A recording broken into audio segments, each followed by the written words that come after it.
move a little if you can't. Before we send you into the link chamber, let's watch this piece by Dr. Ogden, who runs the program. Welcome, everyone. I'm Dr. Jackie Ogden from the Pandora Conservation Initiative.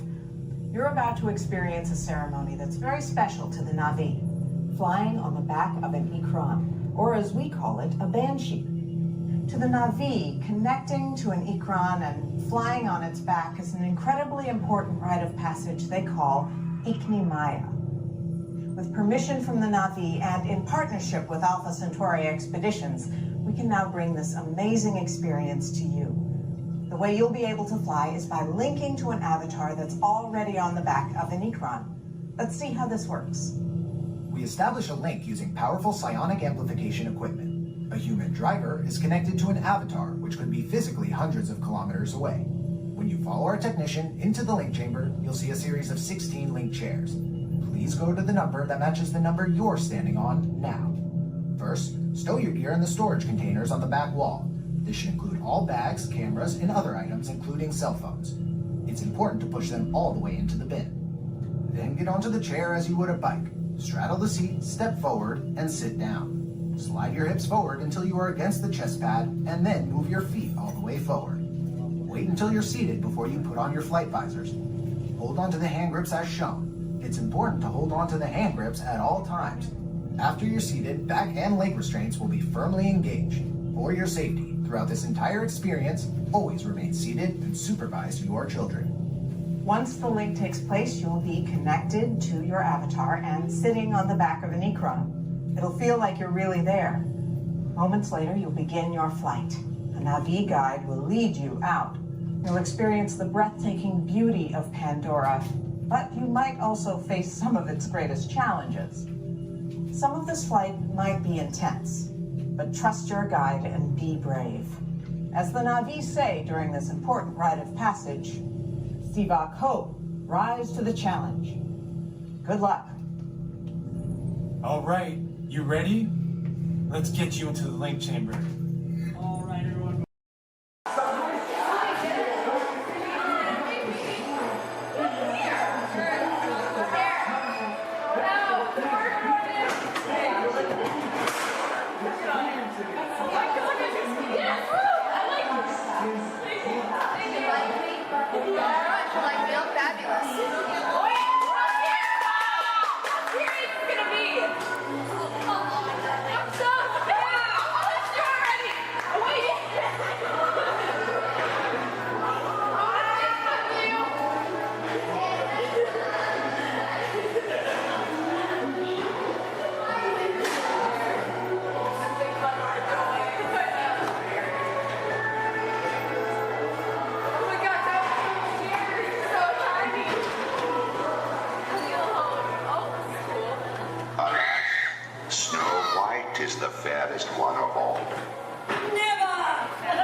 head out, please remain seated at all times. Please keep your hands, arms, feet, legs, and elbows inside the vehicle, and please supervise your children.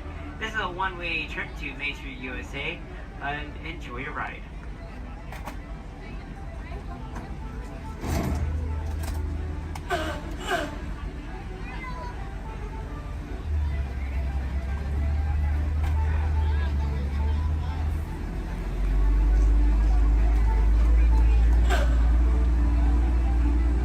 On your right-hand side is Sleeping Beauty Castle, your gateway to Fantasyland.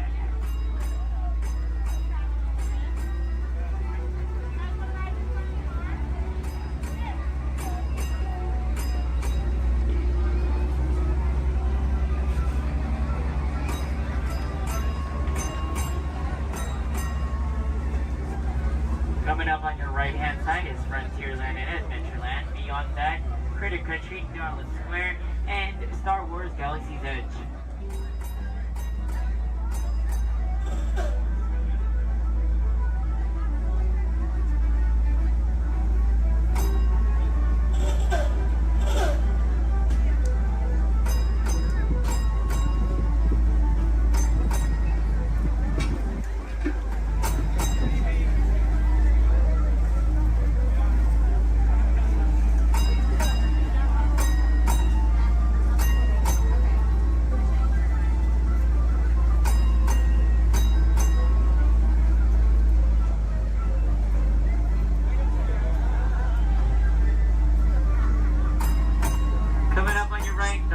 Left-hand side, there's our first aid center, our baby care center, and our lost child center. On your right-hand side, if you enjoy ragtime piano, we got some music going on over at the Coca-Cola Refreshment Center on your right.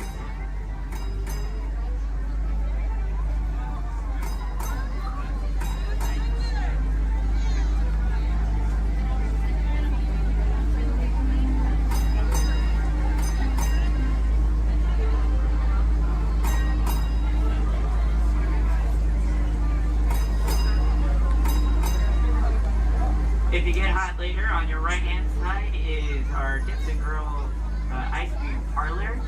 And on your left is Market House, where you can find our Starbucks coffee and tea. Beyond that is our locker station.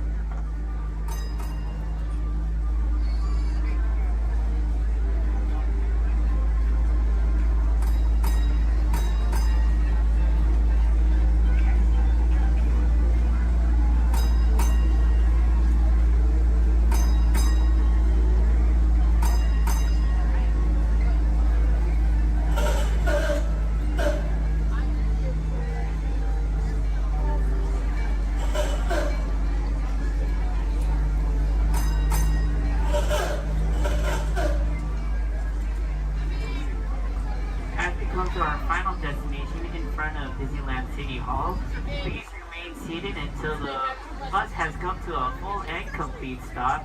For those of you who are sitting in the top stairs, please watch your step as you exit the stairs and assist young children, and enjoy the rest of your day here in the Magic Kingdom. My name is Justin, and thank you for riding.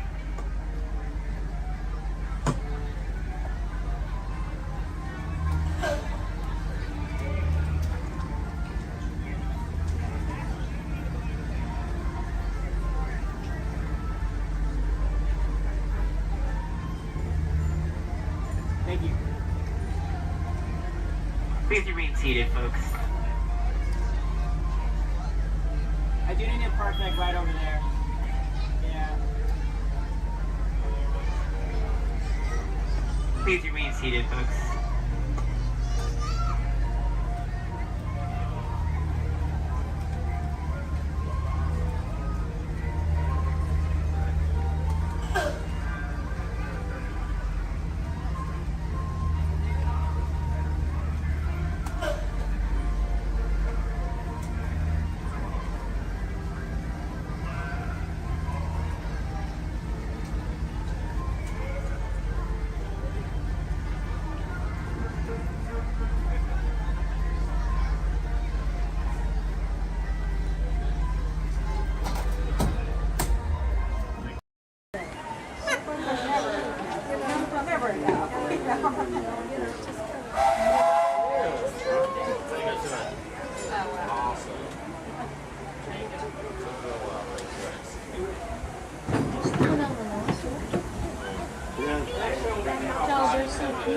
no sneakers on food. Burgers, chickens, and salads. Barbecue. Hello, folks. Welcome aboard the Disneyland Railroad. We're now embarking on a grand circle tour of the Magic Kingdom, with stops at New Orleans Square, Mickey's Toontown, and Tomorrowland, followed by a visit to the Grand Canyon and Tiny Room. We got a lot of traveling ahead of us, so remember, for a safe trip, you need to stay seated, keeping your hands, arms, feet, and legs inside the train. And please, watch your children. Bienvenidos a bordo del Disneyland Railroad. Para su seguridad, permanezca sentado y mantenga las manos, brazos, pies y piernas dentro del tren. Y no dejes caer. Gracias.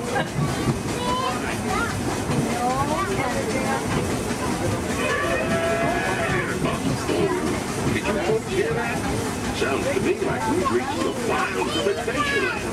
You just might run into a lot of savage critters out there, including lions and tigers and tiki birds. Everybody best be on the lookout. You never know just what could show up. We're approaching our first stop.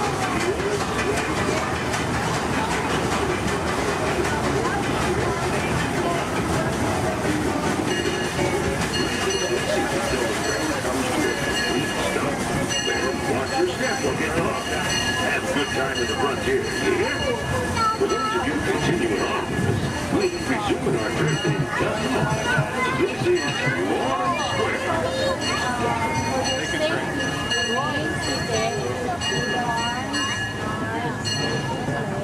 Door attendants, please. Disney. Oh boy! Oh, steady! Whoa! Hi, Mouseketeers!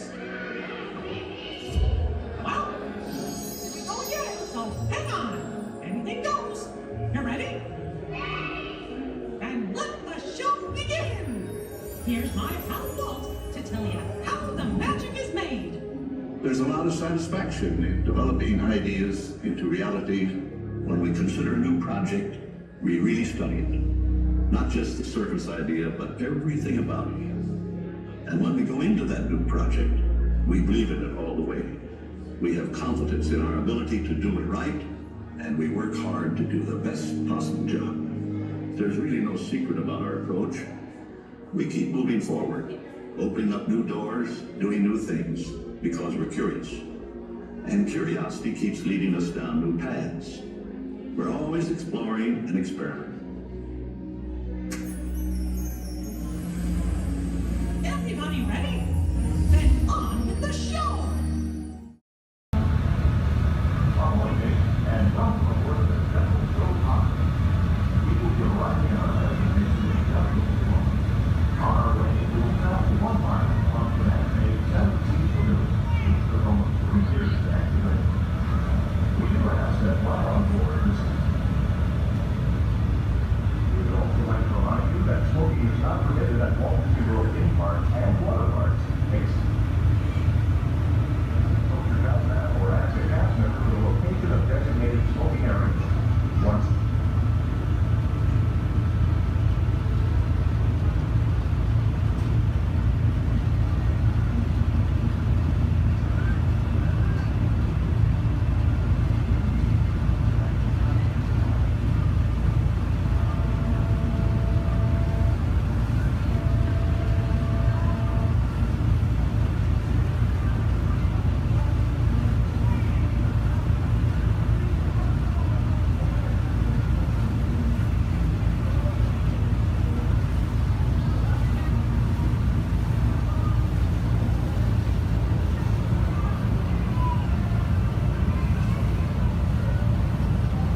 around the bed during docking.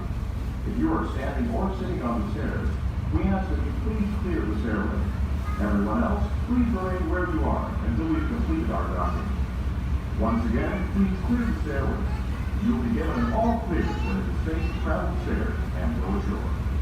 Por favor, manténganse alejados de las escaleras.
card is that? Okay, keep your eye on it. Wait. Please. Blow on it.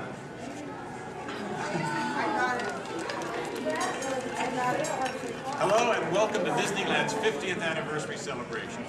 For this truly historic event, no ordinary host would do. No, the Disney folks wanted someone who's been here from the beginning. They wanted a household name. A name that means family entertainment. Donald, calm down. You're just too animated. I'm referring, of course, to me, Steve Martin. Oh, really? Well, I don't remember him calling that show the Donald Duck Club. Now just waddle along. As I was saying, the Disney folks came to me because I began my career right here at the Magic Shop at Disneyland. That's me, Disneyland class of 1960. Magician, prestidigitator, and seller of fake vomit.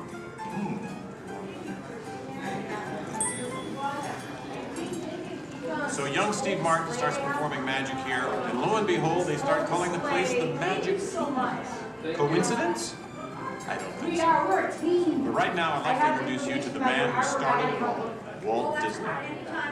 Walt, tell us how it all began. Now this is the original, so we get from the original show here in Disneyland. And then, So we start out yes, it was Walt planning him, and then when they taking the merry-go-round and run different places.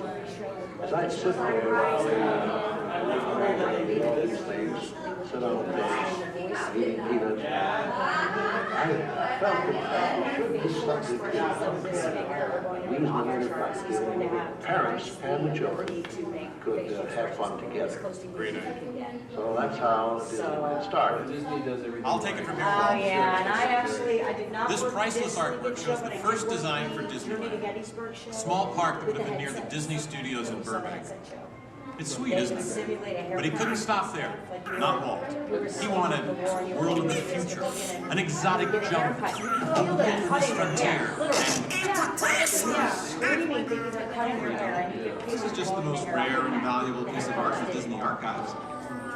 That's the painting that sold the concept of Disneyland to the bakers. It was a painting. You guys really... Thank you, and just get this lobby just open this morning, so you were here day one. It's just open today.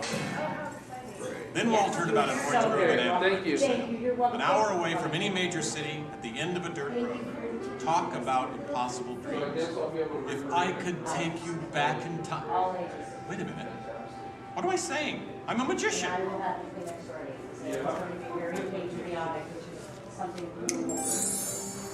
Here is the actual Orange Grove 1 year from opening. And that's actually Walt Disney in the actual Orange Grove. Let's listen in on his top secret plans. 1, 2, 3. Aha! Some sort of code. I get it. Walt also had a code for all the trees on the property. Red ribbons for the big trees he wanted to save for Disneyland, and green ribbons for the ones he wanted removed. But, as fate would have it, the bulldozer driver was colorblind! Oops. So, Disneyland, less than a year from opening. No one, in their wildest imagination, could ever build an entire theme park here in just 1 year. Yeah, I'll show ya. Watch this, Magic Boy. That can't sound. Keep going, boys. Faster, faster. That's it, good one. That's it, good one. Opening day. Take it away, Walt. All come to this happy place. Welcome. Walt's dream had finally come true. And to celebrate, ABC organized the biggest live telecast in history. Some of the most famous stars in Hollywood showed up, including host Art Linkletter. Frank Sinatra. Hello, Franco. Who's driving? Sammy Davis Jr. Hello, Sammy. Bob Cummings, Ronnie Reagan. Come on in. Davy Crockett. Buddy Epson's there, too. But right now, it's my pleasure to introduce the famous star whom Mr. Disney has asked to christen the Mark Twain. Ladies and gentlemen, Mr. Disney. I'll take it from here, Mr. Linkletter. That's gonna find my football. Good morning, everybody at home. Good morning, the Solomon Show. Huh? Hey, what's the big idea? I'm translating. Nobody can understand what you're saying. You can't do. Cannot. Can't. Not. I'll show you. Ignore the duck. As I was saying, the lands that America saw on the Disneyland television show became really... I'll show you what's going on. Now, where was I? Oh, yeah. On opening day, we had Frontierland, Tomorrowland, Fantasyland, and Adventureland. It was a perfect day. Oh, really? I wouldn't say perfect. It was 100 degrees in the shade, and the freshly poured asphalt was still wet. 11,000 people were invited, but 28,000 showed up. Newspapers predicted the worst for Walt Disney Park, and only 90 days later, 1 millionth guest walked through the gate. Disneyland not only survived, it thrived. First grade one was with Mr. Lincoln show, and then we had another show that was called The Journey. We've been down since 2005, where we've been doing the Steve Martin show. This is honoring Disneyland's 50th year. So this film is what's left. So it's going to continue. And then in that thing was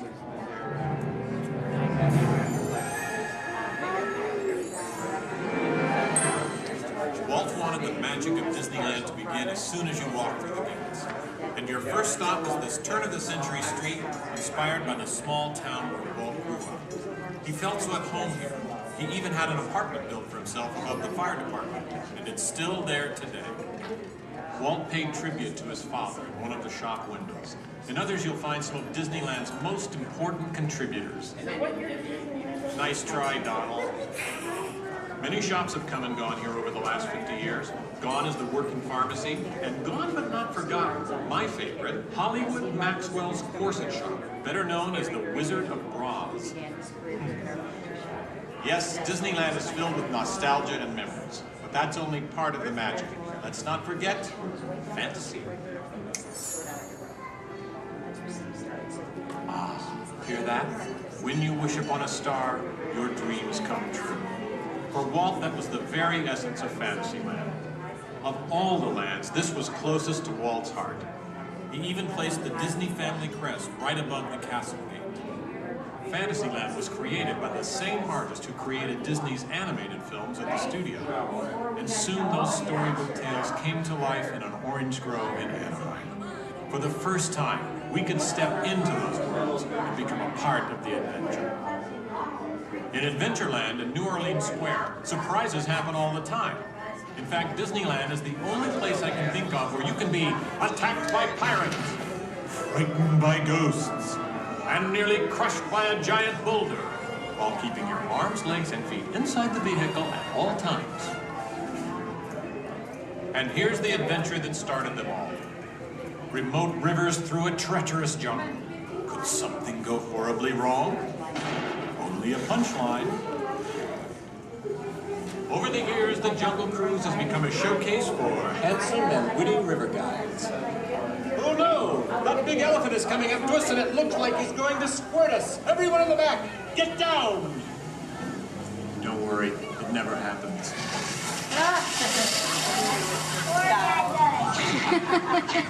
Donald.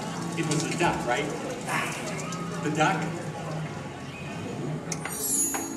You know, every time I get all dressed up in my cowboy hat and pearl-handled pistols, I think about the heroes of Frontier.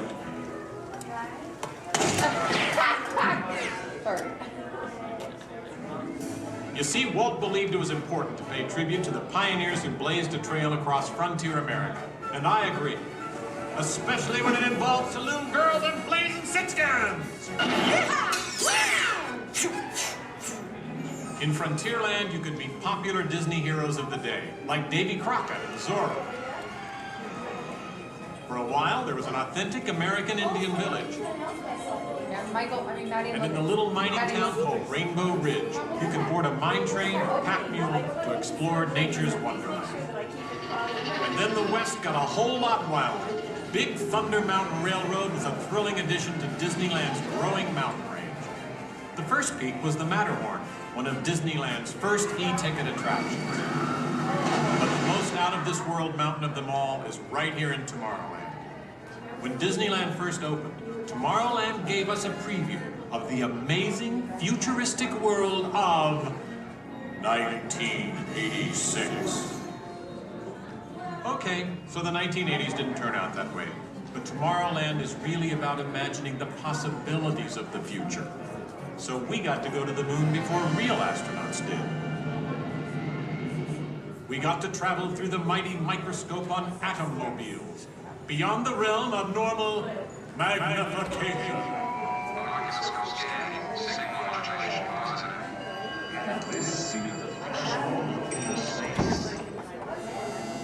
Tomorrowland has always been a showcase for new ideas and new inventions, including one of Walt's most famous. Audio and electronics? Right, audio and electronics.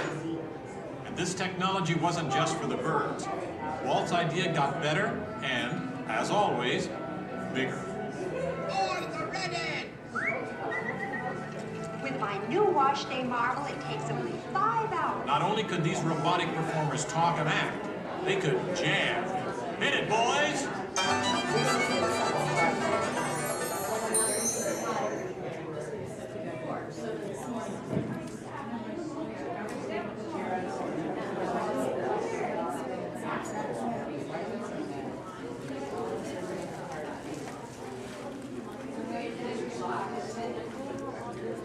I was going to call him and say that.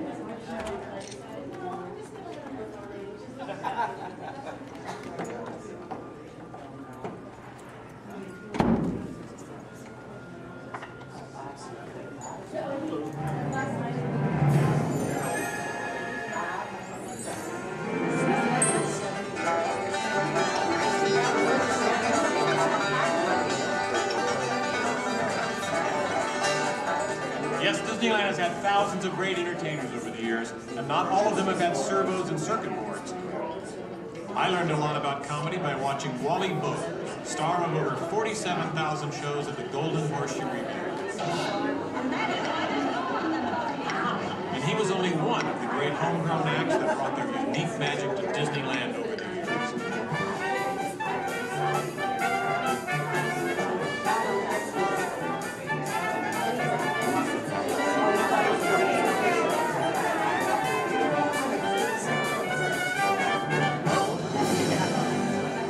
lot of us, Disneyland's best magic trick happens every day at dusk. When all the lights come on, the Magic Kingdom is transformed before our very eyes. You know, that's one of the great things about Disneyland. Everyone has their own special memories. For some, it's the first time they walk through these gates. For others, it's their first parade. And I'm sure for all of you, it's watching me, Steve Martin, host Disneyland's big 50th anniversary. But while shows and attractions are all great, I think for most people, the real magic of Disneyland is right here. It's you, Donald. Yes, it's you and Mickey and all the rest of the gang who always make us feel like home. Shall we? Let's do it! Goodbye, everybody. You know, I have to admit, you would have made a perfect host next to me.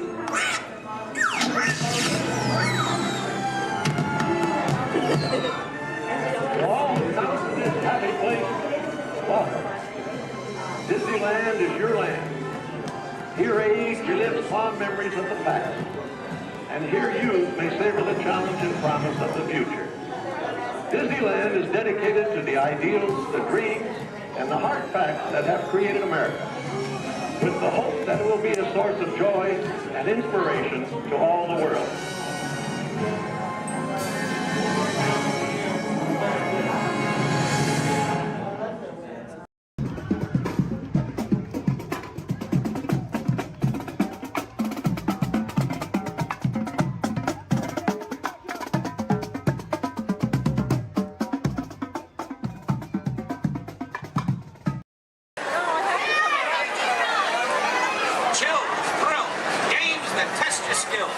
It's all right here at Toy Story Midway Mania. Do you think I'm kidding? Do you think we call it Mania for nothing? Oh no, you gotta see it to believe it.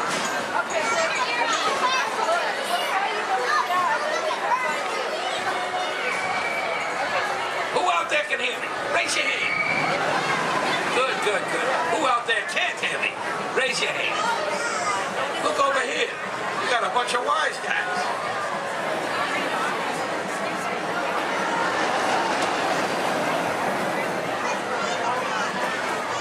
Now where was I? Oh yeah. Hurry, hurry, hurry. Right this way. Toy Story Midway Mania. It's a ride that's a game.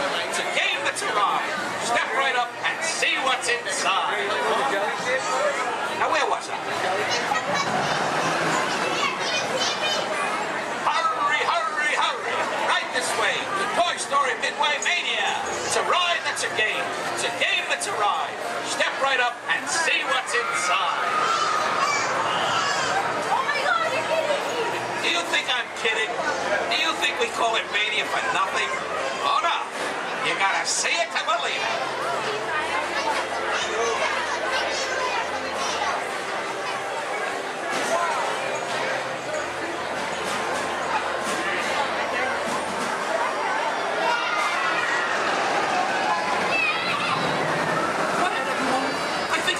Coming. Everybody freeze.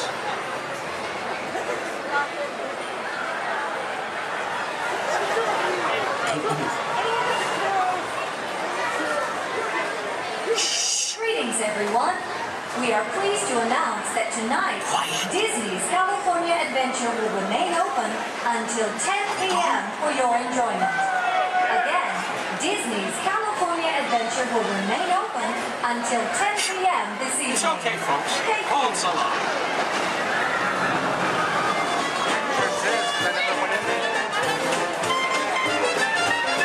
I'm saying you'll be playing, yes I am, with Woody, Buzz, Bo Peep, and Rex and Ann. My toy friends, they adore you, so they built the place in for you. Step right up, folks. I tell you, everybody can. Now I'm saying, you'll be playing, yes I am. Listen, pal, I'm saying, you'll be playing. Oh, what a treat, so sweet, complete with Jesse, Army men, it's Stinky Pete, me, you. And his room is humming, 'cause company's coming. You know everyone's a winner, that's the plan. I'm saying, you are playing, yes I am.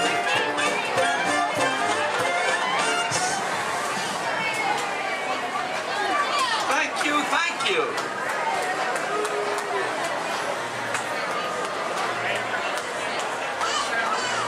Last night, Mrs. Potato Head said, honey, there's a salesman at the door with a mustache. I said, tell him I've already got one.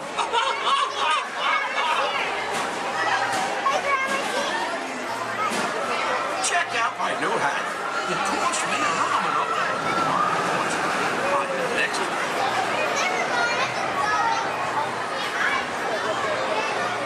Okay now, give me a D. I said, give me a D. Give me another D. Give me another D. What do you got? 3D. Yes, that's right, folks. Midway Mania is in 3D. So don't forget to pick up your game glasses just ahead.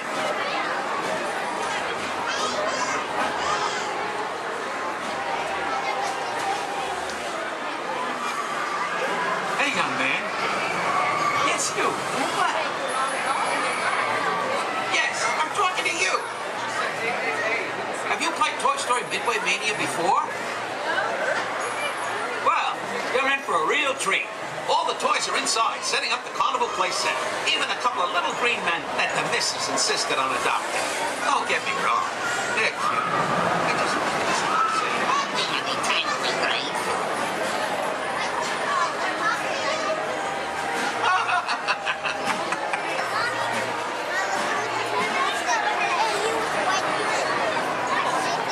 Hey, young lady.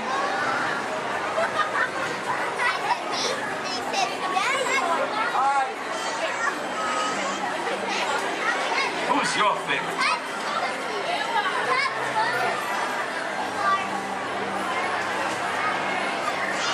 Speak up, princess.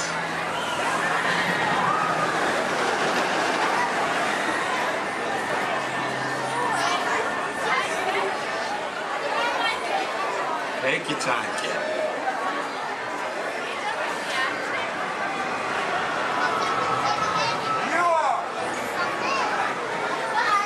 Thanks. You're my favorite too.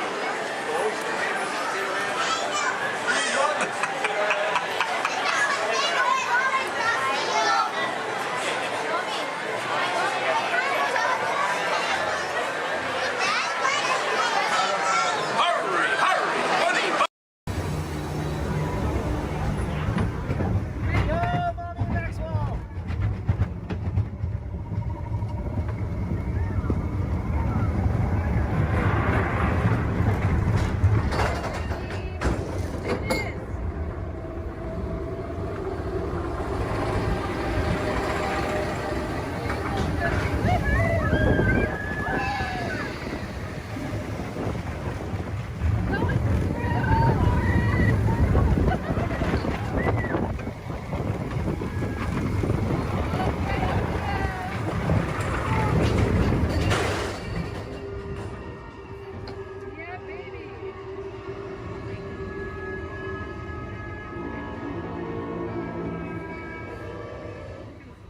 Ladies and gentlemen, please remain seated. Your train has made an unscheduled stop. It will be moving again shortly. Thank you.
boys and girls, before we do the party dance, everyone, please maintain for some hours for the train's motion. As well as if you guys much older, if you ask me going, please let me go to the side of the bench. And a welcome to the crowd today. Here we go. Our board.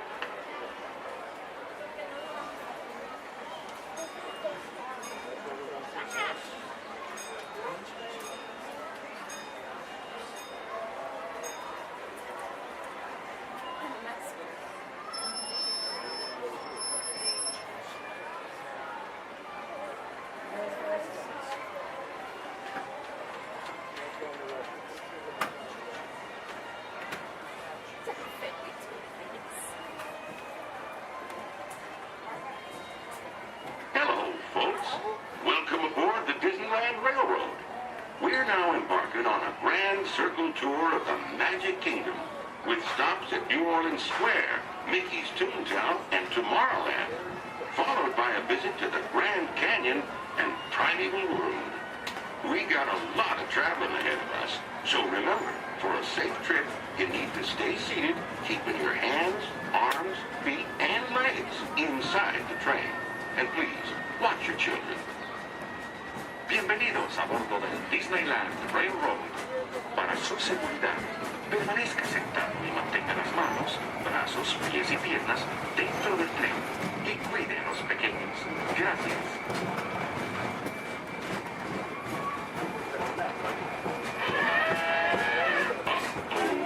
Did you folks hear that?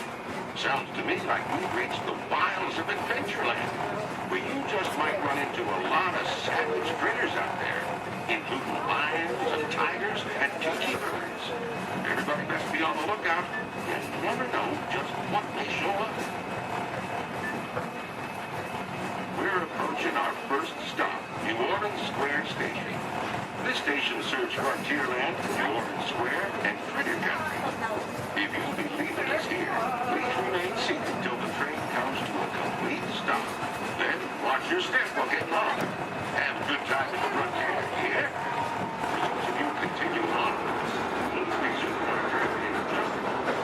This is New Orleans Square.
reminders.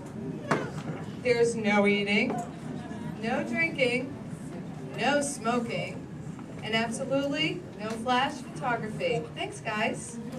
The equipment you see here hanging in the water is called a hydrophone. Hydrophones help us to hear things beneath the sea. Today, this is going to help us hear a very special guest. Does everybody know who that guest may be? Shout it out. That's right. Crush is going to come out and ask us a few questions about the human world, and we may have a few questions for him about the turtle world. So please think about the questions you may want to ask Crush. I do know Crush is out catching a wave, and he asks, on the count of 3, as part of a year of a million dreams, we are going to have Joseph count out from South Carolina. 1, 2, 3, and everybody else, scream out, "Hey, Crush." Ready? Joseph? Hey, Chris. Hey, Righteous, dude! Oh, dude, I totally heard my name while I was catching that totally tasty wave, and I was just totally, whoa.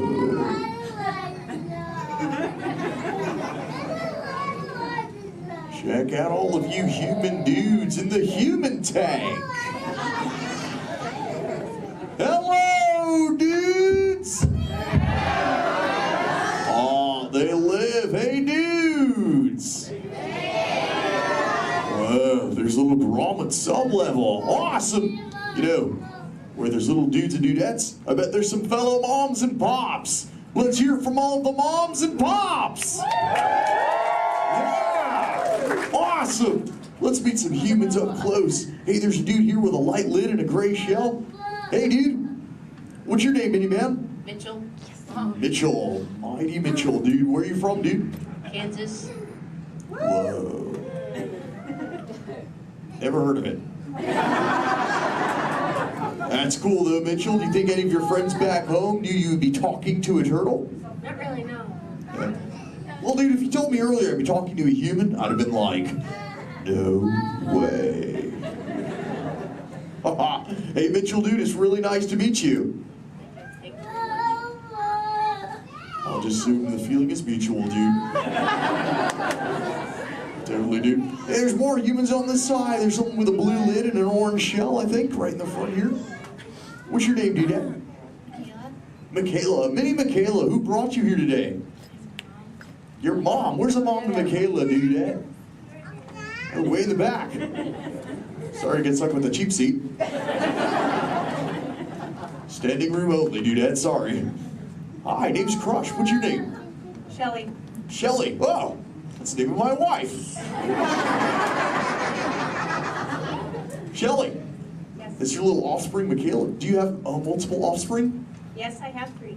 Awesome, dude. Do they ever ask you questions? Yes, they do. They never stop, do they? No. I bet some days you're like, am I right, dudette? You are very right. Sure. You know what, Shelly? What? From one parent to another, we just shared a moment.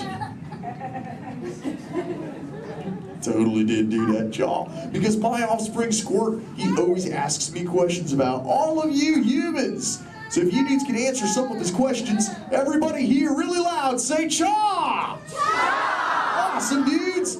Now, dudes, before we can answer any of his questions, we gotta make sure we're all on the same page, lingo-wise. Do you dudes know what the most important word, dude, in the turtle language is, dudes?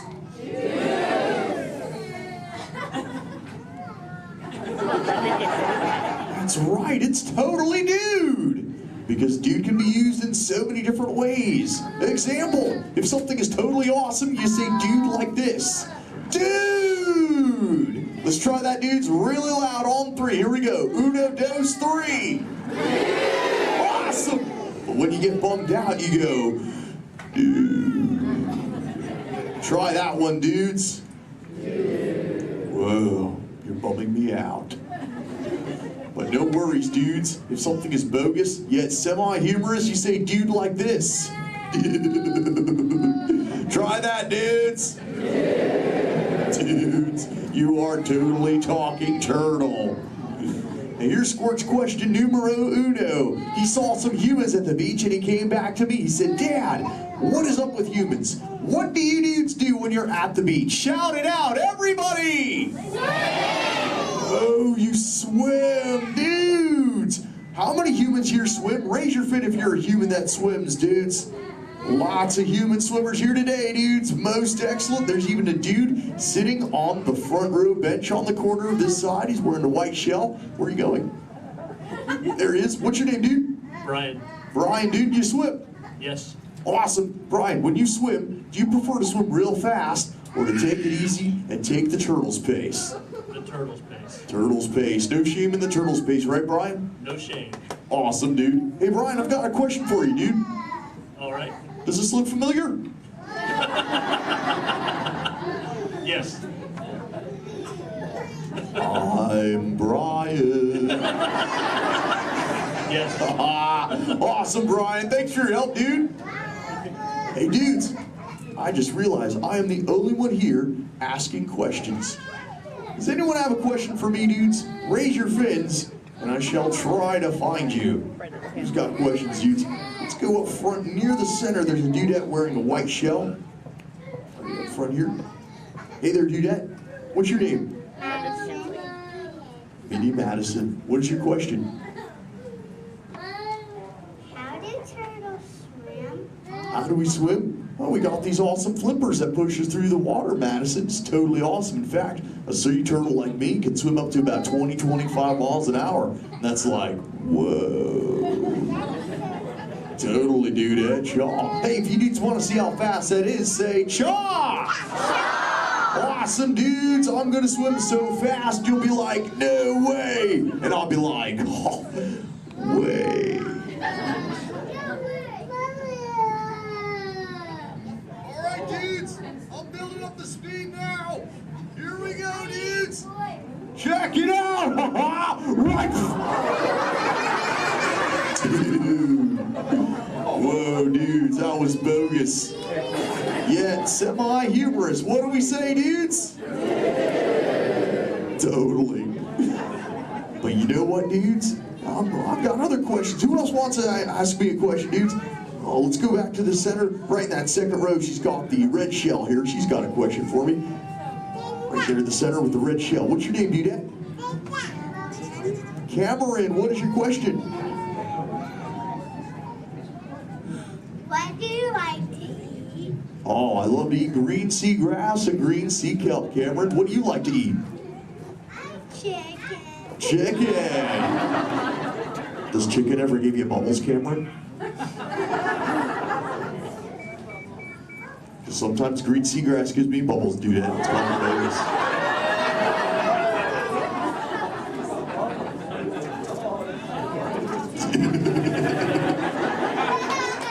Sorry about that, dudes. Who else has a question for me?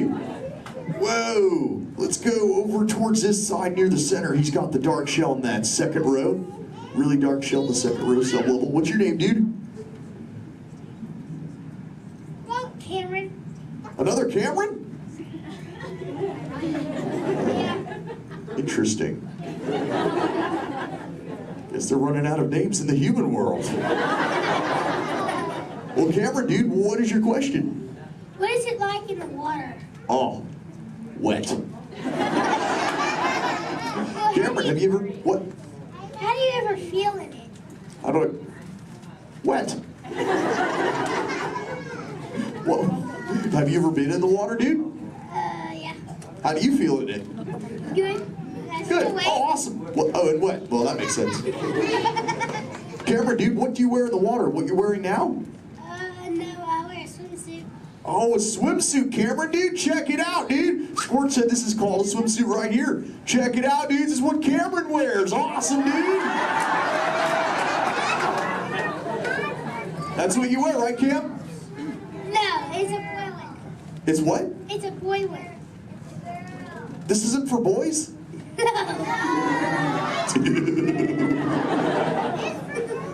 I didn't know that, dude. Cameron, dude, can I ask you a personal question, dude? Yeah. Does this make me look fat? No. No? Oh, thanks, dude. Cameron, dude, remember, When you get older, you'll find that will always be the correct answer to that question. Totally. What, dudes? No, dudes, the name's Crush. Where you see Little Blue? On the other side? No way, dudes. That'd be awesome if she were here, dudes, but she's totally not. Hey. Whoa, Little Blue. I know you. Shaw. Hi, I'm Dory. Totally. I remember you. You're Mush. Little Blue, the name's Crush. Well, what brings you here on this fine day? What brings me here? Shaw. My fin, silly. Watch. Woo ha, chee ha, woo. Ow, ow, yeah. Ow, ow, ow. Wow, that really clocked me there. Am I bleeding? Little Blue, I hope not, but... Look. It's a people tank. Hi. Hola. Ooh, bonjour. Welcome. Ni hao ma. Ohio. Hi. You're like a little linguist, Little Blue. You know, I just taught these human dudes how to talk turtle. It'd be so awesome if someone could teach us all how to speak whale. I can speak whale. Awesome. Okay, everyone, repeat after me. Hello.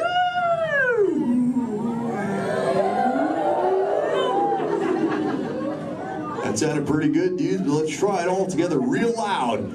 Hello, whale. Awesome. You know, sometimes you speak whale and there are like 80 whales swimming around you. Not today. What do you mean, dude? No whale. Where? You see one behind me? Whoa! Little Blue! Oh! Conversation. There's totally a whale, Little Blue. Swim, Little Blue!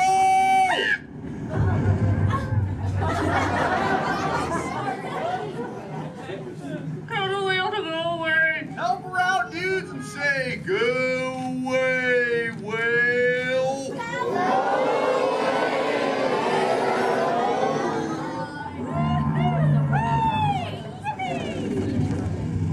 You did it, dudes! You saved Little Blue! Put your fins together. That was awesome! You so totally rock, dudes. You know, I could hang out with you all day, but I have to make sure Little Blue is okay. So before I go, remember, do not fight the current. Learn to ride it, and it will totally take you where you're meant to go. And little dudes and dudettes, do the Crush Men a big favor. Keep using that word dude for the rest of the day. Your parents will love it. Bye-bye, dudes. Let's give it up for Crush!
Gosh, Minnie, isn't this fun? Mickey, I just love the parade.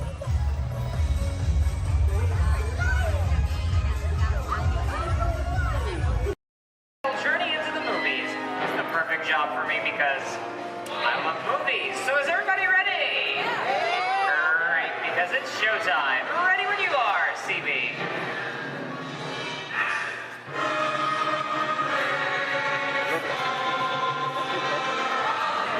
And we are rolling.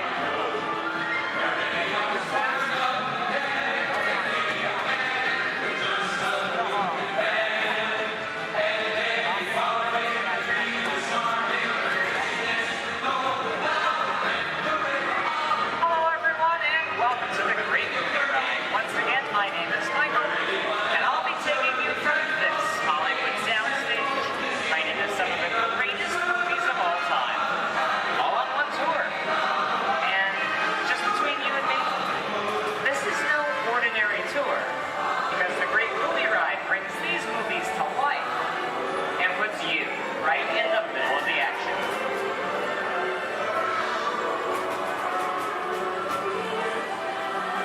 I don't know about you folks, but I just love those great Hollywood musicals of the 1930s. This scene is from one of my favorites, the Busby Berkeley classic Footlight Parade, starring James Cagney, Ruby Keeler, and Dick Powell. In 1952, Gene Kelly was singing in the rain with Debbie Reynolds and Donald O'Connor. Did you know that Gene Kelly co-directed this movie? And can anyone tell me what movie this is? That's right, it's Walt Disney's Academy Award-winning film from 1964, Mary Poppins, starring Julie Andrews and Dick Van Dyke. Julie Andrews won an Oscar for her portrayal of the nanny who was practically perfect in every way.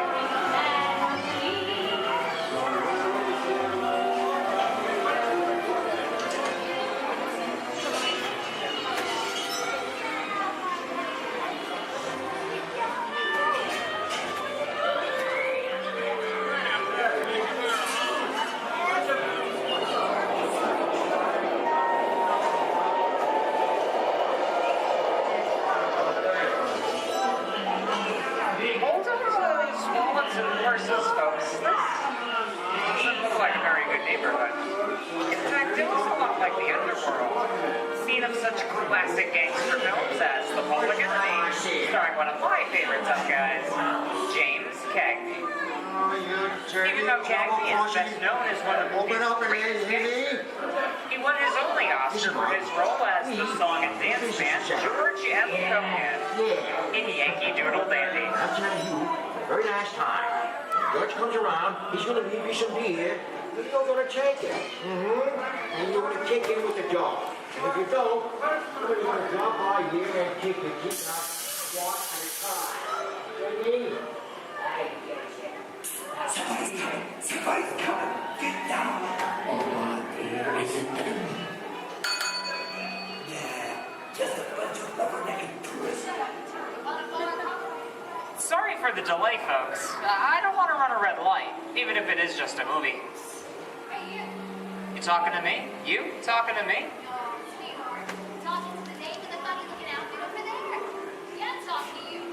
I'm not supposed to leave my vehicle. I said get over here. Okay, Mugsy, whatever you say. Hey. How'd you know my name anyway? I've seen this movie before. You're making a big mistake here, Mugsy. I can't just walk out in the middle of a movie. I'll go for some more.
what are you looking at? Everybody mind your P's and Q's, maybe you won't get hurt. Ah, must be the west side of town.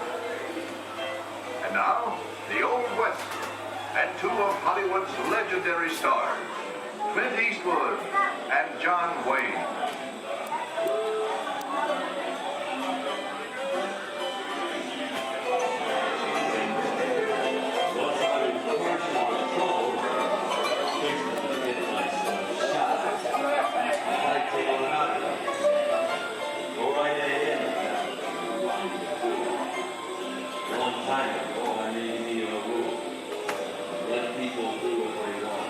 Sleepy little bug, ain't it? That's a mighty tough territory you're heading into, Pilgrim. I think about turning back. That is one of my opinions. Reckon Now that we're in the clear, this is the perfect time for me to collect up all your valuables. We'll start with the jewelry. There it is! It's the bank robber! Don't let him get away! Look out in your front, this neighborhood copper. Drop your gun! You're under arrest! Nuts. It's nuts to this. Get out of here. Pick yourself up! Well, look at it this way. I can't get any worse.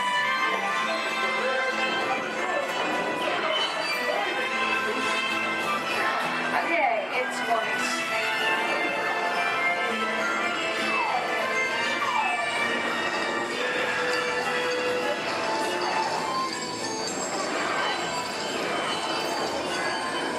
I don't know about you guys, but this is kind of creepy.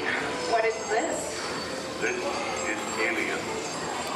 You are with Sigourney Weaver aboard the spaceship Nostromo. Something has gone wrong. One by one, the crew has vanished. And somewhere in the ship, a terrifying creature waits to claim its next victim. Look, Val, I ain't no victim. Warning. Remain in your vehicle. The area you are entering is extremely dangerous. Proceed with caution.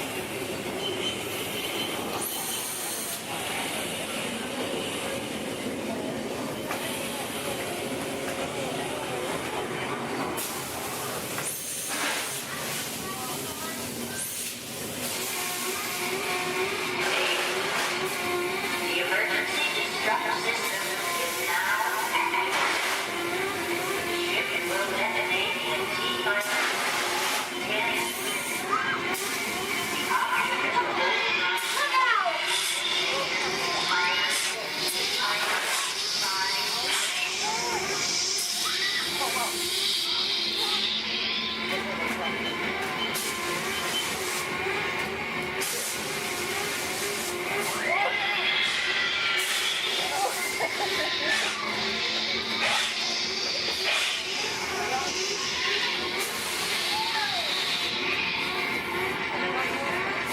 Oh, there it is again! Okay, that's enough creepy crawly things for one day, right? Wrong.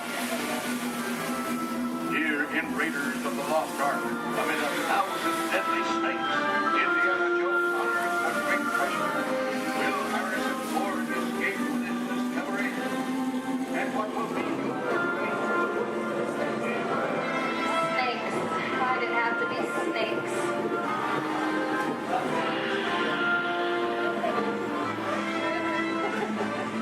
dust of 3,000 years lies undisturbed in this ancient burial chamber.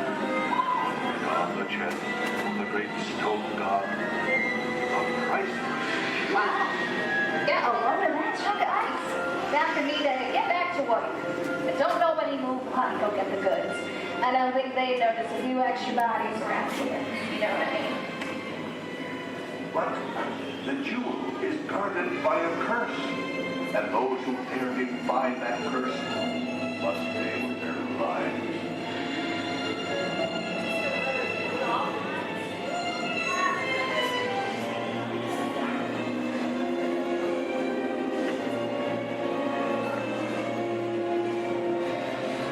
Halt, unbeliever. Disturb the treasure of the gods, and you shall all pay with your lives.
both know you belong with Victor.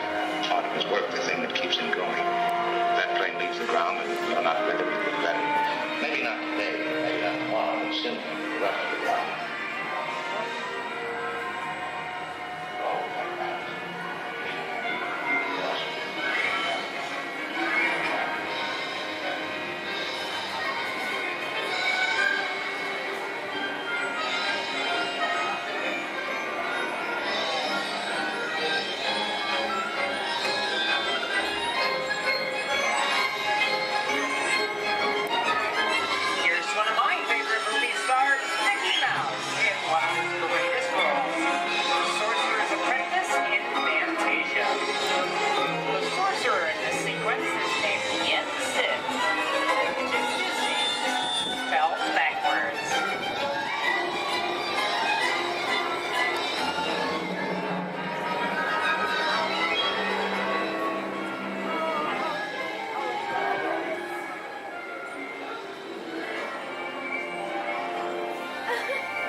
Well, my little pretty, I can cause accidents too. Oh, rubbish. You have no power here.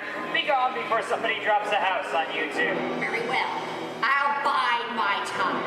But just try to stay out of my way. Just try. I'll get you, my pretty, and your little dog, too. I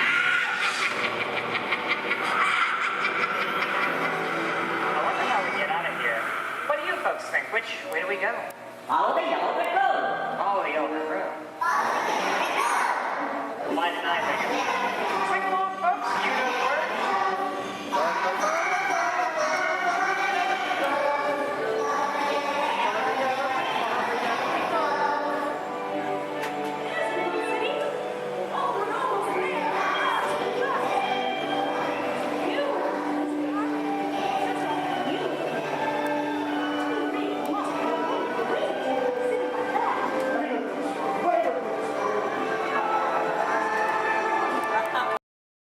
We recently learned that your Terran visionary, Walt Disney, had a similar goal in mind with his early concepts for the experimental prototype Community of Tomorrow.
pie del pedal.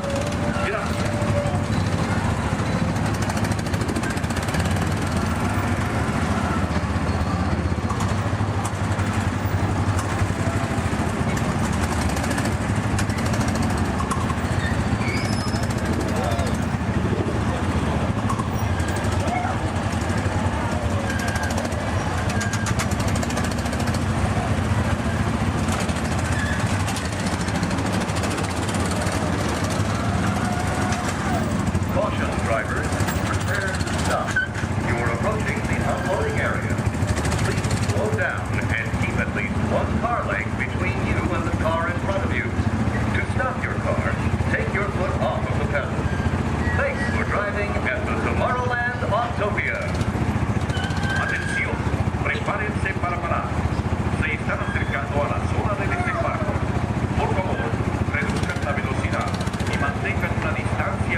with your hands, arms, feet, and legs inside the vehicle and supervise children.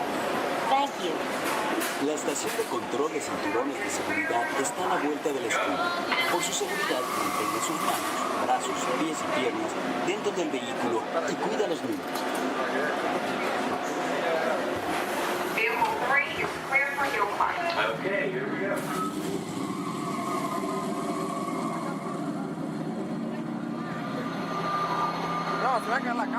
The target transmission load data are looking good. Great. Let's proceed to the rough road tests. You got it.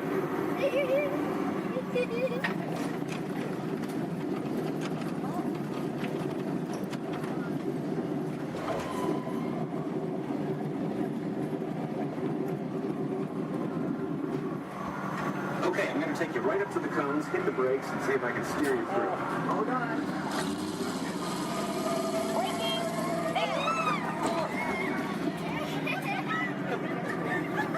Okay, we're back on track. Let's do that other sequence. Okay, let's try it again, this time with the anti-lock brakes. ABS rear. Braking! All right, that's the way it ought to be. You see how ABS lets you keep control of the vehicle while braking?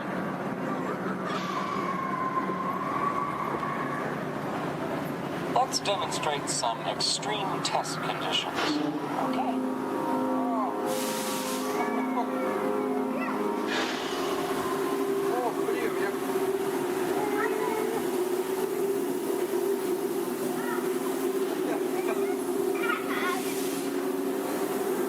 Did you remember to turn off those robots?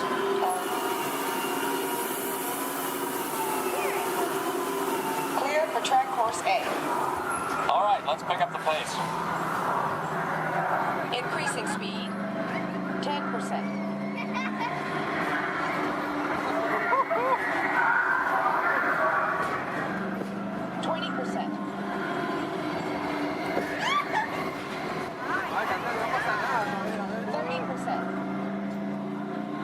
Are you seeing an increase in lateral forces? Sure am.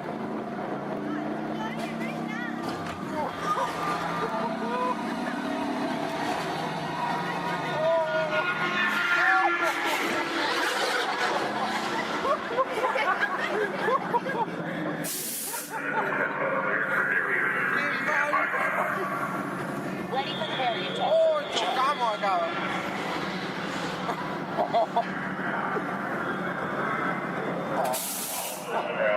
Hang on tight.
completes our test schedule. Let's download the data.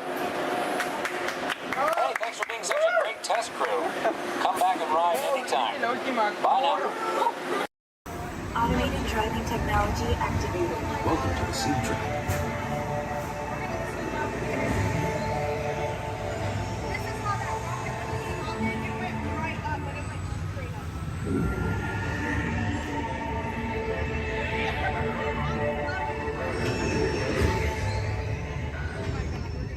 We'll begin with the capability test to see how your vehicle designs perform under challenging weather and surface conditions.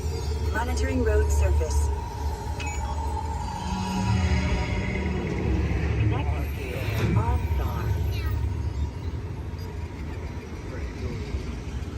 SIM car performance data acquired.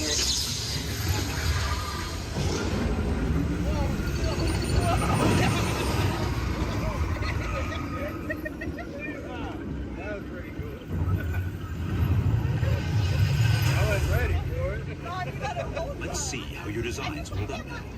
Commencing SIM car off-road and extreme weather sequence.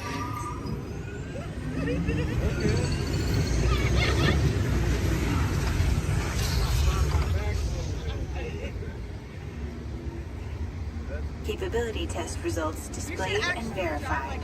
Now let's see how your vehicles compare when it comes to their efficiency. Scanning SIM card for optimal eco-efficiency.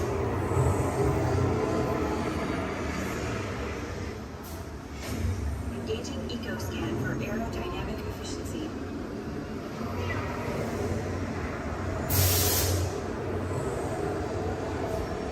Drive systems analysis. Hyperspectral imaging in progress.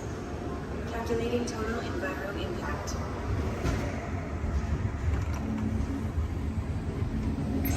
Commencing responsiveness test. Okay, the responsiveness data is now being synchronized. Automated driving technology verified and active.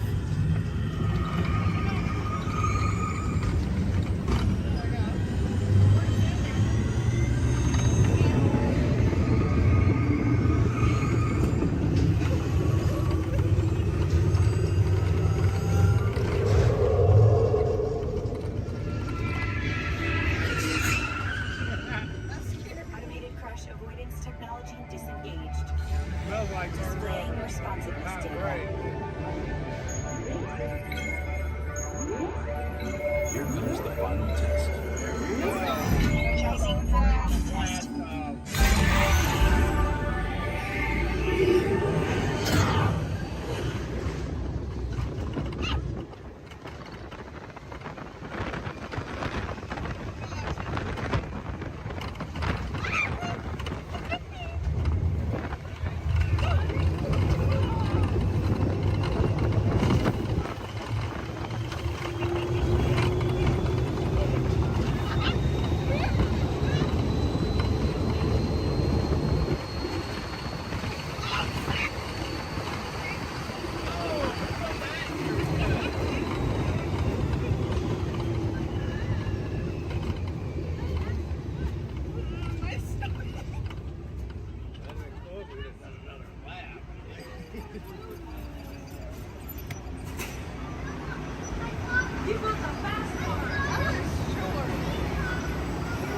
Displaying power test results. SIM track performance testing complete. This concludes your performance testing. You'll be able to see how your Chevrolet custom concept vehicle designs compared with the sim car after you disembark.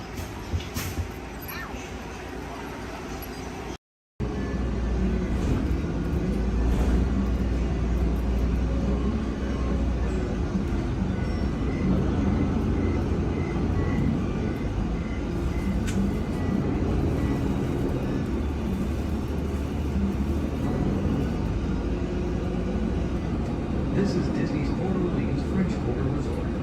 Please collect your belongings, watch your head and step as you disembark, and take small children by the hand. Thanks for riding with us, and welcome home.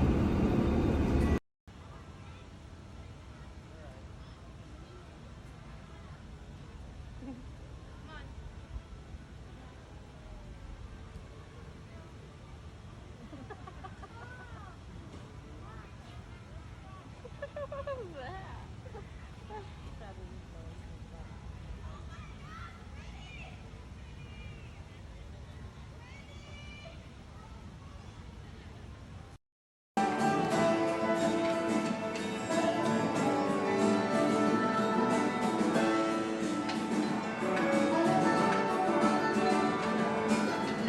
what's going on here? Where are we? Oh, look, we're on the wrong side of the screen. Oh, yeah, wow. Hey, look, Bunny Rabbit. Get off. Come on, let's go. Oh, hi, there you are. Hello, I'm Rosie. And I'm Colin. And we've got 5 or 6 hours of vacation slides to show you. No, you don't, actually. We're here to tell you all about sourdough bread. We are?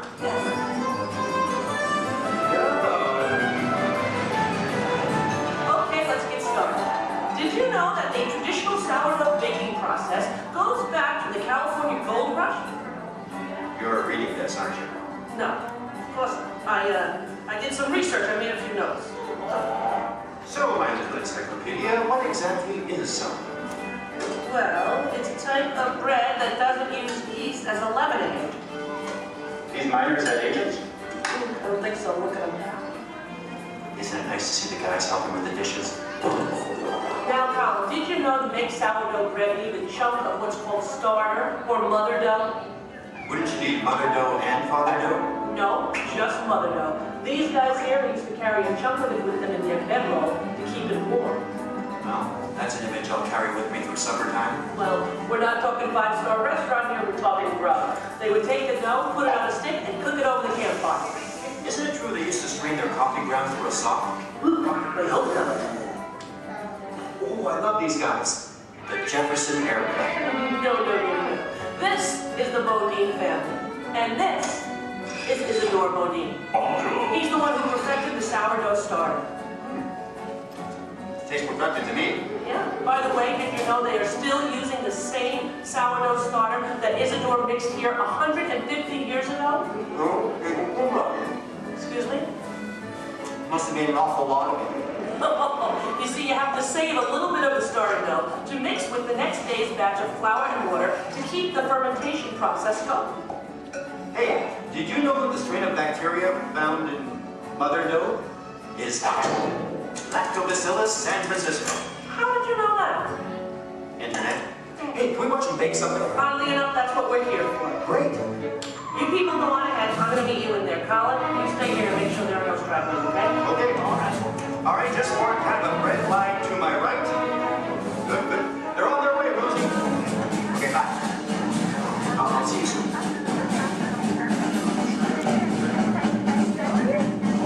Okay, everybody, here we go. Come on in. There's plenty of room. Gather around the window right here. Make sure you can find a spot where you can see me on one of the screens. Come on, Colin. They can find their way, okay? It's not the California Trail. We lost a couple to coyotes along the way. Oh, that's so sad. Oh, what you did? Yeah. This is the bakery. That should be obvious to everyone. Even to... What's that? Oh, I have one for you.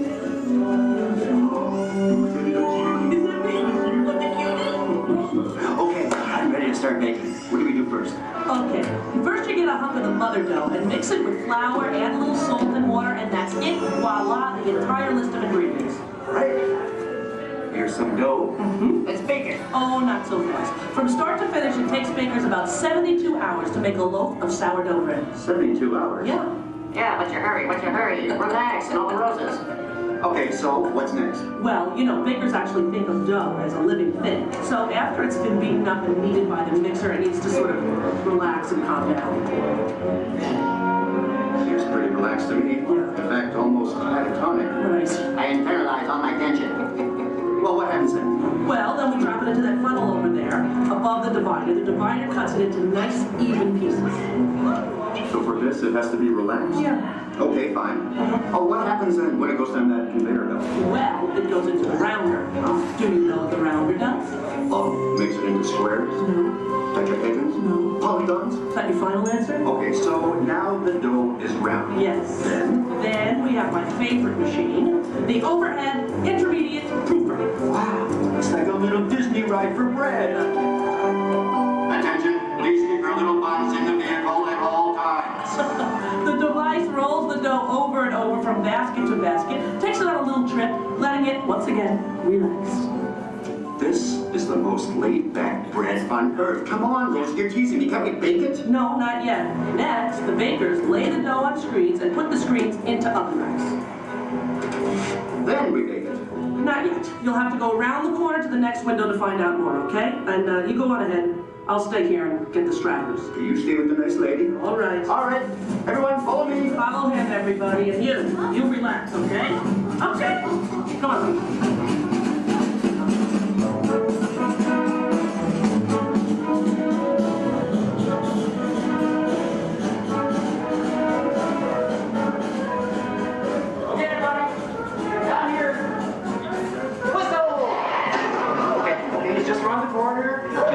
Out along this window. All right. Everyone, can you see me? Oh, nice shirt. All right. All right. Okay. Well, this, I guess, is the oven. If not, I'm having some incredible hot flashes. Slap some garlic butter on me and I'm ready to go. Hey, Colin. Okay, where were we? We were getting ready to bake some bread. No, we weren't. What, are you trying to confuse me? Let me think. I remember the racks of dough. The racks of dough are taken upstairs to a refrigerated fermentation room. Refrigerated? Yes. Look, I know a thing or two about baking bread. Well, actually I don't, but I'm pretty sure you have to have heat to bake something, right? Sounds right to me. For a technical question like that, I'm going to have to call in an expert. I'd like you to meet my friend, Tony, the baker. Tony! Hi! Are you enjoying your visit? Oh, we're having a great time. We really are. But I'm afraid I have reached my limit of baking knowledge. Tony, call it here. Give us the lowdown. Don't you think we've coddled this dough long enough? Isn't it time to turn up the heat on this baby? Well, no. The dough needs time to ferment in a refrigerated, climate-controlled room. Now that gives the bread a better flavor, texture, and color. It takes about 13 to 16 hours. You know, I like a man who can cook. Then what happens? In the proof box, the dough is slowly brought up to about 95 degrees, 90% humidity. Why not just take it to Florida? All right, so it's baking now, right? Because it's rising? No, it's still fermenting. The dough triples in size now due to the expansion of trapped gases. Hey, listen, we all have trapped gas occasionally. Well, now the bread is scored, so it won't split with its baked. Oh, so now I'm almost afraid to ask. It's time to bake it, right? Or do we have to take it out to dinner first? Maybe a bit of a rub-down? It's ready to bake. You're kidding.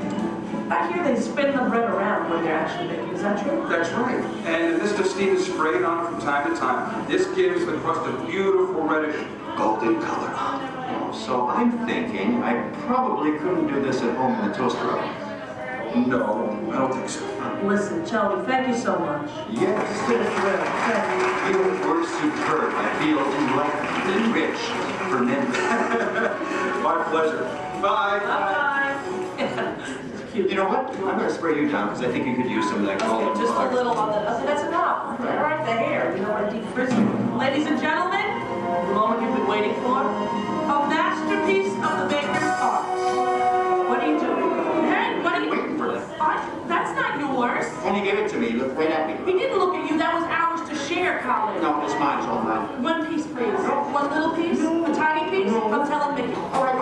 Here. Yeah, you see? Here, don't tell Goofy I owe money. You do? Well, don't even ask. I don't even want to get into that. Goodbye, everybody. Have a great time here. Bye. I'm going to go eat. Sharon?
blue, red, gray, and orange.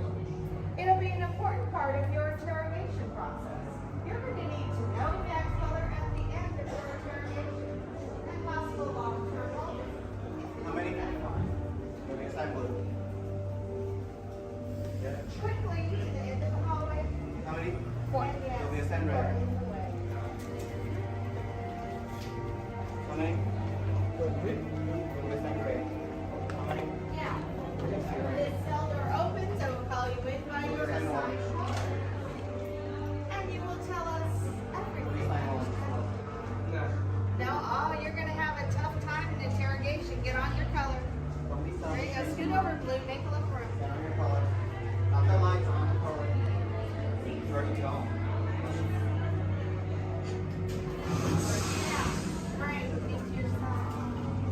Everyone has to decide the color. Look down and memorize it. Do not forget it. This was true segregation. Which will be a trouble. Is that your only speed? Slow. Let's move it along.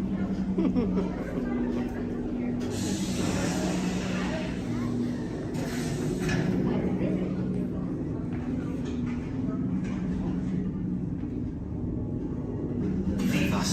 Yes, General. Enemies of the First Order. We will soon snuff out your meager resistance. You chose the wrong side, and now you will pay. The Resistance prisoners. You have what I want. You know the location of the secret base, and I will take it from you. We are needed on the bridge. Keep the prisoners here. I will return to finish this personally.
For those of you standing, please hold on to the handrails throughout our journey and stay clear of the doors.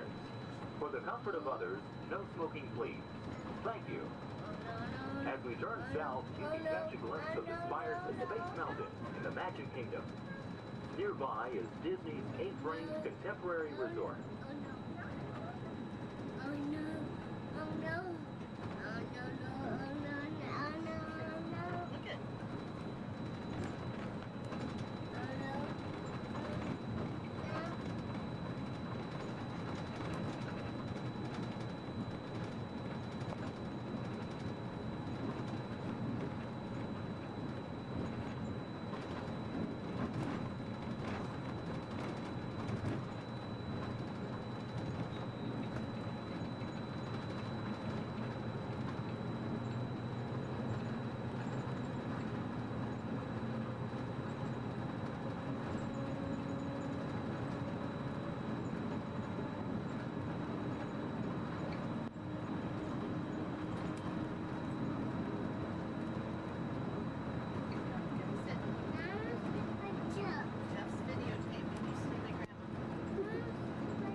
While your group is together, now is a great opportunity to pick a time and place to meet and become separated in the park. If you should need any assistance, please go to Guest Relations, located in Interventions East. Guest Relations can also assist you in making dining arrangements, provide special tours of Epcot, or make other suggestions for planning your visit to Walt Disney World.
Traveling to Epcot, where nations celebrate human achievement and potential.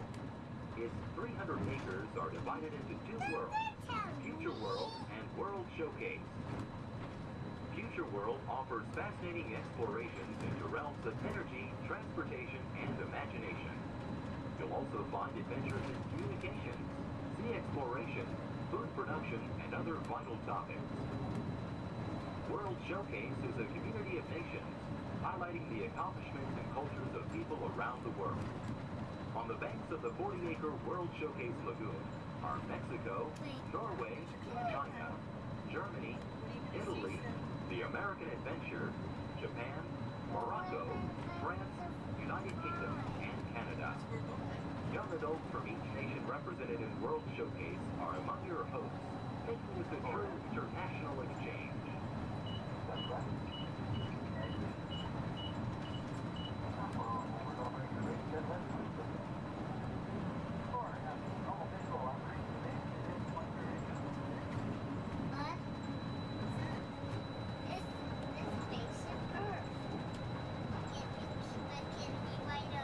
Beyond the trees ahead and to the right-hand side of our forward motion is Spaceship Earth. This 18-story geosphere marks the entrance to Epcot. Inside Spaceship Earth, time machine vehicles take you to the evolution of human communication, from a distant yesterday to the dawn of tomorrow.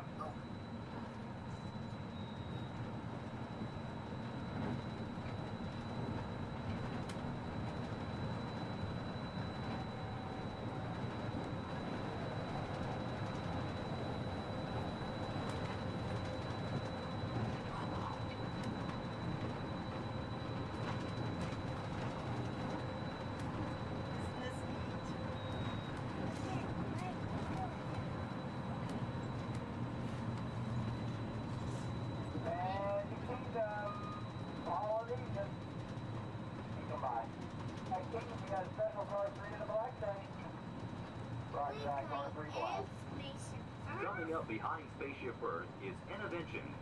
Inside this hands-on area, you can explore and interact with the ever-changing technologies and products for everyday living in the near future. To the opposite side is the Universe of Energy. Inside you'll find Ellen's Energy Adventure, hosted by Ellen DeGeneres and Bill Nye the Science Guy.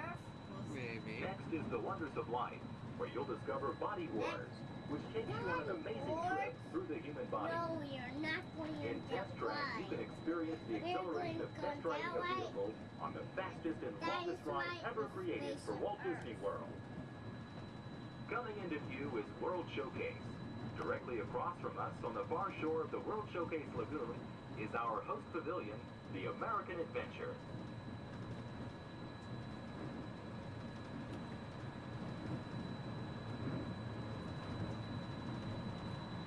I'm still thirsty.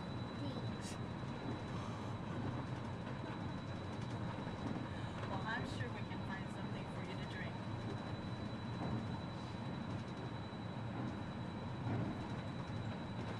The glass pyramids are the gateway to your journey into imagination. Inside, you can find the 3D adventure Honey, I Shrunk the Audience.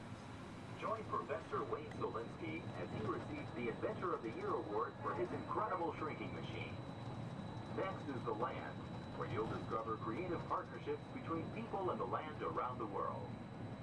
In the living seas, you can descend via hydrolator to Seabase Alpha and navigate the largest, most spectacular coral reef environment ever created by humankind. Ladies and gentlemen, we are approaching the Epcot monorail station. Smoking is not permitted at Epcot except in designated areas. Please consult your guide map or ask a cast member for the location of designated smoking areas. Please hold on to the handrails and stay clear of the doors until the monorail stops completely and the doors open. On behalf of the cast of the Walt Disney World Resort, we'd like to welcome you to Epcot.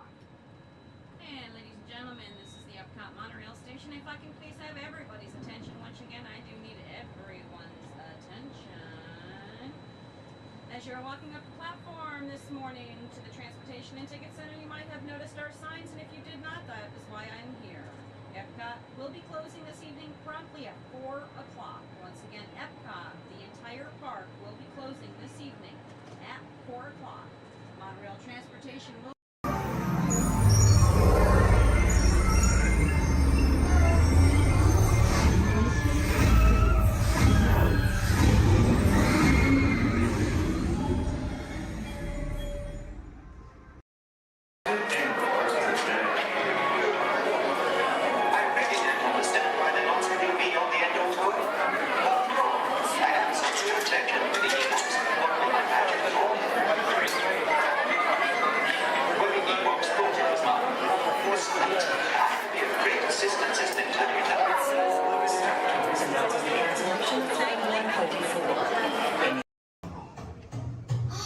Where is it? I know I left it around here somewhere. Mom! Have you seen my cowboy belt buckle? I can't find it. Never mind.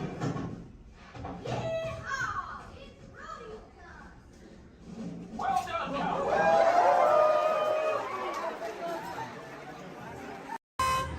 Intrusion alert, level 2. Intrusion. Disarmed. Sensor offline.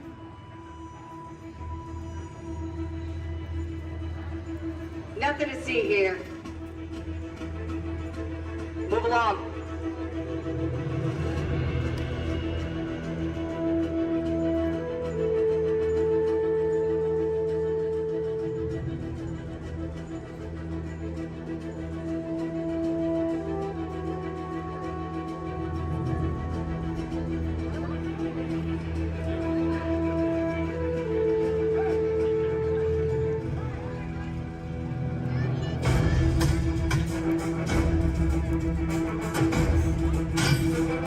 You don't look like recruits.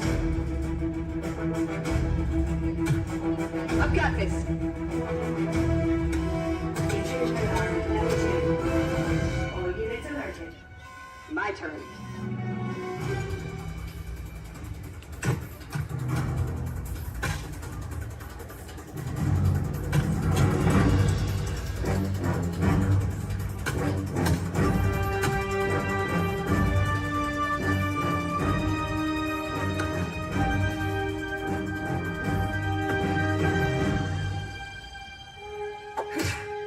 Let's try this again. Who sent you? An old friend. System offline. Assets at risk. Reinitializing. Taskmaster. What do you want? HQ back online.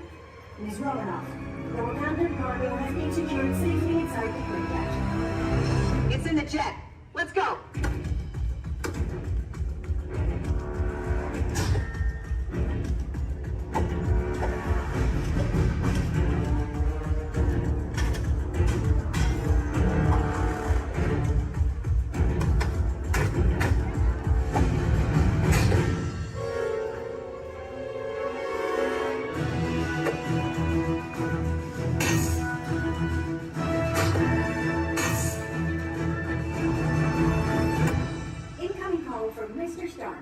Friday. Don't put him through.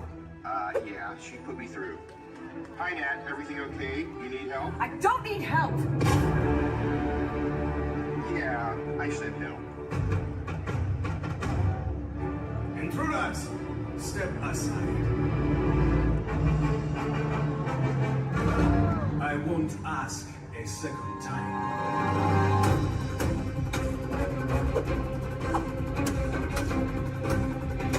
Friday, please introduce our guest. The Taskmaster. Origin unknown. Be ready. The Taskmaster has the ability to master and manipulate your fighting skills. It's annoying. This is a fight you cannot win.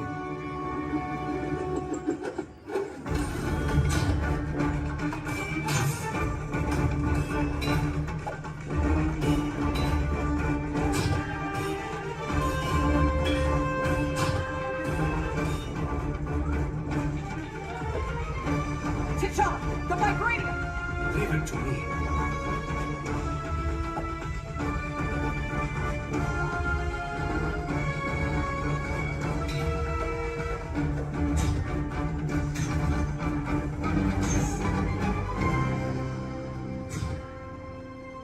We got it. Let's go. Friday, seal off Bay 94.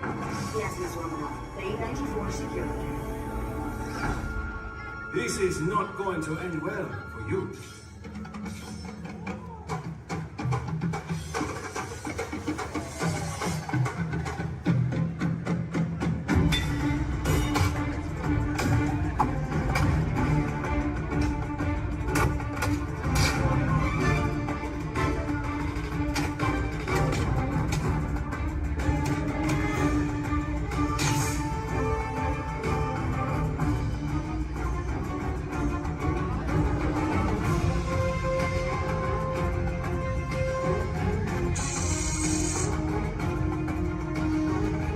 Looking for this? Not today. You know how this ends.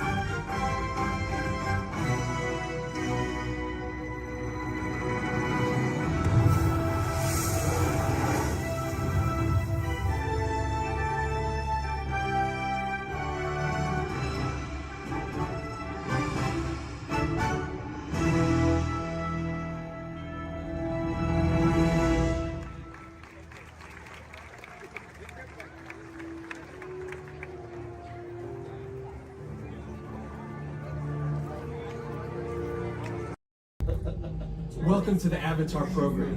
Soon, you're gonna have a chance to undertake an amazing Navi rite of passage, flying on the back of this powerful animal called an Ikron, or as we call it, a Banshee. The way you're gonna do this is by being matched to something called an avatar. And I'm here to help you guys get ready. But first, we have to scan you for Pandoran microparasites. Alright everyone, stay on your number and move your arms a bit. Okay, start scan. Oh, I'm ready. You've all got them. But don't worry, they're very common around these parts. Let's start the decon. Initiating GMR decon. Stay still over your number, you're not gonna feel a thing. You're doing great. You're almost done here. They're all clear. Great. Now let's go over how all this works. Like I said before, you're going to be matched to these things called avatars, which look a lot like the Navi. They're created by blending human DNA and Navi DNA. Once we match you to an avatar, thanks to a special link chair, your mind will be able to control that avatar. Using avatars to fly this way was all figured out by my boss, Dr. Jackie Ogden.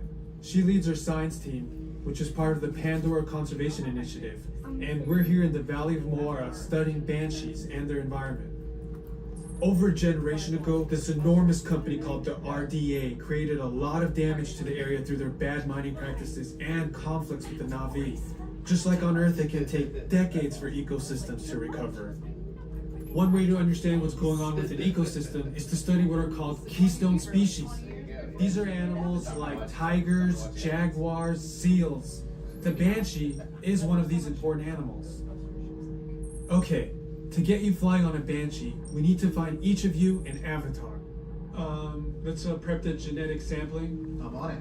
Okay, first we need to find the compatible match of your genetic material with the genetic material of one of the avatar bodies that we already have.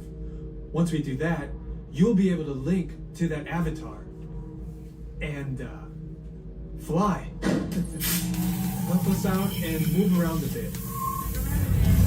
Almost. Yes, got him. Now, let's find you your avatar matches.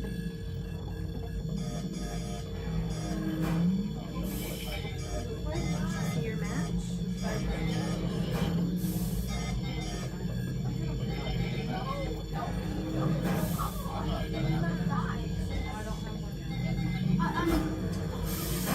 All right, you've all been matched with avatars.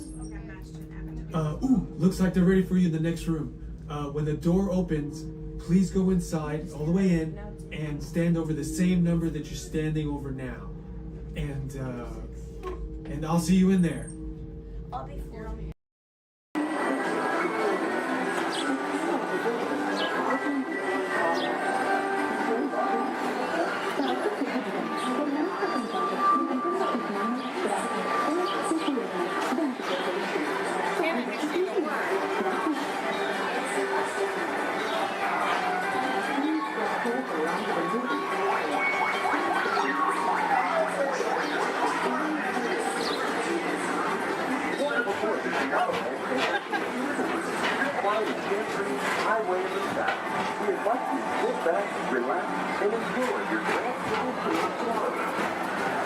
Along the way, you can preview many of the exciting places you want to be sure to enjoy today while visiting this land of tomorrow.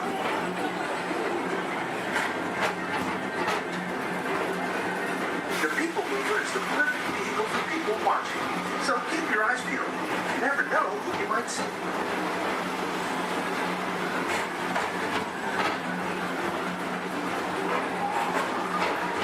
Coming up, Station's Great Escape, where you can report for duty as a security agent for the Galactic Federation.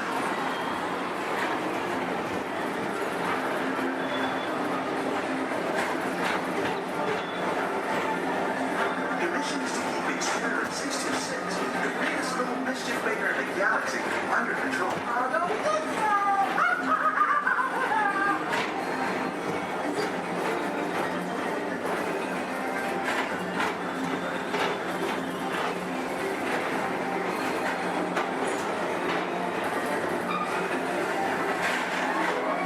And now, Tomorrowland heads to the border and currently presents Progress City, Walt Disney's dream for an experimental prototype community of tomorrow. Progress City was the inspiration for Epcot, and many of its forward-thinking ideas have been realized throughout Walt Disney.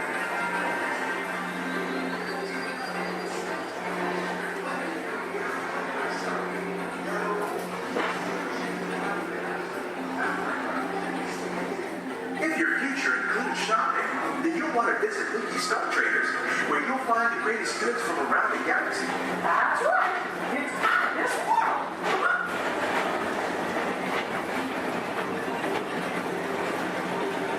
At the Tomorrowland Speedway, put the pedal to the metal and speed towards the checkered flag in your very own race car.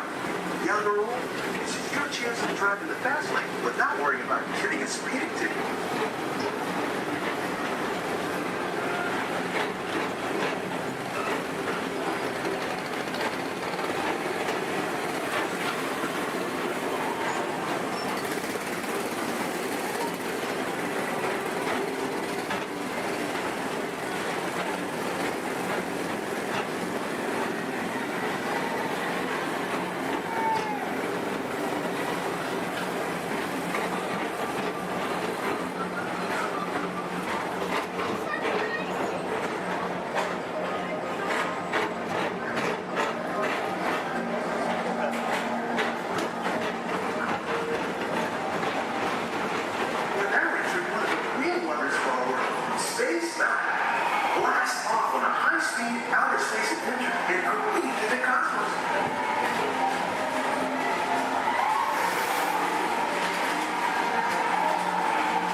Mr. Tom Morrow.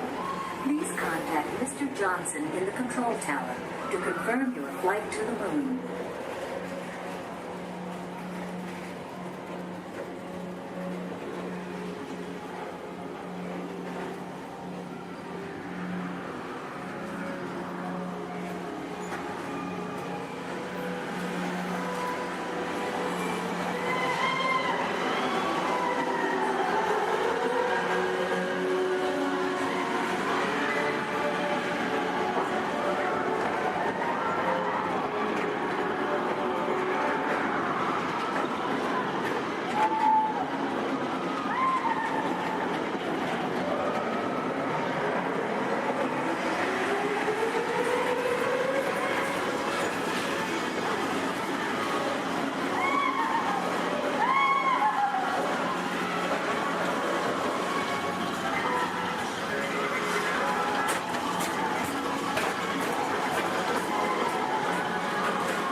Welcome back to Tomorrowland. Be sure to visit Space Mountain while you're here for an adventure that's out of this world.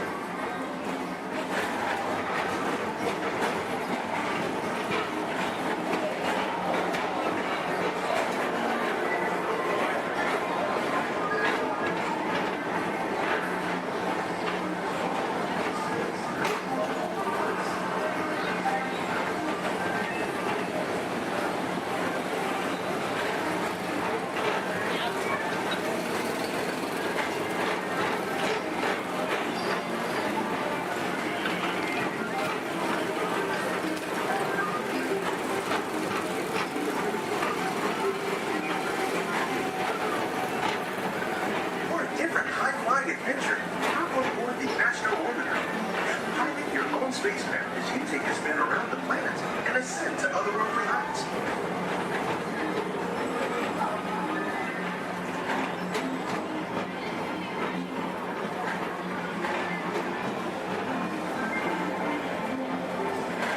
We're now approaching Walt Disney's Carousel of Progress. Inside this rotating theater, full families welcome you into their homes of yesterday and today, starting way back at the turn of the 20th century. First presented at the New York World's Fair, this legendary circular theater celebrates the progress that has made our lives better.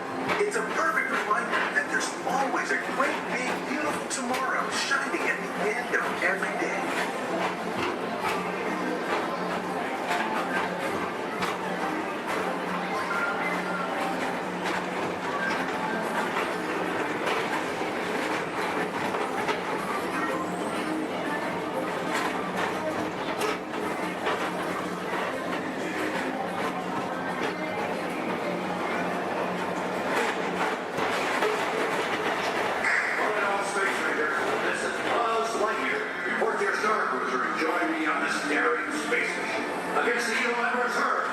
As an honorary space ranger, you'll use your own personal laser cannon to save the entire galaxy.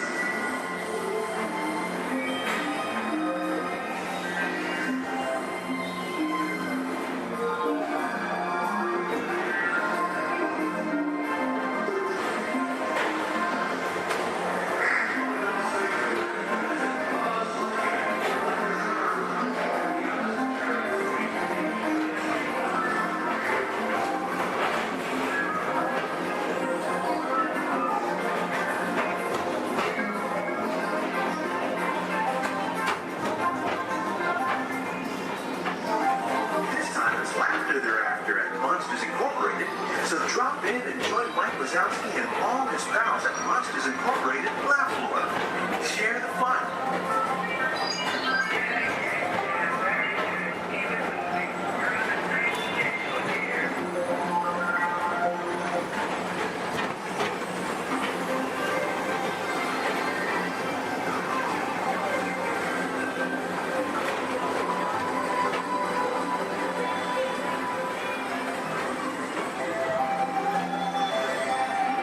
Thank you for joining us on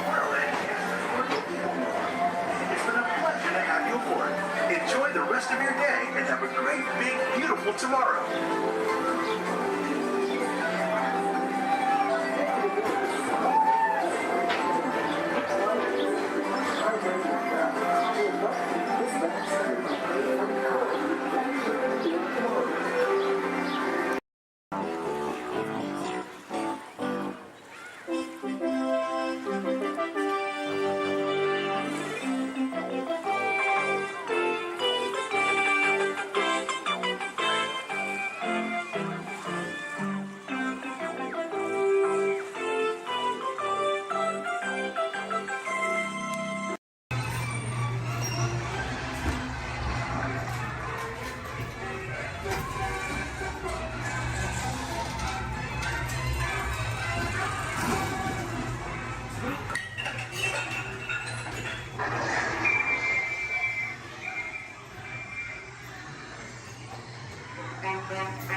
spring in my step. Let's go.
Here we go.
Please stay seated till we come to a complete stop.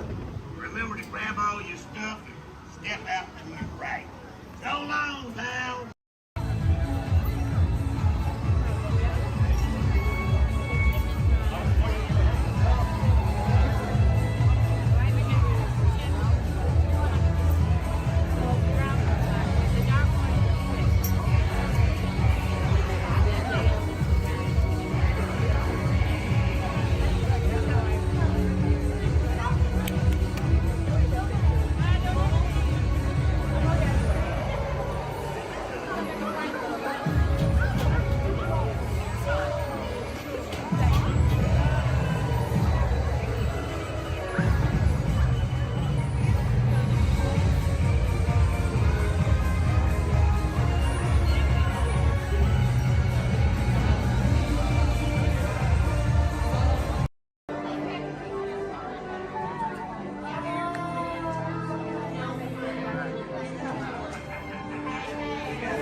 Greetings, Terrans.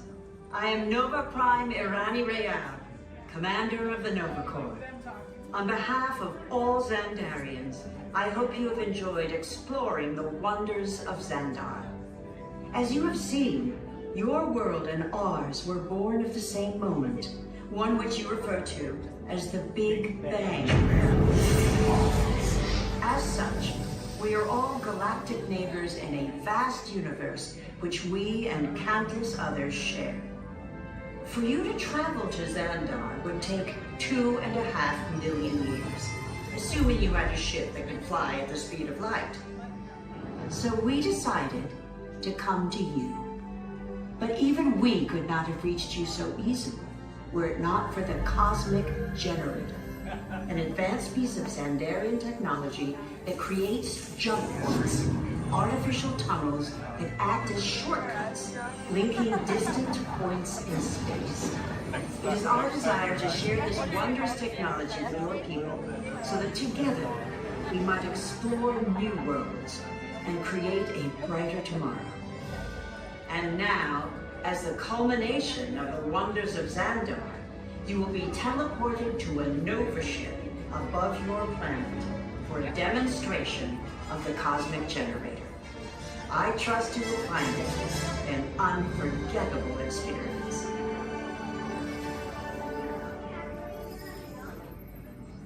Welcome, people of Epcot, Epcoters, Epcotians, citizens of Epcot. Does anyone know what they call themselves? What? Someone needs to tell me when I'm on. Welcome, Epcot-tarians.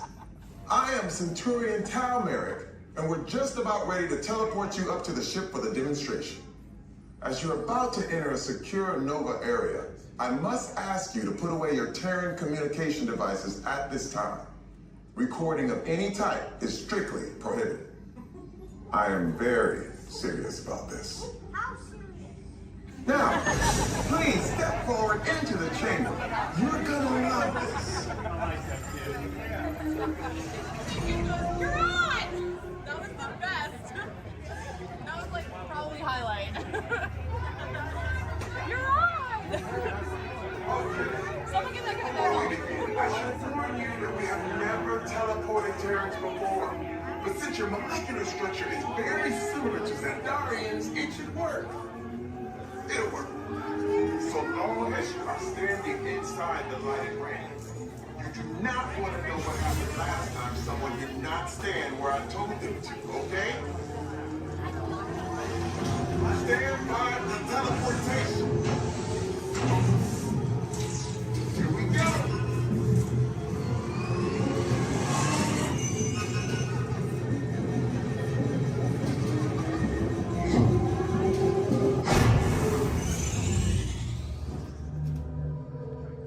You made it. I mean, of course you did. Nova Prime, they're ready. Excellent. What you see before you is the cosmic generator. And in just a few moments, we'll be activating it so you can experience for yourself what's happening. I'm not sure. Our power's out. And the cosmic generator is gone. Interior Mark, go to Code Red. Prepare the fleet. And call the Guardians. Now. There is no cause for alarm. Turn off that alarm. I've got an important transmission coming in. Hey, what's up, Nova Corps? Our cosmic generator has been stolen. What? How? Why didn't we think of that? That thing's gotta be worth a fortune. I am Groot. Good question. Yeah, who do you think took it? Perhaps that really big man outside your ship. Oh, that is a big man. I need to alert Nova Prime. I've been watching Terrans for eons. That's not creepy at all. This species has failed. Wait, whoa, we didn't even know there was a test. He's got the cosmic generator. He's creating a new jump point. Jump point to where? Not where. When? It's some kind of mutant jump point. He's going back to the dawn of time. Dawn of time, why? To erase some error. Well, that doesn't sound good. Your time is over. Wait, what do you mean? What do you mean that's so vague? The jump point is closing. Hey, Nova Dude, you're Nova Corps need to follow that whatever it is until we get there. We can. Our power is down, and I've got to get these Terrans onto evacuation shuttles. I got it. I reprogrammed the shuttles to follow them through the jump point. Wait. What? Look, they're our only chance of keeping track of that whack job until we get the cosmic generator back. Piece of cake. Wait! There's King. Where's this King? The odds are impossible, Yep. but it's our only shot. Good luck. Are you sure you can control it? Come on, it's me. We got this. We're all toast. First it was King, now there is toast. This plan is making me so hungry. Terrans, listen up. We need to make our way to the evacuation shuttles now. We'll follow with the fleet and get our power.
much fun as New Year's Eve in the orange groves.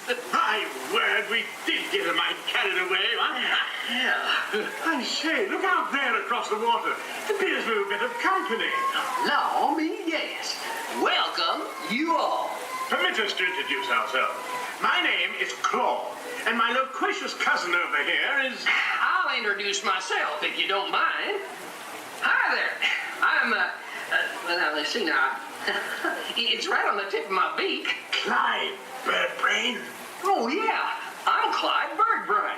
Yo, I say, perhaps you good people have never conversed with toucan birds before. Well, neither did we, till one day we discovered this magic sunshine pavilion. By Jove, yes. I remember just how it happened, many, many bird baths ago. There we were in an explorer's launch on a mysterious river in deepest Adventureland. Off in the distance comes the fierce roar of an African lion. And as we round a bend in the river, a huge bull elephant bellows forth in protest of our intrusion. Suddenly, the treetops explode in a frenzy of outraged birds. Oh, come, you can jolly well do better than that. I can jolly well do one at a time.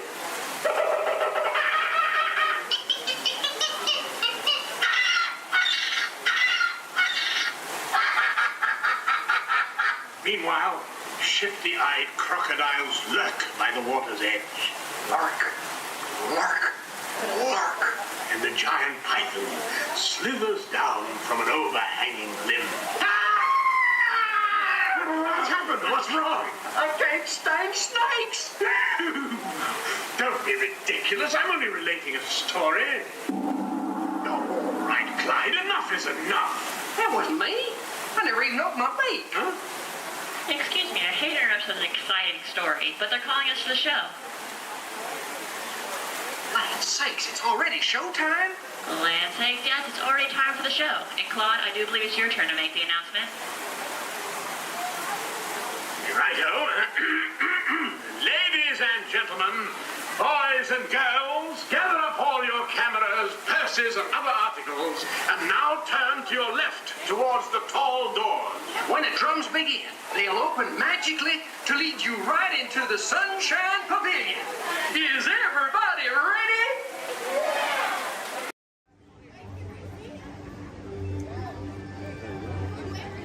Hey there. See ya. This is sure fun climb the stairs. Don't forget to have you on your video. Hashtag Amazing Spider-Man.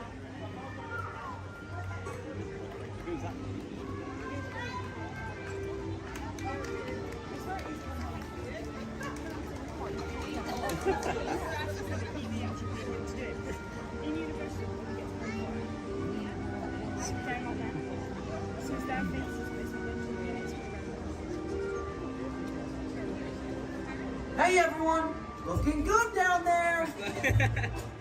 Wow, this is a friendly neighborhood. Welcome to Avengers Campus. Hey, what's going on, guys? Oh, me? Ah, you know, just spider stuff. Okay, time to run some tests. Spider-Man! Oh, hey, Sharon. Shall we conduct an altitude test? Yeah, I guess I should do some work. Always good to have the data. On my way. Just need to find a clear path for something to swing from. Oh yeah, it's go time.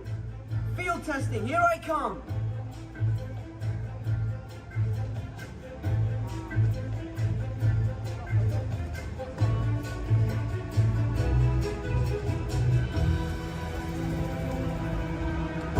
Time for some field testing. Here goes something.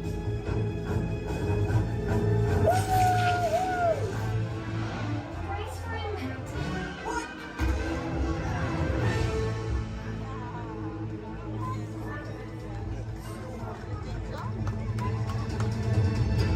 I'm good. I'm good. Less spacing than I planned. Sure. Did you get that? I got the data. Okay.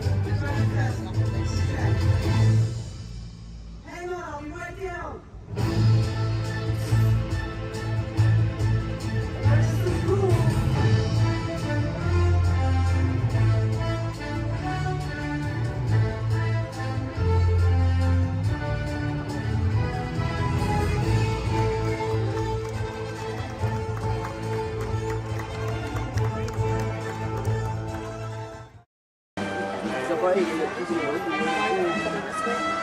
folks, we'll be on our way out to Sleeping Beauty's Castle Center Park. Please remain seated. You're in.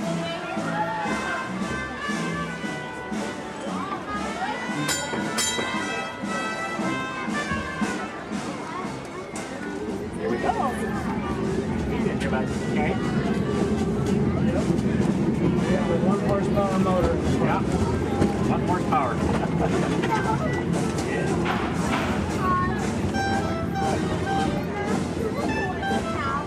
Well, because this one only has 1.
Welcome to the Magic Kingdom.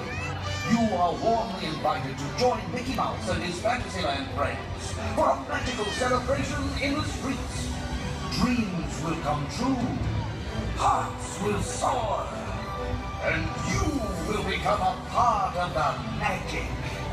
For the time has come to take your places and prepare to welcome the wondrous and wonderful Disney Festival of Fantasy Parade!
Life under the sea is better than anything they got up there.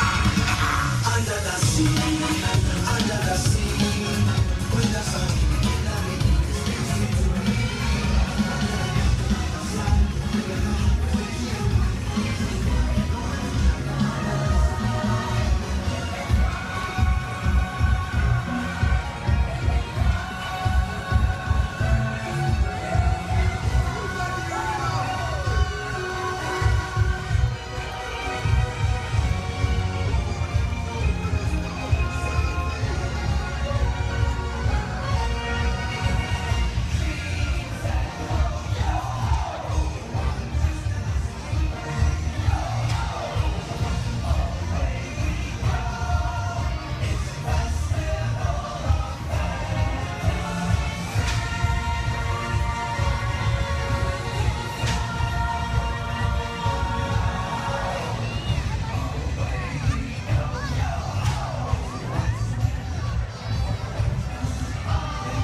Terrans.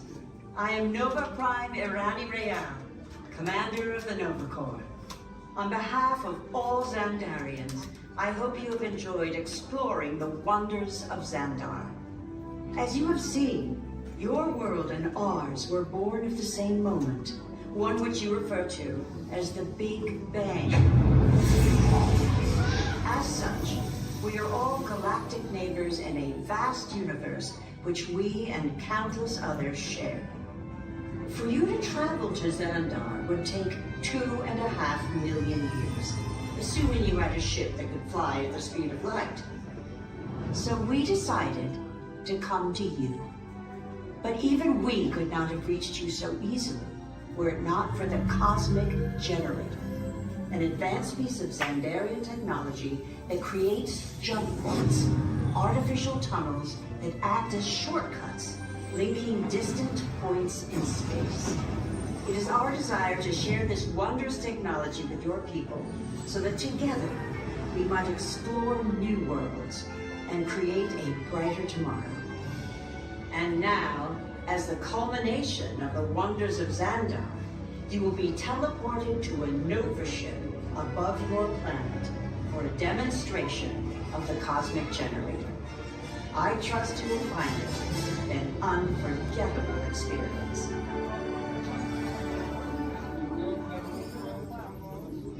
Welcome, people of Epcot, Epcoters, Epcotians, citizens of Epcot. Does anyone know what they call themselves? What? I'm on? Someone needs to tell me what I'm on. Welcome, Epcot Terrans. I am Centurion Tal Merrick, and we're just about ready to teleport you up to the ship for the demonstration. As you're about to enter a secure Nova area, I must ask you to put away your Terran communication devices at this time. Recording of any type is strictly prohibited. I am very serious about this. Now, please step forward into the chamber. You're gonna love this.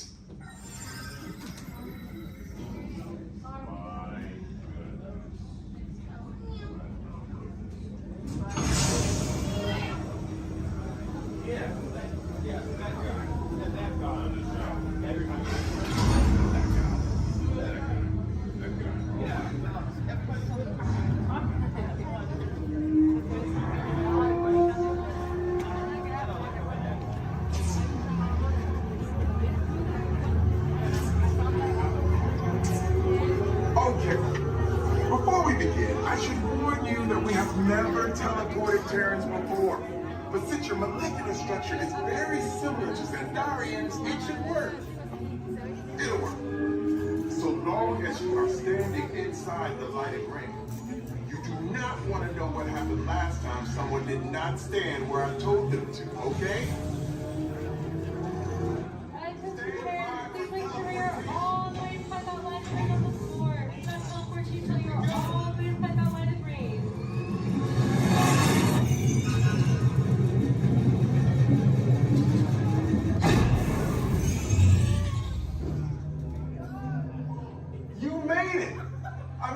Of course you did. Nova Prime, they're ready.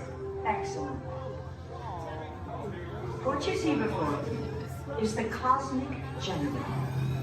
And in just a few moments, we'll be activating it so you can experience for yourselves what's happening. I'm not sure. Our power's out. And the Cosmic Generator is gone. Superior Monarch, go to Code Red. Prepare the fleet. And call the Guardians. Now! There is no cause for alarm. Turn off that alarm. I've got an important transmission coming in. Hey, what's up, Nova Corps? Our Cosmic Generator has been stolen. What? How? What didn't we think of that? That thing's gotta be worth a fortune. I am Groot. Good question. Yeah, who do you think took it? Perhaps that really big man outside your ship. Oh, that is a big man. I need to alert Nova Prime. I have been watching Terrans from the arms. That's not creepy at all. This species has failed. Wait, whoa. We didn't even know there was a test. He's got the Cosmic Generator. He's creating a new jump point. Jump point to where? Not where. mutant jump point? It's going back to the dawn of time. Dawn of time, why? To erase an error. Well, that doesn't sound good. Your time is over. Wait, what do you mean? What do you mean it's so vague? The jump point is closing. Hey, no, dude, you're not recording to follow that whatever it is until we get there. We can't. Our power is down, and I've got to get these Terrans onto evacuation shuttles. I got it. I reprogrammed the shuttles to follow through the jump point. Wait, what? Look, they're our only chance of keeping track of that whack job until we get the cosmic generator back. Piece of cake. Wait! There's cake. Where's this cake? The odds are impossible, Yeah. but it's our only shot. Good luck. Are you sure you can control it? Come on, it's me. I got this. We're all toast. First it was cake, now there is toast. This plan is making me so hungry. Terrans, listen up.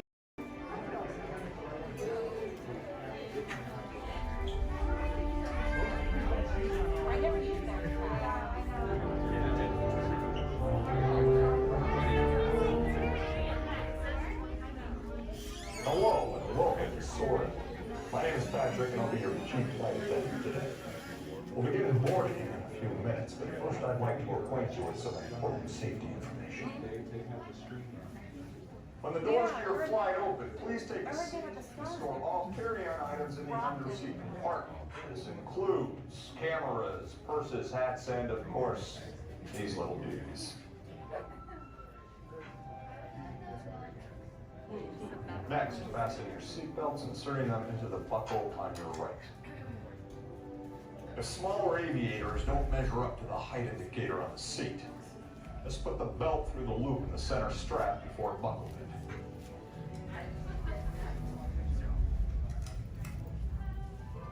Nice work, pal. Soon you will be airborne. So if you or your little aviators have a fear of flying or of heights, you might want to wait for your party if you arrive in. Okay, let's review. That is seatbelt, carry-on item, safety strap, fear of heights, keep your hands and arms inside at all times. Anything else? Yeah. Have a nice flight. Alright, my friends, we're gonna load row 3, followed by 2, then 1. Row 3, please follow me. 2, you're gonna follow 3. 1, you're gonna follow 2. Crush, that's right. Let me show you how it's going to work. Behind me is our window to the Pacific. It allows us to see all of the undersea life that swim by. Up there in the corner is our hydrophone. That allows us to communicate with all the undersea life. So it's going to be very conversational, meaning Crush will talk to you. You'll be able to talk to Crush. He's got questions for you, and hopefully you all have some questions for him. You can ask him anything you want. You can ask him what he likes to eat, what he does in his free time, what's the meaning of life, anything like that. He'll be happy to try to answer. If you do need to leave at any time during the show, it's okay. Just use the doors on the opposite side of where you enter, back there. Again, if you need to exit during the show, use those doors back there. Back there is my pal Rachel. Everyone say, hey, Rachel! Hey, Rachel! She'll be back there to assist you if you should need any assistance during the show. I'm going to turn down the lights and the music now so we can see and hear just a little better. We do have some last-minute rules and regulations to go over, but my friends the Moonfish have volunteered to show you the rules visually. So, hey, Moonfish, come on out. All right, first rule inside, please no eating during the show. And no drinking, no smoking. And the last one, take all the pictures and video you like, just please no flash photography or video lighting. Round of applause for the Moonfish! All right, Crush is up there serving. He said when you're ready, just call him down. So on the count of 3, yell, hey Crush, ready? 1, 2, 3!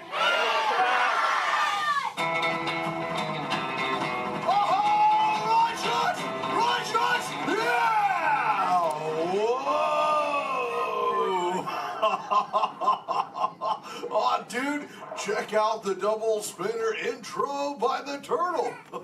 Whoa! Hey, check out all the human dudes in the human tank, too. Well, hello, human dudes. I said hello, human dudes. There you go. Whoa, hey, look at these little dudes, sublevel. Hey, little dudes. Focus, little dudes. Oh, man, let's totally make contact with some of the humans. Well, hey, John, dude, come over here to the seafloor, dude. At the back of the seafloor, there's totally Mini Man by the aisle with a blue lid and sparklies on it, dude. Oh, I see, dude. Chaw. Hey, what's your name, little dude? Yeah, I was Espanol, dude. Oh, totally sweet, dude. Let's see, how old is he? Hola. Oh, hola, little dude. Dude, me amo crush. Seis. Cool, dude. I'm 150, dude. Hey, I still got my washboard abs.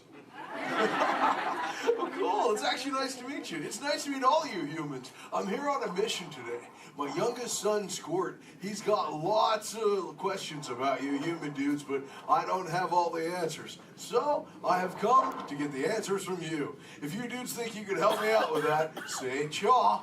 Oh, you so totally rock! Oh, dude, hey, for those of you that don't know, when a turtle says, you so totally rock, respond by saying, dude, nice and loud. Try one for practice, you dudes. You so totally rock! Awesome. Okay, Squirt wants to know how many of you know how to swim. Hey, raise your fin if you know how to swim, dudes. Wow, we got lots of swimmers out there. Hey, let's stay up in the seats, dude, over on this side. Last row, dude, like second noggin in, there's a dude with a white shell, kind of like lots of colors on the front, dude. Sure. What's your name? Tyler? Oh, nice to meet you, Tubular Tyler. Hey, dude, when you go swimming, do you like to swim fast or take it nice and easy? I like to take it nice and easy. Oh, chaw. Yeah, dude, just kind of like kick back on the shell and be like, dude. Totally, dude. Hey, I like to swim fast, though, too. Dude, you want to see me shred some biscuits? Say chaw. Chaw. Okay, dude, let me get my motor revved up. Human dudes, I want you to time me, okay? Start counting when I say go. Ready, set, go. That dudes. Totally just swam all the way around the world. Twice. Ah, dude, I can't swim that fast. Only about what you call 20 miles per hour. Hey, but check it out, dude. If I got a tiger shark on my tail, I can go way faster, dude. Hey, but I'm doing all the talking here. Humans, if you got a question for me, like totally raise your fin, dude. Talk to the dudette right there, waving me down from the second row. Hey, what's your name, dudette? Morgan, Oh, cool. It's Mondo Morgan. What's your question? do you know any twins? Oh, I know. Yeah, dude, I got lots of twins of my own, dude. There's my twins, Bill and Ted. I got my twins, Cheech and Chong. I got my triplets, Mary, Kate, and Ashley. That's really cool. What about you? Do you have lots of twins, too? Yeah, well, I'm a twin. Oh, you're totally into... Wait, that dude in front of you looks just like you. Is that your twin? Yeah. I would hope so. That'd be an odd coincidence. That's cool. Where are you dudes from? Castro Valley. Oh, where's that? By the Bay Area. Oh, okay. That's cool. That's cool area up there, dude. Way too many sharks, though. That's totally sweet. Well, thanks for your question. Who else has a question, dude? Let's see. Let's go. Hey, back to the seafloor. Let's go right over here, John, dude. There's totally a mini man up front. He's got a blue shell. He's got it near the outside, dude. Blue short sleevey shell. Hey, little dude, what's your name? Dominic, Nice to meet you, Deep Sea Dominic. What's your question, dude? have you ever been married or divorced?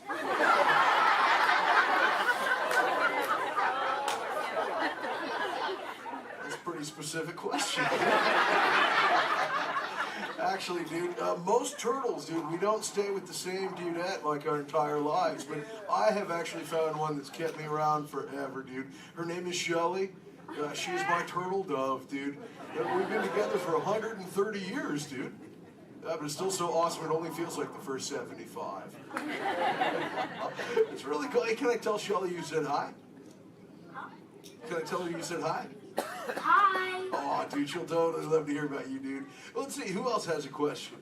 Let's see. Let's go. Hey, John, dude, jump across the aisle up here near the front. There's totally a mini man with he's getting his fin waved by another dudette. Hey, little dude, what's your name? Braden. Oh, cool, dude. What's your question, Boogie Braden? How How many kids do you have? Yeah, I got 65, dude. John, like I said, well, I already told you about my twins, dude. But like Squirt, he's my youngest. And then there's Sheldon, Shelby, Michelle, Herschel, Rochelle, Trishelle, Shell, Lella Ding Dong. Let's see, I got my teenagers, Leonardo, Donatello, Raphael, Michelangelo, Zach, Kelly, Slater, Screech, Jesse, Lacey, Chris Jr. Let's see, there's John, Paul, George, and Ringo. John's going through a really weird phase right now, though, dude. He thinks he's a walrus. So there's Michael, Janet, Tito, Jermaine, LaToya, Randy, Marlon, Chris Jr., Chris Jr., Chris Jr., Chris Jr., Chris... Well, there's lots of Chris Jr.'s, dude. All the way up to my oldest son. His name is Keanu. Keanu's not very bright, but we still love him anyway. My What's that? sister's name is Trishelle too. Oh, Trishelle, dude, that's a totally sweet name. She must be part turtle. Actually, hey, maybe you can help me out with something, dude. I got a question for you. I found a thingy on the beach the other day. Not really sure what you human dudes call it. Where did I put that? There it is. Hey, dude, what's this? That's a bikini. Oh, cool, a bikini, dude. Do you use a bikini when you go swimming? Oh, why not? Because I'm not a girl.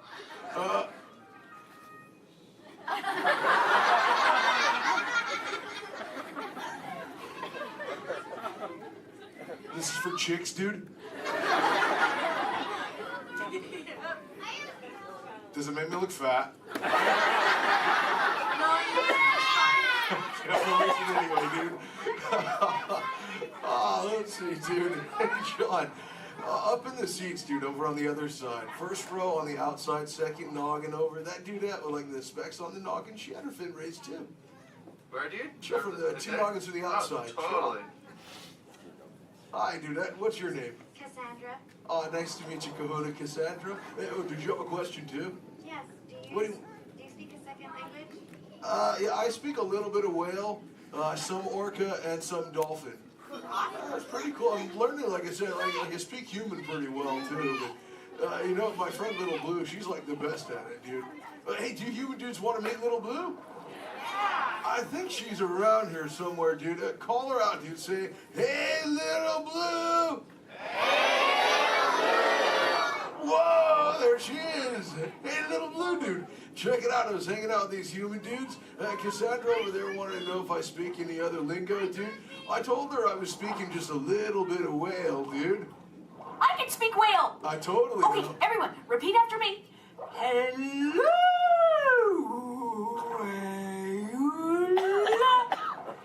Okay, try that one all together, human dudes. Go.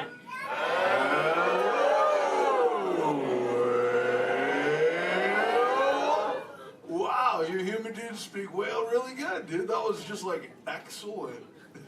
Oh, too bad there's no whales around here, though, dude. You know, sometimes you speak whale and there are like 80 whales swimming around you. Yeah, totally. Not today. No whales around here, dude. No whales. No whales in the ocean. Try to speak sea. Where? Whoa! Oh, dude, look out! The humans call the whale, dude. Grab the stuff. Swim away.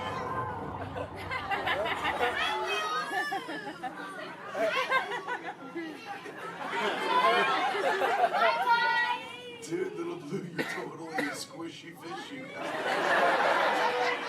What should we do? Tell the whale to go away. Okay, humans, tell the whale to go away.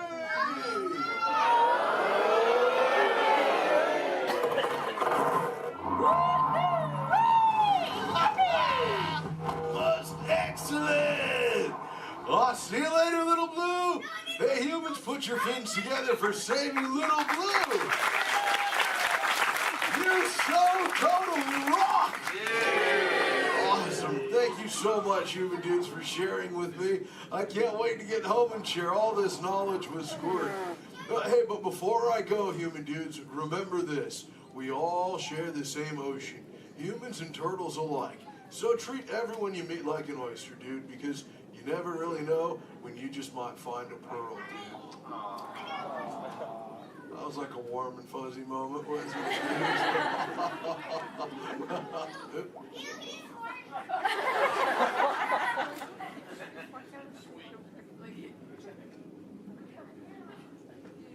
That wasn't me, dude.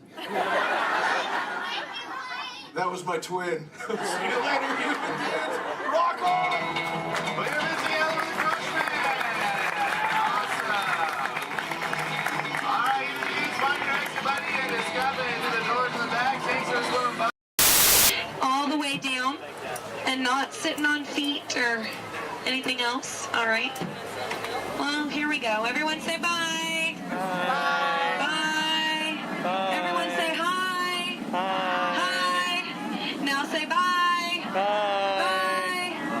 Now say hi. Hi. Don't say bye. We're stuck together. 3 months. Yes, 3 months together. Yes, my name is Erin. I'm going to be your skipper, your guide, your social director, and your dance instructor for all 3 of these months. Now, make sure you stay seated. Keep your hands and arms inside, and be sure you watch your kids, because the crocodiles, be sure they will. Now, we begin our adventure here in the Amazon rainforest.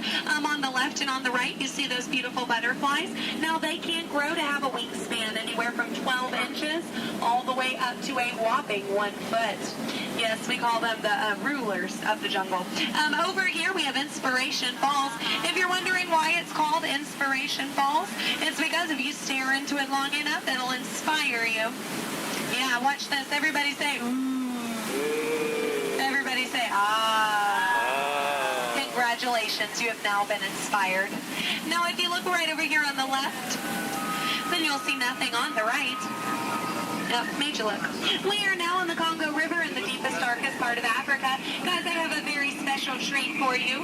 A pygmy welcoming party to welcome us here to the jungle. Take a look right over here on this beach, and they're gone. Okay, something must have scared them off. So keep your eyes open, guys. Whatever it is could still be around. Yeah, something scary. Something probably like a, it's right behind me, isn't it? Uh-oh, okay. Just a 30-foot python. Nothing to be afraid of, guys. They are actually very, very friendly creatures.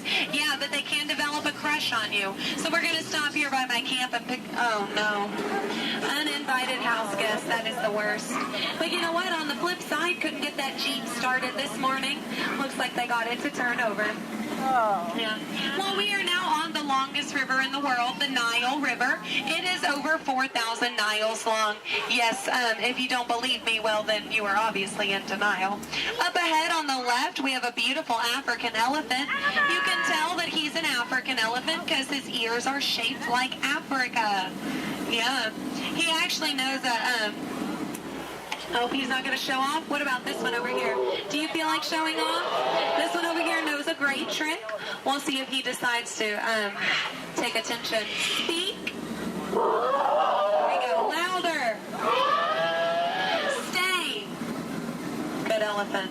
I want to point out this sandstone here. You know, many people just take it for granted. Yeah. But I definitely think it's one of our bolder attractions. This is the belt, yes, the African belt where all the animals come down for water. They won't all return to their herd, yeah, thanks to that pride of lions. Now, up here, this demonstrates a basic law of the jungle. Never, ever be a zebra. Now, another basic jungle law states that a safari on foot cannot outrun a charging rhinoceros. Yeah, I tried to warn them, but they didn't listen. But you know what? I feel like they got the point. In the end, you know, wouldn't you hate to be the low man on that totem pole? Now, danger lurks around every bend in the jungle. As we come around this next corner, we are entering crocodile country.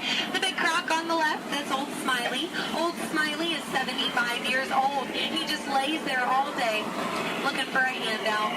Yeah, I had an English teacher on my boat, try to give him one time. Now she's teaching shorthand. Up ahead is Schweitzer Falls. Now, Schweitzer Falls is named for Dr. Albert Falls. Those of you in the back, you might want to lean in. Lean in, guys.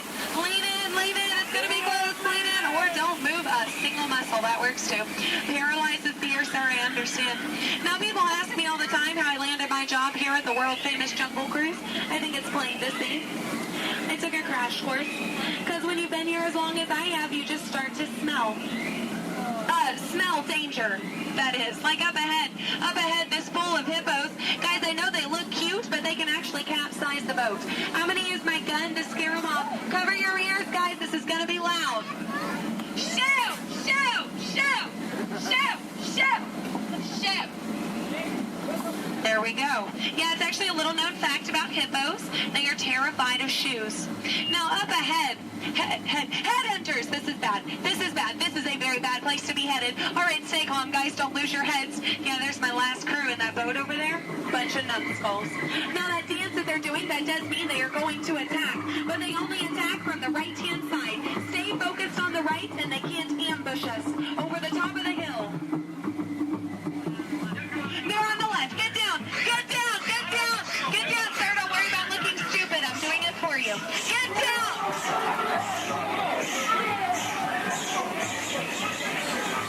All right, we're safe. We made it. Now this is it, folks. The 8th wonder of the world. The reason you rode the Jungle Cruise today. The backside of water.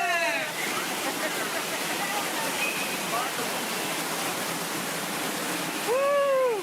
Yeah, you feel that mist? Kind of nice, kind of cool. That is the largest concentration of bacteria in the jungle. You're welcome. Well, we are now in Southeast Asia, deep in the heart of Cambodia. Up ahead, we have a temple. Uh-oh. Guys, I was going to take you in this temple. I think there's been an earthquake or something. This is a new entrance. I don't know where it leads. It could lead to danger. It could lead to treasure. Should we go in? Yes? Good. I do not know how to reverse.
Bathing pool.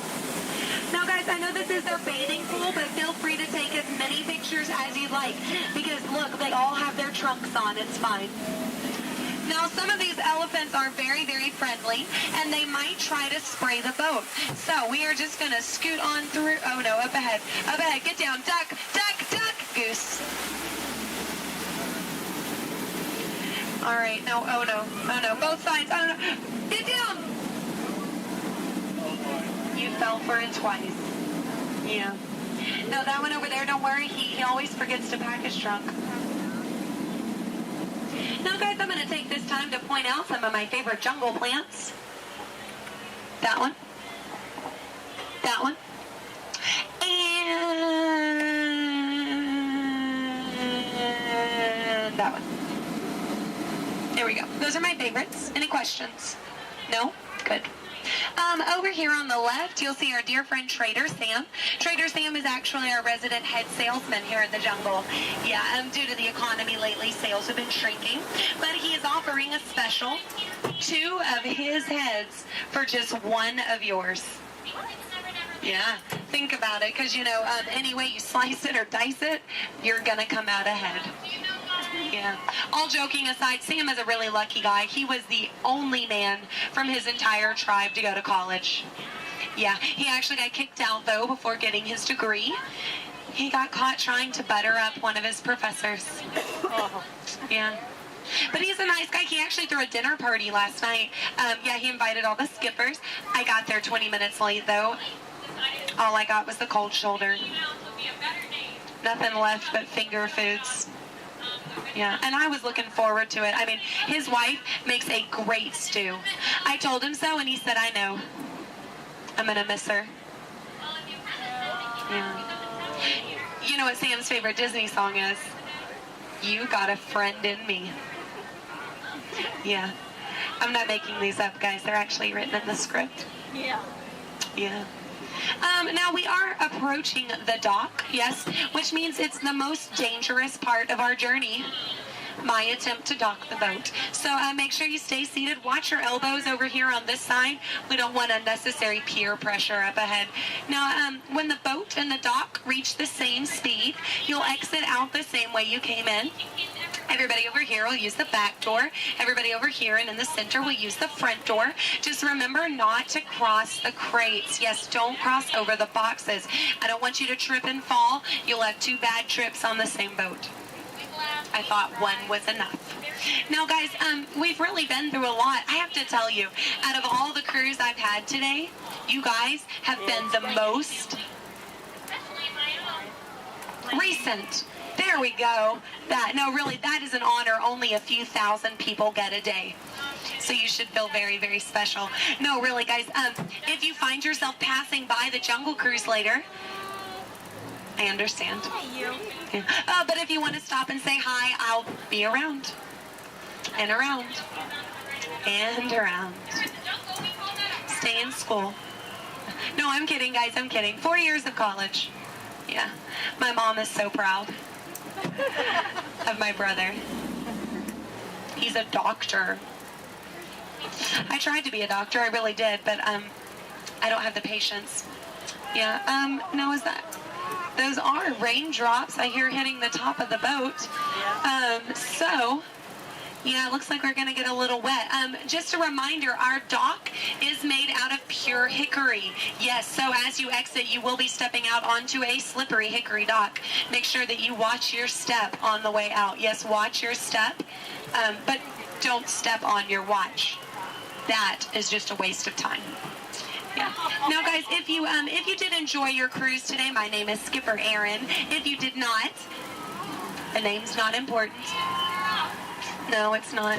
Now we are, here we go. Oh, here we don't go. But I'm out of jokes. Ooh, why is Cinderella so bad at soccer? She keeps running away from the ball. Yeah, but I mean, can you blame her? She had a pumpkin for a coach. Yeah. Oh, why does Peter Pan fly everywhere he goes? Because he can never land. Yeah. Why does Tigger bounce everywhere? He would really hate to step in poo. Yeah. What was Aladdin doing in the Haunted Mansion? He was looking for a boo. Yes. Well, I guess if we're still here, I could leave you with a few words from our sponsors. Yes, today's cruise has been brought to you by the Miracle Boat Engine Company. Yes, if this boat made it all the way around the river, well, it must have been a miracle. Yes, and Animal Crackers of the World, teaching children everywhere that all animals taste exactly the same. Delicious. And, the Cannibal Cafe, finding new and interesting ways to serve you every day. Now serving shish kebabs, shish freds, and shish teds. Yes. Now, guys, if you are planning on catching the fireworks tonight, just make sure you let them go. Okay? They're going to be very hot. They can explode in your hands. Yes. All right, here we go. Now, guys, there's a dock on the left and a dock on the right. It is a paradox. Don't let it confuse you. Yeah, but the skipper on the left and the skipper on the right, we just call that a paradox. Look, they can't even deny it. It's true. Guys, I really don't want to say goodbye to you today, so I won't say goodbye, but I will say this. I mean it from the very bottom of my heart. Get out.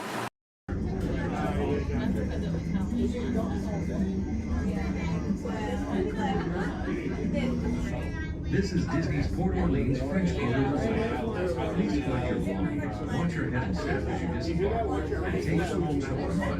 Thanks for riding with us, and welcome home.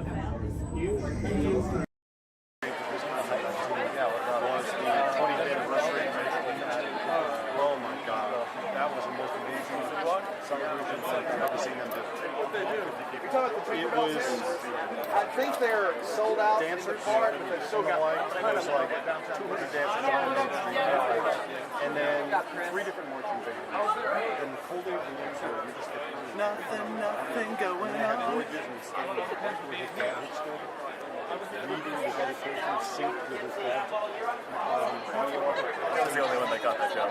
Then the celebration really began. Nothing to see here. Ladies and gentlemen, boys and girls, 55 years ago today, Walt Disney dedicated the happiest place on earth. Since then, Walt's dream has brought joy to millions around the world. Join us now as we go back to that memorable day, July 17th, 1955. To all who come to this happy place, welcome.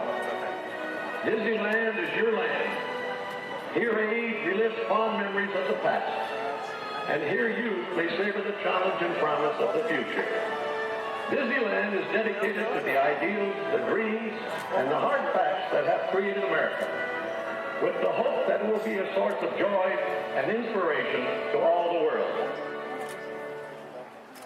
And now, let's all join together in singing Happy Birthday to Disneyland. Are you ready?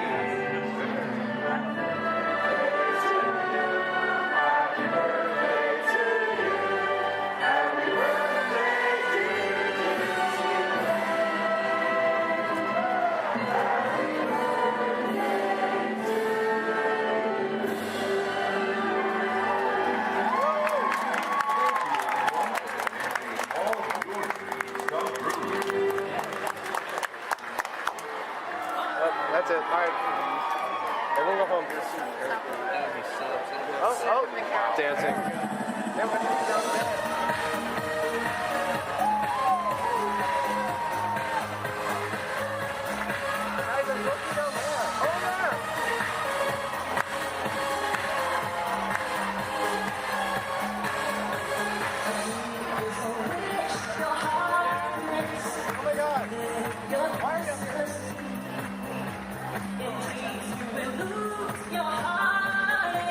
Whatever you wish for, you keep.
Right there. Behind the light post. They keep doing this like cool Oh, Pluto. We should go say hi to Pluto.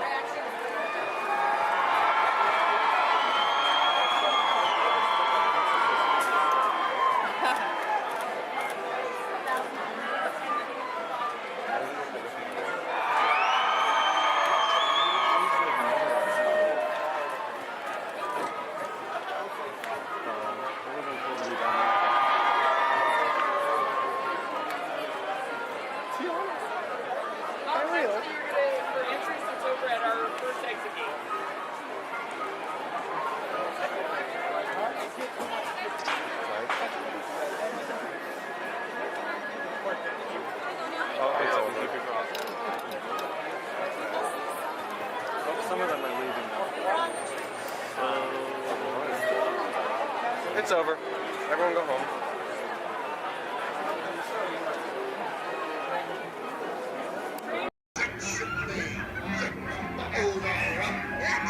I'm not sponging for rum. It be gold I'm after. Strike your colors, you brazen wench. No need to expose your superstructure. Sure is fine in autumn. It's looking like the breeze and the falling leaves. A blue sky above, the one that you love. I saw the scarecrow smiling, winking his eye. As we were walking by, I caught him. Then he looked my way, said enjoy your day. It's the magic that can happen when it's autumn. Changing leaves of red and gold. All is in the air. You can see it on every autumn street. And if you find that someone warms your heart every time you meet, you should remind them that you find them positively sweet.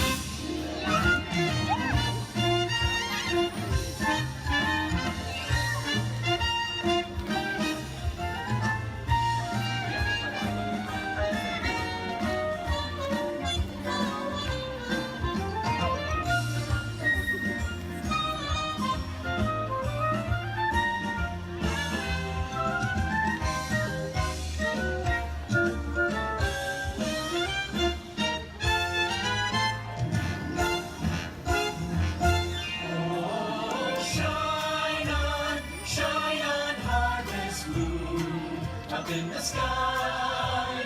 I ain't had no lovin' since January, February, June or July. Snow time ain't no time to stay outdoors it's good. So shine on harvest moon for me and my gal.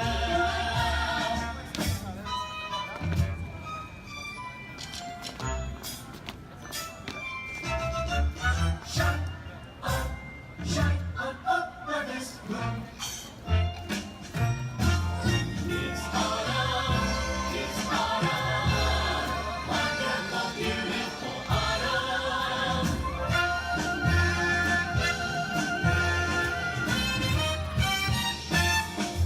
Let's take another hayride under the trees. It makes me smile from top to bottom, because that autumn chill gives me such a thrill.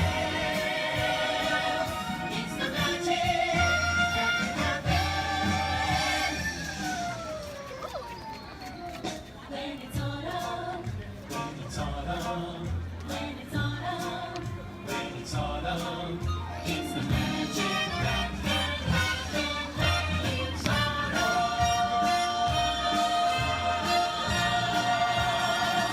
When it's autumn.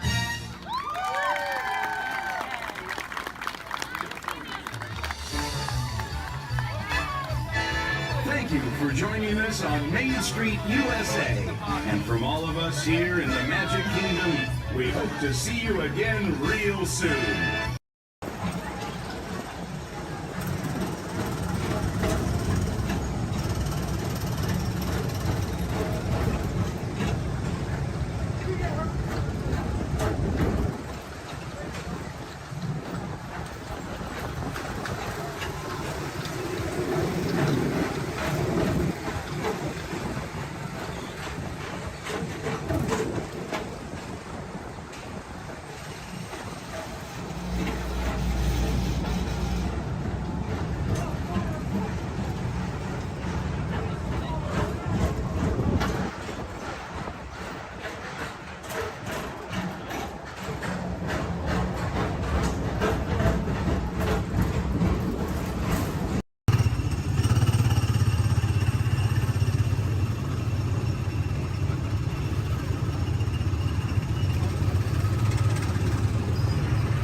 We can look around a little bit too.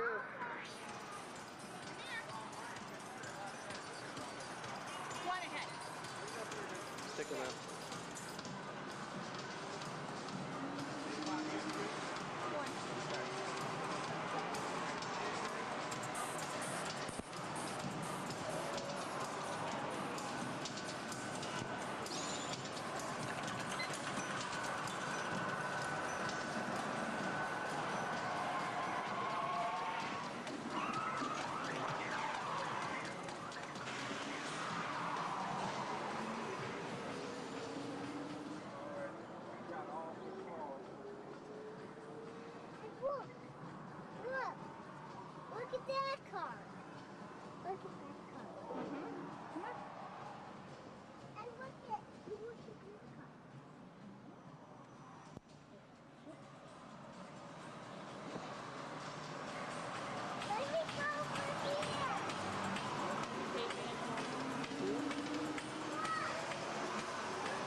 working today.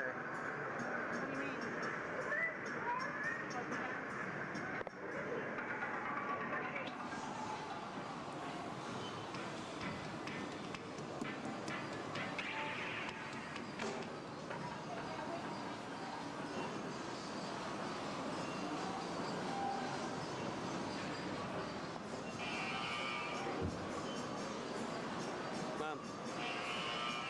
Oh, look at, watch this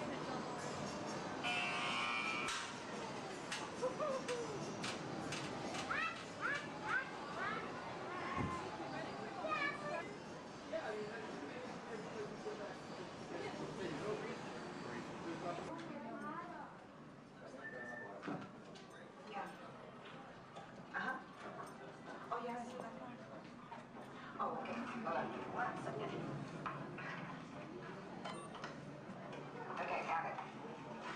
Yeah? Okay. Thank you.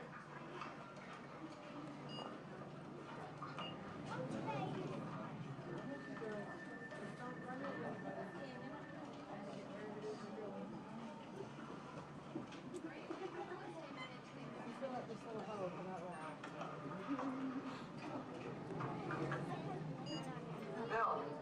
Yeah. The next group's ready. Oh. Thanks. Hi, everybody. Welcome to the test track. My name is Bill McKim. I'm up here in the control center. In just a couple of minutes, you're going to be out there on that track. But first, let's put together your test schedule. These are the same kinds of tests that are run at GM test facilities all over the world. Let's put up the 26-8 grade. You got it. Okay, we're going to start you off on an accelerated hill climb. Now, these steep grades give us a chance to evaluate the effects of heat and stress on your engine and on the transmission. Twisted or blocks? Let's put up the blocks, German and Belgian. Next, your vehicle is going to go over a variety of rough road surfaces. These are designed to test the integrity of the suspension and the chassis. It's gonna get a bit bumpy. Yeah. Next, you're going to see and feel what it's like when your brakes lock up and you lose control of the steering. Not such a good feeling, but hang in there because we're going to do the test one more time, this time with the ABS or the anti-lock brakes. Okay. All right. What's next? Let's do some environmental tests. Put up 2, 5, and 7. 7? Yeah, 7. Okay. After that, we're going to subject your vehicle to some extremes in temperature, as well as corrosive conditions, to see how it handles nature's worst. And finally, we'll take you out for some handling runs. Let's do the camera. I'm going to send you through some hairpin turns, and then we'll take you out and do the high-speed loops. And depending on how your vehicle and you hold up, we'll even throw a few surprise tests in there. Surprise test? Yeah. Pick one. Jack? No. If this whole routine seems a bit extreme, you're absolutely right. That's what a test track is all about. The cars you drive at home are made up of over 15,000 different parts, and every one of them has to pass the test under very extreme conditions before we ever let it off that test track and out onto the road. Now, as you can imagine, safety is a big concern of ours, so we're going to insist that you buckle up your safety belt securely. You'll be glad you did. Oh, we're ready. Oh, great. Well, Sherry says we're ready, so we'll see you out there on the test track. So please make sure your safety belts are securely fastened, as they always should be in your vehicle. We're clear for dispatch. Okay, let's move them up to the test area.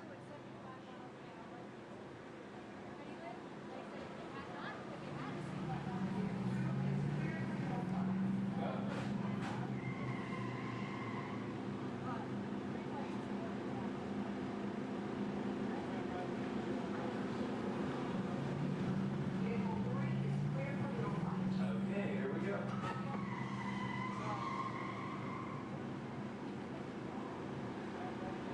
Mitchell? Vehicle 4 is clear for hill climb. Okay, here we go.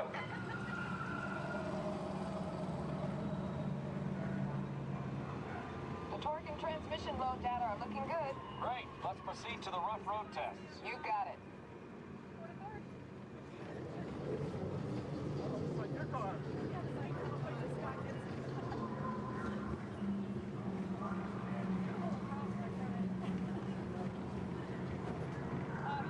Okay, I'm going I'll take you right up to the cones, hit the brakes, and see if I can steer you through.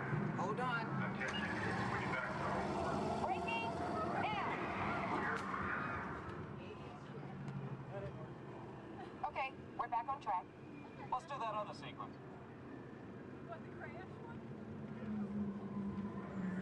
Okay, let's try it again, this time with the anti-lock brakes. ABS reactivated. Braking. All right, that's the way it ought to be. You see how ABS lets you keep control of the vehicle while braking?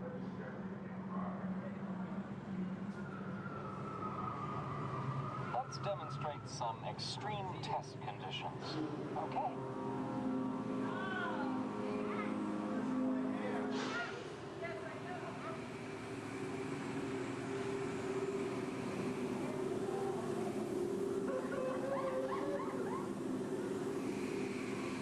Did you remember to turn off those robots?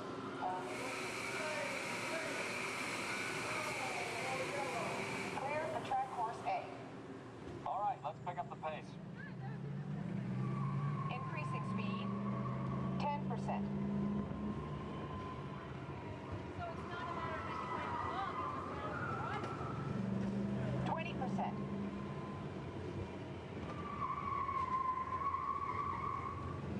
30%. Are you seeing an increase in lateral forces? Sure am.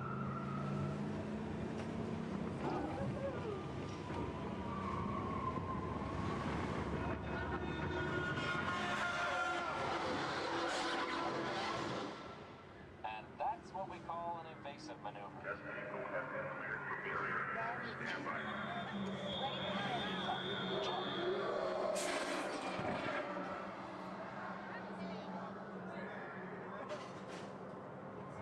Hang on tight.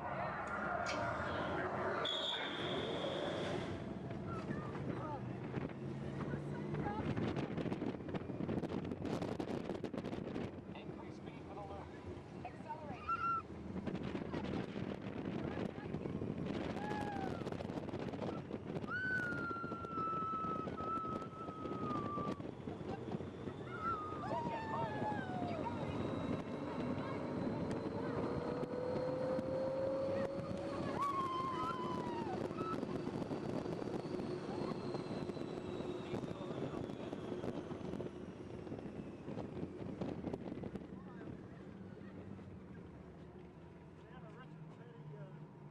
I expected it to be raining when we came out.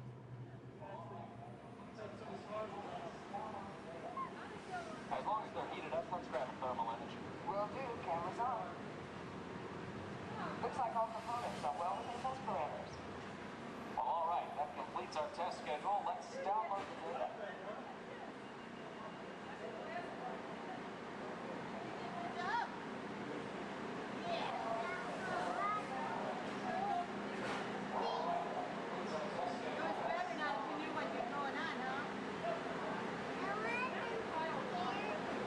Wasn't as scary, was it?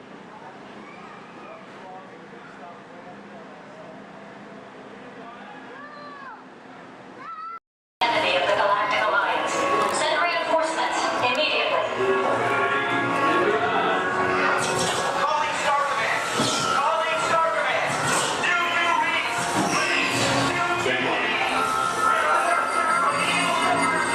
Sanders is having no trouble in Sector 9. No doubt it's the work of that nefarious Puma, the sworn enemy of the Galactic Alliance, the evil Emperor Zurg. His robotic army is stealing crystallic fusion power cells. Without those cells, will all be powerless and at the mercy of Zurg. Star Command picked a fine time to send the new piece. All right, you junior space rangers, listen up. Zurg is using the stolen battery cells to energize his secret weapon. Our mission is to find his robots and his secret weapon and blast them. Green Squadron will retrieve the power cells, while the rest of you concentrate on those robots. You'll rendezvous at Planet Z. I will remain here at Star Command to coordinate the mission. Battle stations, report to the flight deck for immediate launch. To infinity and beyond.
pointless.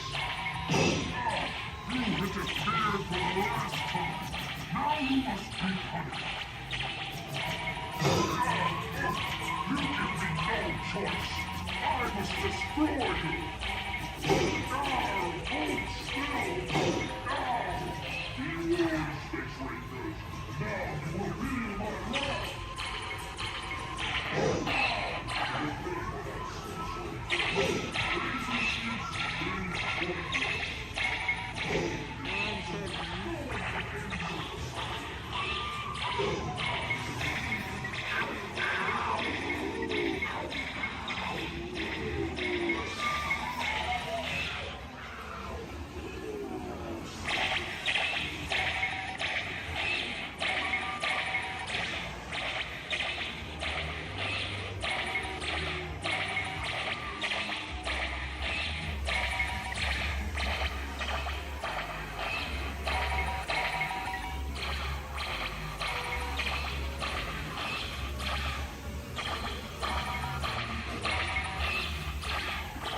Hold still. You won, Space Rangers. Now you will feel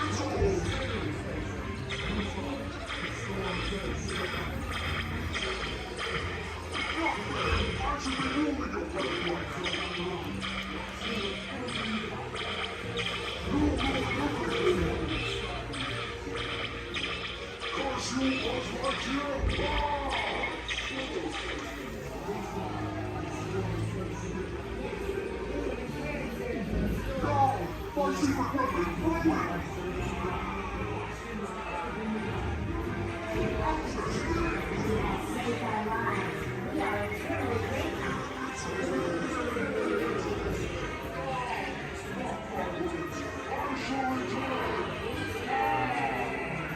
Yes, we will return Sir to the store.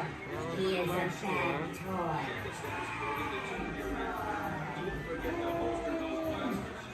You have saved our lives. We are eternally grateful. It's been an honor serving with you.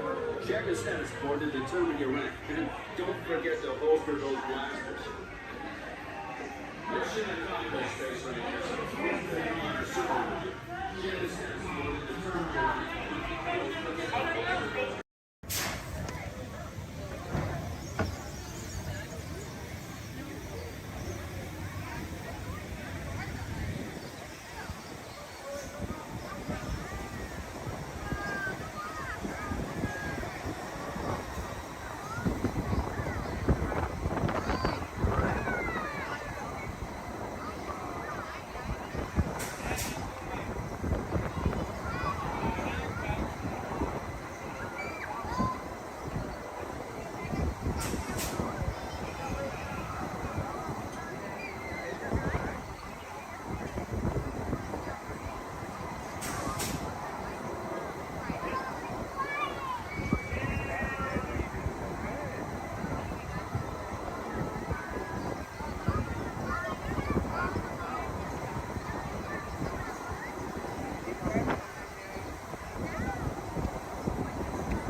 rocket ship stops.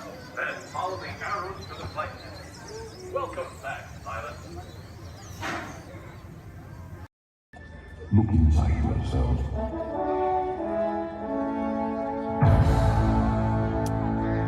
You are more than what you have become.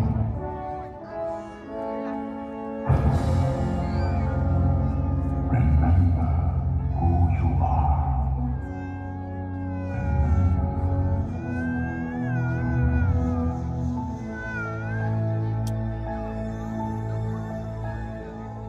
I have often dreamed of a far place where a hero's welcome would be waiting for me. Where the crowds would cheer when they see my face, And a voice keeps saying, this is where I'm meant to be.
And so our journey comes to an end, but yours continues on. Grab hold of your dreams and make them come true. For you are the key to unlocking your own magic. Now go, let your dreams guide you.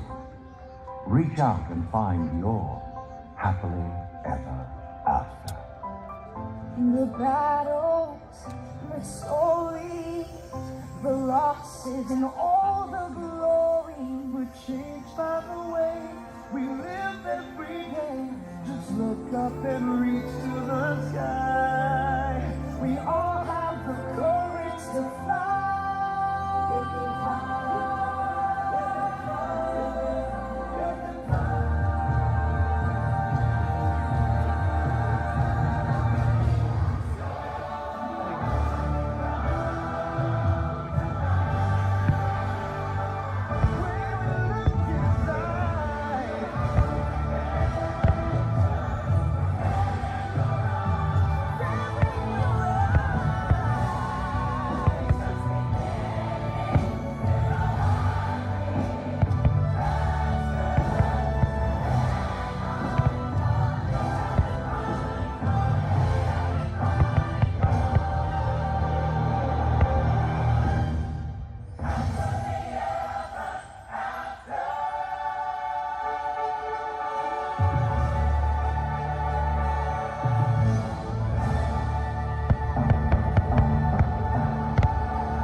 safe and glorious triumph. And you may firmly see its great and people!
we're all going to say bibbidi bobbidi boo.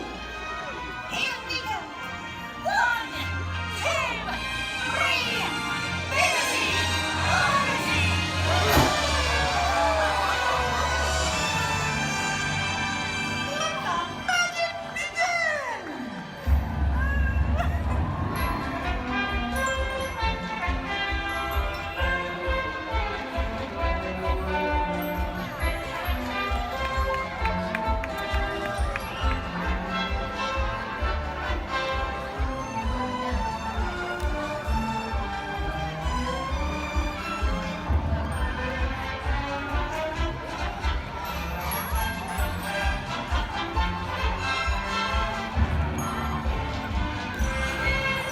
Thank you for your stay, Master Teacher.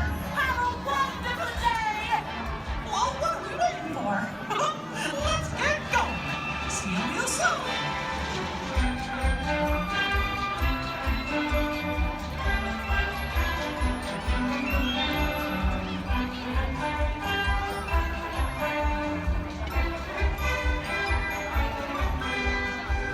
For your safety and the safety of those around you, please walk slowly and carefully to your first destination.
whole can.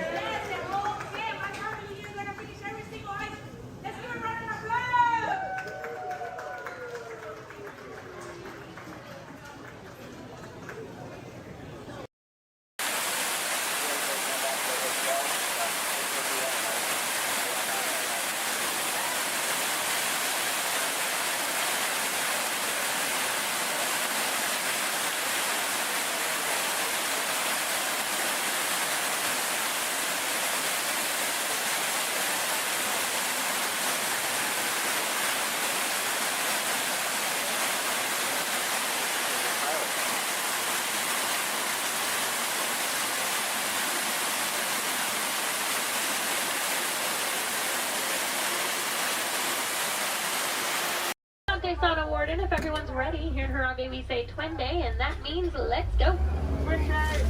Jumbo friends, my name is Rachel, and I'm going to be your safari guide out on the Harambe Wildlife Reserve. Just a couple friendly safety reminders before we do head on out, though. Make sure we stay fully seated the entire time. It does get pretty bumpy out there. We're also going to make sure we keep our hands, arms, feet, and legs inside the truck, and hold on to any loose items that could fall out, because unfortunately I cannot stop to retrieve anything if it does fall out. The first part of the reserve that we are heading into is the Little Aturi Forest. Now, the animals here in the forest are known for their camouflage, so we may have to look a little bit harder for them.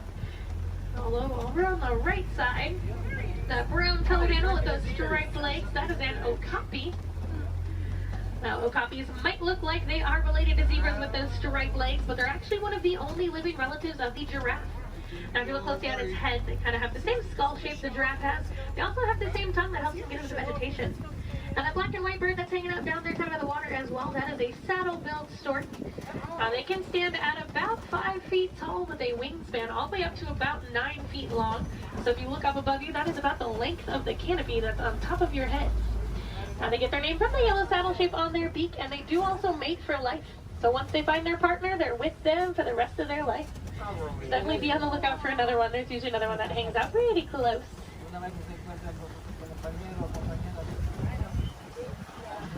Looking a little bit quiet on this part of the forest, so let's see if we can head up, see what else we can find. Looks like there is some movement up ahead, so I'm going to head over that way.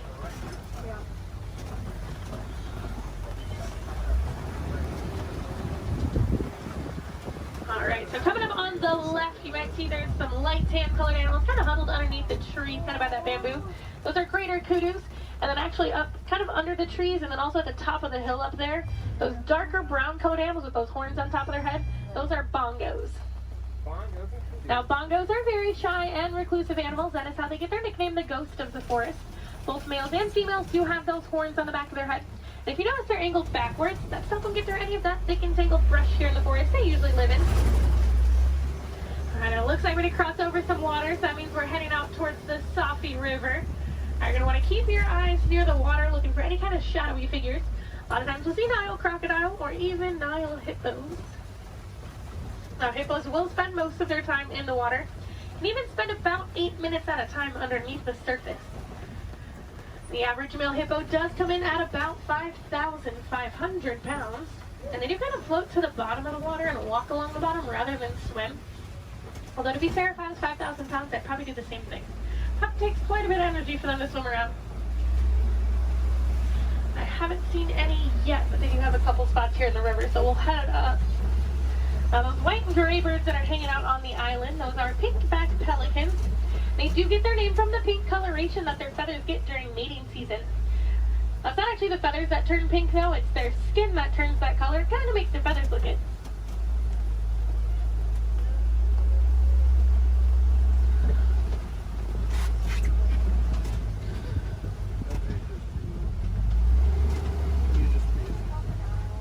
The hippos are being a little bit shy right now, but I do know we are heading towards crocodile territory. Aha, down there on the left, there are some crocodiles down there. Now, the average Nile crocodile does come in at about 16 feet in length, weighing about 500 pounds. Although they can grow to be about 20 feet long, and I do know there's at least one down there that's a little bit over 700 pounds. Now, when it is super hot, you will see them hanging out with their mouth open. That's because, unlike you and I, they can't sweat.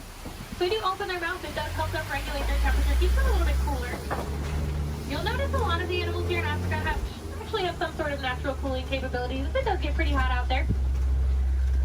Now, we are going to start making our way out towards the savannah. That does happen to be one of the largest parts on the reserve. It's also home to some of the more famous animals like lions, elephants, and giraffes. So hopefully we'll see some of those out there today. Now, coming up on the right side of the truck now, this tree that almost looks like it was planted upside down. That is a baobab tree, also known as the tree of life or the upside down tree. And they will remain leafless or dormant up to 9 months out of the year, and that's to help conserve any kind of water or energy the tree does have. And I'm already seeing quite a bit of movement down there, so we're going to head down, get a little bit closer to everything. Now, unlike the animals in the forest, the animals out here on the savannah do rely on speed and agility to protect themselves. Even giraffes can run at about 30 miles per hour. That is a pretty funny run if you've ever seen it.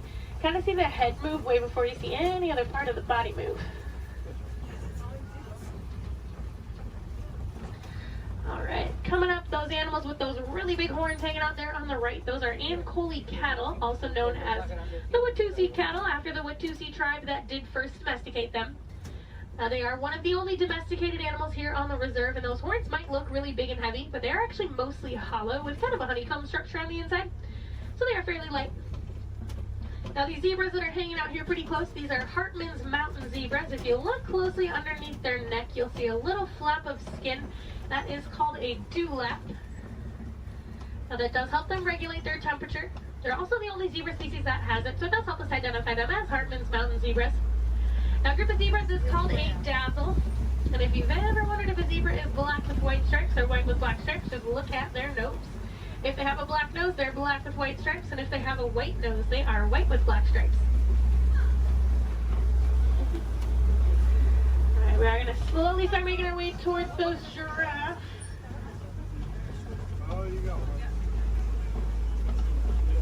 Now, baby giraffe. It looks like they are Maasai giraffe. Once we get up there, they do have that kind of jagged puzzle-like coat pattern. Also over on the left, kind of hanging out in the back by the trees over there, those are sable antelope. They do look at all familiar. They are the emblem of the Harambe Wildlife Reserve, so you might have seen their pictures out and around in the village out there. There we go, coming up on these giraffes.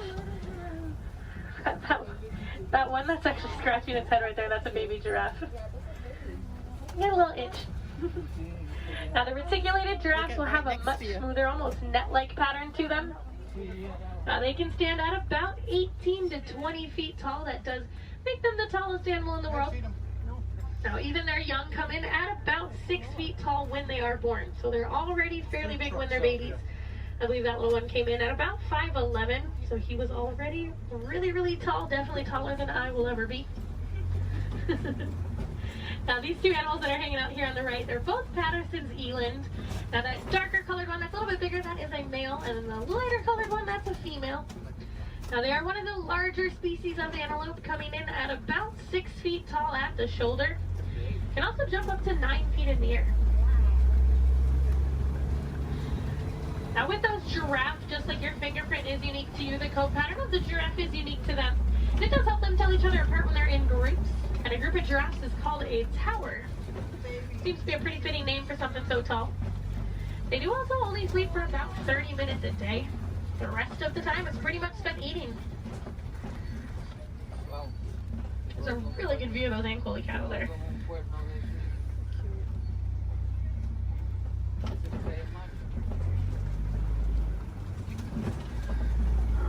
Let's see if we can head up a little bit farther into the savannah, see what else we can find.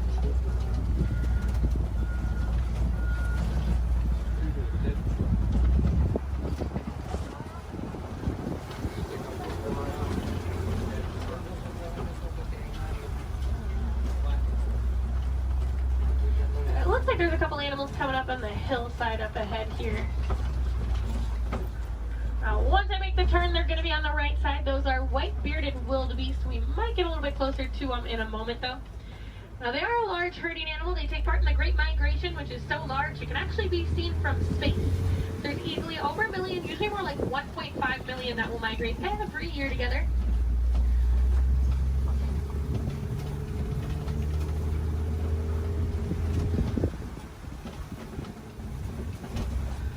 There they are. You can kind of see them there. Now we are also coming up on some knockdown trees just up ahead, so we're going to head over that way.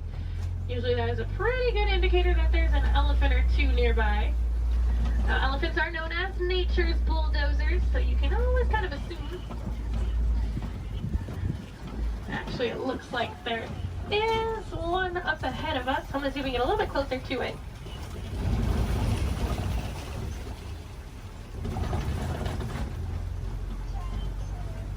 Now, in the meantime, while we are heading up to that elephant, also over on the left, there's a bunch of mandrills walking around on top of the rocks there.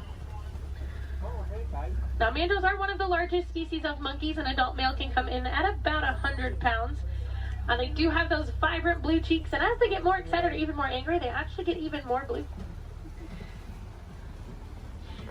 Well, it's a view of an elephant. Probably not the best view.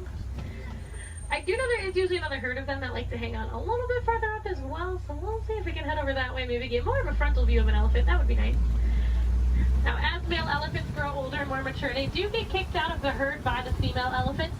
They can either live in solitary or smaller groups of male-only elephants. They do tend to get a little bit too rough with the young ones, and the females are not a huge fan of that. Well, you can kind of see that one a little bit better. Now we can also tell that's an African elephant, not only because we're in Africa, but if you look at the ear shape, it almost looks like the continent of Africa. Makes it super easy to identify. Let's see if we can head up and find the herd. Thanks to our team's conservation efforts, they found that elephants are afraid of bees. So because of that, farmers have been putting up beehives around their crops. It's a much safer alternative for the elephants. It keeps them farther away from the crops. But it also keeps our locals and our farmers happy. Now, I thought it was so funny that such a large animal was afraid of such a tiny little insect. And it's actually the noise that the bees make. So elephants do have really sensitive ears. And that buzzing noise bothers their ears more than anything.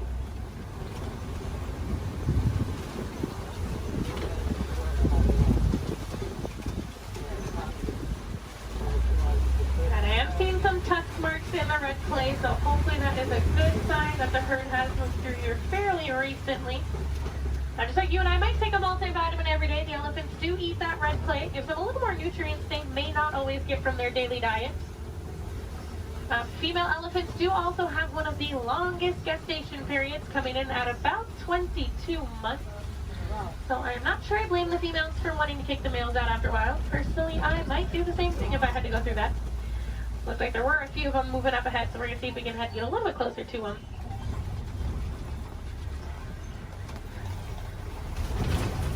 Male elephants also won't get to their full size until they are about 35 to 40 years old. That is about half of their lifespan. In the wild, their lifespan is about 60 to 70 years, and that full size can come in at a whopping 15,000 pounds. So that does make them one of the largest land animals.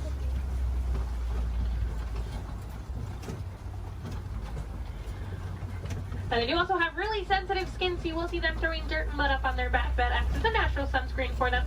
You're also going to see them flapping those really big ears that they have, as those ears are home to a bunch of blood vessels on the inside. So just doing that, it does actually activate those blood vessels and can even cool their body temperatures down about 10 degrees.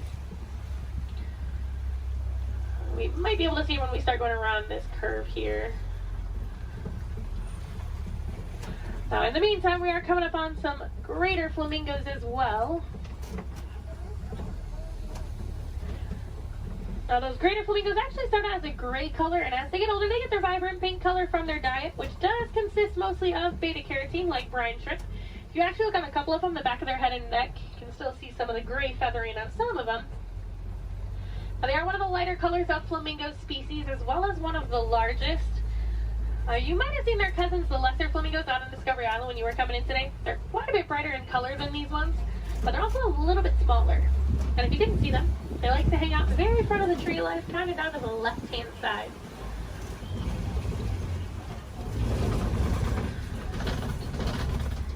Looks like those elephants are wanting to be shy, but we are coming up on some white rhinos. Now, white rhinos don't get their name from their skin color. They get it from the Afrikaans word weit, which means wide. Now, if you look, they have a very wide mouth. Now, they're also one of the larger rhino species, coming in at about 5,000 pounds. Now, one of my favorite facts about them, even though they are 5,000 pounds, when they run, they can actually get all four of their little legs off the ground. So kind of like how a horse gallops. So they are very graceful for how large they are. Oh, there's one running. It was, for like a hot second, it was actually doing like the actual full run. I'm mad he stopped. Oh, he said, I got snacks over here. I'm coming over here. And usually if you see a couple, there's quite a few. So there might be some more around. So we'll definitely be on the lookout for some more. A group of rhinos is also called a crash. That is a pretty good name for them because they are almost blind. They kind of seem more like shadows. It's really funny when they stand really close to the road. Sometimes when you try to sneak behind with the trucks, they don't realize we're there until they hear the truck and they're like, oh, they like jump and run back. Well, we are coming up on a couple cheetahs. There's a cheetah laying down right on top of the hill there that's really close, and there's a couple more walking in the back. Yeah. Now, cheetahs are one of the fastest land animals. They can go from about 0 to 60 miles per hour in just about 3 seconds. Now, they do get to that speed fairly quickly, but they can't actually maintain it for very long. It's more like a short sprint of a couple hundred yards. Looks like there's a couple more walking up ahead here. Now, they will use that long tail of theirs, kind of works as a rudder to help them turn. Their nails also don't retract, so they do stay out. It does help them gain traction when they are running those speeds. And unlike most big cats, they will do most of their hunting during the day and do tend to be way more active during the day. They're also one of the only big cats that can purr. So kind of like your household cats, just a little bit bigger.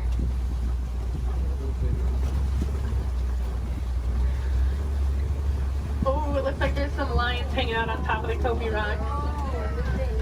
Oh, they're so pretty. Like there's a male and a female here, and there's another female up ahead a little ways. Now, lions do sleep about 16 to 20 hours a day, so we're pretty lucky that we're actually seeing them kind of moving. I mean, they're not moving around, but they have their heads up and not sleeping. Now, they do tend to be more nocturnal and will do most of their hunting at night, and it's actually the females that will go out and do the hunting while the males stay back and protect the pride. During the day, their eyesight is pretty much identical to ours, but at night, it gets about 6 times better. So they have super good eyesight at night. Now, when they vocalize, they can vocalize up to 5 miles away. You can hear it. So if you do plan on staying here all the way up until park close, I highly recommend while you're walking out to your car, keep your ears open because sometimes you will actually hear them vocalizing. It's really cool. Now, I know everyone's excited about the lions, but there's a really cute little brown and white animal over on the right. And that is a bontebok. Now, he's related to the white-bearded wildebeest that we saw earlier, and within 5 minutes of birth, he can stand. Within about 10 to 15 minutes, they can also walk and run. That's a super good survival technique for them. That way, once those little ones are born, they can get up and get on the move as quickly as possible. Now, also hanging out in the trees there on the right, those are waterbuck. Now, waterbuck do drink an excessive amount of water, hence the name waterbuck. But they also have kind of an oily, greasy feel to their fur. Now, that is supposed to help them be a little more waterproof when they are hanging out in the water. Now, we're coming up on some fairly big burrows. We'll be on the lookout for warthogs. Actually, down in that burrow there on the left, there is a warthog. Now, warthogs are one of the largest land burrowing animals. They like to back up into their burrows, just like that one's doing. That way it keeps their tusks out, so if anything tries to sneak up on them, they can try to deter that animal. They've also been known to recycle other animals' burrows, so they might find when an animal has abandoned and call it their home. Isn't the ever so lovely ostriches over there, too? Now, while we are heading over there, it looks like those ostriches have also dropped some eggs there on the right. Now, individually, each one of those eggs can weigh about 3 pounds, and they are so strong that just about any one of us can stand on them, and absolutely nothing would happen. Are you guys gonna stay off of the road, or no? Okay. Now, ostriches are the largest species of bird.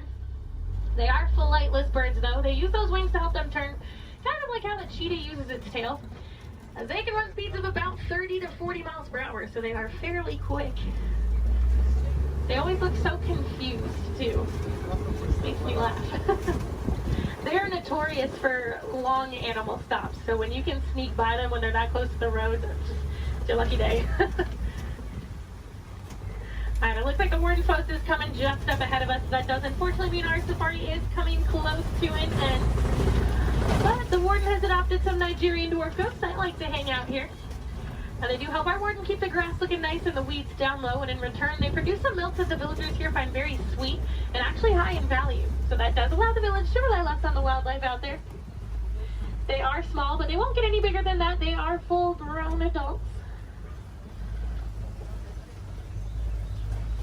And they are one of the many examples of how humans and animals can live in harmony together. It just takes a little bit of effort from us. Some small things that you guys can do at home but make a huge difference for these animals. Planting some native trees or plants in your yard. Maybe building a few bird houses here and there, or even some bat boxes. A lot of these animals, including the elephants that we saw, are losing their habitats due to mining for metallic ore, otherwise known as coltan. And that's found in many of your small electronics, so things like cell phones, laptops, tablets, anything like that. So next time that brand new shiny iPhone comes out and you guys decide to go and purchase it, just make sure you recycle the old one. That will help keep mining down to an absolute minimum and saving those habitats for those beautiful animals out there. And if I have any wilderness explorers on board, you guys have been on board the Simba 1. That's SIMBA 1. And I am going to get you guys back up to that dock that we originally came from, so you're going to have to bear with me for just a little bit longer. Hopefully we should be able to buzz through some of the docks fairly quickly.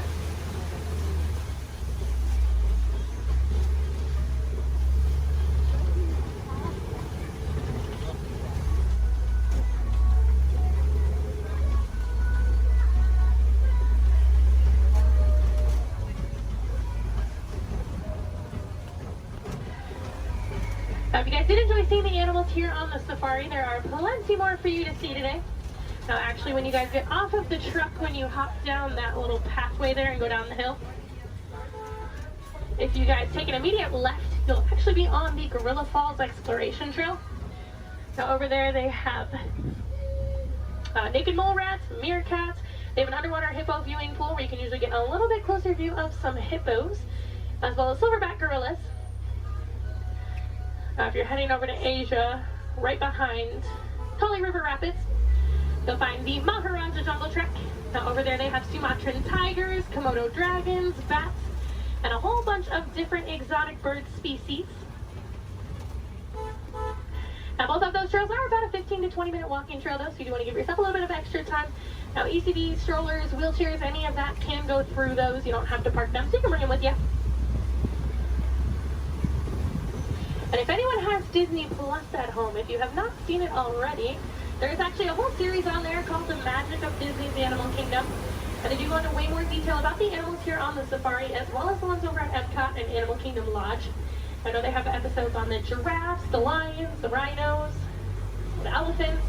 You get to hear from the keepers that do actually take care of them on a day-to-day basis. So you get to know them a little more on a personal level. You might even get to know some of those names. So next time you come and ride the safari, you can impress your friends and family by knowing those. On that note, no two safaris are ever the same as well, and the animals will always make sure of that. So if you guys are here on another day or even later on in the evening, definitely come back and check us out. You might see some different animals out there. Sometimes you'll actually see the hippos. We didn't really get good luck with the hippos today. But you might see some hyenas. They do tend to be a little more nocturnal, so they'll tend to come out a little bit later. And you might see the lions actually up and moving around. You never know. They'll probably have a different safari guide as well, so you might learn some different facts you guys didn't hear from me this time around. As you guys are walking around the park too, I encourage you guys to be super aware of your surroundings. A lot of times you'll walk past different animal habitats and you guys won't even know it. On front of the trail life, you'll see those lesser flamingos that I kind of touched on a little bit.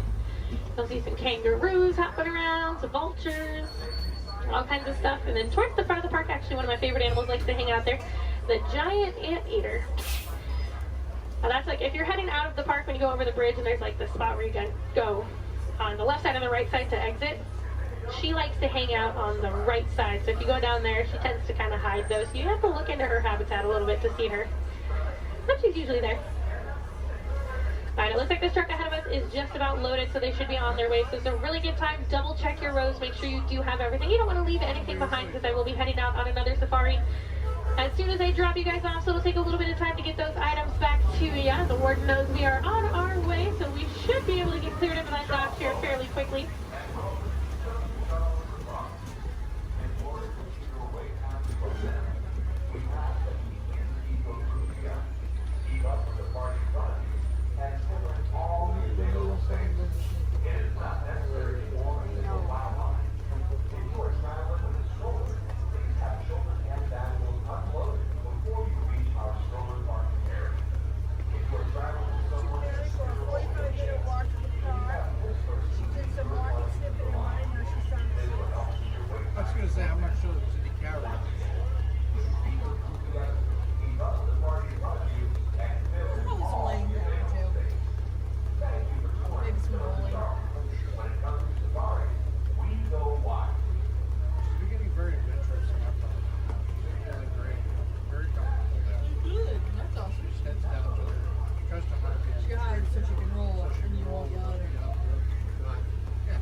Friends here in Huron, maybe we don't like to say goodbye as we feel that is far too sad and far too final. So it's time to leave you with Kuaharini. So Kuaharini friends, go well, go wild, go make a difference out there and enjoy the rest of your day here at Disney's Animal Kingdom or wherever else your adventures might take you.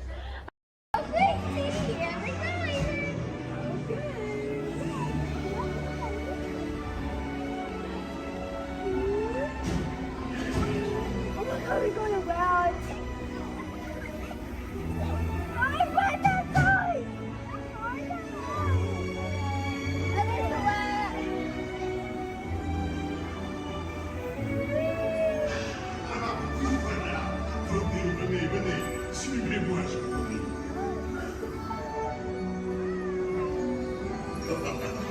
Chef Andy is waiting for you. This way.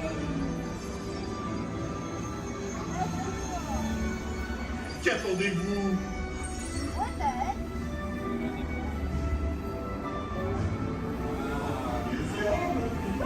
Invité pour le dîner.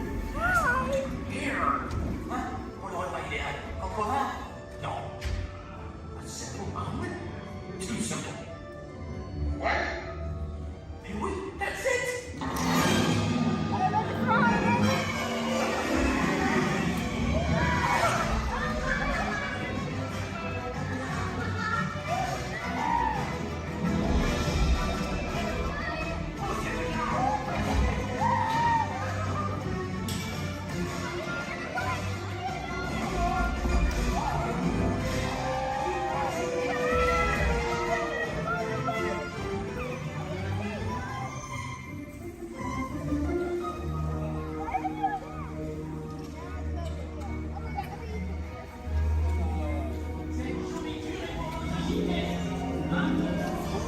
Hey guys, the food is for them, not you.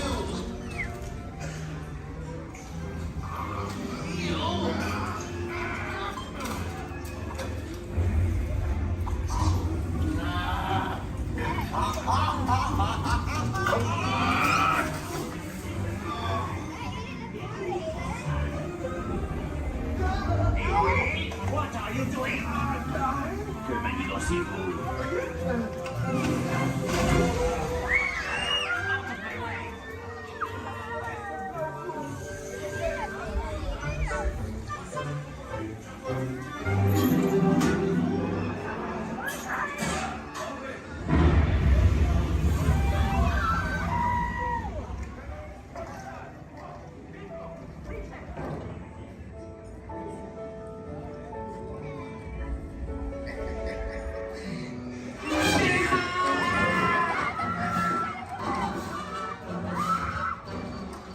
Dépêchez-vous. Voici. Go, go.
never dance. Oh, Nikki, this really has been the best day ever. Discovering new dreams. That's an adventure for sure. Uh-huh. Trying something new. And having a swinging good time. You bet. Finding the confidence to be true to yourself. That's right. Here's to all of us, old friends and new. Warm hugs for everyone. Oh, this is what I love about the friendship fest. Wherever you are and wherever you're from, we're so glad you're here. The best is yet to come. Today we make history with our friends, family. We've just begun. Once in a lifetime, a chance to explore. The future is waiting, like an open door, open a wish, and off we go to the place we all belong. We're the ones who lives here, you and me. We just need to believe, like a shooting star in your heart, every dream breaking free. It's a flame that you hold inside. It's a friendship that to unfold. We will celebrate where the magic feels like home.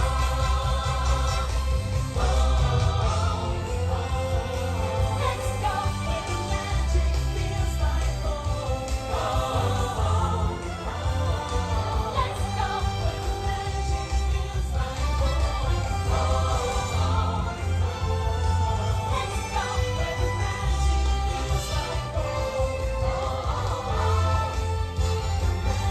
feels like home. Magic feels like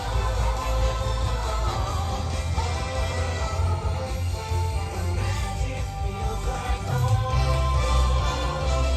Feels like home. The magic feels like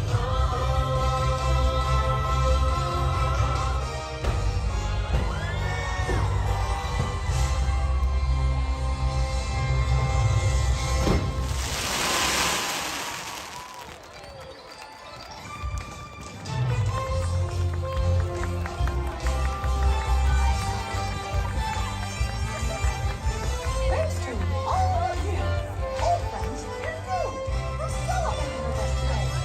See y'all real soon.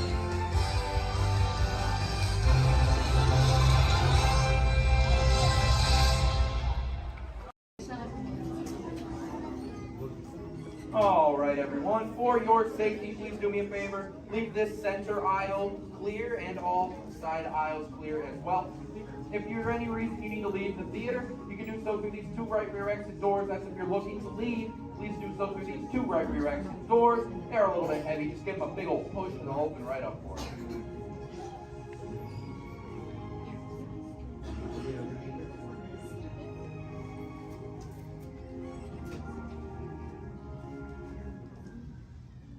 Welcome to Turtle Talk. My name's Andrew. Before we get started, there are a few things that I would like to go over with everyone. Now, here at Seabase, there is absolutely no eating, no drinking, no smoking or vaping, and no flash photography. Thanks, guys. Now, this piece of equipment here is known as a hydrophone. It allows us to hear sounds from beneath the sea. It's also going to allow us to hear from our very special guest today. Does everybody know who our special guest is? Please shout it out. Crush is coming to talk to us to learn more about the human world, and we're going to get the chance to ask him a couple questions about the turtle world. So, little ones, be thinking of questions that you may get to ask Crush, okay? Now, it does seem like Crush is off surfing at the moment. In order to call him out, we need to yell, "Hey, Crush!" on the count of 3, all right? 1, 2, 3. Hey, Crush! Well, righteous, dude! Well, awesome! Check it out, man! Hey, new look! Double barrel, 360, totally tubular. Whoa, look at the humans in the human tank! Hello, humans! Righteous, man! Oh, dude, speaking of most righteous, look at this, bro. Hatchlings, grommets, offspring, totally chillin' sub-level. Look at this, right next to you, you got a little, dude, that blue shell, brown noggin, goggles, and extra ears. Yeah, Hey, bud, what's your name down there, dude? Bella? Hey, what's up, bud? Are you having a good day, man? Yeah. Awesome. Can you talk like a turtle? No. Oh, I got your back. It's really easy. Just say awesome. Awesome. Nailed it. Try this one. Say totally. Put them together. Say totally awesome. Totally awesome. Give it up for that dude. Righteous! Good job, bud. Totally good. You talk like a turtle. Hey, I got a dude over here with a gray shell curly noggin and goggles too. Sweet. Hey, man, what's your name down there, bud? Gustavo. Hey, where are you from, Gustavo? Where are you from? New York. Whoa, dude. Who brought you here today? I went on my car. Oh, we'll find out together. Don't sweat it. Hey, dudes, is there like maybe a parental unit, a life guardian of the Gustavo? If anybody's with them, right? Okay, let's talk to that chick and see what's up. All right, awesome. Hey, dude, what's up, bud? What is your name? Karen. Hey, Karen, what's up? How many kids you got? My English is not good. I'm from Brazil. Oh, I don't speak English either. I talk turtle. Karen, does it freak you out? Gustavo has no clue you're here. Don't worry, Karen. They come back when they get hungry. Karen, did you feel it, bud? Did you feel it? We're sharing a moment. Look at you, Karen. Awesome. Dude, my son Squirt, he's like this. He goes, Dad, what's up with all the humans? And I go, dude, I do not know. Human dudes, I need human help. Can all of you help out and answer Squirt's questions? If you want to help, say, Chaw! Righteous! You so totally rock, dude! Oh, wait a minute. Sorry, dude, my bad. Check this out. When a turtle says, you so totally rock, everyone says, dude! Here we go. You so totally rock! Dude! You so totally rock! Dude! Now all of you totally talk turtle. So, on to Squirt's question. Numero uno. He goes, Dad, if humans go to a beach, what do they do? I said, bro, I do not know. Humans, do you go to the beach? Yeah. Awesomeness. Okay, answer it for the Squirt dude. What does a human do at a beach? Shout it out. Swim. No way. Who likes to swim? Wave some fin if you love to swim, man. Oh, man, I got wavers. Look, even on the bench. What's up, wavers? Nice. Dude, want to see me swim? Say go crush. Go crush. Let's rock. Everyone yell. Rip it. Rip it. Roll it. Roll it. Punch it. Punch it. Rip it. Rip.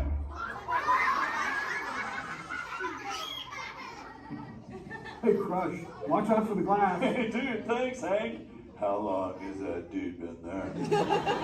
Oh, no, man. My bad, bro, my bad. Where are the manners? I've been asking the questions. Dudes, do any humans have a question about being a turtle? Raise a fin. Hi, if you have a question about turtles. Cool. Got a chick over here, aisle style, red shell, brown knock, hanging loose. Hello, bud. What's your name? Hey, bud. What's your question? What turtles eat? Oh, dude, we're chowing green seagrass and green sea kelp. Big dudes, you're sitting on green seagrass benches. But check it out, Harper. We only eat green stuff, and so it actually turned us green. So, like, I'm green, and my kids are green, and my parents are green. Oh, and my wife's green, and my favorite color ever, purple. He's pulling your fin. It's green. Hey, there's a purple chick over here with like a jellyfish lid. Let's talk this one on this side. Hey, bud, what's your name down low? Scarlet. Hey, cool name, Scarlet. What's your question? My name's not Scarlet. Oh, wait, what's your name? It's Charlotte.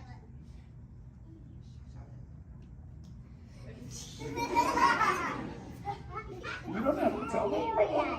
Okay, what's your question, little bud? My name's not Bun. Okay. Hey, let's head over here. We got like a little friend on this side. Looks like a light blue shell, brown noggin. Let's talk to this bud. Hey, what's your name, dude? My name's Marley. Hey, Marley, what's up? What's your question? What would be your favorite? What's your favorite food? Oh, dude, besides eating green seagrass and green sea cup, we totally chow on the jellies. Yeah, they're like so tasty. Hey, wait, Marley, do you eat food and sleep and stuff? Yeah. Do you know how to swim? Yeah. You're a turtle. Because all we do every day is eat, sleep, and surf. Hey, we got a bud by the bench. He's got a red-shelled curly noggin. Let's talk to that guy. Sweet. Hey, big man. What's your name, dude? Ezekiel. Hey, Ezekiel. What's your question, friend? How do turtles breathe? Okay, here's the deal. We have to go up every 15 minutes, bud, because I'm like you. I breathe oxygen. But here's the deal. We have to go up every 15. But when I sleep, Ezekiel, we can go in this little cave right there. See the green shelf sticking out over there? We got to tuck under, and we can sleep 5 hours straight and absorb oxygen out of water when we're underwater. Who else has a question? This is kind of cool. Oh, whoa, dude, check it out. We got a little friend chilling on this side by the bench. Looks like a grayish blue shell brown rock sitting on her own flips. Dude, what's your name over there, bud? Abby, Hey, Abs, what's your question, Abby? how many babies can a turtle have? Well, mommy turtles, man, they go to a beach, but it's the same beach every time. And they drop off like 90 to 100 eggs. But here's the cool part. When the sand is really warm, Abby, everybody is a dudette. And when it's cold, they're all dudes. So we say, dudes are cool and chicks are hot. Yeah. This is awesome, humans. Hey, the Jelly Man. I was talking about you, buddy. Oh, Crush. Hey, man. I'm trying to get away from a turtle pile. Marlin, turtle piles are a celebration. Everyone yell, turtle pile!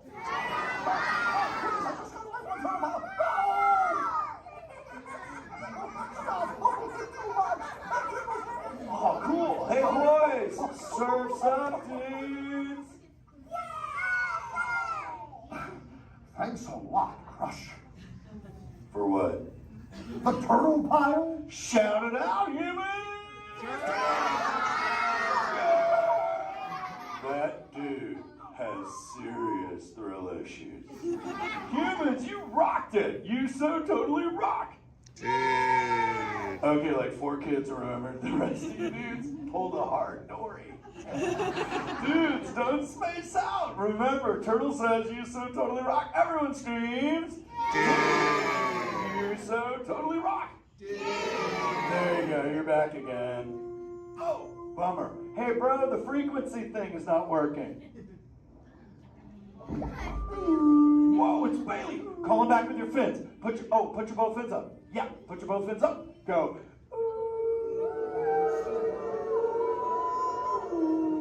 Crush! Hey! Bailey, look at my friends. They're humans. Oh my goodness, funny looking humans, huh? Hey, dude, stop. That's not cool. Those are my friends. They can hear you. No, they can't. Watch this. Hi, humans. Oh, okay. Why didn't you tell me? Dude, I tried, man. You got stoked out. Wait. Ooh. Yeah, that thing. I'm getting something. Ooh. Wow. Some of you have 4 ears. Weird. I'm not judging. Humans. Later, Crush. Later, Bailey. Everyone say, later, Bailey, dude. Bailey's echolocation's awesome. We're going to do it. Everyone, both fins up. Go.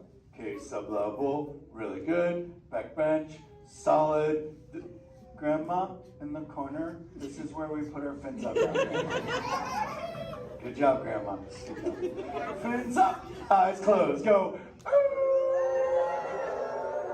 How many fins am I holding up now? No, you gotta go. Yeah, you so totally rock. Squirt, come here. Squirt, look at this. Squirt, I just taught humans your ultimate favorite. Sweet. Dude, go for it. They'll blast you. You so totally rock. Yeah. Rock on, human dude. Rock on, Squirt. That's my son. I'm in a jam. Oh, wait. Remember this thing. You gotta be good to the oceans. And the oceans will be good to you. And slap the fins together for my man, Andrew. Rockin' the mic, man. Oh, righteous. Little dude. Use the word dude all day long. Because your parents will love you. Hey, Karen. You're welcome, Karen. Let's go! You so totally rock! Let's give it up for Frog. If you would like to learn more about Frogs and friends like green sea turtles, manatees, or sharks, you can do so up on the second floor of Sea Base. Now, little ones, don't move until your adult comes to get you. Adults, please collect your belongings, collect your children, head on up to those two right here at the doors. In order to safety, please don't stand up.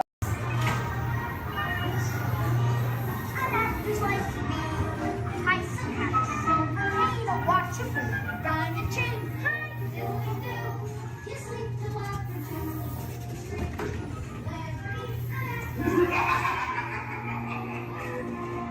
Now, you are working for me.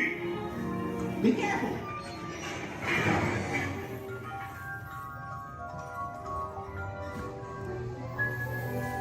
Wait for me.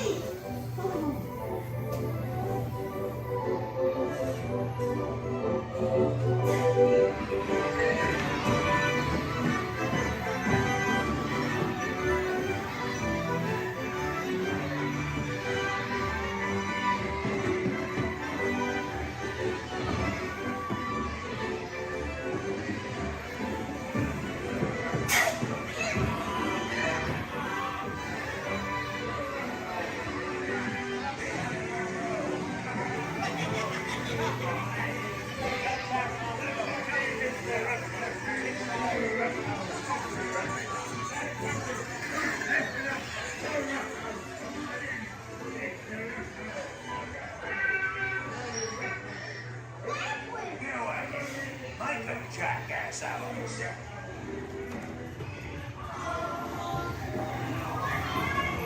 Shut the door. Get locked. Talk.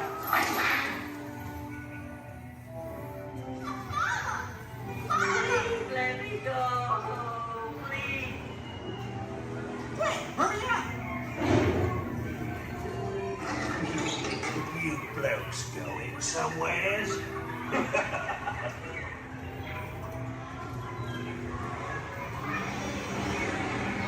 Look out, the monster! Pinocchio! You're almost there.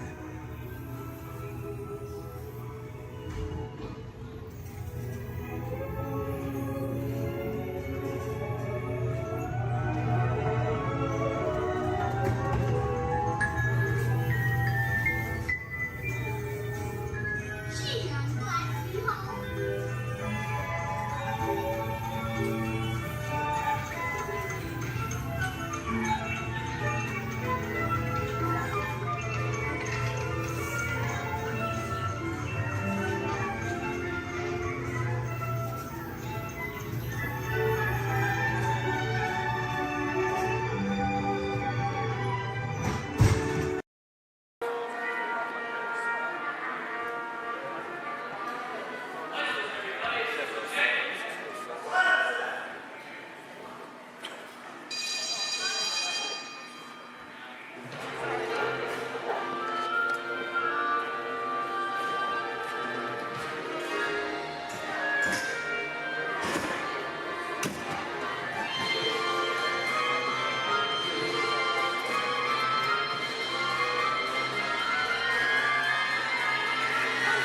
Welcome aboard. At this time, I'd like to ask everyone to please remain seated throughout our show, and please keep your arms and hands inside the vehicle at all times.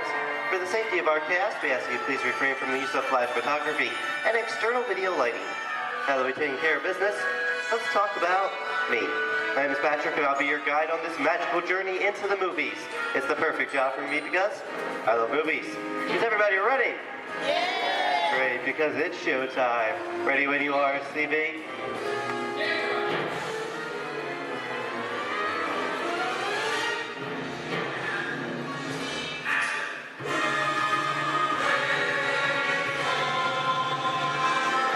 We are rolling.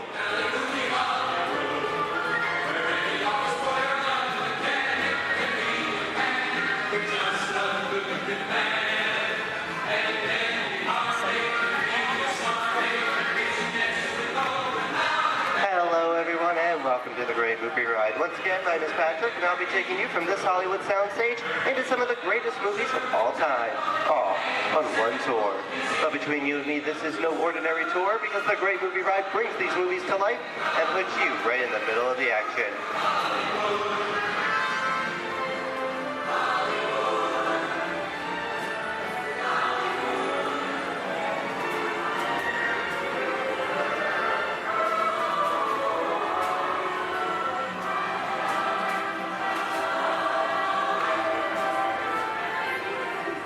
I don't know about you folks, but I just love the great Hollywood musicals of the 1930s. This is a scene from one of my favorites, the Busby Berkeley musical extravaganza, Bud Light Parade, starring James Cagney, Ruby Keeler, and Dick Bow.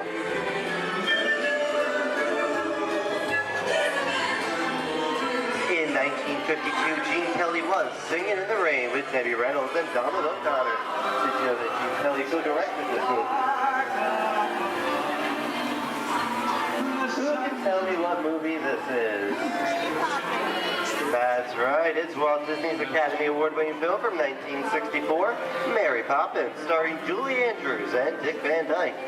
Julie Andrews won an Oscar for her portrayal of the nanny, who was practically perfect in every way.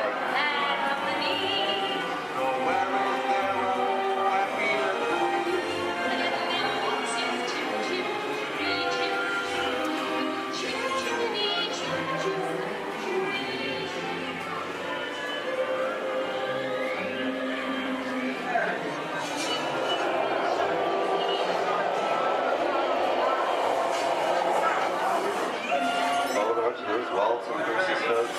This doesn't look like a very good neighborhood. It looks a lot like the underworld. To see such classic gangster films as The Public Enemy, starring one of my favorite tough guys, James Cagney. The working title for this movie was Beer and Blood, and in the United Kingdom it was known as Enemies of the Public.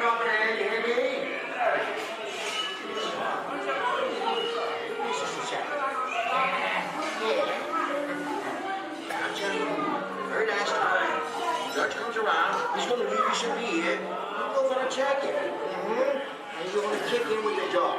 And if you don't, somebody's going to drop by you and kick your teeth out one at a time. With me? I get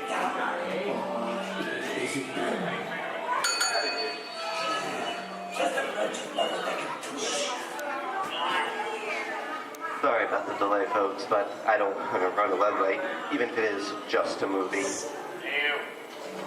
You talking to me? You talking to me? That's okay, I'm talking to the demon of punishment off of the day. I'm talking to me. I'm about to mislead my vehicle. I say get away. Oh, okay, Moxie, whatever you say. Hey, that should know my name anyway. I've seen this movie before. Oh.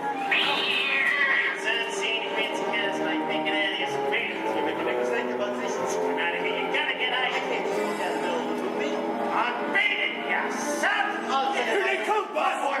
Get out your grinders.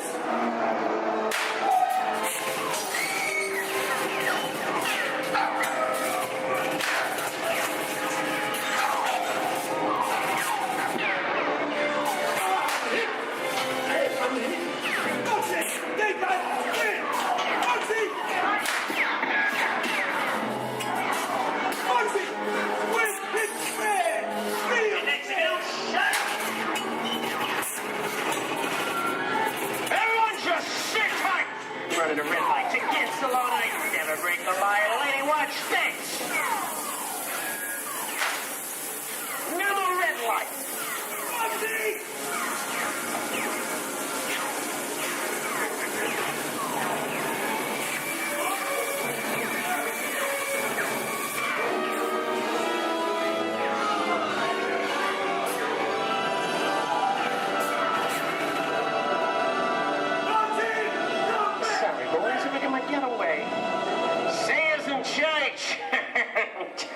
What are you looking at? Everyone mind your P's and Q's, and maybe you won't get hate.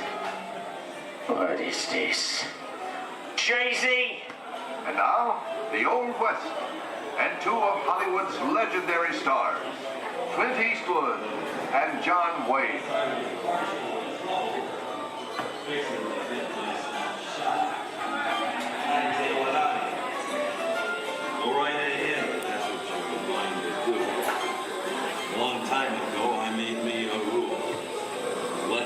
do what they want. Sleepy little bug.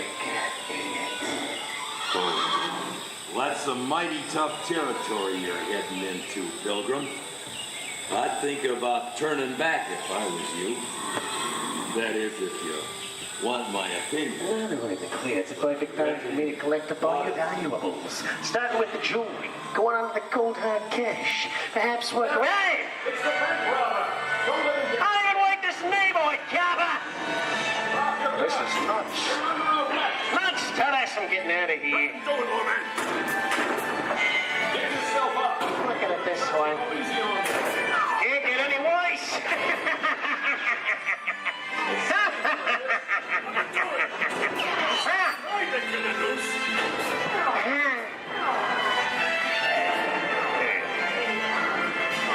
Okay. It's twice.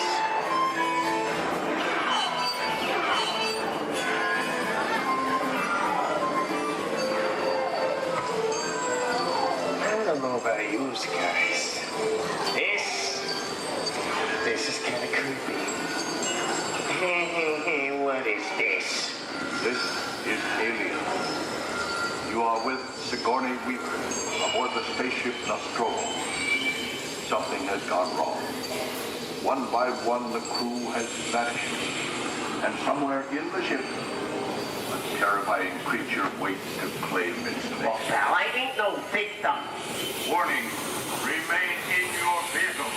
The area you are entering is extremely dangerous. Proceed with caution.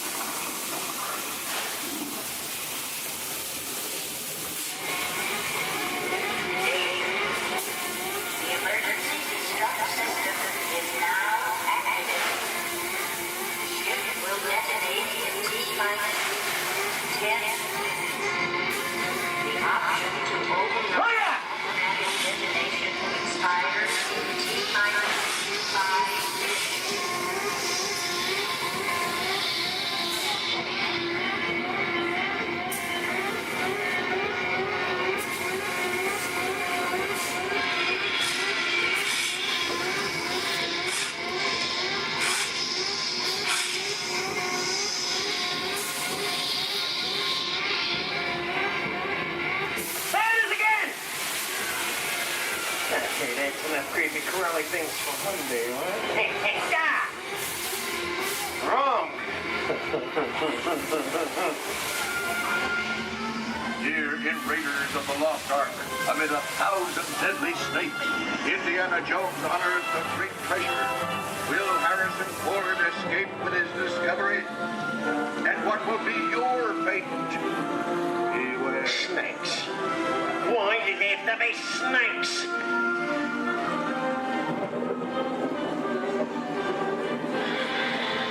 The dust of 3,000 years lies undisturbed in this ancient burial chamber. On the chest of the great stone goblet, a priceless Get gem. over that chunk of ice. Time for me to get back to work. Don't nobody move while I go get the goods. I don't think they've noticed a few extra bodies around here. Know what I mean? But the jewel is guarded by a curse, and those who dare defy that curse must pay with their lives.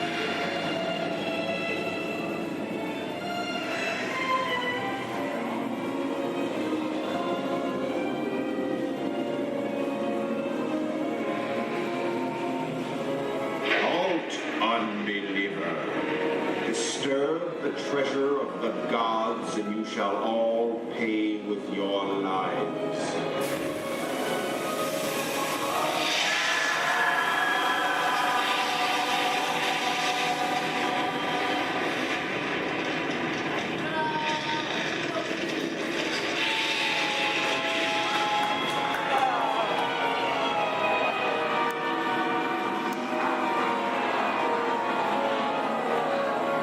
Told you I was just going for popcorn. Well, that just goes to show anything can happen in the movies. Now, let's get on with the show.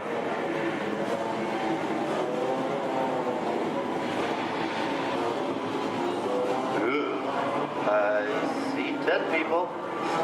The horror movie is my all-time favorite genre. Some of the best horror films were made back in the 1930s and 40s, but monsters, mutants, and maniacs are still audience favorite and continue to haunt us today. And that's what I call a wrap.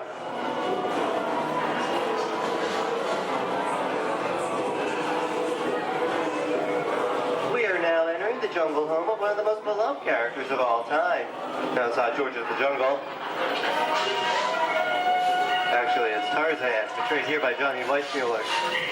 Over here, we have Maureen O'Sullivan as Jane, and the lovely and talented Cheetah as herself.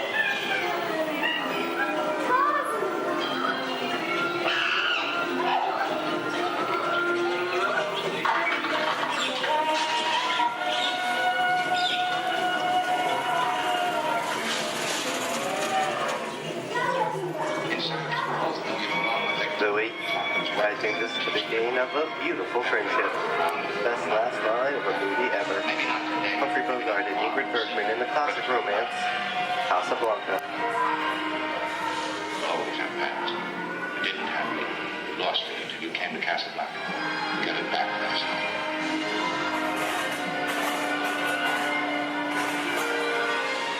I've got a job to do too. Where I'm going, you can't follow. What I've got to do, you can't be any part of. Listen, I'm not good at being noble, but it doesn't take much to see that the problems of the three little people don't amount to a hill of beans in this crazy world. Someday you'll understand that.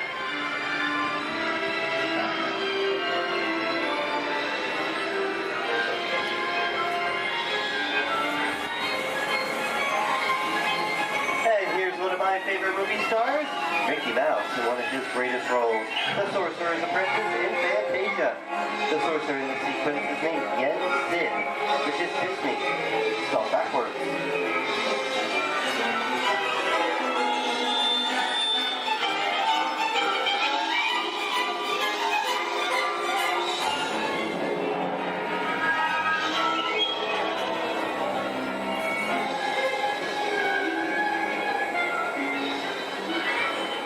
Toto, I have a feeling we're not in Kansas anymore. How often do you get to say that? I'd say we are definitely somewhere over the rainbow in one of the most beloved movies of all time.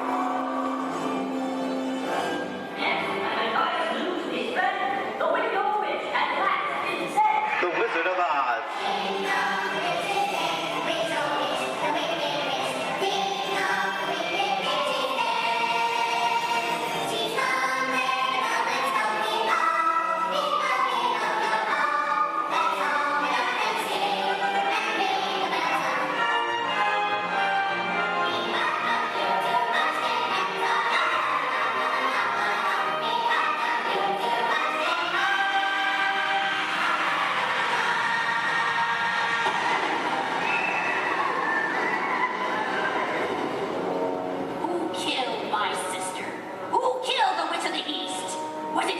No, it was an accident. I didn't mean to kill anybody. Well, my little pretty, I can cause accidents too. Oh, rubbish. You have no power here. Be gone before someone drops a house on you, too. Very well. I'll bide my time. But just try to stay out of my way. Just try. I'll get you, my pretty. And your little dog, too. I wonder how we get out of here. What do you folks think? Which way should we go? Follow the Yellow Brick Road. Follow the Yellow Brick Road? No one I think of that. Bring along, folks. You know the way.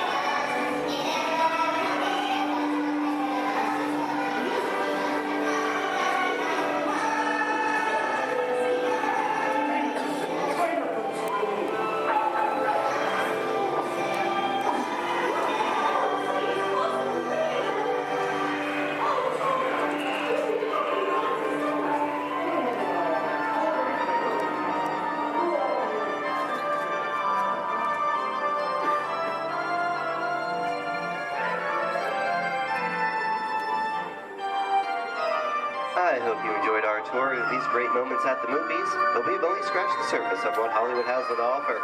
There are thousands of great movies out there just waiting for you to discover, and here are just a few of my favorites.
Hello, gorgeous.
At Disney's Hollywood Studios, I'd like to thank you for joining us on the Great Movie Ride. But before we wrap this production, there is still one more scene to do. It's called The Exit. The action begins with three main scenes until we come to a complete stop. Then gather all your personal belongings and take small children by the hand. When these doors open, rush dramatically to your feet and make a grand exit directly to the rear of your vehicle.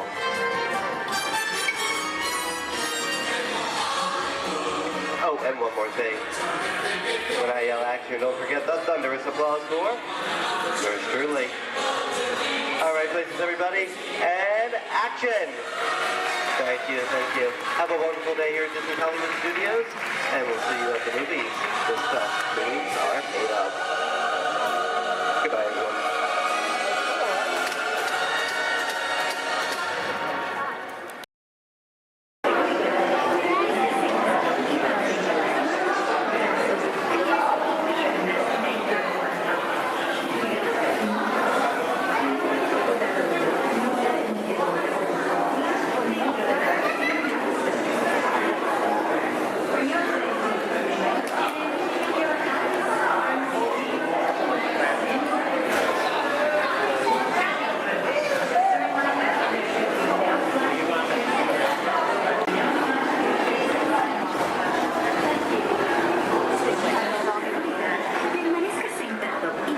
mantener las manos, brazos, pies y piernas dentro del barco.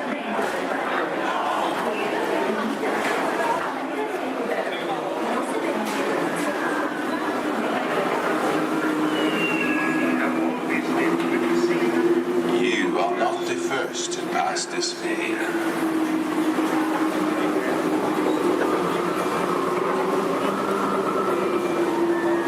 Nor shall you be the last. Those who seek the spirit of Norway face peril and adventure, but more often find beauty and charm.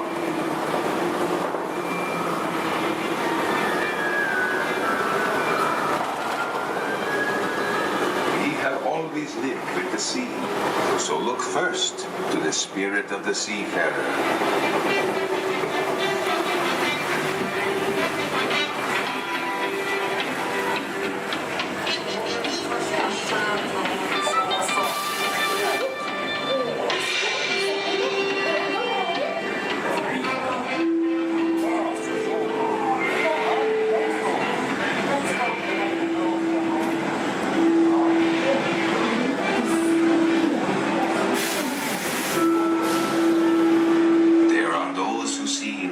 Spirit veiled in a land of forests and mystery, where trolls still prowl the water's edge. What is? How dare you come here? Invaders! Stop! This is troll country! The delay be gone! I'll cast the spell. Yes! Yes! You disappear! Disappear! Disappear! Back! Back! Over the farms!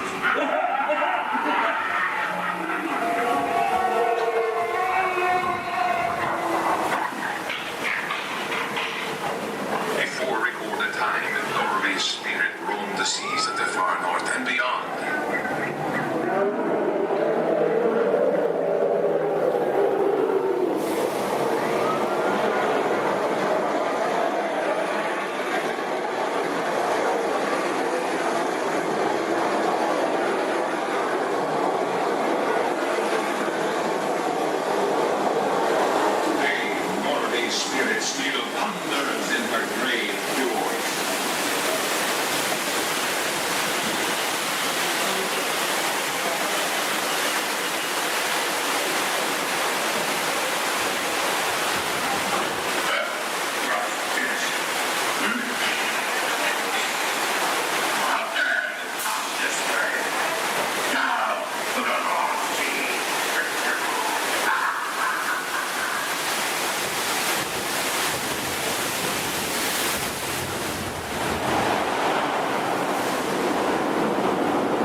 Norway's spirit has always been big, always be adventure.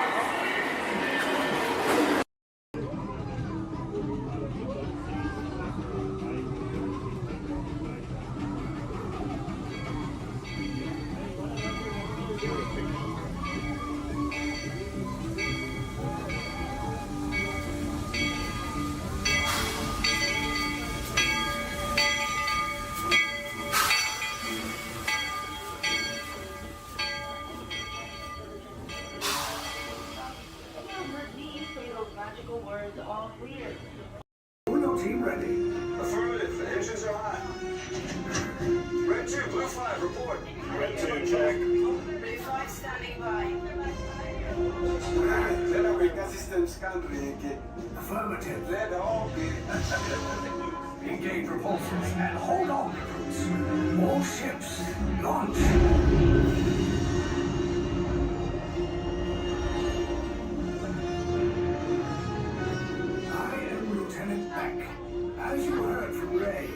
have been tasked with getting you to Vakara.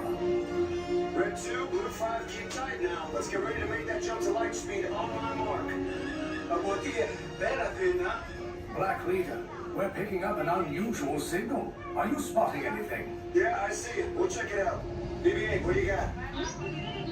There appear to be a number of small craft heading our way. Raise the shields. We got company. First order TIE fighters. Reroute! Reroute!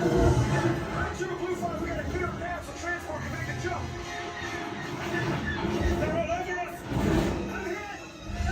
We lost Red 2, more incoming. Blue 5 taking evasive action. Try to shake him, Blue. I'm trying. We lost Blue 5. I'm gonna try to draw them away. Copy that. Get us clear so we can make the jump. Be ready. You won't have much time. Where are all those TIE fighters coming from? Star Destroyers. Get out of there! We can't. We're caught in a tractor beam. It's pulling us in. I'm gonna get some friends and make this a fair fight. Don't worry, I'll come back for you. Stay strong. Is there anything we can do, Nina? No, the tractor beam will be too strong. Cargo vessel TR-141, identify yourselves and prepare to be boarded. This is TR-141. We are a civilian vessel. By whose authority are we being detained? By the authority of the First Order resistance scum. Now bring down your shields and prepare to be boarded. There was a location of our secret base. Tell them nothing. The future of the resistance is at stake. I have a bad feeling about this. Stand back from those doors. I'm gonna let everybody else go out. The ship is now under the command of the First Order. You will disembark and proceed to the right for interrogation. You will exit last. Everyone else off. I was going to.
Under the authority of General Hux.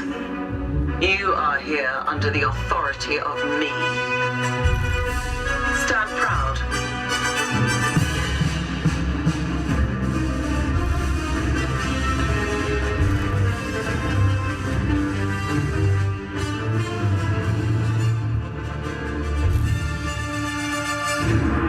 Troops in this division are held to the highest standard. Mine. Show me fearless.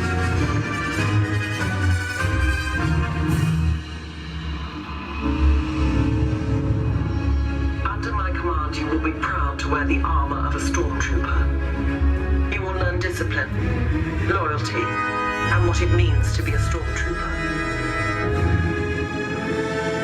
Battle starts.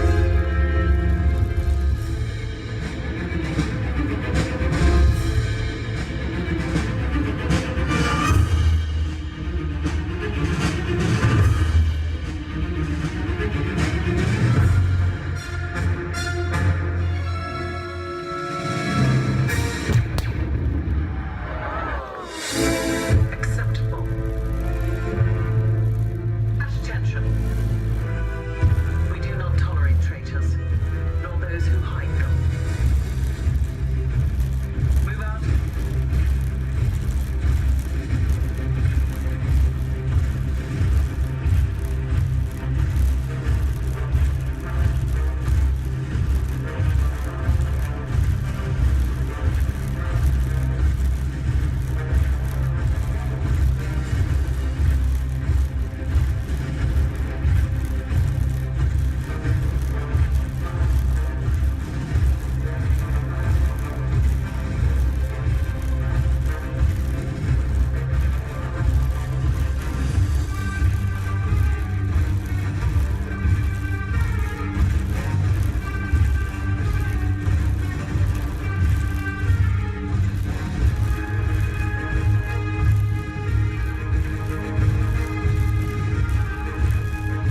Eyes forward. Head up.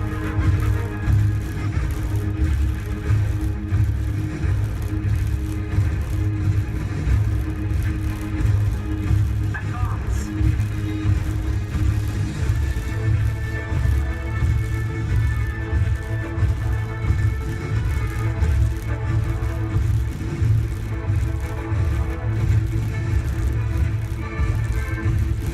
Step aside.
Look up above your heads, you'll see an animal identification guide.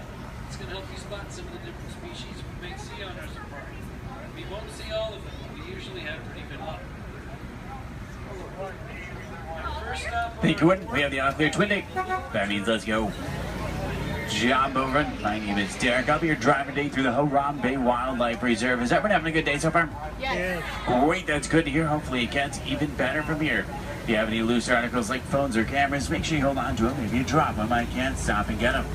Also, if you have a camera, I recommend keeping it out and ready. We can't stop for all the animals we see, and if we do stop for them, they don't always stop for us. It's the best way of getting a clear picture of them. Throughout our entire journey, I do ask everyone, please remain seated at all times. Keep your arms and hands inside the vehicle. This includes children. They can sit on your lap, but they can't stand out or anywhere else, just for everyone's safety. Our first stop here today will be the Little Ituri Forest. It's home to some very shy animals. I like to use the vegetation around them as kind of a natural camouflage. When I see animals, I'll point them out and talk about them. If you see any, there's a spotting guide up above you. I'll help you identify what you're looking at. We won't see everything up there, but hopefully we can see most of them. We're going to start off strong out to the right-hand side. There's some animals up on the hill there with striped legs. They kind of look like zebra, but they're not related to zebra at all. Actually, the only living, no relative of giraffe. They're called okapi. They're extremely shy, recluse animals. They're so shy they weren't even discovered by Westerners until 1901. Just like giraffe, a really long time to not reach their food.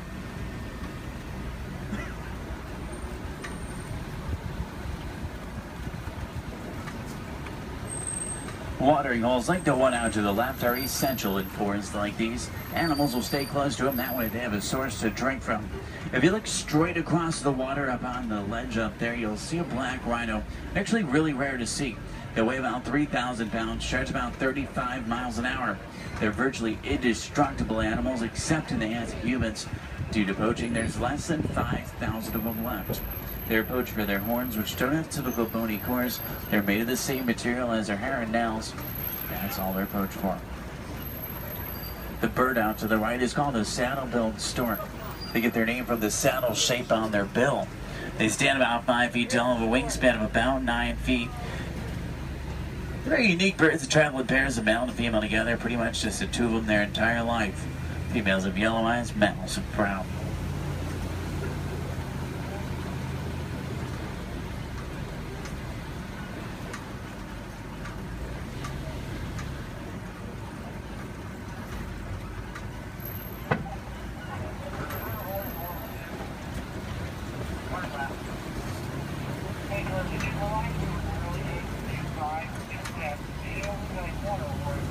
To the left, you'll see some tannish animals. They're called greater kudu.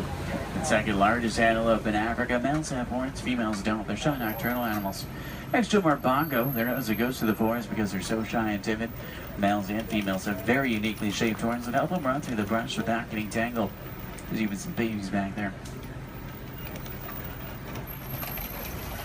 Along the edge of the Ituri forest runs the Safe River. Sometimes we'll spawn hippos there. Do we have any hippo fans? Awesome. Let's see if we can find any. Hippopotamus means river horse, but they're actually closely related to whales. They weigh about 5,500 pounds, can run about 30 miles an hour.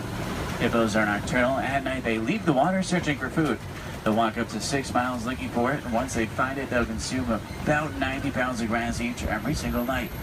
They can hold their breath for about 8 minutes, and they walk along the ground under the water, which makes it challenging to spot them.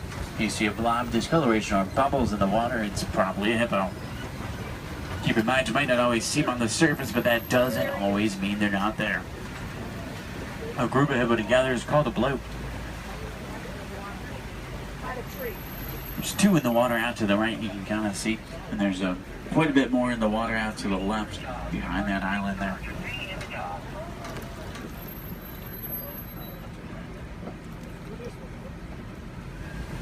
On that middle island are pink-backed pelican. They get their name because they turn a pinkish color during mating season and nest up in trees. Hippos may seem cute, but they're actually one of the most dangerous animals we'll see all day. They're extremely territorial. If you get too close to a hippo or get in the water without realizing they're there, they become very, very aggressive. You don't want to mess with them.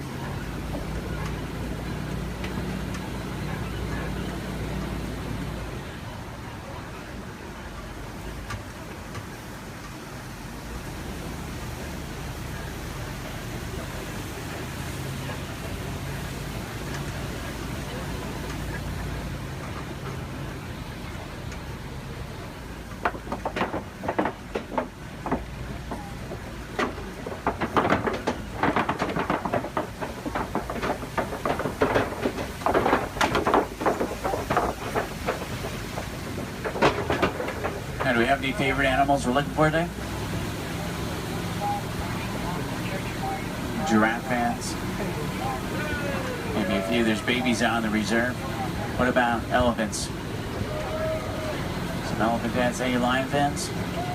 Lions are my favorite. Don't tell the other animals, though they get kind of jealous. I'm sure we're looking for some more. Let's head over to the swamp. It's an entirely different ecosystem, a great place to start looking for some of our favorites. Now on the right up here, we're going to see a baobab tree. We'll see them all throughout the reserve. They're also known as upside-down trees because they look like they're upside down.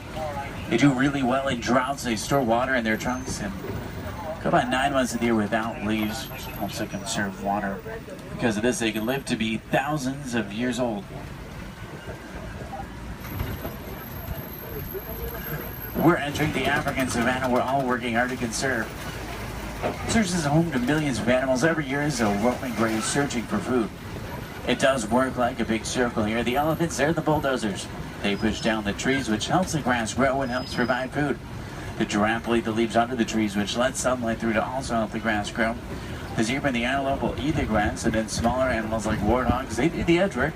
Helps create the image we're all looking at today. In a balanced ecosystem, there's food for everyone.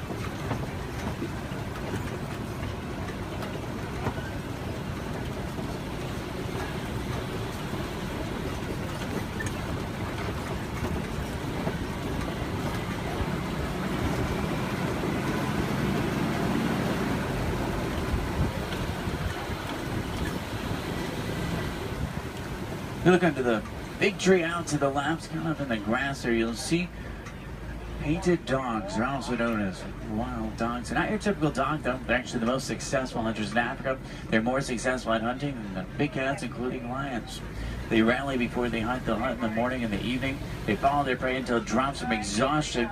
And once they get it, they consume 1/3 of their body weight in just one sitting.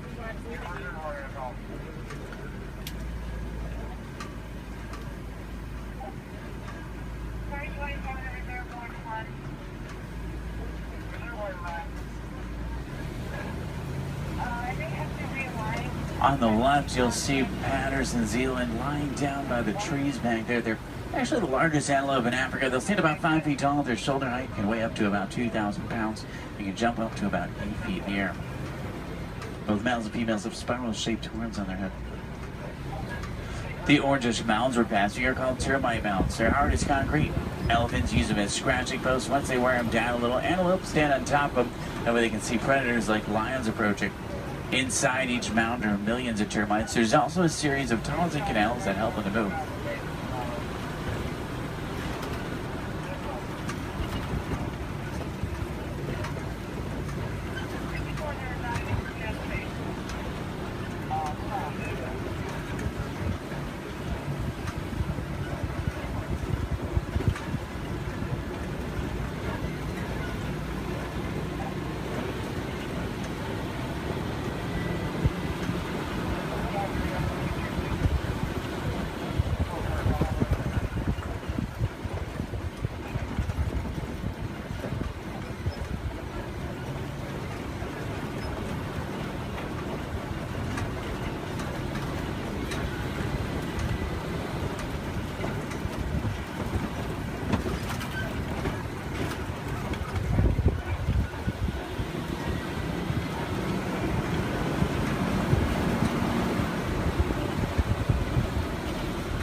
See some Maasai giraffe up ahead. We're going to see them out to the left.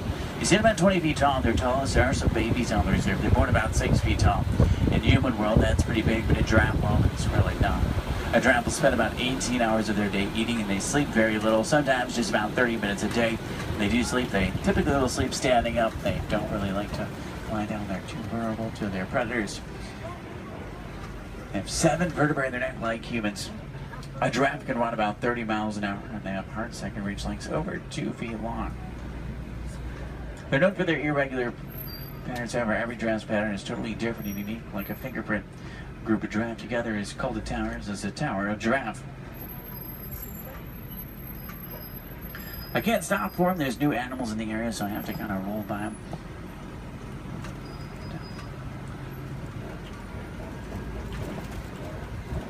I see a lot of down trees up here as well. That's normally a pretty good sign. There's elephants nearby. Elephants are extremely social creatures as well.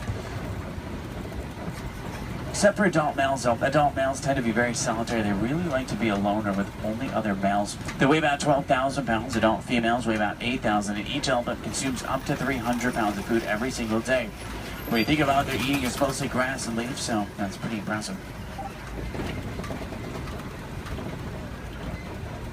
Start heading towards elephant country. I know the road that will take us there. It's a short drive. We should be there pretty quickly. Maybe we can see one along the way. Left and up, you'll see some mandrills. They're the largest, most colorful monkey in Africa. Males weigh about 100 pounds. Females weigh about 30. Males will be much larger, much more colorful. The leader of the group of monkeys, which is called a troop. To the right-hand side is an African elephant. That's a male. He's alone and larger, which is what gives it away. Try to get a better view of him. Uh-oh. The road I was going to take is closed. I know a different way. There's an old rickety bridge. I haven't been there in a while. What do you say? Should we go for it? Yeah. Let's do it. We're going to see some more elephants, right? If you're not an African, easy way to tell you're looking at an African elephant is from their ears, which look like the shape of Africa. When they flap their ears, is how they regulate their body temperature.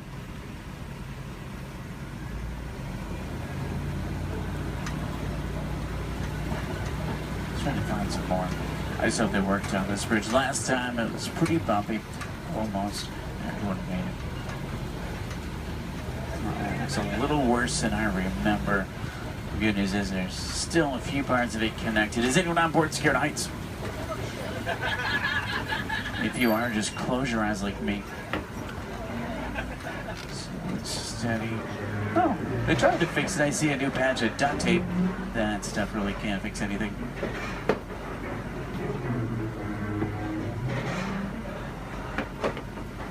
Well, I'm safe. About half of you are. Did everyone make it across with me this time? Yeah. Great, let's try to find some elephants, make it worth the trip. Now you see tusk marks in the clay up here. Elephants will break it off and eat it. It gives them minerals they don't get in their regular diet. It's like a vitamin for them. I think it's pretty cool. For all the moms on board, this fact will be much scarier than average. Female elephants are pregnant for 22 months. I know, that's a long time. Now, young elephants have the second longest childhood to humans, about 15 years. There are young elephants on the reserve. It's really hard to tell how old they are, though. They grow fairly quickly. We're trying to find the best place to see them up ahead. Hopefully we can find some down by the watering hole. I'm still in that area where the new animals are, so I have to keep rolling for the elephants, too. I can't come to a complete stop, but I can slow down quite a bit. So make sure you have your cameras out and ready so you can get a good picture if you want one. In the meantime, I'm going to try and tune into a local Harambe radio station. I can normally get a pretty strong signal here. That way we can listen to some music while we look for elephants.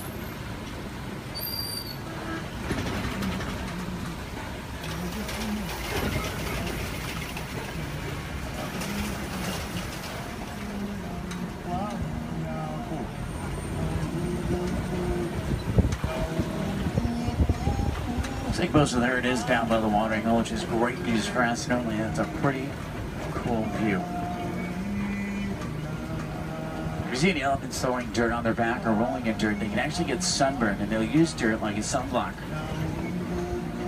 Both male and female African elephants have ivory tusks, which I want their pouch for.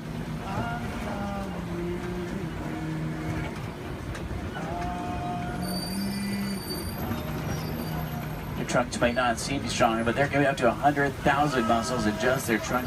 It's actually really powerful.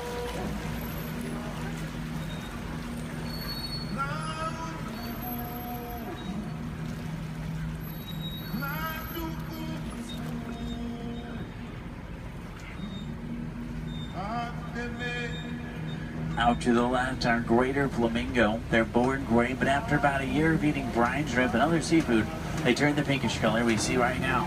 The chemical in the shrimp that turns them pink is beta-carotene. Does anyone know you call a group of flamingo together? It's called the flamboyants. It's pretty funny. They're also known as a stand. I guess flock is just too simple for flamingo.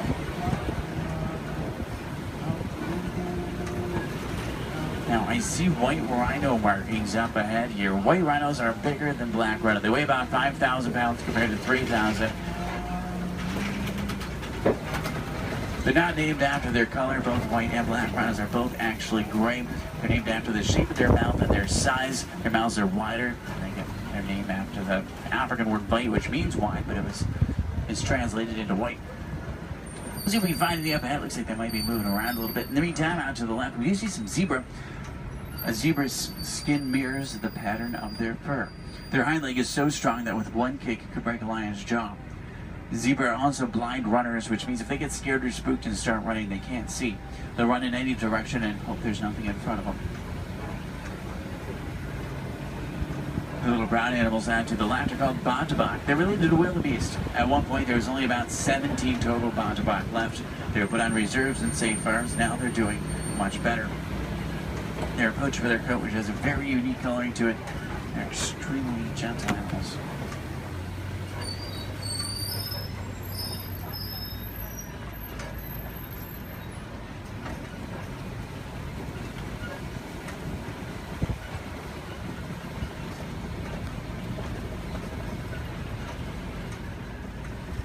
See some spots on the side of the hill here. If you look out to the left and backwards, you might be able to see them. It's kind of a tough angle. There's some up ahead as well. These are a little bit easier to see. These are Cheeto. Cheeto are at an average speed of 60 miles an hour. Their daytime hunters have phenomenal vision. It takes them about 3 seconds to reach that 60-mile-an-hour mark. Once they hit it, they can only run it for a short distance. If you look out to the left, you'll see them lying down. It's really hard to see them. They blend in well with the sun and shade combination. Does anyone see them over there? They're kind of, if you look out to the left and then to the right a little bit, you'll see them out to the bushes. They're in this direction, this way. Can you see them? I know, they're really hard to see. They're camouflage. They're not powerful animals, they're speedy animals. If they come across an animal that is powerful like a lion, they'll turn around and run the other way. Speaking of lions, I see a Kobe rock formation up ahead, which is a good place to look for them. Lions are inactive about 20 hours of the day. It doesn't necessarily mean they sleep all day, it just means they really like to lay around a lot. You can hear lions roar for up to 5 miles. Females are the hunters. Males typically stay back and protect the pride. At night, a lion's vision is 6 times stronger than a human and helps them hunt. They're rabid hunters, so they hunt what they see moving. If there's something standing still, they may not even notice it. In Swahili, lion is Simba. I know, what a coincidence. If there's any wilderness explorers on board, you're on the Simba 1. That's SIMBA1, page 13 of your handbook, Simba 1. There's a crash of rhinos out to the right. You can get a pretty cool view of them. There's even some babies. Babies stay pretty close to mom. Keep in mind, mom weighs 5,000 pounds, can run 35 miles an hour. So if you thought your mom was scary when she's mad, these are a little scarier. Left it up is a pride of lion. There's a male. Look higher, you'll see a female. She's way up on top of the rocks up there. Extremely graceful animals, but they're also very powerful. Get that sense when you're around them.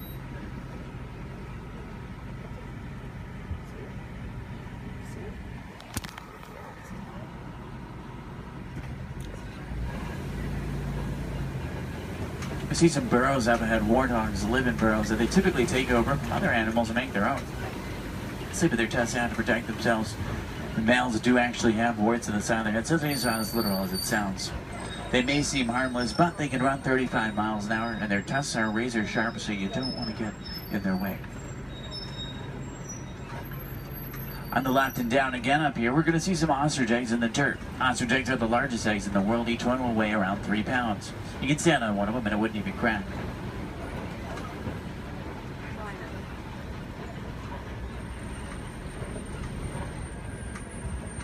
If you're wondering what Disney does or what we can do to protect some of the animals we've seen today, the Disney Conservation Fund has been doing research for a long time. And a good example of something we've learned is elephants in Africa migrate quite a bit. There's a problem though, they're migrating onto farms and taking crops from farmers, and the farmers did not have a non-violent way to stop it. Fences don't work, elephants plow right through them. So Disney went over to try to help their conservation partners find a solution, and they found out that elephants are terrified of bees. So they created beehive fences and installed them in Africa.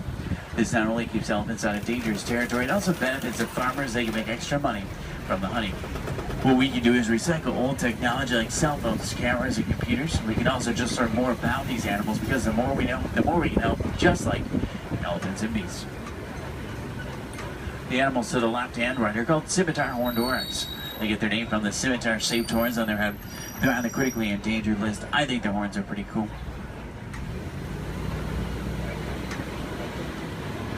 If you have any questions about anything we've seen today or anything I can help you with for the rest of your day, feel free to let me know.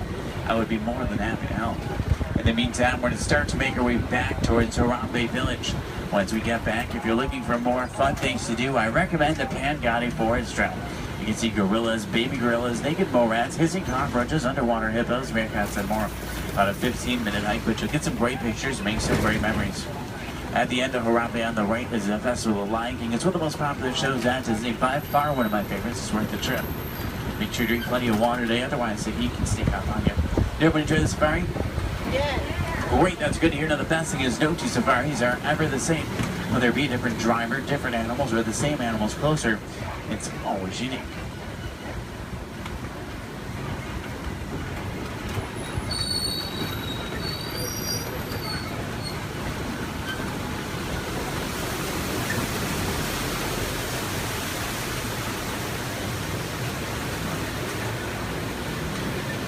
Here we say Sante-san to say thank you so Sante-san for joining me today. It's been a pleasure having you. If you enjoyed it, my name is Derek. If you didn't, names really aren't that important. Hopefully you did. I think we saw some pretty cool animals. Hopefully we got to see some of their favorites. If you're looking for tigers today, check out Asia. Sometimes we'll spot them on the Maharaja Trail. If you're looking for crocodiles, head over to Dinoland. You may be able to spot them there. The American crocodile. Sometimes you'll see them there.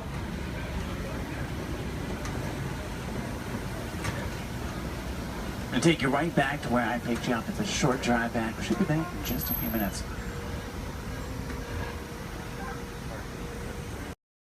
Shutdown breaks are getting much too short. Now, what have we here? Hey, haven't I seen you before? Seems like I'm always fixing this burnout. Oh, let's see now.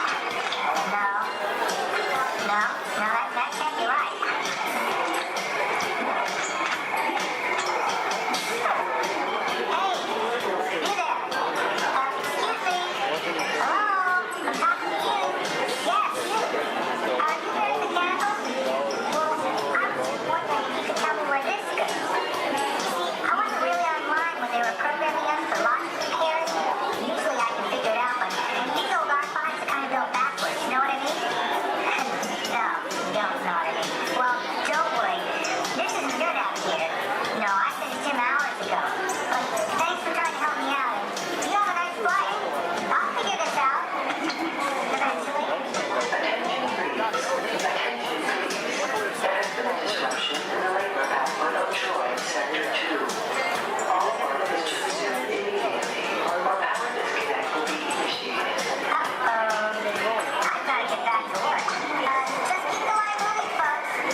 Enjoy your trip aboard the Metroliner.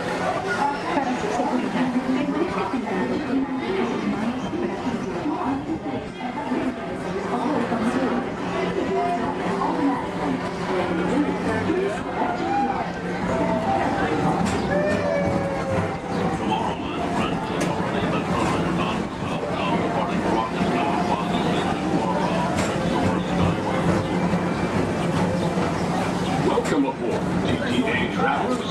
We hope you enjoy Tomorrowland Transit Authority's Super Skyway.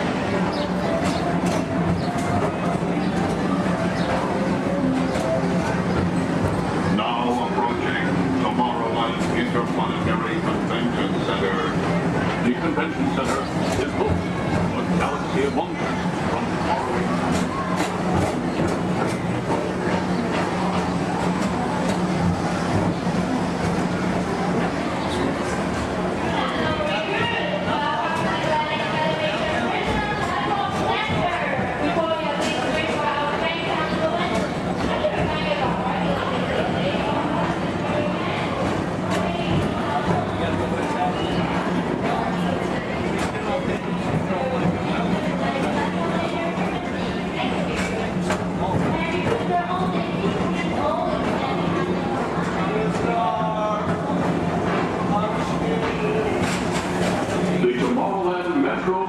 Historical Society presents Walt Disney's 20th century vision for the future. This model city dared to dream the perfect community in which to work, live, and live.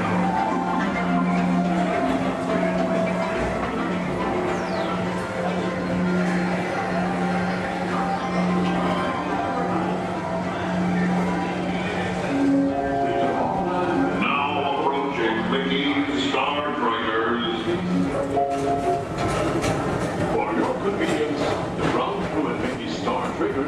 POV land to rocket ship to any planet in the galaxy.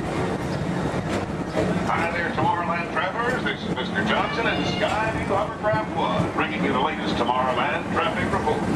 As usual, everything is perfect on Tomorrowland Superhighway. Back to you at DTA Center.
Another fine transportation service provided by the Tomorrowland Transit Authority. Attention, all visitors from Galaxy M31. Please keep forward-facing tentacles clear of oncoming Metroliner vehicles. Thank you.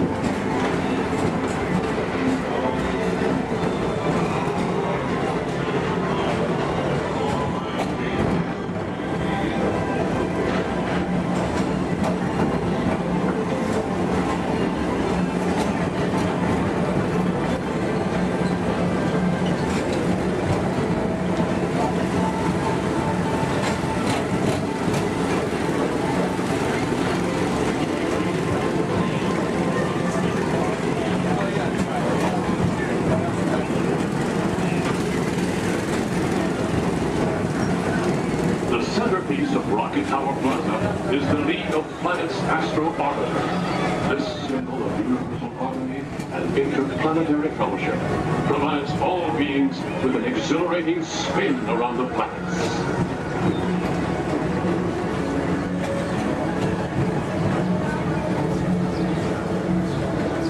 Blue Line passengers, for all your future travel needs, the TTA services all of Tomorrowland's outlying areas, including the Percival rocket ship docking lot, and of course, Perfect Park Acres. Paging Mr. Morrow, Mr. Tom Morrow. Your party for the Saturn has arrived. Please give them a ring. Now approaching Walt Disney's Carousel of Progress.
and the promise of tomorrow.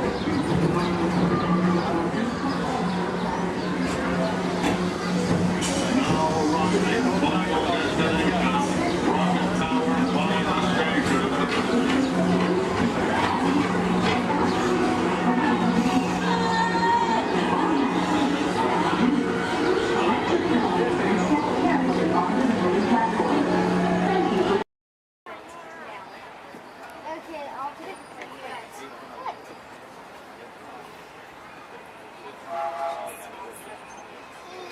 Okay, look at Mama when you say cheese. Josh?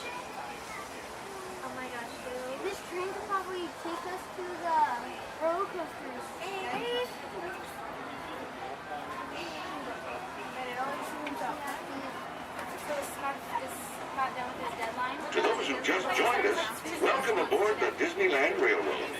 To ensure a safe ride, remember to stay seated with your hands, arms, feet, and legs inside the train. And please, watch your kids. Para su seguridad, permanezca sentado y mantenga las manos, brazos, pies y piernas dentro del tren. Y cuide a los pequeños. Gracias. We're now entering Splash Mountain, where every day is a good day.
begin with the capability test to see how your vehicle designs perform under challenging weather and surface conditions.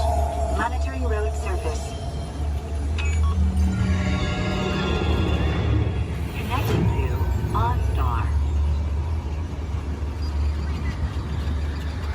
SIM card performance data acquired.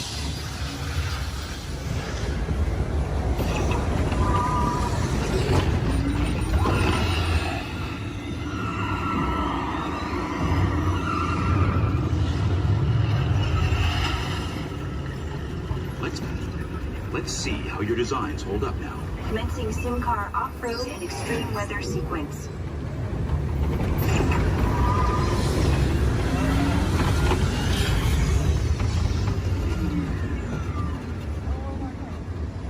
Capability test results displayed and verified. Now let's see how your vehicles compare when it comes to their efficiency.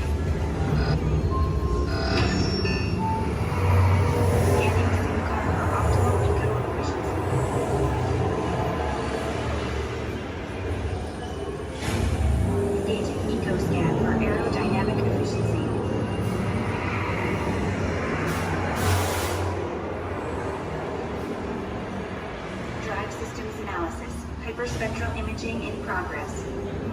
Calculating total enviro impact.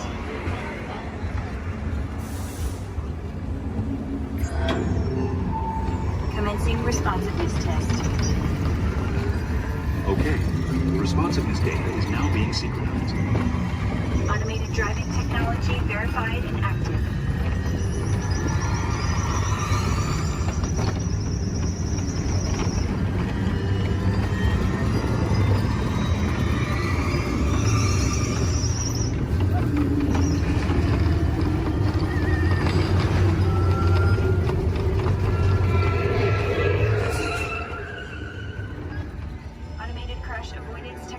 Disengaged. Displaying responsiveness data. Here comes the final test. Energizing for power test.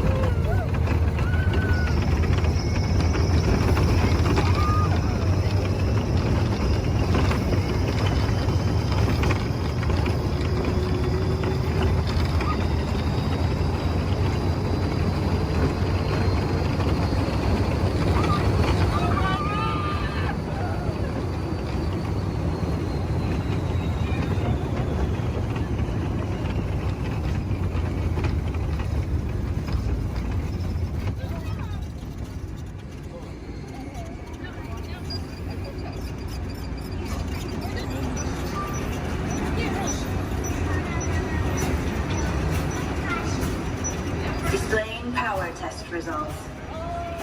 SimTrack performance testing complete. This concludes your performance testing. You'll be able to see how your Chevrolet custom concept vehicle designs compare to the sim car after you disembark. Please watch your step as you exit, and remember to take all your personal belongings with you. Be sure to check your final performance numbers in our scoring area.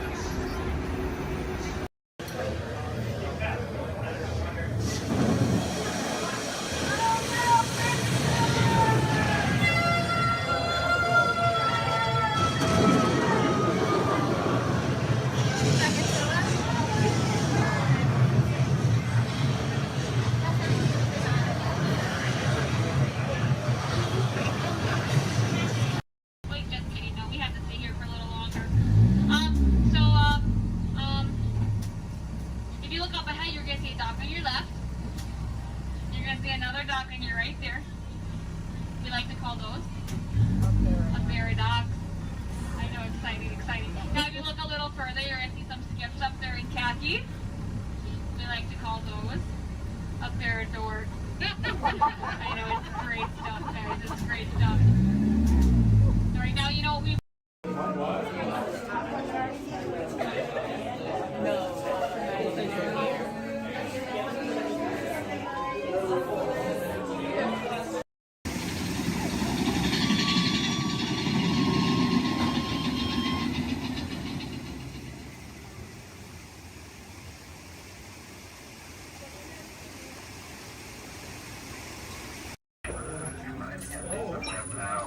that?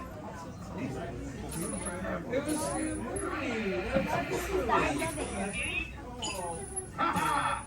Gotcha. Oh! What are you guys still doing here? Tour's over.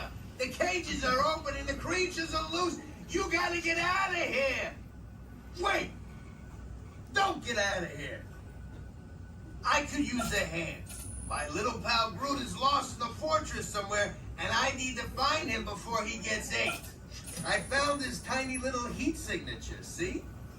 All those other heat signatures are, well, don't worry about them. Listen up. You guys can be a big help while I look for my pal.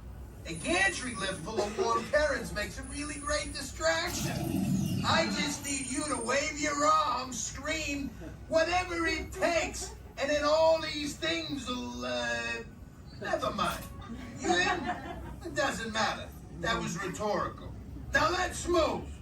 Meet me at the gantry lift. Yeah, I'm gonna go back that way.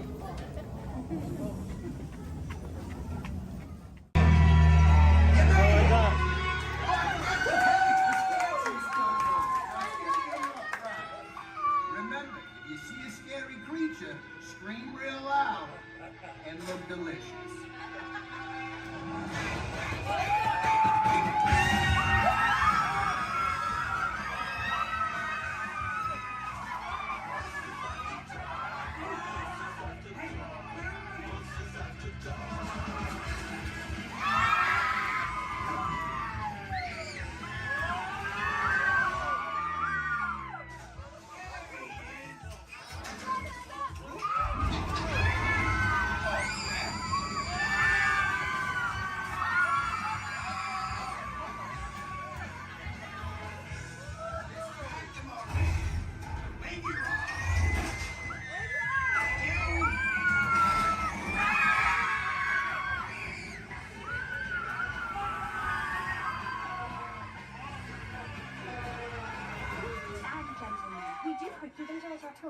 Please gather your purse souvenirs.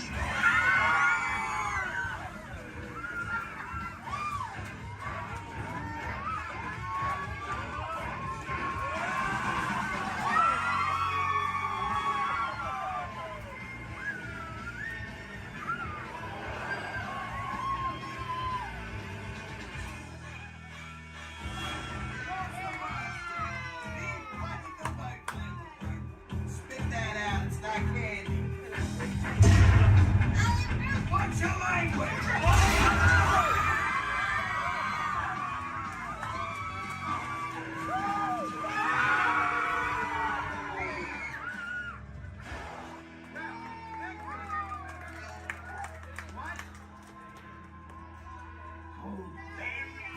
Very still.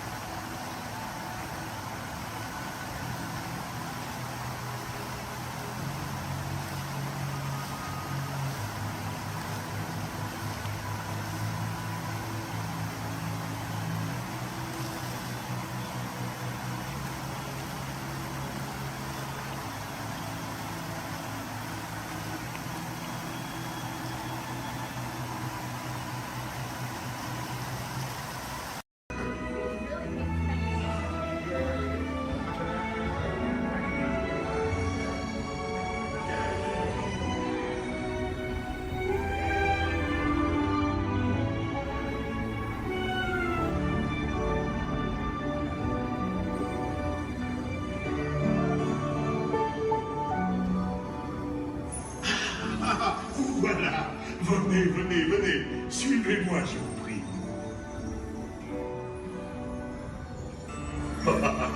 Chef Rally is waiting for you. This way. Attendez-vous.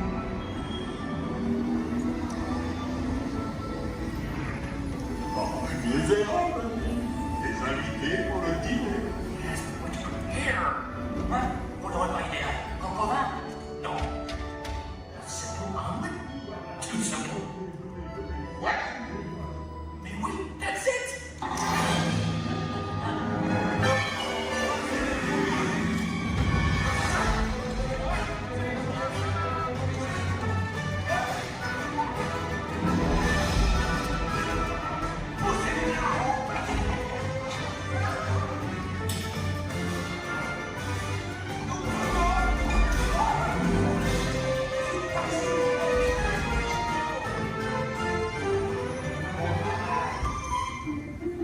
Cette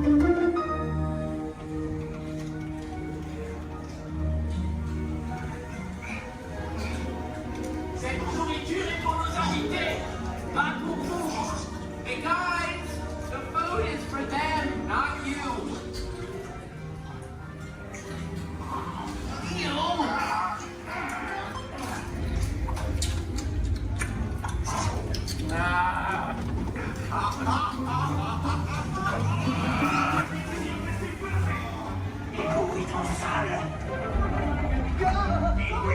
What are you doing?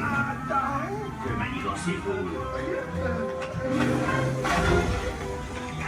out of my way!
Vous serez toujours les bienvenus chez Amy. À bientôt et bon appétit. Et Mino.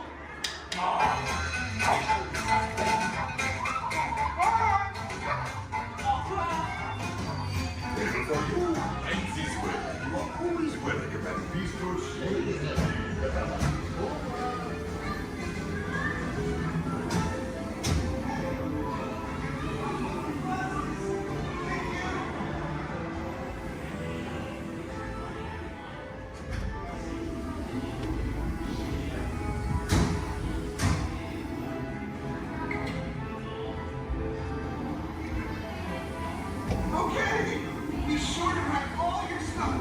And I'll be stuck as you exit. Goodbye.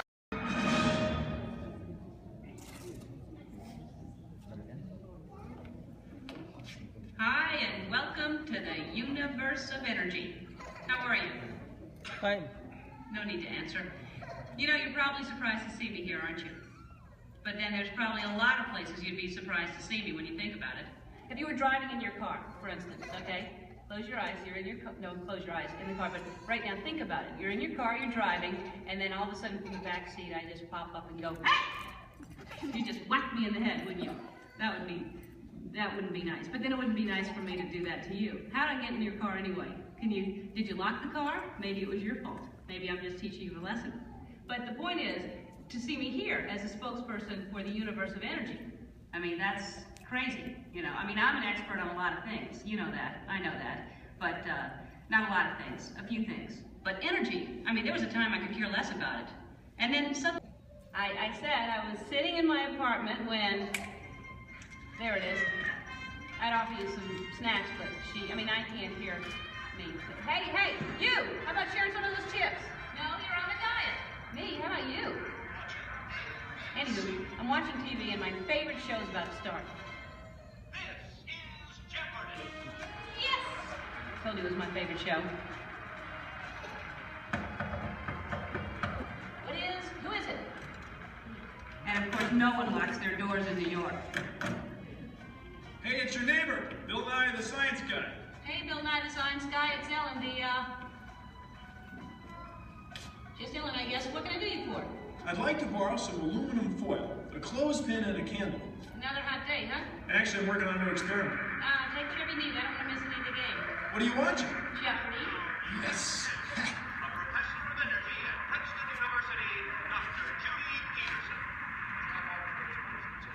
Oh my gosh. What? It's my old college roommate, Judy Peterson. She was such a smarty pants, know-it-all. I had the best nickname for her, though. What was that? Stupid Judy.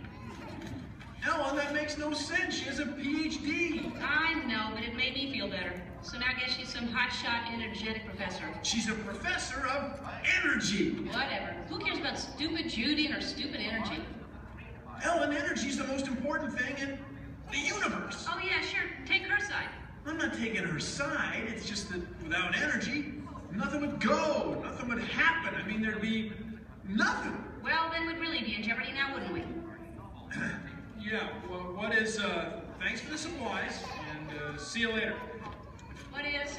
Bye-bye. It's the Parliament of Israel. Right again. Go. Right again, Judy. Stupid Judy, stupid energy. Maybe the universe needs energy, but I don't. I'll take a nap for 100. I know. Big piece of corn right there in the teeth. How could you not see? I'm gonna have to call you back. Now, as most of you know, when someone falls asleep watching TV, that person is going to have a what? Anyone? Sequence. Anyone? A crick in the neck? Bad hair day. A dream sequence. That's right, ma'am, a dream sequence. Right. Mine was more of a nightmare, actually. And actually, we should get some fog in here. Always nice to spice up a dream sequence with fog. No, not in here. Over there. The dream. Scary, huh? This is Jeopardy! Now here are today's contestants. Dr. Judy Peterson, Dr. Albert Einstein, and finally, just Ellen.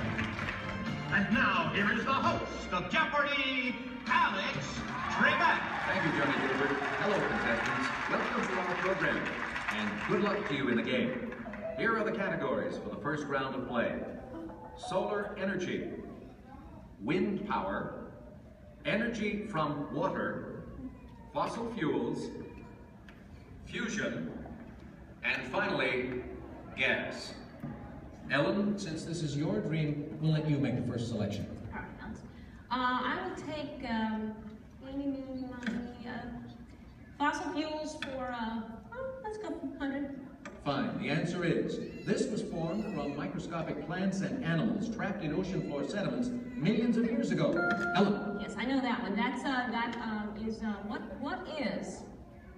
what is the stuff trapped? Microscopic fuels and plants and animals and Sorry, Ellen. We were looking for something more than just an embellishment of what I had already said. Anyone else? Judy. What is petroleum, Alex? What is bituminous? What is solar thermal conversion? What is hydroelectric? What is helium? And so, as we come to the end of the first round, ladies and gentlemen, Judy has the commanding lead. Ellen has her work cut out for her, and Dr. Einstein is nowhere, relatively speaking. Is this a nightmare or what? Oh, Ellen, your first correct response. Wait a minute. Dreams! This is my dream. I'm in control now. I can still win. I still have a chance to. Ellen! Who is it? It's me, Bill Nye the Science Guy. Hey, I'm glad you came to help me. Actually, I came to see Einstein. Wow, you're getting clobbered. Yeah, this nightmare Jeopardy version's a lot harder than the home version. Can you help me? Sure, but first we have to go back. Back stage? No, way back, like many billion years ago. Okay, but can we stop at a mini-mart or something to get some snacks? Because I have a tendency to get hungry after a couple billion years. No can do, time's wasted. Come on! Wait, it's not even over. It gets really Now some person I don't even know reminds me there's no eating, drinking, smoking, or flash photography allowed in my dream. There is no eating, drinking, smoking, or flash photography allowed in Ellen's dream. And she forgot something. And no videotaping, okay? And those of you who are just walking in right now, you're late. Where have you been? I love your hair. No, not you. No, I mean, it's all right, but that's cute, yeah. Anyway, so you're not completely lost. Here's a recap of what has been going on. I'm Ellen. Hi. I love Jeopardy. I used to not care about energy at all until I had a nightmare that I was on Jeopardy and all the categories were about energy. Oh, don't I know it's scary. So my neighbor, Bill Nye, stepped in to help me out. Bill Nye, the science guy. You know him? Anyway, so he comes in to help me out. That's what's going on. Got it? Good. If you don't, then that's your problem because you're late. And you think about that next time.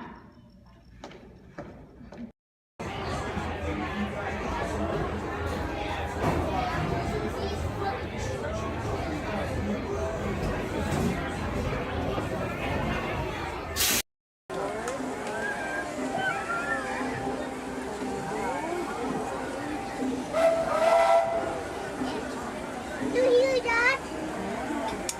It's a choo-choo. Whoa!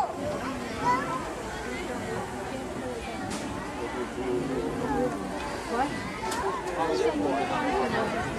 We're almost back. We're almost back and we want to get from the trains to Montreal.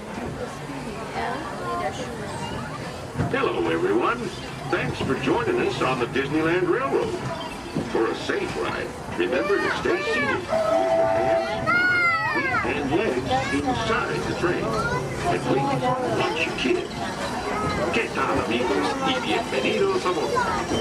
Para su seguridad, permanezca sentado y mantenga las manos, brazos, pies y piernas dentro del tren. Y cuide a los pequeños. Gracias. As we steam on through Granite, one more look at the majestic Matterhorn Mountains and the happiest cruise of ever sailed. It's a small world.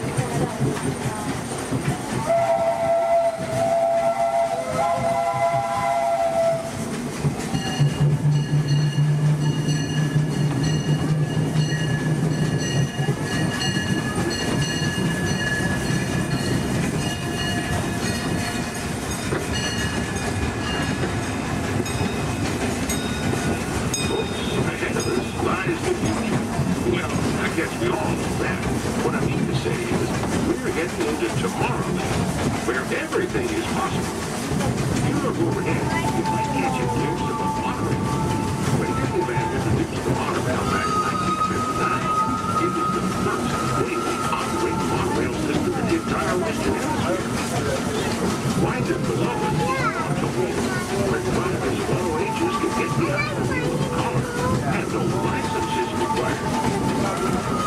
If you ever wanted to become an astronaut, then you might want to stop at Space Mountain and Star Tour, where they got some incredible flying spaceships that launch you into the deepest reaches of space.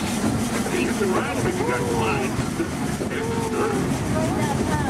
Well, folks, we're now arriving at Tomorrowland Station. If you're leaving here, just stay seated until we come to a full stop. Gather your belongings and step carefully from the train. Thanks. Have fun in the future. For the rest of you, just sit tight. We'll be on our way again in just a minute.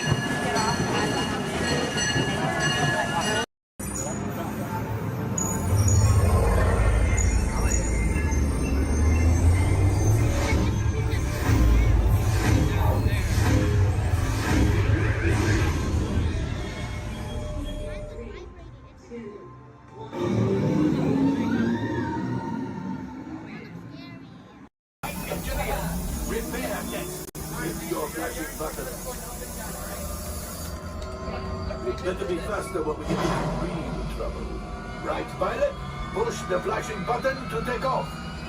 Pilot on the left. Move your stick to fly right and left.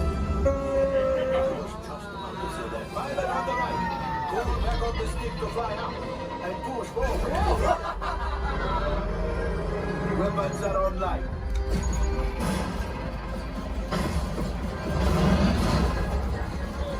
Left pilot. Hit the goosebumps. Now let's go get that coaxium. Right pilot. Made the jump to light speed.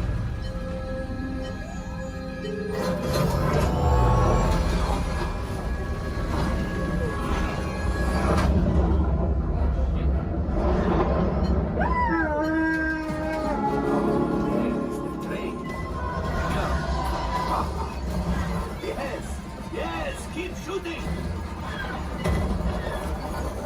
They've locked onto us. Take evasive action.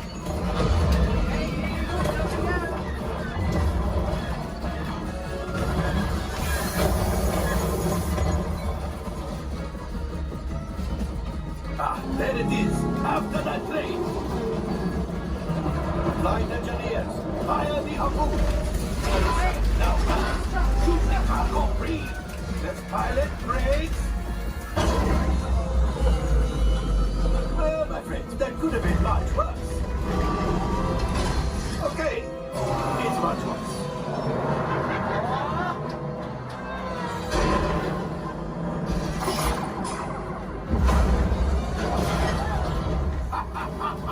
Yes, you got one. Excellent, my friends.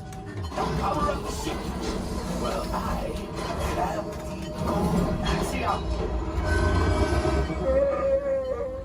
You see, just as I promised, my friend, now that the resistance has what they need, maybe it's something from Otto.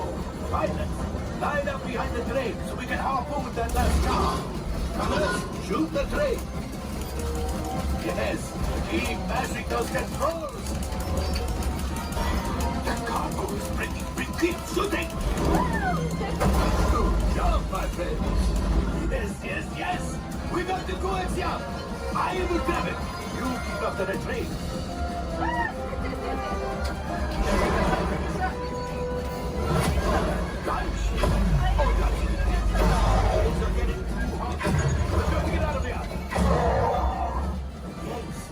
Distraction!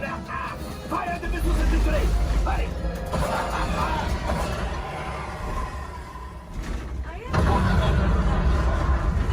It's coming down! Let's pilot! Hit the boosters! Boost! Look! We did not die! Let's get out of here!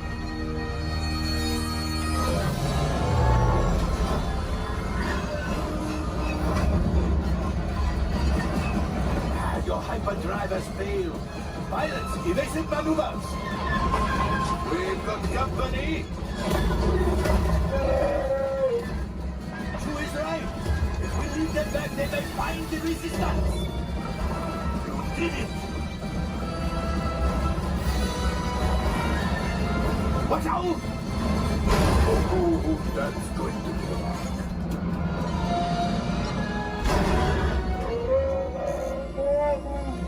Yes, Chewie will pilot us in remotely. You retrieve 2 containers of coaxium. This will greatly help the resistance. You have heard the First Order and made Chewie proud. Now, after my modest profit, your cut minus what you owe me for damaging the Falcon is, hey, not bad.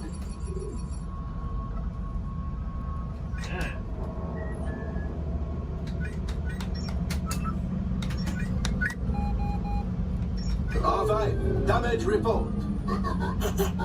Engine failure, all right. Hyperdrive leak, that is not too good. Have a fire over here. Multiple hull ruptures, well, it could be worse. Life support failure, that? Okay, that's something. Yeah, I'm just going to cut you off there. It might be fun. Mr. Buxton. Time for you to go. And don't worry, the payment is on the way. Good evening, friends. Look around you. There is a special magic that flows through this land. A magic of fantasy, swirling with pixie dust, made more brilliant by the light that lives within you.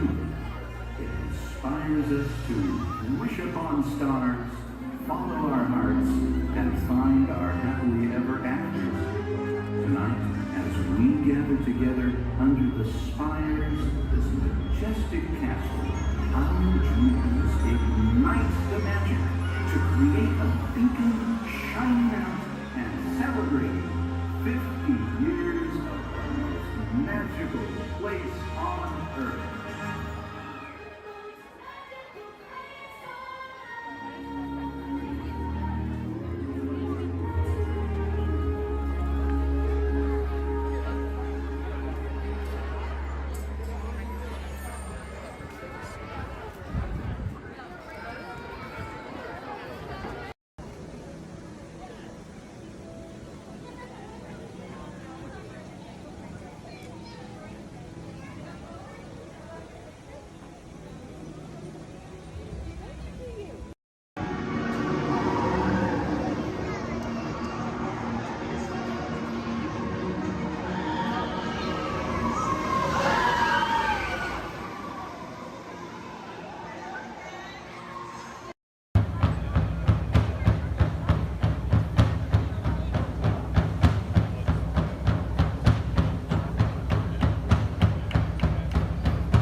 Boys and girls, this is Cool Guy Cocktail Lady Ceremony.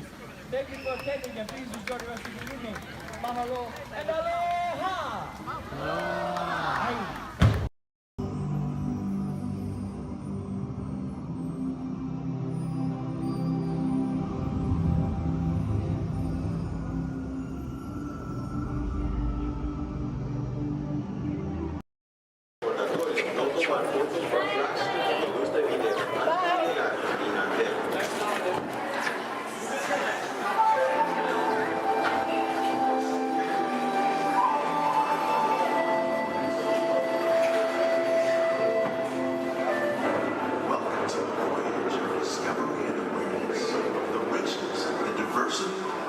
surprising nature of living with the land.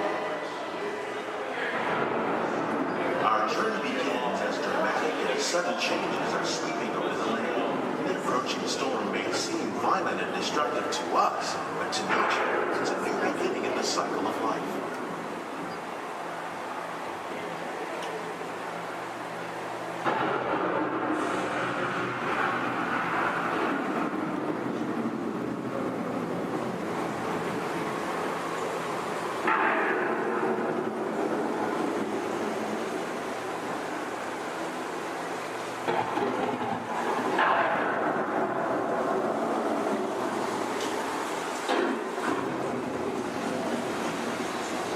Beneath the surface of the land, roots trap water from the flowing mud, extracting precious nutrients and minerals. These elements, when combined with sunlight, create the first living systems of our planet.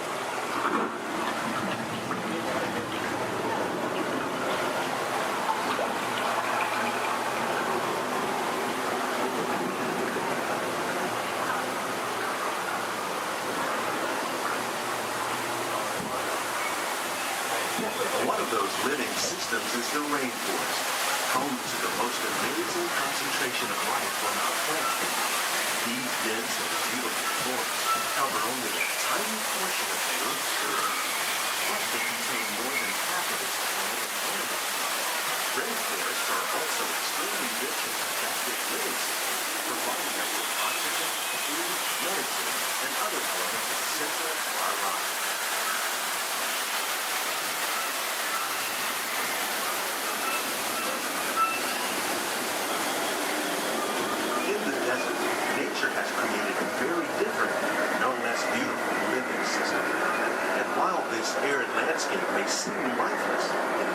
much alive. The plants and animals that have learned to survive in these harsh conditions make use of what little water they can find and avoid the scorching.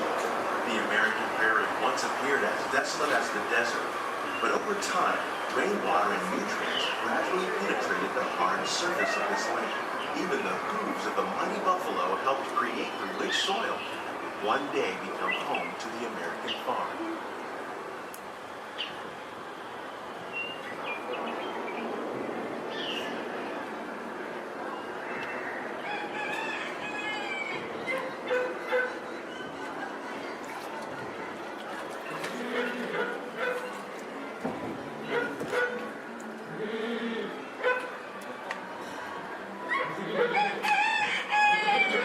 Of all the forces at work on the land, humans have had one of the most profound effects. The need to produce food for a growing world led to the enormous use and sometimes over-use of the land. In our search for more efficient ways to grow food, we often fail to realize the impact of our methods.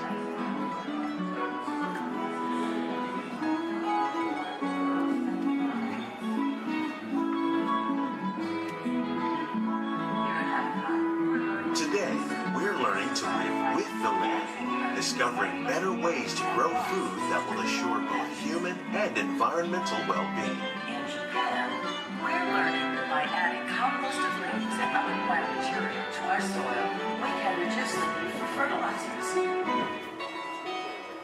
In farmlands across America, we're learning that by plowing under vegetation containing natural fertilizers, we can enrich the soil without the use of chemicals. In Saudi Arabia and Mexico, we're learning to produce food on desert seacoasts by developing and planting crops that thrive on saltwater. Here at Epcot, we're learning to reduce the need for pesticides by using natural predators like ladybugs and wasps to control pests. How will we meet tomorrow's growing needs for food production, yet still respect the needs of the land? Some of the answers are being discovered just ahead. To help us maintain these carefully controlled ecosystems, and for your safety, please remain seated in your boat at all times.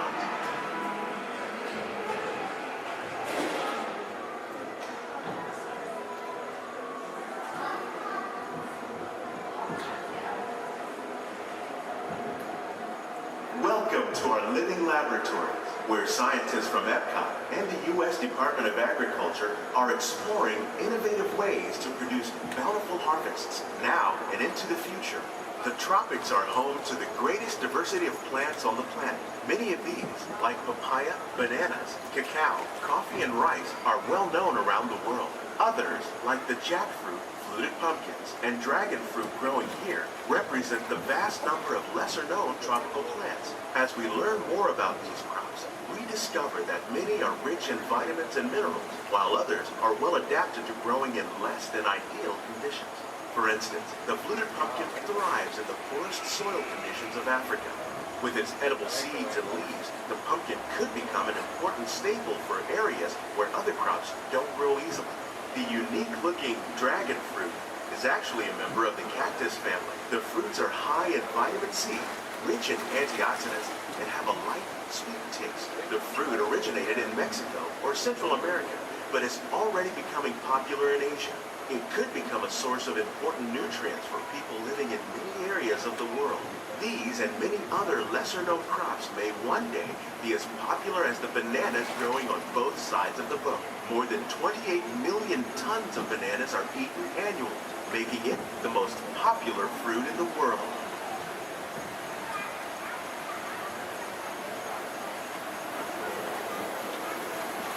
When we mention farming, you probably don't think of fish, but fish farming, or aquaculture, is an innovative way to increase harvests, protect wild fish populations, and produce a healthy crop, like these sturgeons that grow to over 300 pounds.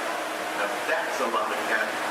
Tilapia, bass, and catfish are really popular crops raised by fish farmers around the world. Most are grown in open ponds, but innovative recirculation systems like ours conserve water and enrich food. More than 200 different species of aquatic animals and plants successfully raised in controlled environments. Nearly half of all fish consumed worldwide is now raised on farm, making aquaculture an important part of our efforts to produce a balanced harvest and protect natural resources here at the land. We grow about 5,000 pounds of fish each year, many of which are featured in restaurants around Walt Disney World. This greenhouse is full of some of the best ideas for improving plant yields. Disease and pests are two of the biggest problems facing farmers around the world. By careful selection and crossbreeding, we can grow crops like these sunflowers and winter melons that are more resistant to pests and diseases. Scientists have even been able to breed plants that can flourish in marginal areas where water and nutrients are in short supply. The result of these efforts is higher yields with less impact on the environment.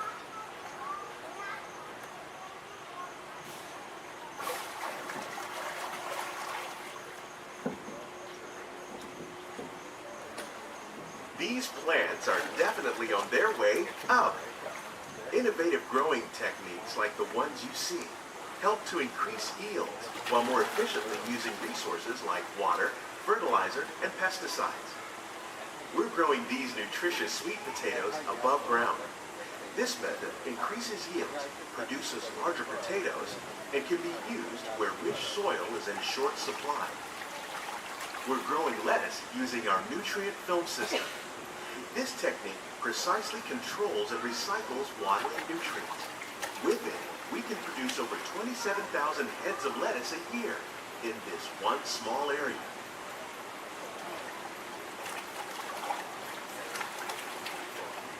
Here's something you don't see every day. Tomatoes growing on trees. These plants were originally developed by Chinese scientists. Tomato trees live longer and produce many more tomatoes. One of ours lived 16 months and produced over 32,000 fruits. Much of the produce you see growing in our greenhouses is served in the restaurants here at the land.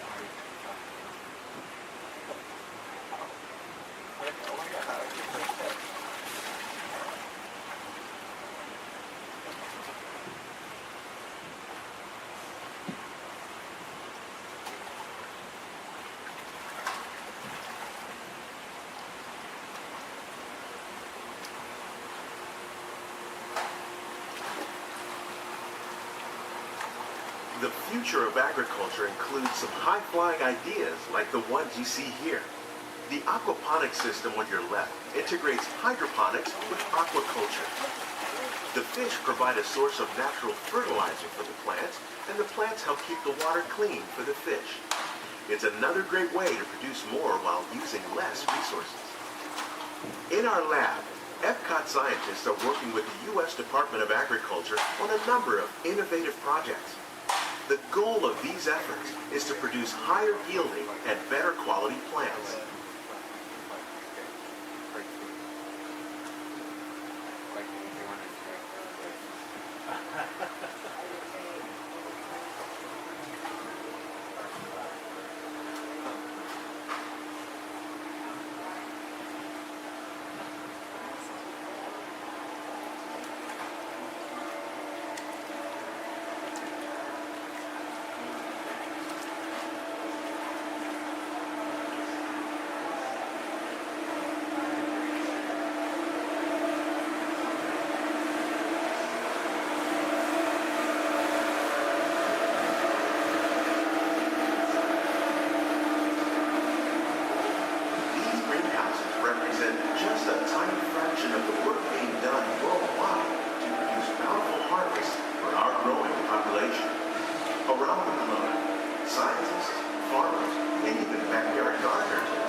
inside the boat. Remain seated until the boat comes to a complete stop.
Please stand clear of the doors. Por favor, manténganse alejados de las puertas.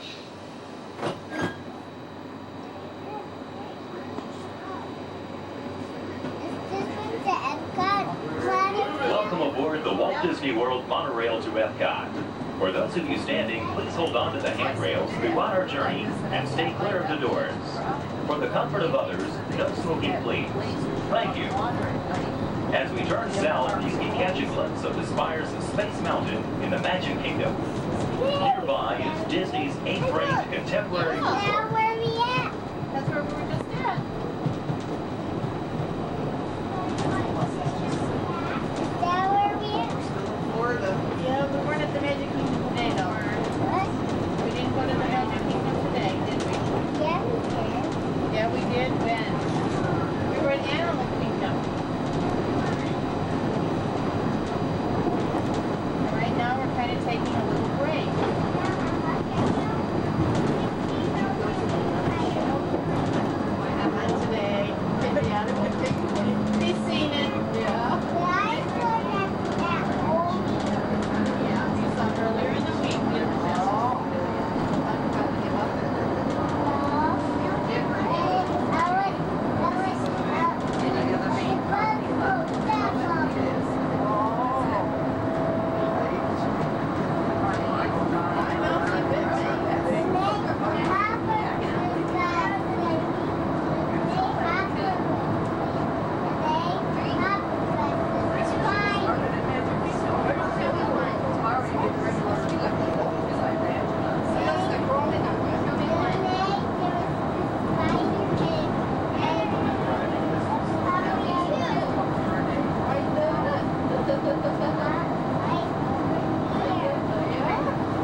separated in the park.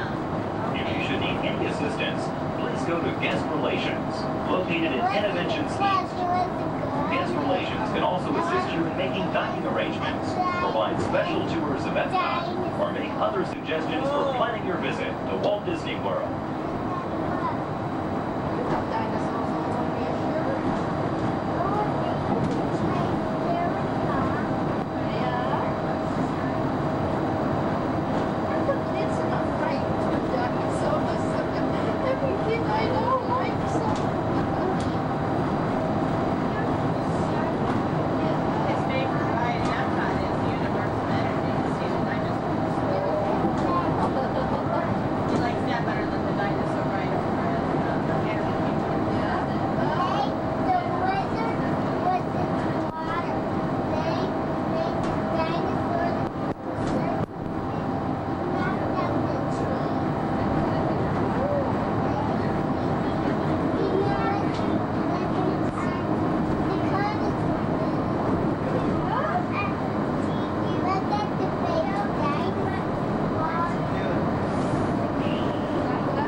Traveling to Epcot, where nations celebrate human achievement and potential.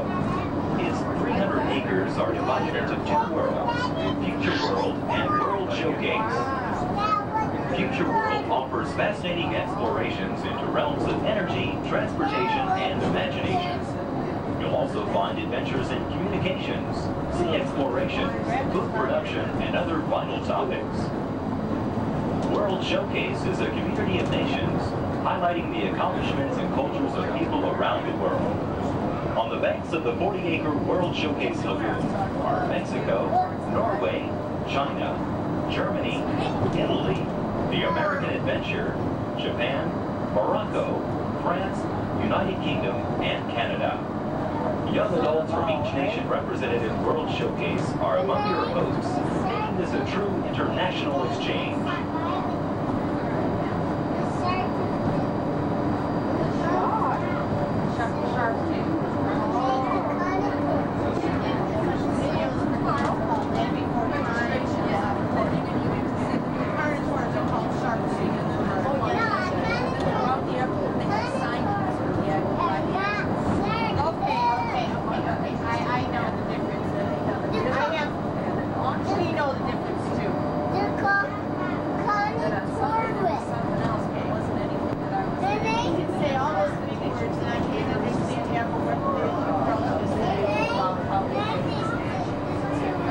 Beyond the trees ahead and to the right-hand side of our forward motion is Spaceship Earth. This 18-story geosphere marks the entrance to Epcot.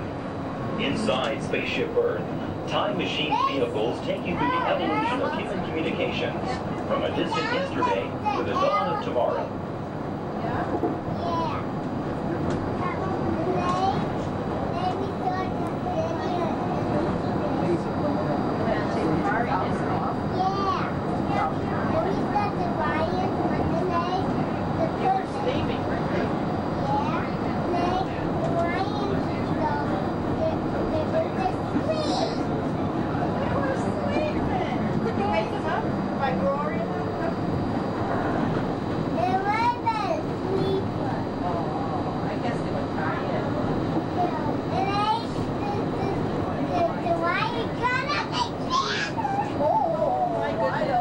Coming up behind Spaceship Earth is Interventions.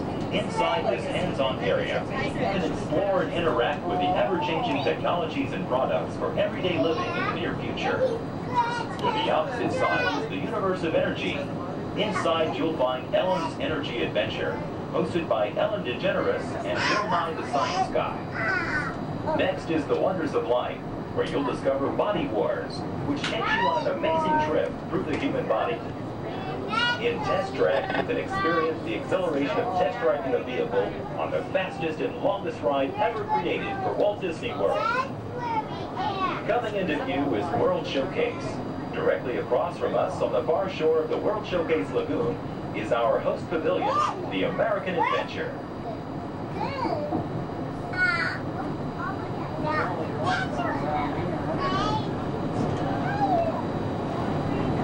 The glass pyramids are the gateway to your journey into imagination.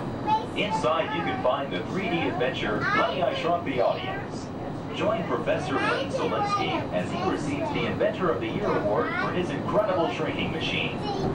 Next is The Land, where you'll discover creative partnerships between people and the land around the world.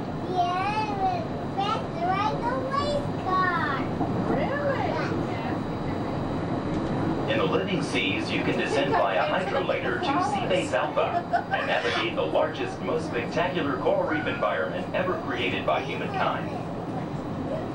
Ladies and gentlemen, we are approaching the Epcot monorail station.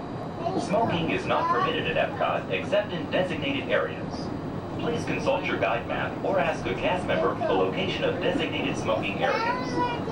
Please hold on to the handrails and stay clear of the doors until the monorail stops completely and the doors open. On behalf of the cast of the Walt Disney World Resort, we'd like to welcome you to Epcot. There's some of the signs there. We'll just watch and see somebody. I got one to go. Here, sit down. Sit down, please.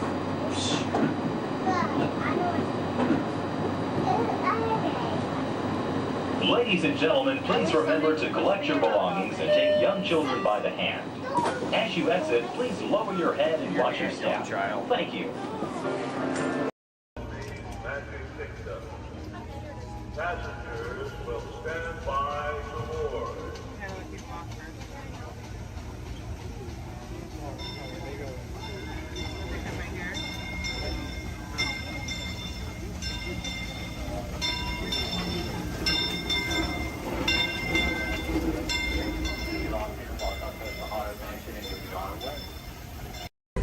In the life cycle map, there are winners and there are losers.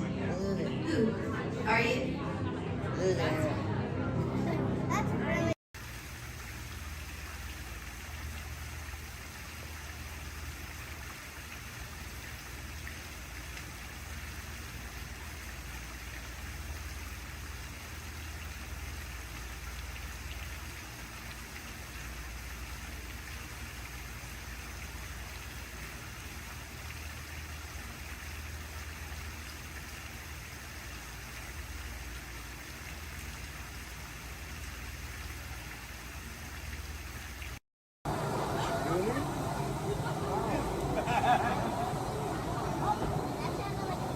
Attention pilots, the rocket ships have initiated landing procedures.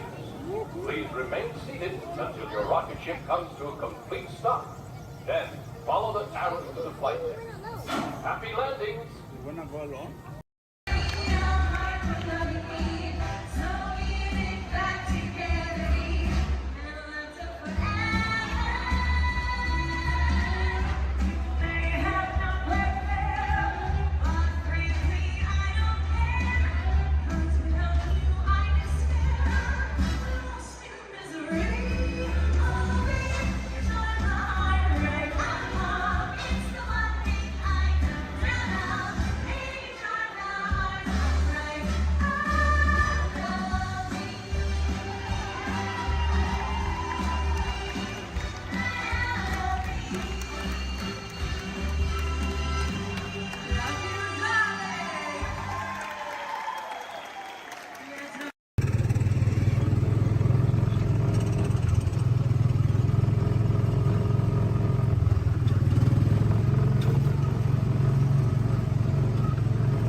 Allez, suivez-moi, je vous prie. The chef Remy is waiting for you. This way.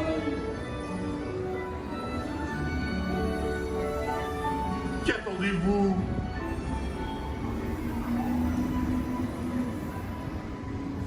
Oh, viens vers les invités pour le dîner.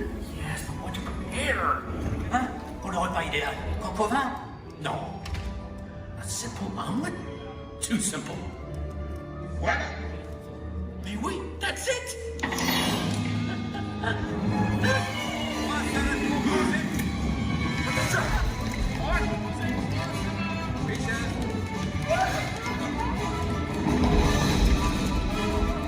Poussez-vous de là!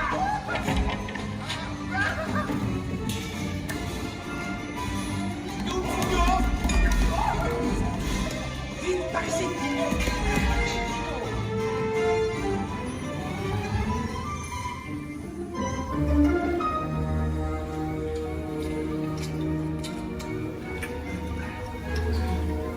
Cette nourriture est pour nos invités, pas pour vous.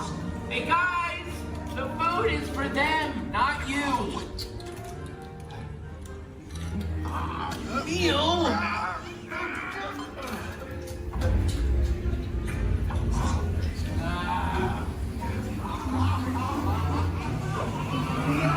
Everything must be perfect! Et tout est en salle. Et oui, what are you doing? Que manigancez-vous?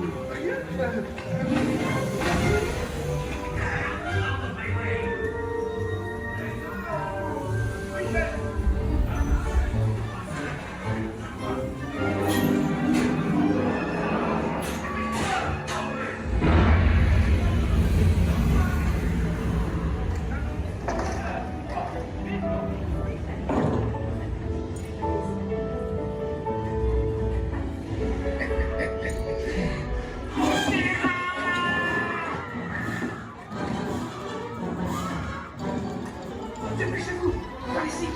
Go, go.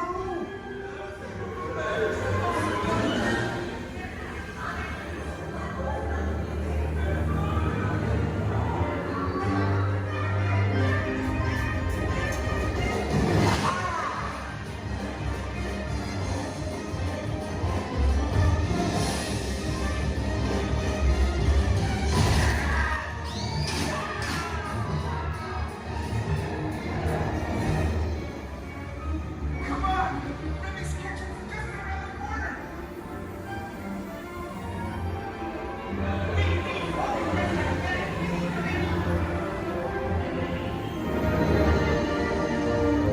Trois entrecôtes pour la douce. Une à point, une bleue et une saignante. Oui, petit chef. Il va aussi me falloir rapidement 4 ratatouilles pour la carte.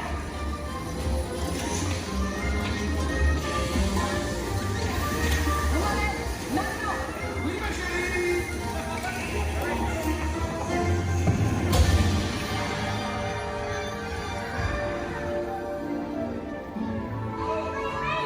Ils ont retour. Hey, thanks for coming, everyone. Vous serez toujours les bienvenus chez Rémi. À bientôt et bon appétit. Et Mino. Oh.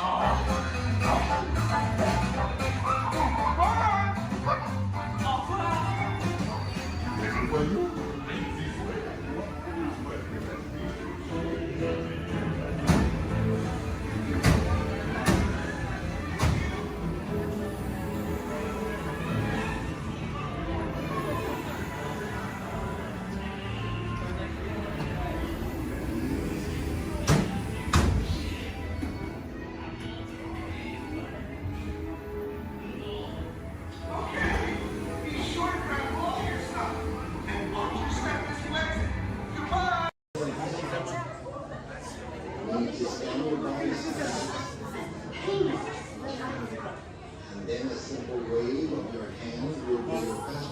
Raise your hands for security clearance.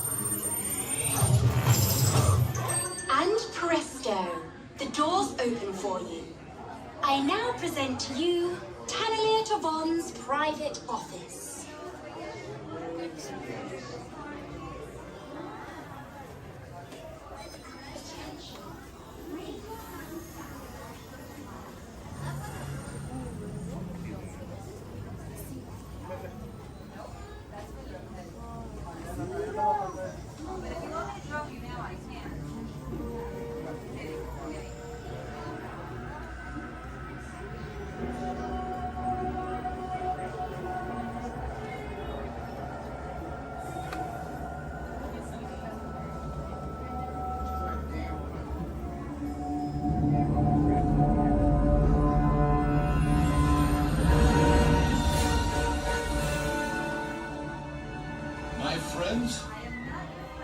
one step closer to your exciting encounter with the Guardians of the Galaxy.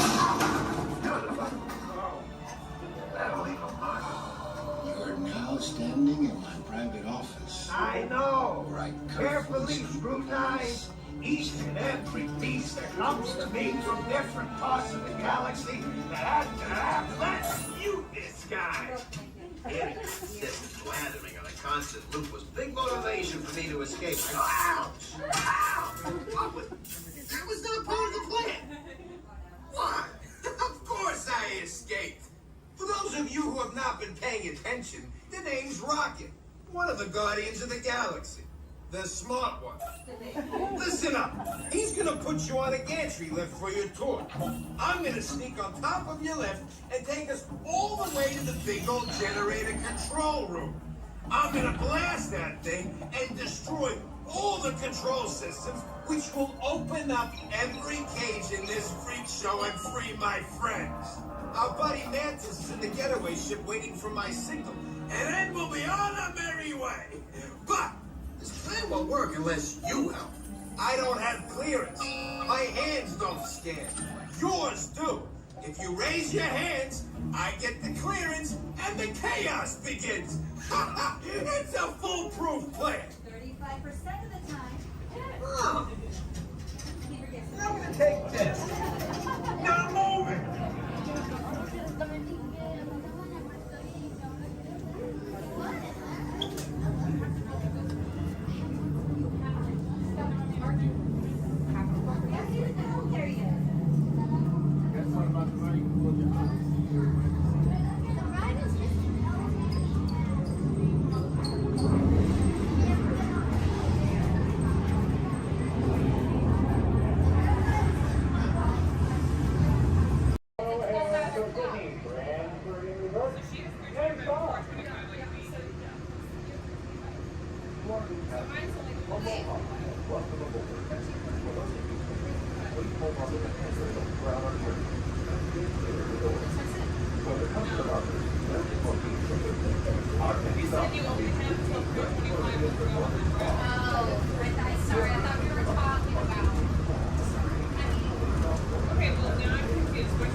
Users, prepare to be digitized into the world of Tron.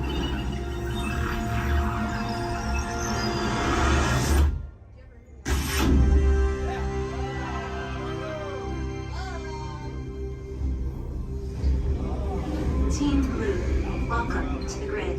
Proceed to gates.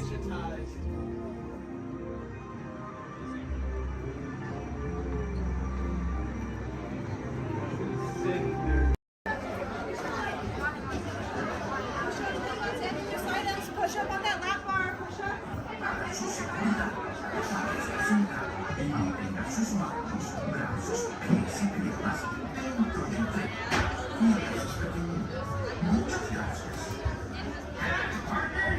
For your seats.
Jesse y ellos este preparo y cuídalos pequeñitos.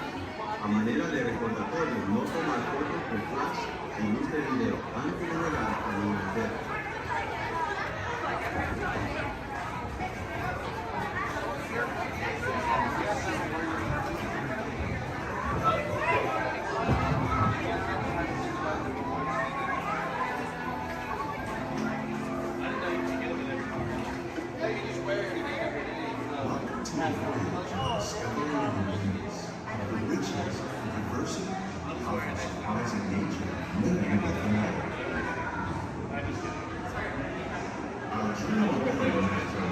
Sudden changes are sweeping over the land.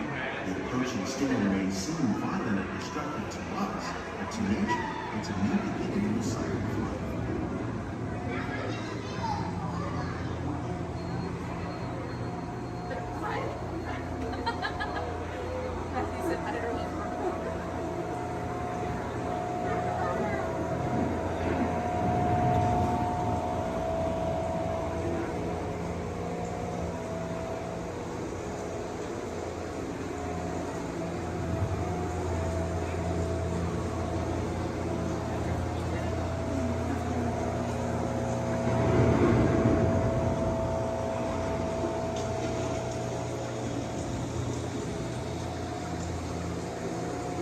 Beneath the surface of the lake, roots trap water from the flowing mud, extracting precious nutrients and minerals. These elements, when combined with sunlight, create the diverse living systems of our planet.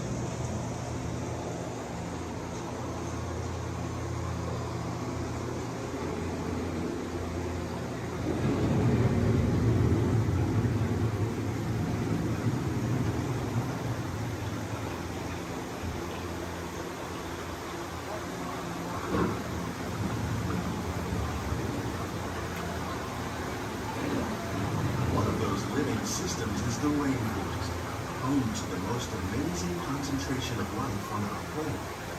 These dense and beautiful forests cover only a tiny portion of the Earth's surface, but they contain more than half of its plant and animal species. Rainforests are also extremely rich and productive living systems, providing us with oxygen, food, medicines, and other elements essential to our lives.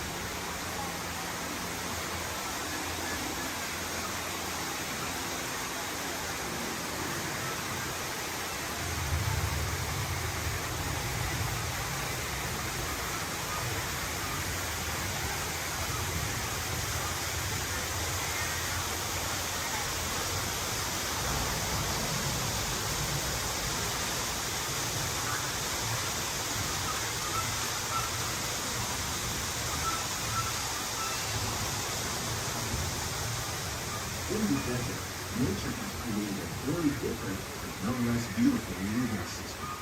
And while this arid landscape may seem lifeless, it is very much alive.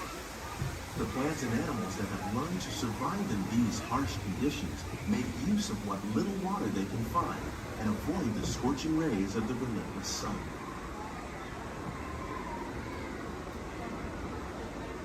The American prairie once appeared as desolate as the desert.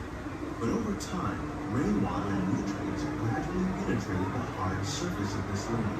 Even the hooves of the mighty buffalo helped create the rich soil, one day become home to the American farm.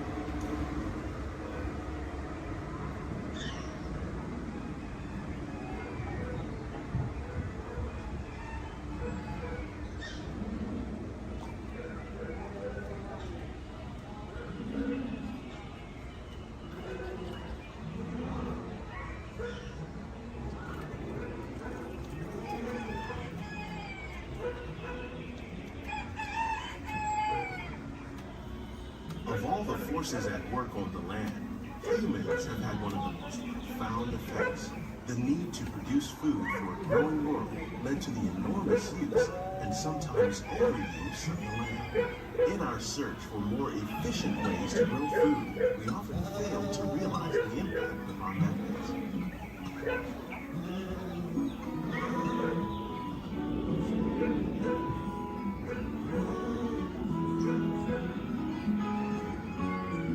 Today, we're learning to live with the land, discovering better ways to grow food that will assure both human and environmental well-being.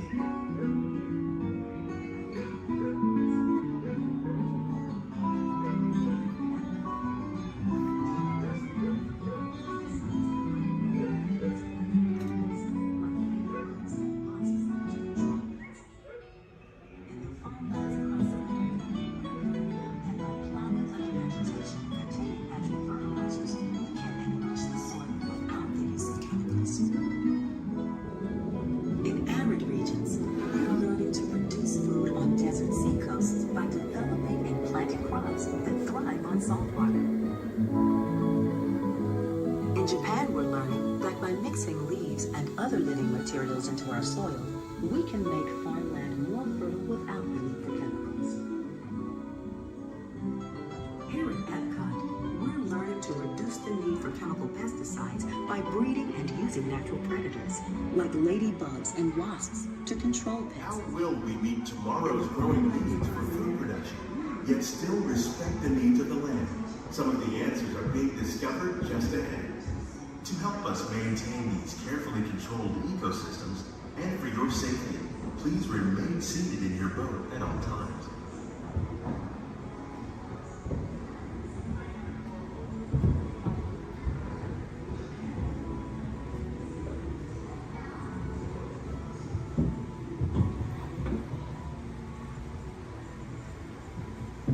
Welcome to our living laboratory, where scientists from Epcot and the U.S. Department of Agriculture are exploring innovative ways to produce bountiful harvests now and into the future.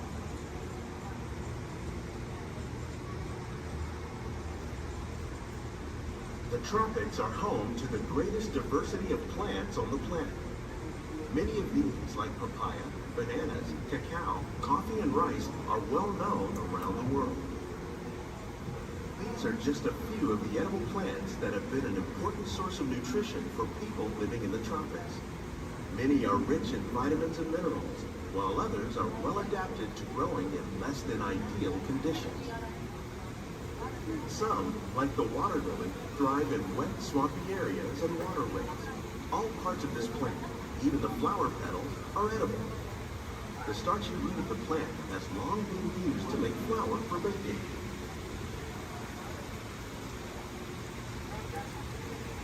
One day, many of these lesser-known tropical plants may be as important as the bananas growing on both sides of the boat. More than 28 million tons of bananas are eaten annually, making it the most popular fruit in the world.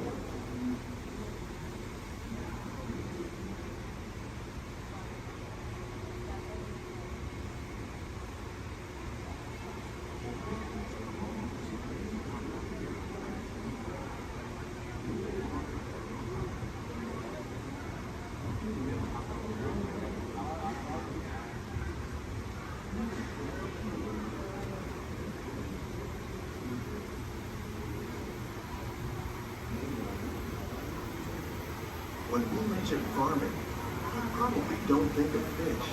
But fish farming, or aquaculture, accounts for nearly half of all the seafood consumed globally.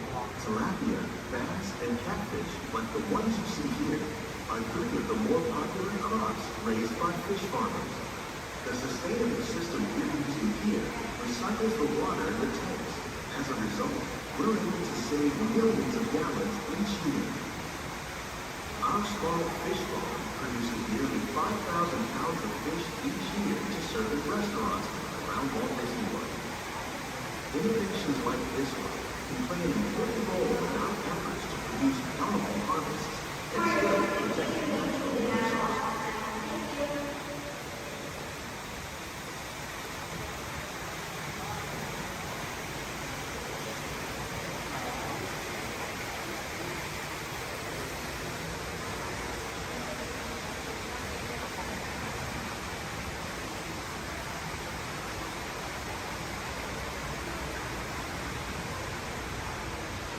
While there are more than 50,000 edible plant species in the world, most of us are only familiar with the handful that make up our everyday diet. The common grains growing here, maize, sorghum, and millet, plus rice, account for nearly 2/3 of our global food consumption. Learning how to increase yields of these staples is an important goal of research around the world.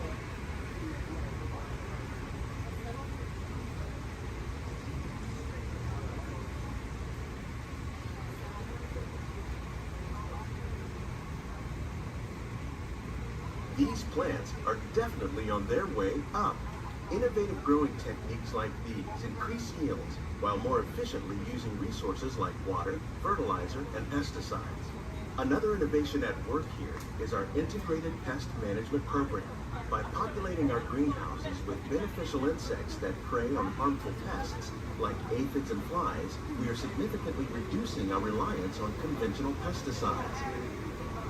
We're growing these crops using our nutrient film system. This technique precisely controls and recycles water and nutrients. With it, we can produce over 27,000 heads of lettuce a year in this one small area.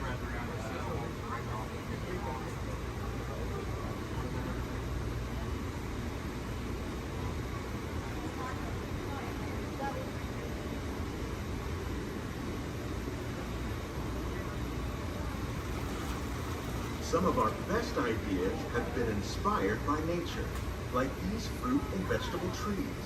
By growing these ground plants vertically, we can increase yields and better control diseases. These crops taste as good as they look. In fact, we serve more than 15 tons of produce from our greenhouses in restaurants here at the land every year.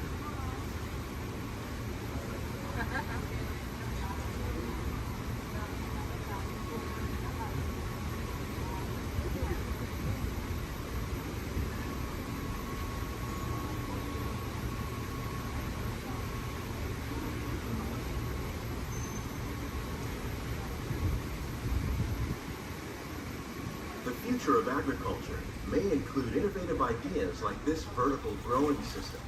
Plants grown in this way use a fraction of the space required by traditional growing methods. That saves water and increases production. The aquaponics system on your left combines hydroponics with aquaculture. The fish provide a natural source of fertilizer for the plants, and the plants help keep the water clean for the fish. It's another great way to produce more while using less. In our lab, Epcot scientists are working with the U.S. Department of Agriculture on a number of innovative projects. The goal of these efforts is to produce higher yielding and better quality plants.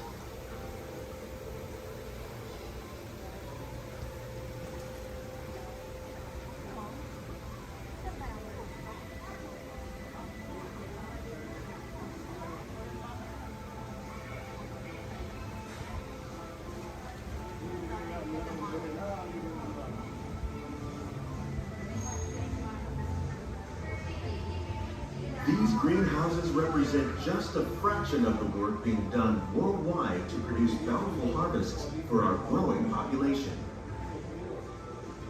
Scientists, farmers, and even backyard gardeners are doing their part to improve the quantity and quality of foods that we all rely upon. Together, we can continue to find more ways to increase food production and protect our precious natural environment. Only then will we truly be living with the land.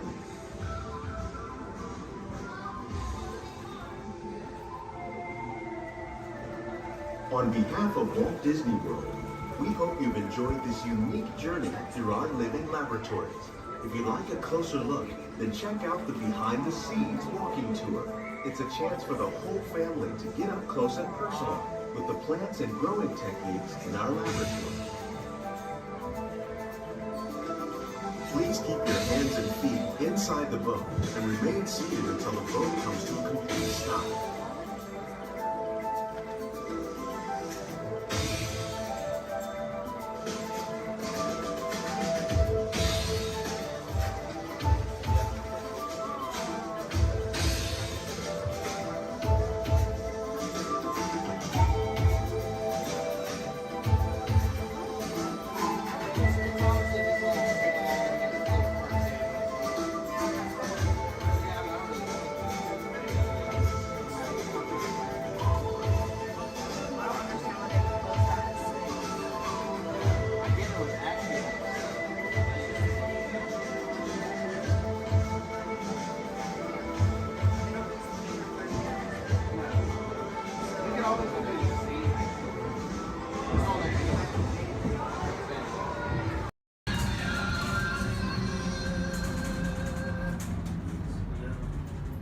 Ladies and gentlemen, this is Disney's All-Star Movies Resort. Please collect your belongings, watch your head and step as you disembark, and take small children by the hand. Thanks for riding with us, and welcome home.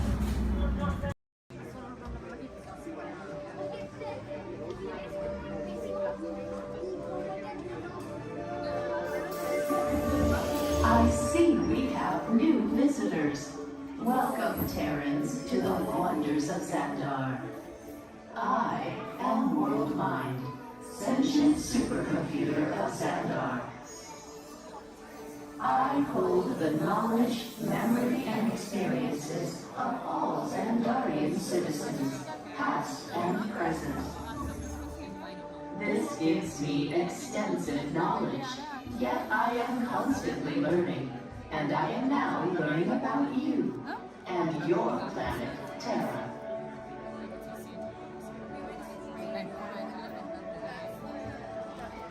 Much of my knowledge of your world came from your great scholar, Peter Quill.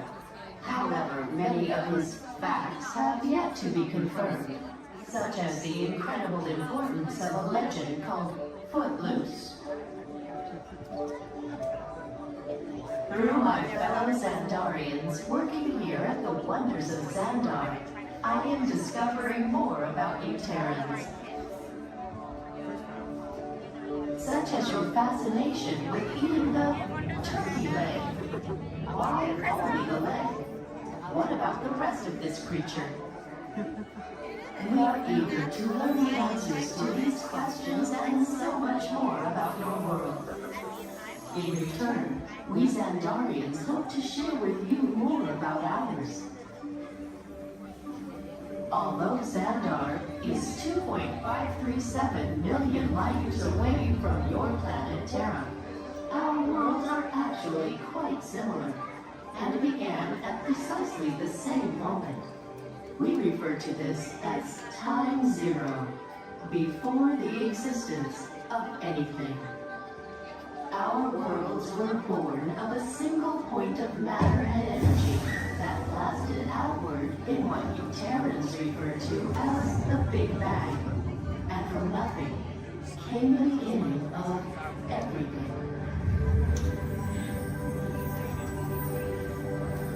Incredibly hot and extraordinarily powerful, this explosion filled the cosmos with a cloud of rapidly moving particles. Over the next 100 million years, space continued to expand, and the particles cooled and slowed. As they coalesced into huge swirling clouds, gravity pulled them into larger, denser clusters. At the heart of these clusters, the temperature rose, and the particles were compressed so tightly they fused, releasing enormous amounts of heat and light. This is how the very first stars in our shared universe were born.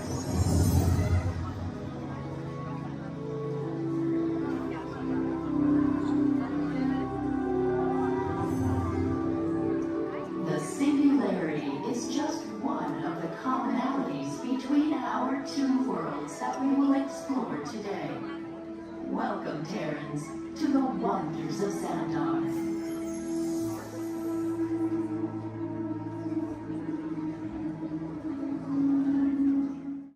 We recently learned that your Terran visionary, Walt Disney, had a similar goal in mind with his early concepts for the experimental prototype Community of Tomorrow.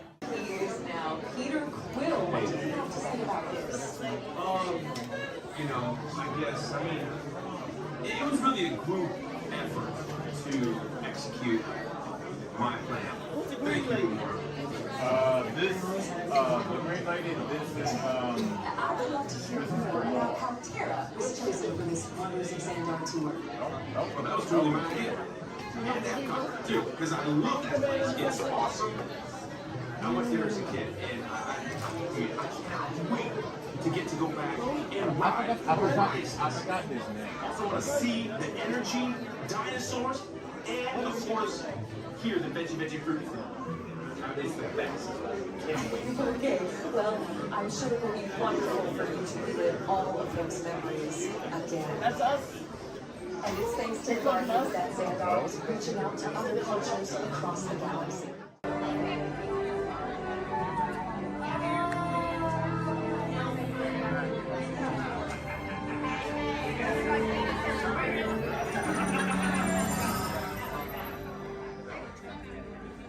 Greetings, Terrans. I am Nova Prime Irani Real, Commander of the Nova Corps. On behalf of all Xandarians, I hope you have enjoyed exploring the wonders of Xandar. As you have seen, your world and ours were born of the same moment, one which you refer to as the Big Bang.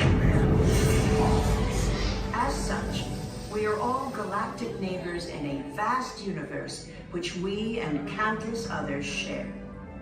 For you to travel to Xandar would take 2.5 million years, assuming you had a ship that could fly at the speed of light. So we decided to come to you. But even we could not have reached you so easily were it not for the Cosmic Generator, an advanced piece of Xandarian technology that creates jump points, artificial tunnels that act as shortcuts, linking distant points in space. It is our desire to share this wondrous technology with your people, so that together we might explore new worlds and create a brighter tomorrow. And now, as the culmination of the wonders of Xandar, you will be teleported to a Nova ship above your planet for a demonstration of the Cosmic Generator. I trust you will find it an unforgettable experience.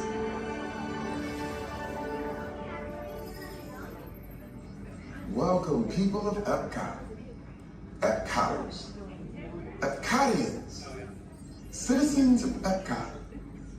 Does anyone know what they call themselves? What?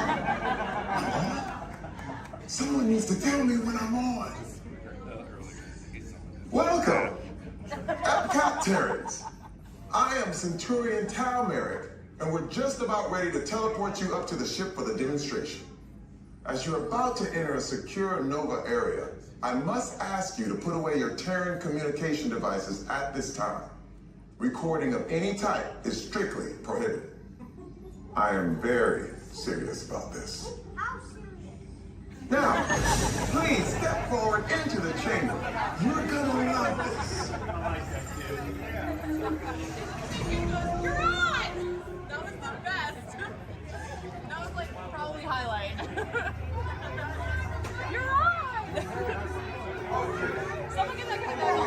I should warn you that we have never teleported Terrans before. But since your molecular structure is very similar to Xandarians, it should work. It'll work. So long as you are standing inside the lighted ring. You do not want to know what happened last time someone did not stand where I told them to, okay? Stand by for teleportation. Here we go.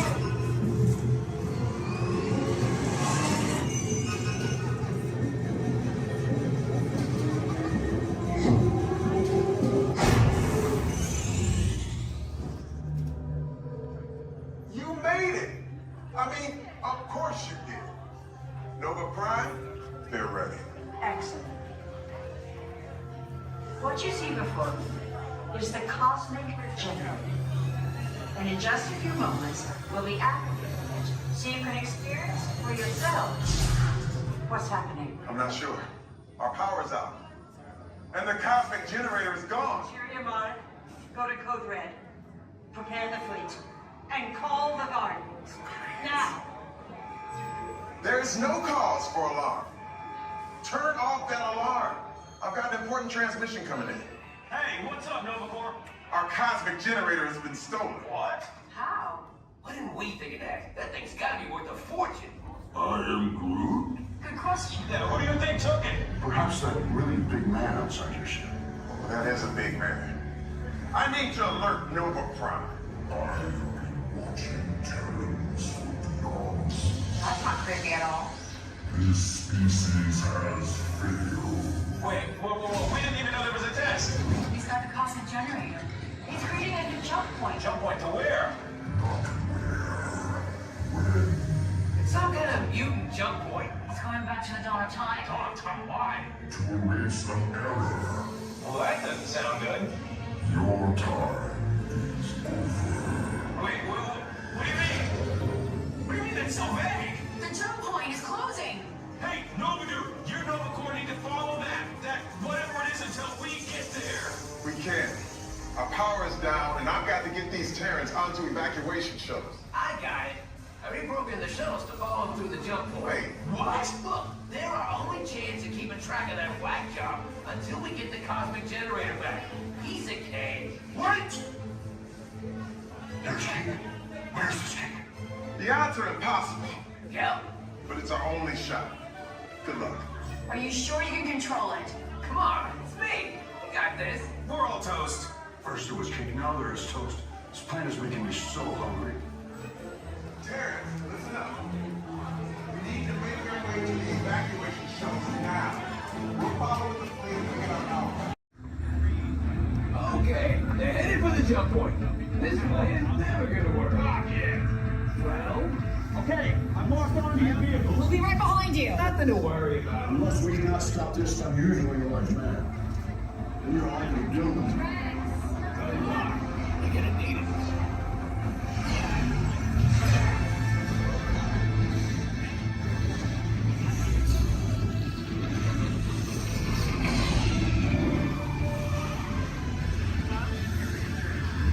Useless to follow me. What is that noise? Noise? No one's gonna stop rock and roll from existing. What have we done? What have we done? I think we can rock.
Heroes.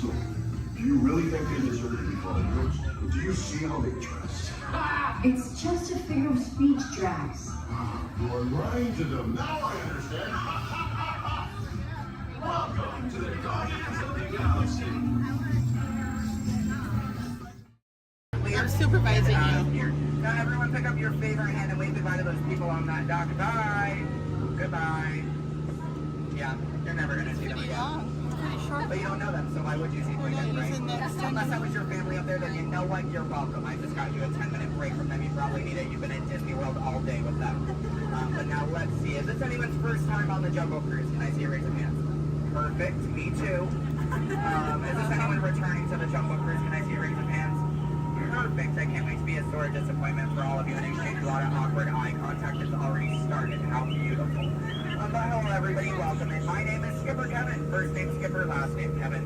I'm going to be your best friend, guidance counselor, dance instructor, tour guide, dragon slayer, and if you don't laugh at my jokes, I'm going to be your swimming instructor. I said that just for you. I said that just for you because I knew you were going to interrupt me. Yeah, thank you so much. I really do appreciate it. Wow. But now here we are in the Amazon rainforest. If you look over to your left-hand side, you're going to see what I like to call an inspiration ball. I call it that because the longer you stare into it, the more it's going to inspire you to go. Oh, deeper into the jungle, of course. Yeah, I don't know about you guys, but that certainly does look like inspiration to me. So much that I now feel inspired to take you guys into the Congo River. So why don't we see how far this boat can go? Okay, I'm glad of you if you did not like that. Don't worry, my jokes, they don't get any better yet. So buckle up, we're going to have an amazing time together. And if any of you have not seen the Jungle Book or you'd like to see it again, don't worry, it's right over there in 3D and the box set edition. Yeah, it really was the bare necessities here in the jungle. Oh wow, this is awkward. I'm sorry guys, I was trying to throw you a surprise party, but it looks like no one's here. I can't see anyone. Canoe? Yeah, I cannot. It really is an either or situation if you get what I'm trying to say. I even brought out that giant python snake. I just would not recommend getting too close to him. He will develop quite a crush on you. It's what I like to call a constricting relationship. It never ends well. What in the jungle? Oh, sorry. I hope that did not alarm anyone. Those are just my roommates. Yeah, looks like they got into the explosives, but I'm sure they were just trying to find the bananas. They do find them very appealing. Yeah, they kind of go ape over them actually, but you know, I think we should make like a banana and split. So we're now going to head down the Nile River, which is the largest river in all of the jungle. It goes on for Niles. And Niles. And Niles, thank you. And if you don't believe me, you are in denial. Disbelief. I bet you believed you had that one. No. Yeah, you did. I heard you say it. But if you look right there, everybody pay attention. This is super cool, super rare. It's honestly an African bull elephant. You could even say it is a once-in-a-lifetime opportunity. You will never see one of those again in your entire life. A twice-in-a-lifetime opportunity. You will never see one of those again. How majestic that is to become an African elephant. Okay, but now here we are on our African belt, which has some of my favorite animals on it. If you look up behind those boulders, you're going to see those tall-neck cheetahs. Right here in the front, those are the ones that killed Mufasa. Over there, we have the scary-looking chickens. Look at all those chickens. And then we have that beautiful pride of lions protecting that sleeping zebra. Yeah, who am I kidding? I can't lie to you guys. That zebra's dead. Those lions are chowing down on some lunch right now. But kids, don't worry. I like to call that zebra plastic. There's lots of trust issues here in the jungle, I know. Wow. Okay, this is not something you see every day. Wow, all right. So, why are you all looking like that's what you normally see on a Saturday afternoon? That's concerning, you guys. I'm a little nervous now. I don't know about you guys. I don't think I have ever seen that many rocks on the beach before. Yeah, there's like, what, 200 rocks up there? Maybe 300 rocks, but then again, I'm not a geologist, so what do I know? Yeah, but what I do know is we're not going to look above the rocks. That just sounds like a lot of paperwork, and I hate paperwork, so instead we'll ignore it and hope it goes away. Yeah. Oh my goodness, there they are. Those are my friends who are going to go to that surprise party. We have Old, Smiley, and Ginger. Just be careful, Ginger snaps. Yeah, she is one tough cookie. And I'm not sure why, but my jokes, they kind of get crummier from here. I guess it's just the way the cookie crumbles. I don't really understand. It's unfortunate. But hold straight ahead, we do have Schweitzer Falls, named after a famous and beloved founder of the Jungle Navigation Company, Dr. Albert Walt. Yeah, don't worry if you didn't get that. We're going over it later. So I really hope you know how to swim, and if you don't know how to swim, stop being dramatic. Stand up. The water's only 3 feet deep. That kind of like it's not that difficult. But if you guys are starting to wonder, Skipper Kevin, how on earth did you land your job here? I'd like to say it's plain to see. Yeah, I took a crash course, which was half off, and you know, I've been winging it ever since, but that's kind of the tail end of that story. There's not much to it. And now it does look like we are entering a hippo pool, and I need everyone to be very careful. These do look like some dangerous animals. In fact, you could even say they are some hungry hippos. So if you guys could do me a favor and hold on to your marbles. I lost mine a long time ago. That's why that boat's halfway underwater. Oh no, I'm just kidding. The legal team said I can't keep saying that. That's gonna get me fired. Yeah, the last time I took a boat out, I went to a volcano and everybody came back without eyebrows. But lucky for you guys, I took a wrong turn this time. But this is not really the point in the cruise where people start thinking my job is so easy, I let a monkey do it. But I promise you, that's not true. Those are chimpanzees. Yeah, there's a very clear difference between the two. Just don't ask me what it is. I have no idea, and I didn't think we'd actually see any, so that's kind of crazy. But lucky for you, I do have a very fun fact about monkeys. So apparently, humans eat more bananas than monkeys. But I don't know if I believe that. Because I don't know the last time I ate a monkey, do you? Yeah, that's bananas. And don't worry, if you don't get that joke, I'll give you about 10 seconds. I get it. You're a late bloomer, you just need a moment to digest that one. You're welcome. Yeah, so please take your time. And it is now the moment that we have all been waiting for. It is the amazing, the colossal, it is the eighth wonder of the world. The backside of water! Oh, 2H! Oh, 2H! Alright, I got a few chemistry notes on board. That was the reaction I was hoping for. Everyone else, don't worry, I only tell those jokes periodically. It just gets me in my element sometimes, you know.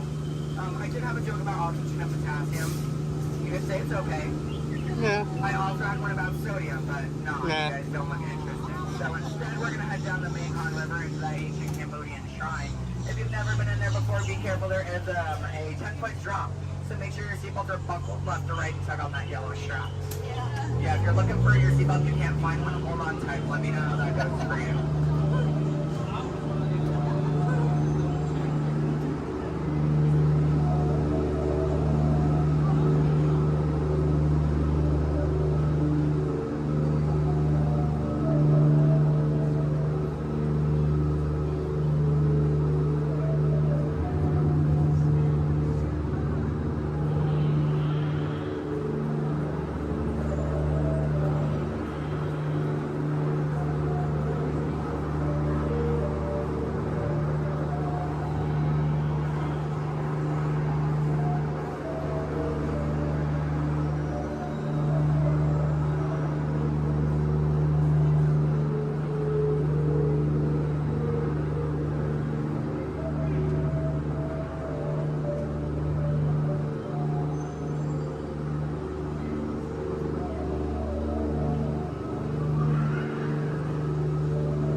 Here we are in an Indian elephant bathing pool, and I bet you guys even think that's water coming out of their trunks. But don't worry, it's not.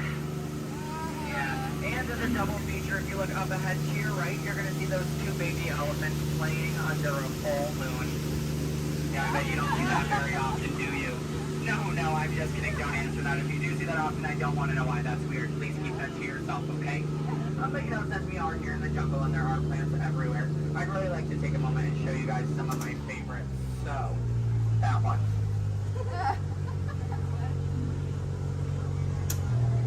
That one. Okay, pay attention everyone. The one right there with the green leaves. The one next to it. That one. Yeah, they're great, aren't they? Yeah, sorry if you wanted their names. I don't know any of them. I barely know how to do this thing forwards. Yeah, so I can only give you so much. But what I can tell you is I'm sorry to let you know, we're coming up to the end of our cruise. And you know that's happening because look to your left, that's a gift shop. Everything at Disney ends with a gift shop. It's how we steal your money. Yeah. And it's our Lost and Found gift shop, which is sponsored by everything you've left behind over the last 5 or so years. So thank you so much for keeping us in business. I really do appreciate it. And if you're curious about who's in charge of this gift shop, I know it can be kind of confusing because there's a sign that says back in 15 minutes by Sam. That sign's been there for a few years. I have not seen Sam. I don't think he's coming back. It's also not those monkeys, because you know that'd be a monkey business, and we don't monkey around here in the jungle. That's completely unacceptable. It's actually that elephant, because did you guys know that elephants have the best memories in all of the jungle? I wish I had a memory like that. It really helped me with my job. Oh, fun fact about elephants. Did you guys know that elephants can grow up to 4 feet? Which is super impressive. We only grow up to 2, 1 on each leg. And if you don't get that, look at your legs, look at theirs, you're going to see an extra pair. If you see any more than 2 legs on yourself, go to a doctor immediately. Yeah, that's not normal, okay? And then if you're looking in that gift shop and you see anything you like, you might notice we have a whole bunch of hats in all different shapes and sizes. Once you get off the ride, just ask one of us skippers about it because, you know, we're really great at capsizing. It's something I think we've possibly perfected.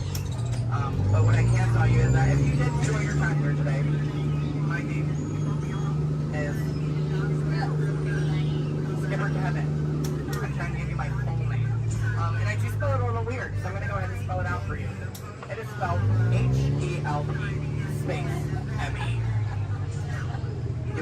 you will, okay? If you did not enjoy your time here today, then you know what? That's unfortunate for you. You willingly got in my boat and wasted 10 minutes of your own time. My name is still Skipper Kevin. Thank you for leaving. And I think I would go one step farther to say that out of all of my cruises today, you've been the most recent. No, I'm just kidding. I'm just kidding. You've actually been outstanding. Especially those of you who just awkwardly stared at me for 10 minutes. It's been mutually awkward.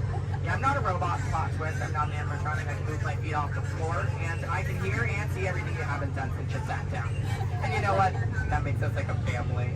And I'd say to my own family after 10 minutes of quality time together. Look at that. She's even giving me a heart.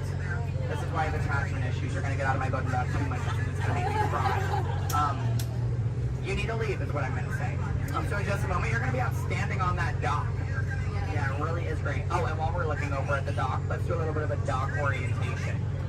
Everybody on this side, this is where we're going to be getting out. So if any of your rebels are hanging out of the boat right now, leave them there, stay comfortable. But when we get over there, you might want to pull it in the boat because that dock is really hard to replace. Yeah, your elbow, I can send you to an urgent care lab dock. I don't have a contact card for it. I don't know how to replace it. But you're going to see those two docks in between the boat. I like to call them the paradox. Yeah. The two skippers, they're paradorks. Yeah, they really are adorkable, aren't they? And you can tell them I said that. They're going to hate it, but I love it. Yeah, and thank you for saying I'm so funny. You're really inflating my ego as we speak. Yeah. I'm getting some compliments from you. She's falling in love with me. She's stealing my jokes. He's recording me. This is like a reality TV show. I'm better than the Kardashians. Yeah. Oh my goodness. And what do you do? What's your story? Do you walk across the country? Yeah. You do? That's I have insane. metal spread. So. Do you? Yeah. What kind of metal? Golden ones, silver. Do you sell them? No, I just wear them. You just, but, so have you not won any? No. You haven't, yeah, you're not wearing any, so I kind of just, yeah. When you get one, are you just going to wear it all the time? Yep. Oh, are you going to name it? No. Why not? If it's going to be that important to you, I think it deserves a name. Why do you think your mother named you? I'm just saying, okay, your story's boring me now. What is your story? Talk to me, Miss Epcot Center. She's wearing a shirt that says Epcot. Is that your story? Yeah. That's it? Yeah, and that I'm sticking to it. That was a pretty short story. Yeah. It's been a long life. Short story for a long life. Something about that doesn't make sense. Oh, goodness gracious. My friend in the middle with the Leia shirt. Hello. Are you a Star Wars fan? Good to know. What's your story? Alabama? My friend's from Alabama. He's bald. He normally works here, but he's not. His name's similar to mine. It's Brevin. I'm Kevin. We also have a Devin and a Heaven. If you can, yeah. How do you think we feel? You hear us on the microphone, you just hear a name, all you hear is Evan. We all come flocking too. Yeah, it's great. Okay, my friends in the back, why are you so quiet? You're so quiet. Are you having fun back there? Just making sure you're not asleep. Your bucket has a little no. You're wearing sunglasses. You're wearing sunglasses. He's behind my engine. Can't see any of you. And then what about you two over there with the extra set of ears? How you doing? Thank you. Are the nicest one here. No one asked me how I'm doing. Thank you. You are all horrible people. Just know that. Just know that, please. Except, well, no, you can love me all you want, but that doesn't mean you ask me how I'm doing. You know what? I think I'm ready to cut our time a little short together. So, now this is a word from legal. Make sure your hands, arms, legs, and feet are inside the boat. Parents, supervise your children. I don't have any, I don't want yours. Children, supervise your parents. I don't trust them, neither should you. And that number 2 they're holding, that means that we have to do this 2 more times because you guys just didn't make me feel good enough about myself. So hello everybody, welcome aboard the Walt famous Jungle Cruise. My name is Skipper Kevin and I would never do that again. That's treacherous. The only thing I'm going to do is make you 2 times farther from the exit for your inconvenience. You're welcome. And I really would like to tell you what my parents told me on my 18th birthday. They looked at me and they didn't say, Skipper Kevin, happy birthday. They're staring at me, that's all they said. Okay, well, now that you guys are just doing weird things, get out. Goodbye.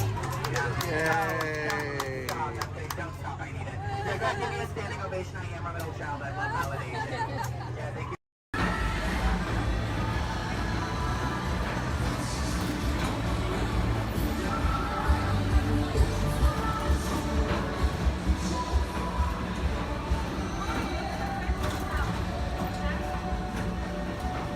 Disneyland, no lasting, and hold on to all these items.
Non-stop service to Endor is now ready for boarding at gate number 1. All passengers, please proceed to the boarding area immediately.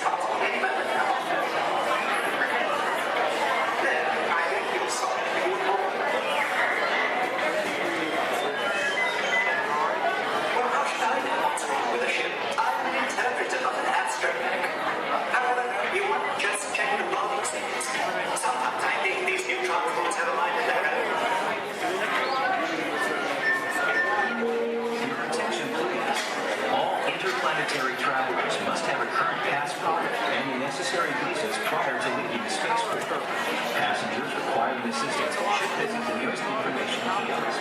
Thank you. Star Tours is now offering convenient daily departures to the exotic moon of Endor. Come spend an afternoon or the entire day with the lovely Walt in their charming tribal villages. It's a fun-filled visit that you and your family will remember forever. Just ask for the Endor Express, available only from Star Tours. Non-stop flights leave every few minutes, so don't delay.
We recently learned that your Terran visionary, Walt Disney, had a similar goal in mind with his early concepts for the experimental prototype Community of Tomorrow.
to the magical Friendship Fair. We're so glad you're here! What a great day! This is wonderful!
welcome aboard. At this time, I'd like to ask everyone to please remain seated throughout the show.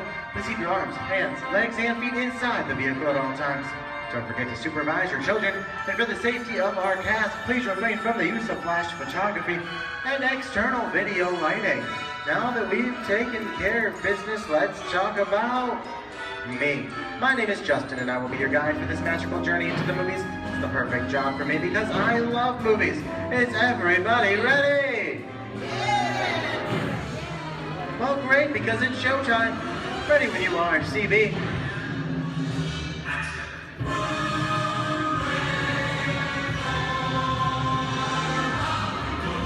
And we are rolling.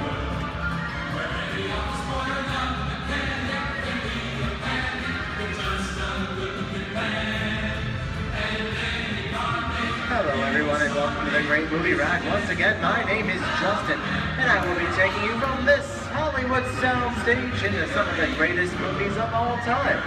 On our one tour. But just between you and me, this is no ordinary tour as the Great Movie Ride brings movies to life and puts you right in the middle of the action.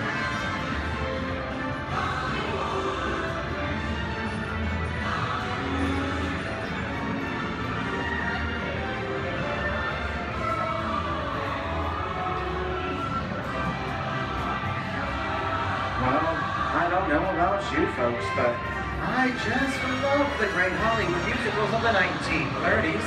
This scene is from one of my favorites, the Busby Berkeley classic Footlight Parade, starring James Cagney, Ruby Keeler, and Dick Powell. In 1952, Gene Kelly was singing in the rain with Debbie Reynolds and Donald O'Connor. Did you know Gene Kelly co-directed to this movie? And can anybody tell me what movie this is? Right, Walt Disney's Academy Award-winning film from 1964, Mary Poppins, starring Julie Andrews and Dick Van Dyke. The London fantasy of Mary Poppins was shot entirely indoors on sound stages at the Walt Disney Studios in Burbank, California. There was no exterior shooting at all.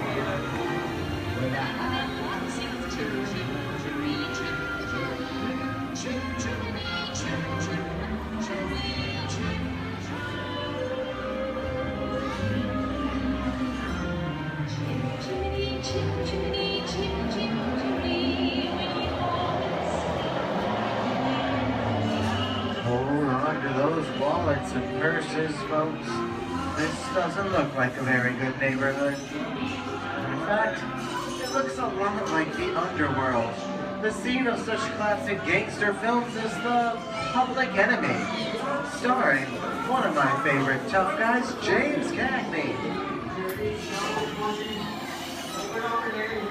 The working title of the film was Beer and Blood, and in the United Kingdom it was known as Enemies of the Public. In one scene, Cagney shoved a grapefruit in Meg Clark's face. She could never look at breakfast the same way again. Kick you with the dog. If you don't, somebody's going to drop by here and kick your teeth out one at a time. With me?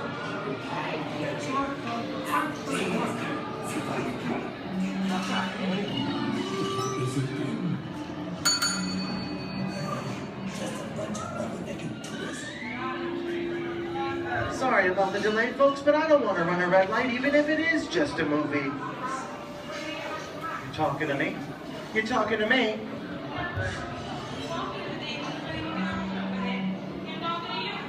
I'm not supposed to leave my vehicle. I said get up. Okay, Muggsy, whatever you say. How'd you know my name anyways? I've seen this movie before. Well, the heat's on. See, you fancy. Connor's going to get out of here, so be it. I said screw out of here. You're gonna get hurt. I can't just walk out. Here they come, boss! Get out your grinders!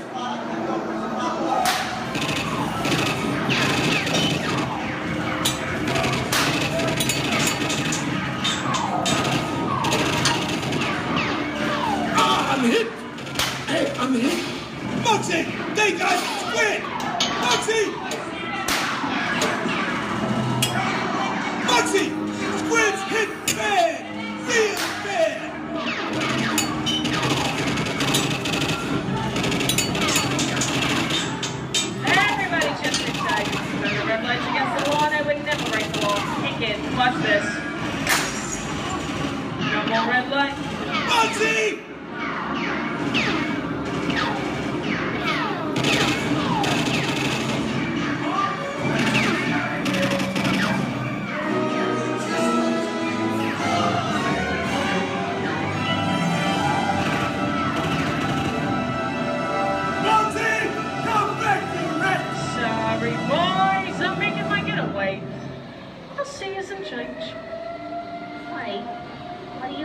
that. Everybody mind your P's and Q's and maybe you won't get a... Who's this? JC? And now, the Old West, and two of Hollywood's legendary stars, Clint Eastwood and John Wayne.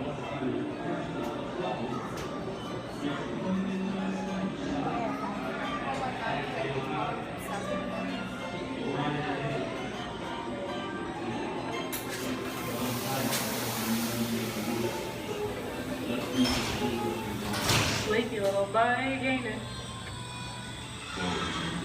That's some mighty tough territory you're heading into, Pilgrim. I'd think about turning back if I was you. That is, if you want my opinion. But I reckon you ought to do Now that we're in the clear, it's time for me to collect all your valuables. We'll start with the jewels.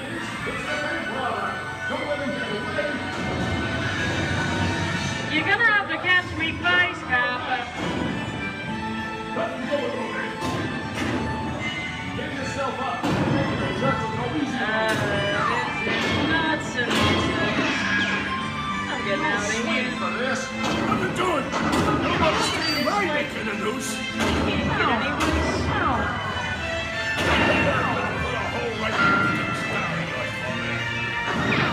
Okay. That's worse. I don't know about you guys. This is kind of creepy. What is this? This is Alien. You are with the Morning Reaper aboard the spaceship Nostromo. Something has gone wrong. One by one, the crew has vanished. And somewhere in the ship, a terrifying creature waits to claim its next mate. Look now, bring the victim. Warning, remain in your vehicle. The area you are entering is extremely dangerous. Proceed with caution.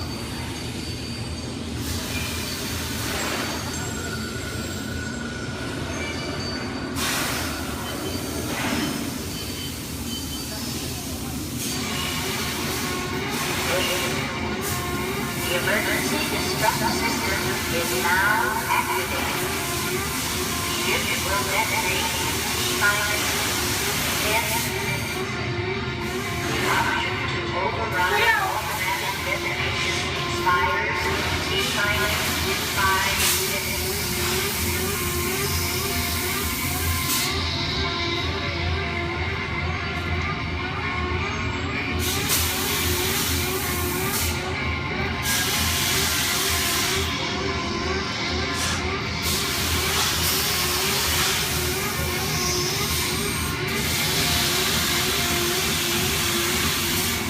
There he is again. Okay, that's enough creepy crawly things for one day, right? Oh.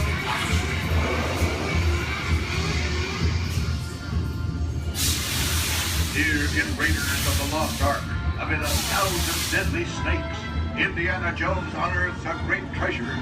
Will Harrison Ford escape with his discovery? And what will be your fate? Beware. Snakes. Why'd it have to be snakes?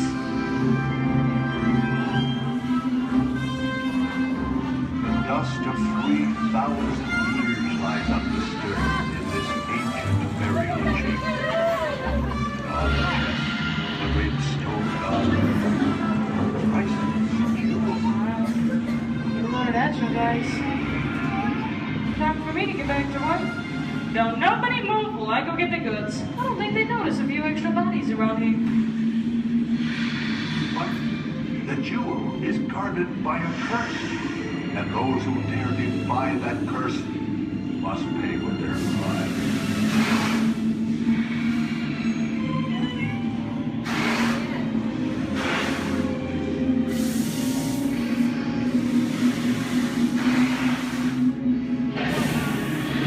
Halt, unbeliever.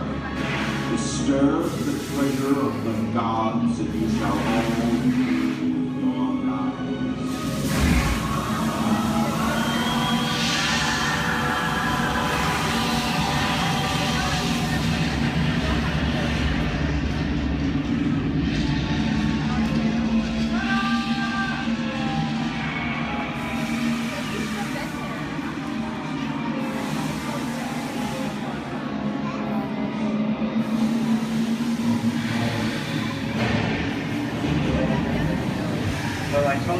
Pixar was just going for popcorn. That just goes to show you anything can happen at the movies. So let's get on with the show. I see dead people. The horror movie is my all-time favorite genre. Some of the best horror films are produced in the 1930s and 40s, but monsters, mutants, and maniacs are still audience favorites and continue to haunt us today. Now that's what I call a wrap. We are now entering the jungle home of one of the most beloved characters of all time. No, it's not George of the Jungle. Actually, it's Tarzan, played there by Johnny Weissmuller. Over here we have Marino Sullivan as Jane, and the one and only Cheetah as herself. Tarzan has appeared in nearly 50 film adaptations since 1918, including Disney's 37th animated feature.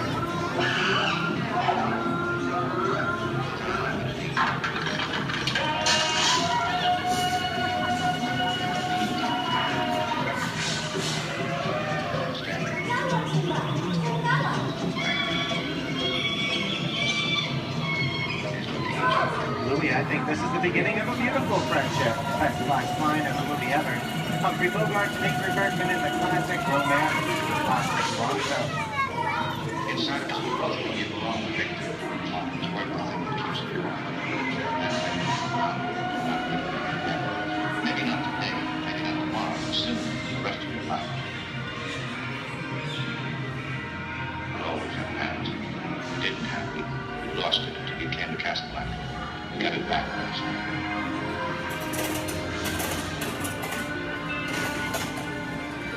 I've got a job to do too. Where I'm going, you can't follow. What I've got to do, you can't be any part of.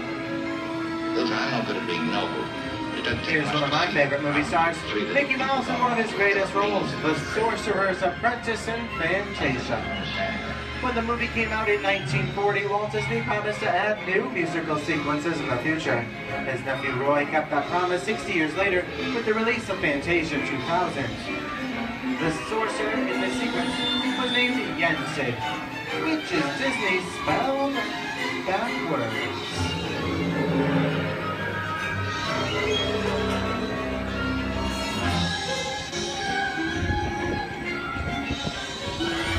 I have a feeling we're not in Kansas anymore. How often do you get to say that? I'd say we're definitely somewhere over the rainbow in one of the most beloved movies of all time, The Wizard of Oz.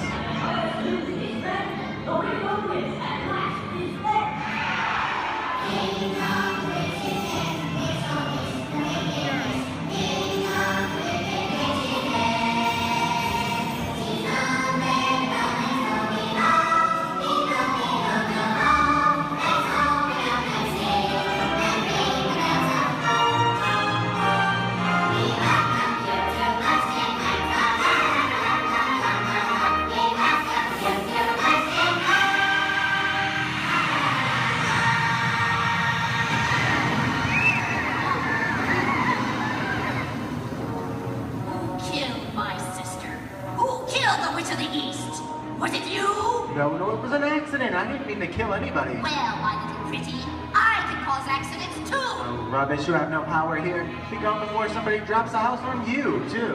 Very well. I'll bide my time. But just try to stay out of my way. Just try. I'll get you, my pretty, and your little dog, too.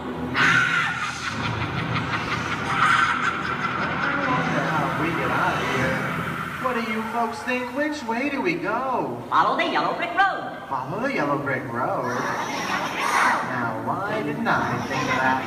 Sing along, folks. You know the words.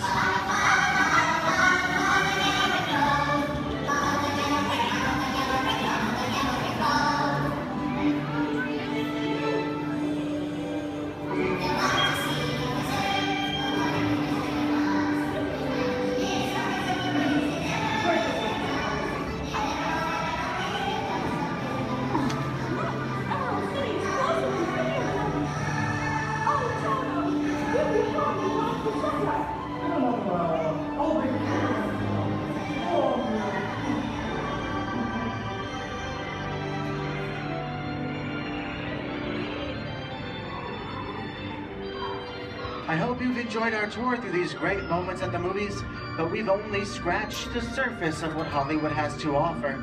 There are thousands of other great movies out there just waiting for you to discover. And here are just a few of my favorites.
I'm gonna make him an offer he can't refuse.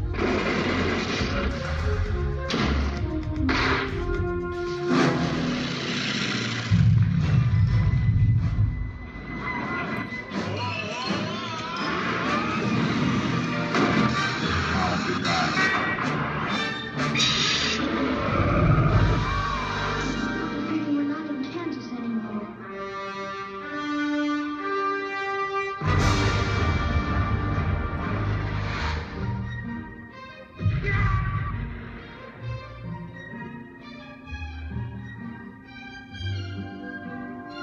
The locals.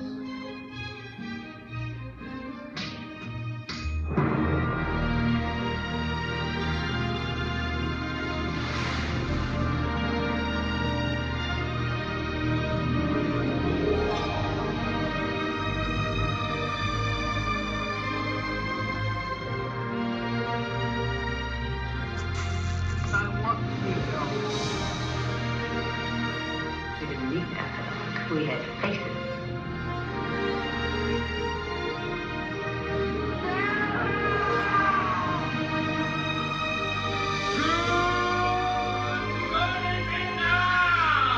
Person goes to see this. It's going to be a bumpy night.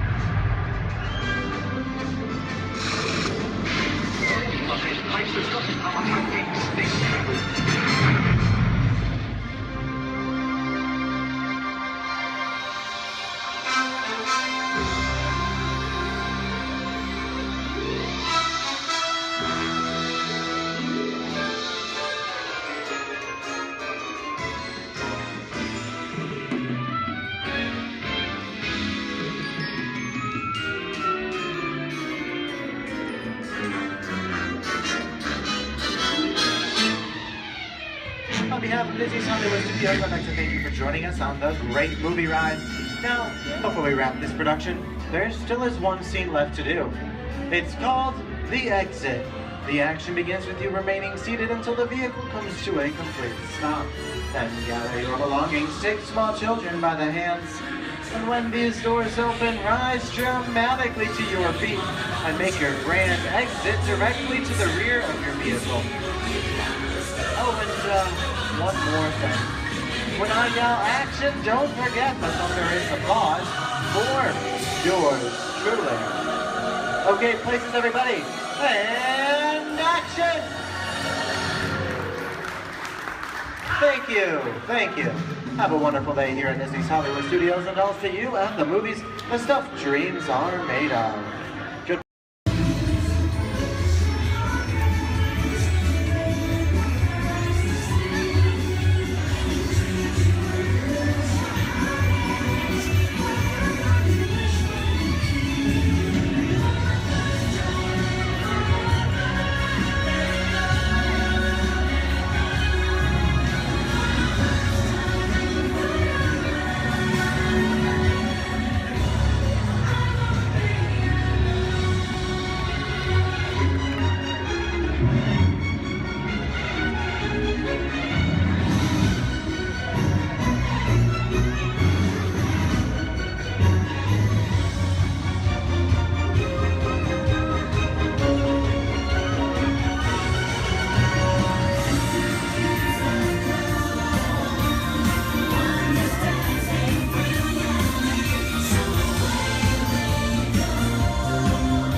Welcome aboard the Walt Disney World monorail at Epcot.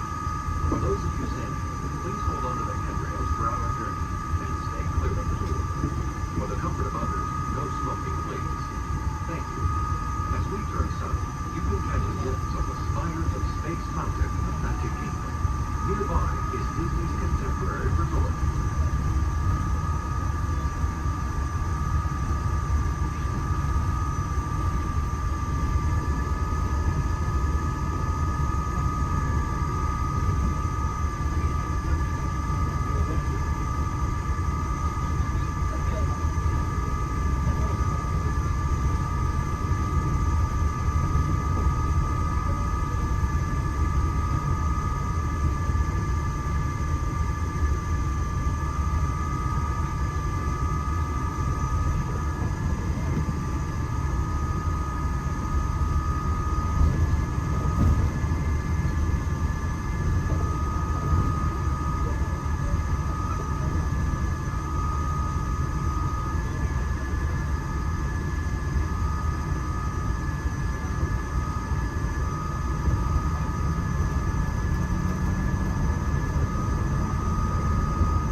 rocketing back to the big battle with the Guardians of the Galaxy, or exploring the hungry city built on the power of water.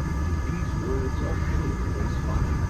If you're looking for an exhilarating sensory thrill, step into Mission Space, where you and your flight crew can sign up for one of 2 out-of-this-world missions. And just next door is the new Space Boutique restaurant, where you can either dine and enjoy stellar dining in space. At Test Drive, you can experience the exhilaration of test driving a vehicle all under the fastest ride ever created for Walt Disney. Across the river is World Showcase. You'll find representatives from the coastline, making this a truly international experience. Some exciting new adventures from around the world are coming to France, Canada, China, and the United Kingdom. Join us tonight at the Lagoon to celebrate together during the nighttime spectacular. There's even more for you to explore, and you come around the world with a inside the Plus Pyramids, unleash your spark and journey into imagination with figures and experience your favorite short films like never before at the Disney Pixar Short Film Festival. Next is the Land, where you can celebrate Earth's rich diversity.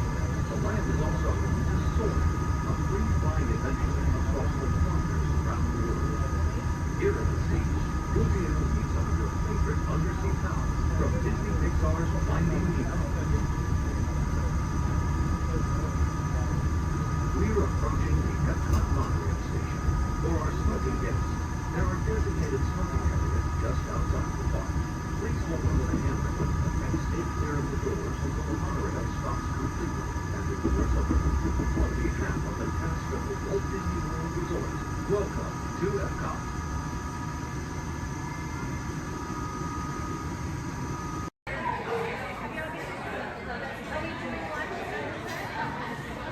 What are you doing?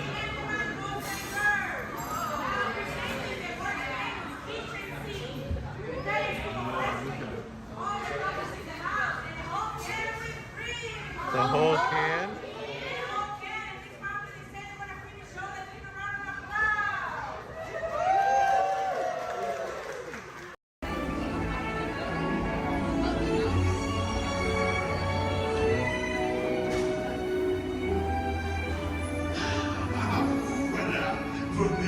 Venez, suivez-moi.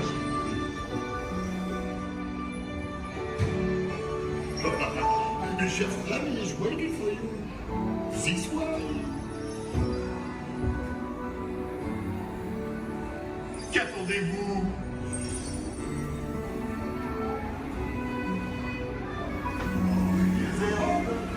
Des invités pour le dîner. Yes, what's here? Vous n'aurez pas idée à Coco Va? Non. A simple omelet? Too simple. What? Mais oui, that's it.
What are you doing? Que manigancez-vous? Out of my way!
morning, everyone. Vous êtes toujours les bienvenus chez Rémi. À bientôt et bon appétit. Et lui, non?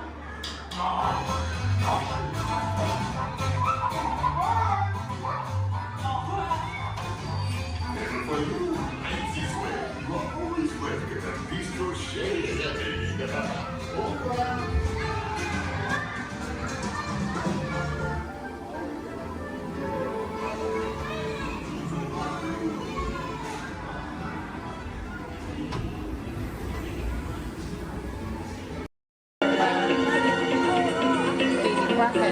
Robots have been a part of our imagination for longer than you might think. The idea dates back to ancient times, when Egyptians created talking statues to serve and protect people. And Greek engineers built water clocks with moving mechanical figures. As centuries passed, inventors built many mechanisms to imitate human movement. These early robots captured everyone's imagination. Who knew? Perhaps one day a mechanical being might really be able to walk, talk. And here he comes, ladies and gentlemen, walking up to greet you under his own power. Even help people. In 1920, a Czechoslovakian writer was the first to call these automatic helpers robots. From then on, robots became popular in stories, art, and especially in the movies.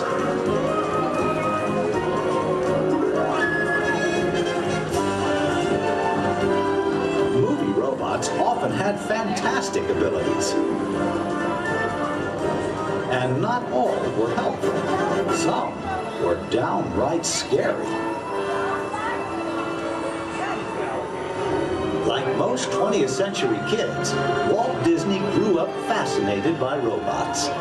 They quickly found their way into classic Disney cartoons.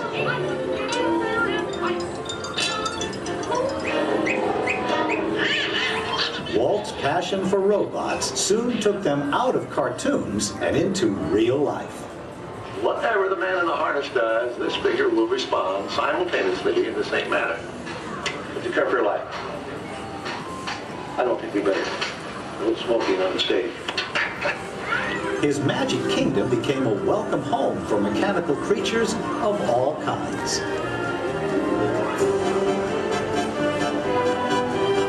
Walt's pioneering work in audio animatronics made robots familiar entertainers at Disneyland, delighting millions of visitors. Meanwhile, in the world of science, advances in hydraulics, microcircuitry, and digital computers were turning science fiction into science fact. Robots had stepped out of the realm of imagination. Today, they are everywhere we and they look. In outer space, in factories, even in our homes. For years, the biggest challenge robotics engineers faced was something we usually take for granted, the simple act of walking. Of course, walking on 2 feet isn't always so simple, especially when we're young. Even as adults, walking has its ups and downs, because it requires well-developed balance and coordination. Making a humanoid robot walk on its own 2 feet is very complicated. Yet this is the challenge that Honda, the mobility company, took on almost 20 years ago. Honda's first prototypes walked in a straight line only, and falling down was a big part of learning. The next prototypes had better balance, but turning was a very slow process. Step by step, the engineers persisted. They built more and more capable models, and finally succeeded in making the most sophisticated humanoid robot the world has ever seen. A machine designed to help people. Honda's advanced step in innovative mobility. Asimo.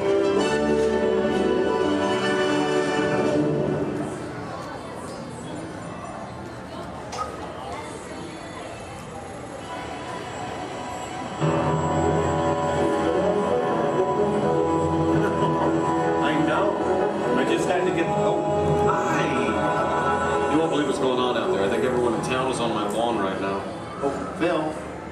No, you gotta stay out of the rose bushes, buddy. Okay. I'm sorry, I'm Kevin McGuire. Welcome to the McGuire household. You see, we've been chosen as the first family to test a new Honda Osimo robot, and I just sent it out to go check on the mail. It was so much fun watching the neighbors' faces when they first see Osimo. Like, they all... No, you can't borrow the robot. Just... Okay. Now, if you're not familiar with Osimo, you're going to be amazed at the way it... You know what? You're just going to have to see it to believe it. Of course, when we first met Osimo a couple of weeks ago, we learned that its name stands for Advanced Step in Innovative Mobility. And, oh, here it comes now. Everyone, say hello to Osimo.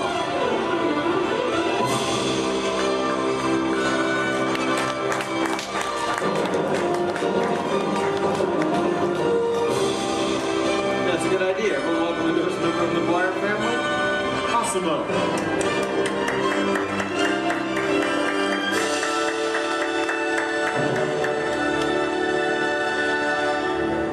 Everyone? Oh, Osimo. Did we have any mail? No, but your neighbor gave this to me. Ooh, I wonder if it's from Phil. Oh no, it's an invitation to Cassidy's birthday party. My kids will be very excited, Osimo. Thank you, that was great. Well, I'm an amazingly capable humanoid robot. Yes. How can I help you? Well, actually, my parents are coming over later because my wife and I... Oh my goodness, I completely forgot. I was supposed to call my wife as soon as you got here. I was just having so much fun with the neighbors, but you know what? We should probably call her right now. Come on, I've got her on speed dial.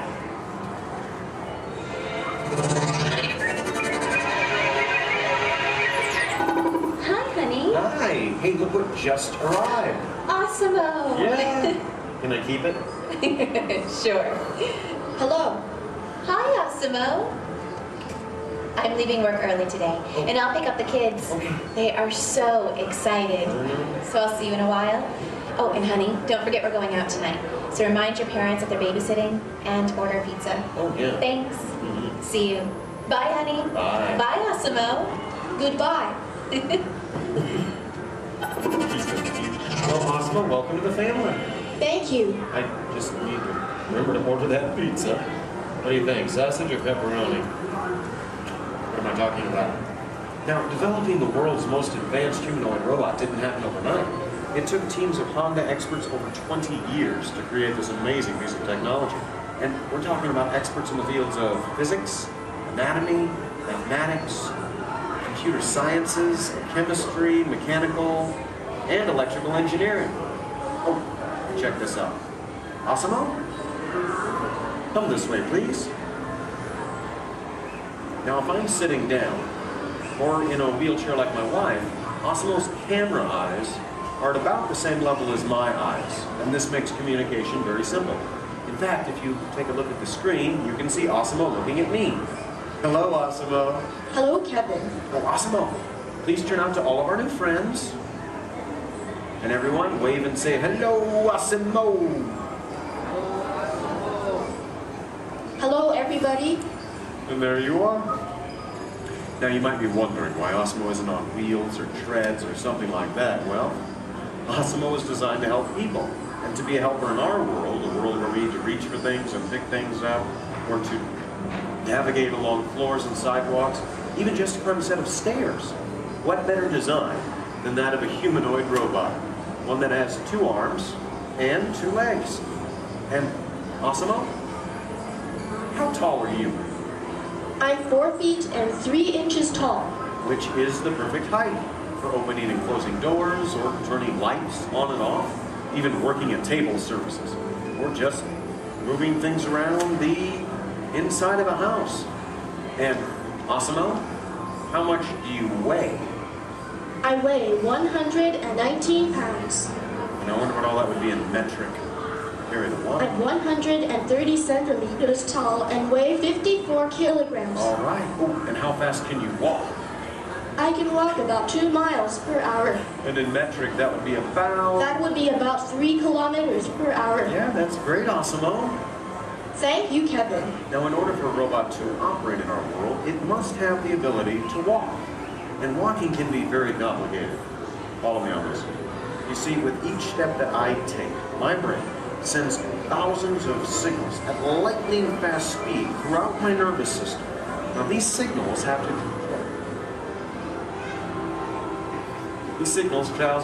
to the muscles, tendons, and ligaments in my legs, hips, arms, and shoulders, which all have to move in sync just for me to keep my balance. But the really amazing thing is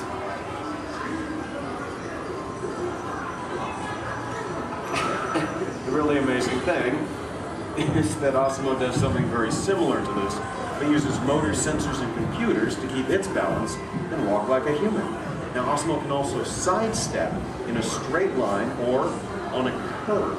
And this makes navigating through a house with all of its constantly changing obstacles very simple.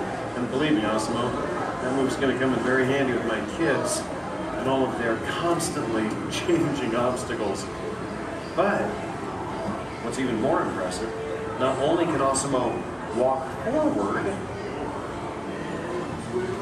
but Osmo can also walk backward as well, constantly adjusting its center of gravity with each step, just like us. And Osmo's balance is so good, you know what? Let's just show them. Osmo, please balance on one foot, like this. Yeah. Now Osmo makes it look easy. How about the other foot? All right. And Osmo must constantly analyze the data from all of its sensors and 34 separate servo motors. Well, Osmo, I guess it's true. There's really nothing you can't do, except fly, right? But I could play soccer. Yes, you can. You know, I think Molly left her soccer ball here, so yeah. Why not show everyone? Oh, hold on just a moment. Let me get some goalposts so we can make it official. All right, Osmo, bend it like Beckham. And that's a goal. Very nice, Osmo. Yes. Now it looks simple, but kicking the soccer ball actually requires some technically advanced balance, stability, and coordination. But you know, Osmo, with your ability to understand vocal commands and navigate effortlessly through the environment, it's easy to see how helpful you're going to be around the house. Oh, telephone. Okay, Osmo. Okay. Hey. Hey, is Osmo there? Yeah, right here. Hello. That is so cool. Osmo, we'll be home in like 5 minutes. Osmo, I told everyone in school they can come over and meet you. And I invited everyone in the neighborhood. Hold on. Also your video. Yeah, Osmo, you're a star. Bye, Osmo. Okay, my kids. I know. How about a bye, Dad? Bye, Dad. Love you. You're cool. Well, Osmo, looks like you're pretty popular with my kids. Oh, come on. You know what I'm talking about. Actually, what my kids are talking about is Osmo's DVD, Step to Safety with Osmo, in which it shows how we can use Osmo's unique walking ability to help teach young children safe ways of crossing the street. But Osmo can be helpful in many different ways. In fact, Osmo, did you use your wireless networking capabilities to go online and look for tonight's weather forecast? Yes, I will go online. Great. My wife and I are going out for our anniversary tonight, so I thought I'd check. Partly cloudy, with a high in the mid-60s. Perfect. I'll just remind her to bring a sweater. We can have dinner on the patio. Now, even though Osmo's current role is to help her in the home today, someday Osmo might be able to work in dangerous situations, like fighting fires or working in unhealthy environments, cleaning up toxic spills. And there's even the possibility... But I'm not only designed to help, I can also have fun. I think I know what you're talking about. Everyone, would you like to see Osmo dance? Yeah? Alright, how about this, Osmo? You lead, I'll try to follow. Go ahead and kick it.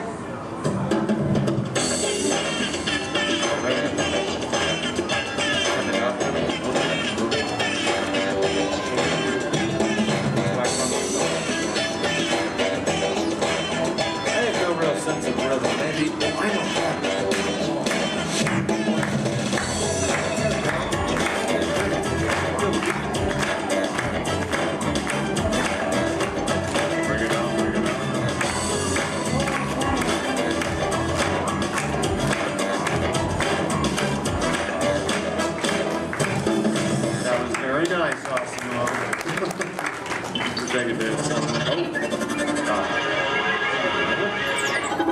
guys.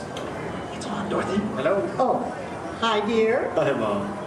What are you doing? Trying to keep the rhythm. Tell him to be over in a while. Oh, your father says to tell you we'll be over in a while to watch the kids. Okay. Ask about the robot. Oh, did that cute little robot arrive? Yes, Mom. Osmo's right here. Oh, good. Well, we'll see you soon. Okay. Make sure our room is ready. Make sure our room is ready. Dad, I can hear you. We can all hear you. You can hear your girl. We're good. Okay, honey. Bye. Bye. How do I turn this thing off, girl? Use the remote. Use the button on the right. My parents and technology don't always mesh well. There you go. Although, you know, this is the first time in a long time my parents have actually volunteered to watch the kids. I wonder why. It's a mystery. Anyway, if you'll excuse me a moment, I need to go check on that. Second, Asamo, could you do me a favor? Yes, Kevin. Could you go upstairs and look into the room on the right to see if it's ready for my parents? Of course. Great. Now, what you're about to see is one of Osmo's most challenging maneuvers, made possible by combining all of its onboard technology. The ability to climb a set of stairs with balance and precision is a culmination of over 2 decades of research and development. Now, first, Osmo stops momentarily at the foot of the stairs and adjusts its position by reading a mark on the floor using the sensor in its torso. Oh, are you all ready, Osmo?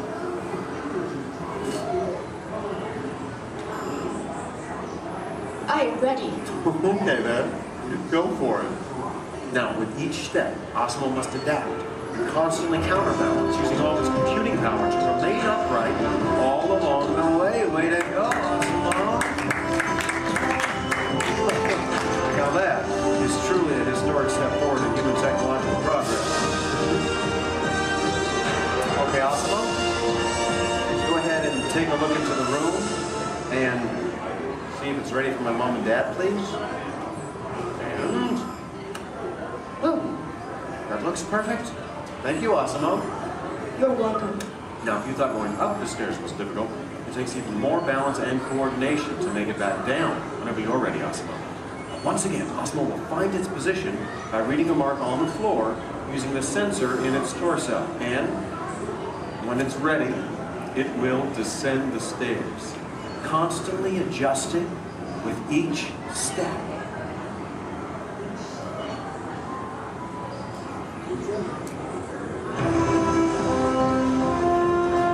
All the way down. That was amazing. Honestly, Osmo, I don't think there's anything that can top that. So, Excuse me. Yes? I can even run. That's right, you can. And we have the room. Okay, well, you get ready. I'm going to tell them. Folks, you're in for a real treat. This is something that I've heard about, but have never seen in person. You see, Osmo can actually run. Yeah. Okay, and it looks like Osmo's getting warmed up, which is something we all need to do before any physical activity. I mean, no one wants to get a cramp in a servo motor. Now, in order for Osmo to run, both of its feet must leave the ground at the same time, if only for a moment. And Osmo is the only life-sized humanoid robot in the world that can accomplish this, moving at speeds of nearly 4 miles per hour, or in metric, 6 kilometers per hour. Okay, Osmo, you just let me know when you're all warmed up and ready.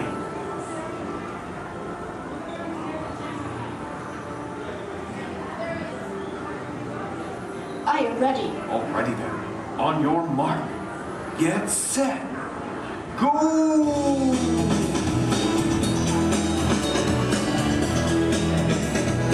That was incredible. Osmo, turn around. I want to show this to you in slow motion. Now, this is truly an amazing accomplishment. Osmo's airborne, meaning both of its feet leave the ground for about 0.08 seconds, running very similar to that of a human. Very impressive, Osmo. Thank you, Kevin. Now, if you'd like to learn more about Osmo, please visit the website, osmo.honda.com. As for you, I think it's time to get you ready to meet the rest of the family. So, why don't we say goodbye to all of our new friends? Excuse me. Yes? Please do not forget to order the pizza. Pizza for the... That's right. Thank you, Osimo. You're welcome. You know what, Osimo? I think this is going to be the beginning of a beautiful friendship. All right. And the kids are home. I hope you're ready to meet them. But before we go, let's say goodbye to all of our new friends. Goodbye, everybody. And everyone, let's hear one more time for Osimo.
unexpected company is a snap.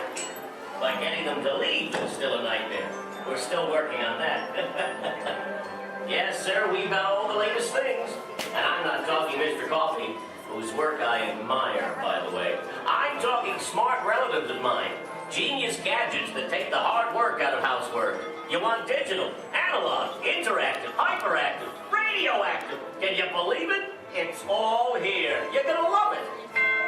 I'm gonna have to ask you to leave now. I'm expecting company to arrive at any moment, so if you'll excuse me, I have to clean up this house. There's a great, big, beautiful tomorrow, headed right this way. We'll see you around and around and around and around and around. Oh, bye.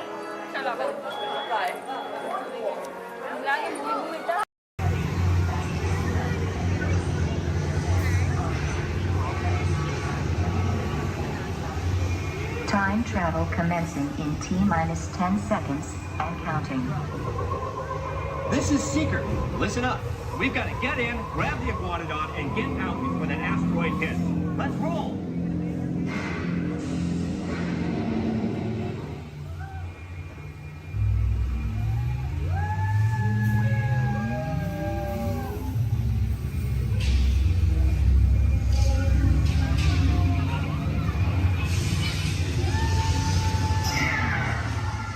Okay, now, let's go get that dino. Computer, what are you tracking? Styracosaurus. Not our dino. Warning, meteor shower in range. Just little one. Oleoramus. Hadrosaur. Raptor. Time to get serious. Locking autopilot on homing signal now! Hang on! I'm tracking a big dino on the scope. Could be ours. Computer, full stop.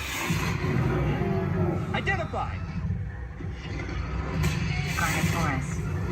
Definitely not our dino. Go, go, go!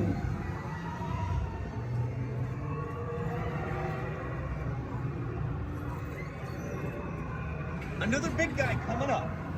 Computer. Slow and identify. Sauropod. Still not our dino, but at least this one's a vegetarian.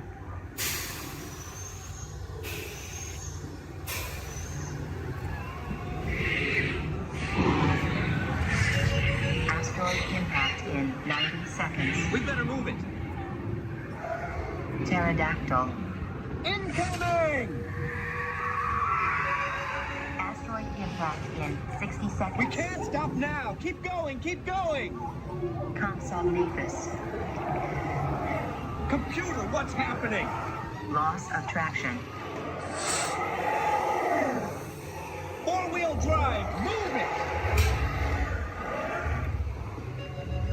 Warning, meteor strike. Evasive maneuver! Left! Right! Left! Right! That was close. Computer, now what? Carnotaurus. That's it! Abort mission! Abort! Abort! Iguanodon. Forget it! Get them out now! Asteroid impact. Brace yourself! This is it! They're not gonna make it! They're not gonna make it! Mission accomplished. You made it! I knew you would, and guess who made it back with you? I better find him before security does. Thanks for everything!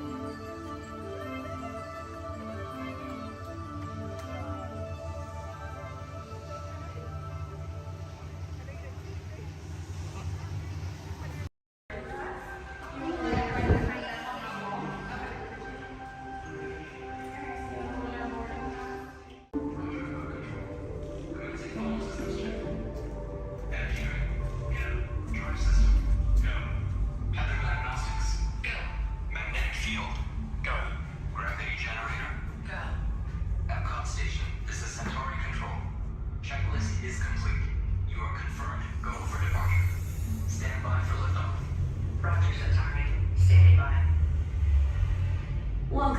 furthest elevator. In just a few moments, you'll be on your way up to Space 220 aboard the Centauri space station. Enjoy the ride. SV1, you are clear for departure. Initiating in 3, 2, 1, liftoff. You're riding aboard the Mark V Stellarator, the latest in space elevator design and technology. Today, you'll have a spectacular view of Florida and the eastern seaboard. Enjoy the ride. I'll be back in a bit with arrival information.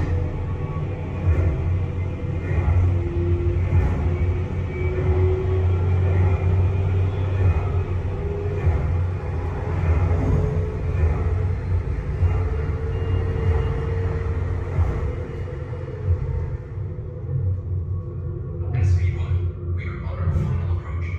Roger that. If you look above, you'll see Centauri space station coming into view. Once we dock, gather your belongings and exit through the open airlock. A Space 220 agent will be waiting for you. SV1 cleared for approach. Gravity generator active. Airlock activated. Docking complete.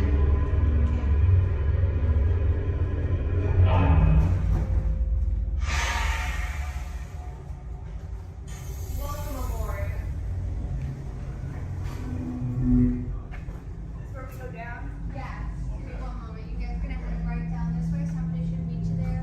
If there's nobody, oh, there is somebody. Okay. Head on cap. Thank you.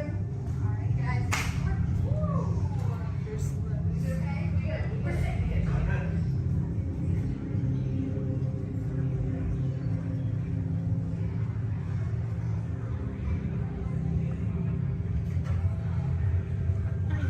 Hello, guys. I'll Hello. take that boarding pass.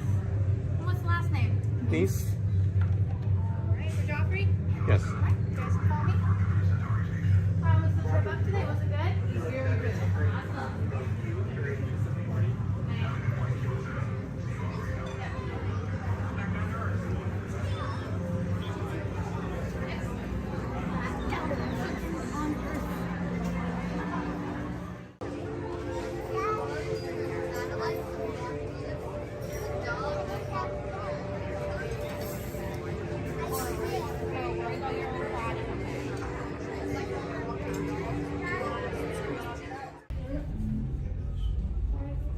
SV2, you are cleared for departure.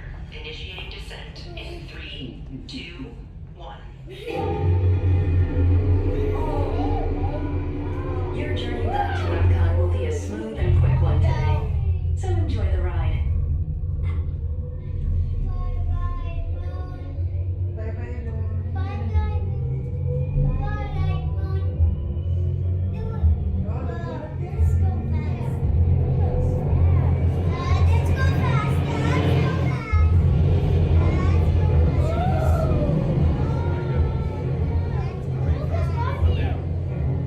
Epcot is now coming into view. Gather your belongings, exit through the open airlock, and watch your younger travelers. Yeah, it's way fast. SV2 cleared.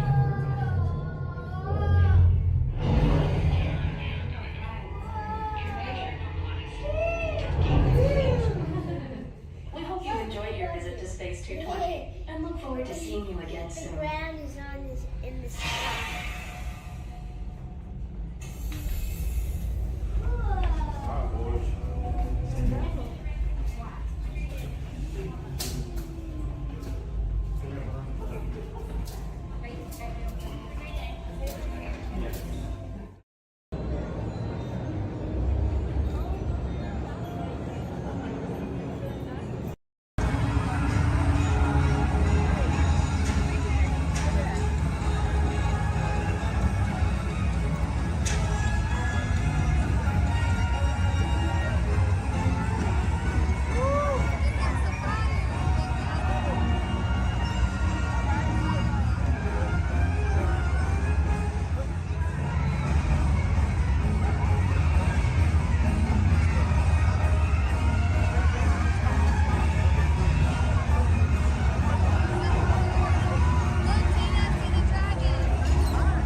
nice. I'm going to be your skipper, your guide, your lion tamer, your dance instructor. And if you don't laugh at my jokes, your swimming instructor.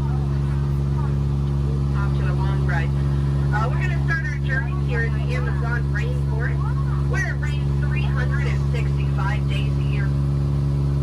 Or only 2 days if you have Amazon rainforest touring. That joke's all about the delivery. If you look on either side of the boat, you're going to see our beautiful margarine flies. And I know what you're thinking. I can't believe they're not butterflies. Yeah, me too. Me too.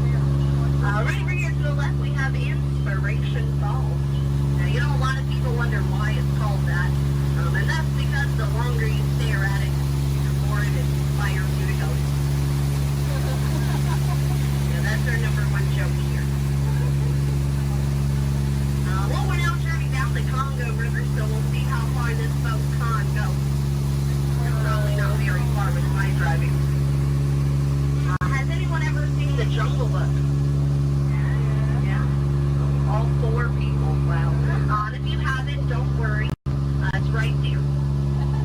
Yeah, that's the 3D box set. Yeah, it's pretty great, I know.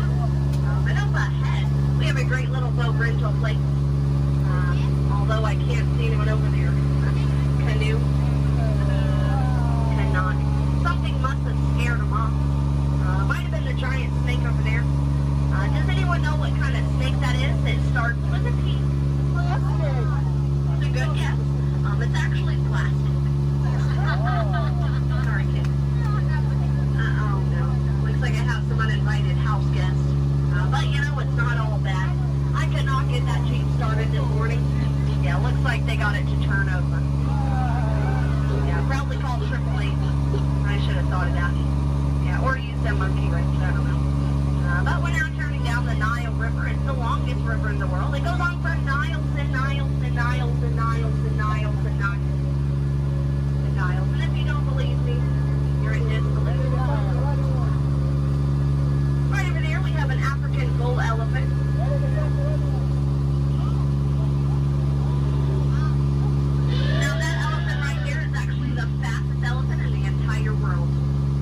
He's already over here. Wow.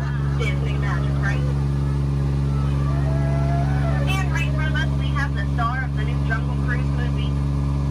It makes the way. Now we're really excited about it. And we're now in the African belt where all the animals came together. We have some long-necked cheetahs, some 1970s impalas. Oh, look at those lions protecting that sleeping zebra. He's dead. Tired, dead tired. You know, it must be hard to eat a zebra. Yeah, because it's like white meat, dark meat, white meat, dark meat, white meat, dark meat, tail. You know? Oh, but there's the lost safari everyone's been looking for. You know, I tried to tell them that they could not outrun the animals here in the jungle, but what a rhino, right? I guess they'll get the point in the end. But that's my best friend right over there. Her name is Ina. Everyone say hi, Ina. The jokes do not get better from here. But now is a great time to point out some of my favorite plants, so I'll go ahead and get started.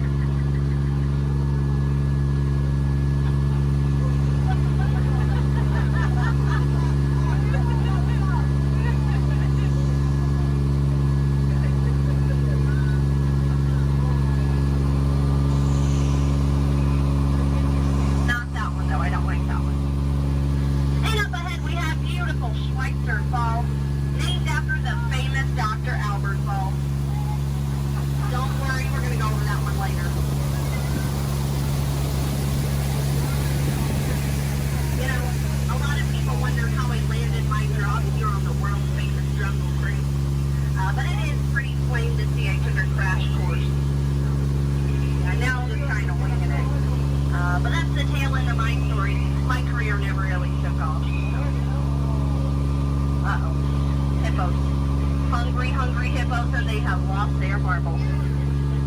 These hippos may look cute and friendly, but they can actually capsize a boat just the size of this one. But don't worry, everybody. I have a great technique that'll scare off anyone. I love you. I work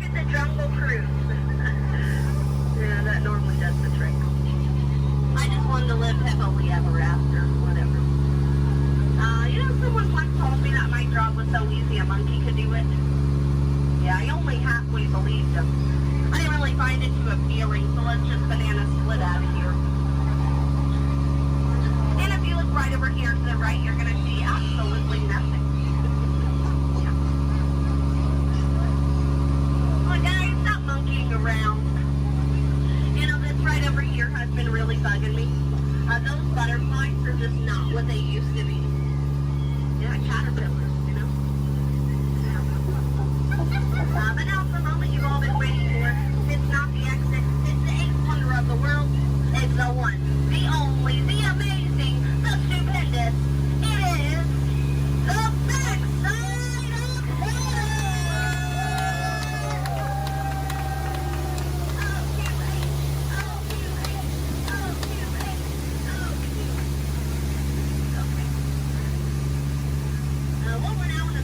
River, deep in the heart of Cambodia. Oh, look at that, a pair of Crocs. I always wanted a pair of Crocs. Said no one ever. I don't know, it looks a little scary. What do you guys think? Should we go in? Yeah. Good answer. 3 people. All right. I don't know what lies ahead. Could be treasure. Could be a dead end. Knowing Disney, it's probably a gift shop. Although it might be painful. It's a root canal.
Looks like we're on our way, and I'm so glad to have you with us.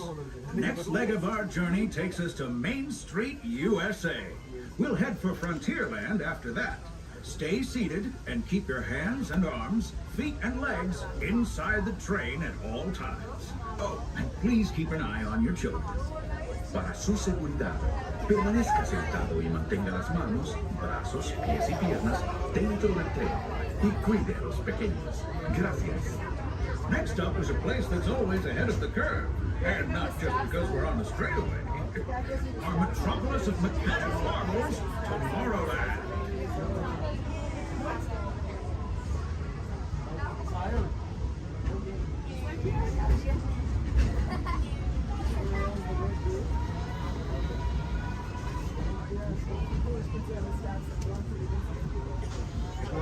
As you know, I love this railroad about as much as a songbird loves the morning.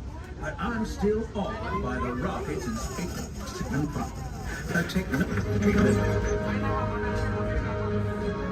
Unidentified users detected in upload conduit area. Scanning. Calculating. Locomotive maintaining trajectory. Intervention not required.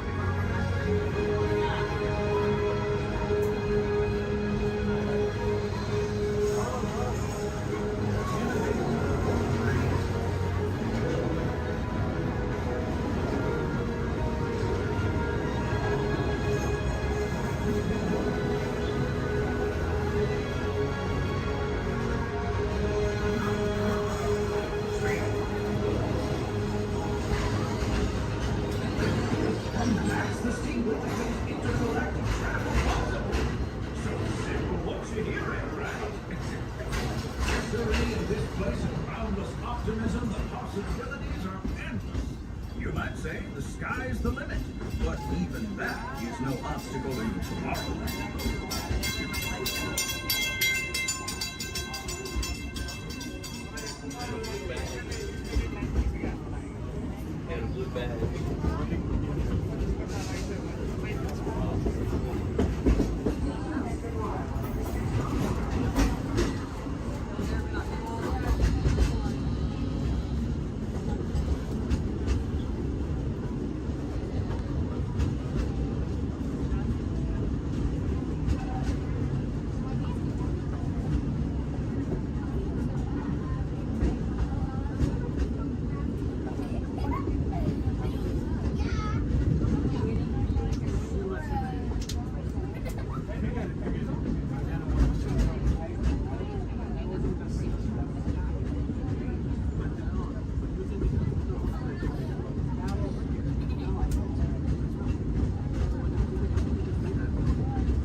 Trip around the Magic Kingdom is almost complete. I can't thank you enough for spending part of your day with me. And I hope you've enjoyed your journey as much as I've appreciated being a part of it. We're now approaching our most charming destination, Main Street, USA. A place where the only thing sweeter than the townsfolk is the treats. After our stop, we'll be heading for Frontierland, followed by a visit to Fantasyland. For now, stay seated until our train comes to a complete stop. Then pick up your belongings and carefully disembark. If you have strollers to unfold, please take them all the way beyond the platform so new passengers can safely hop aboard. It'd be mighty kind of. And while we're being neighborly, what say we give our fellow travelers a friendly wave hello? This is Main Street Station. Welcome to Main Street, USA. As we come into Main Street Station, please remain seated until I give the all clear. Please remain seated.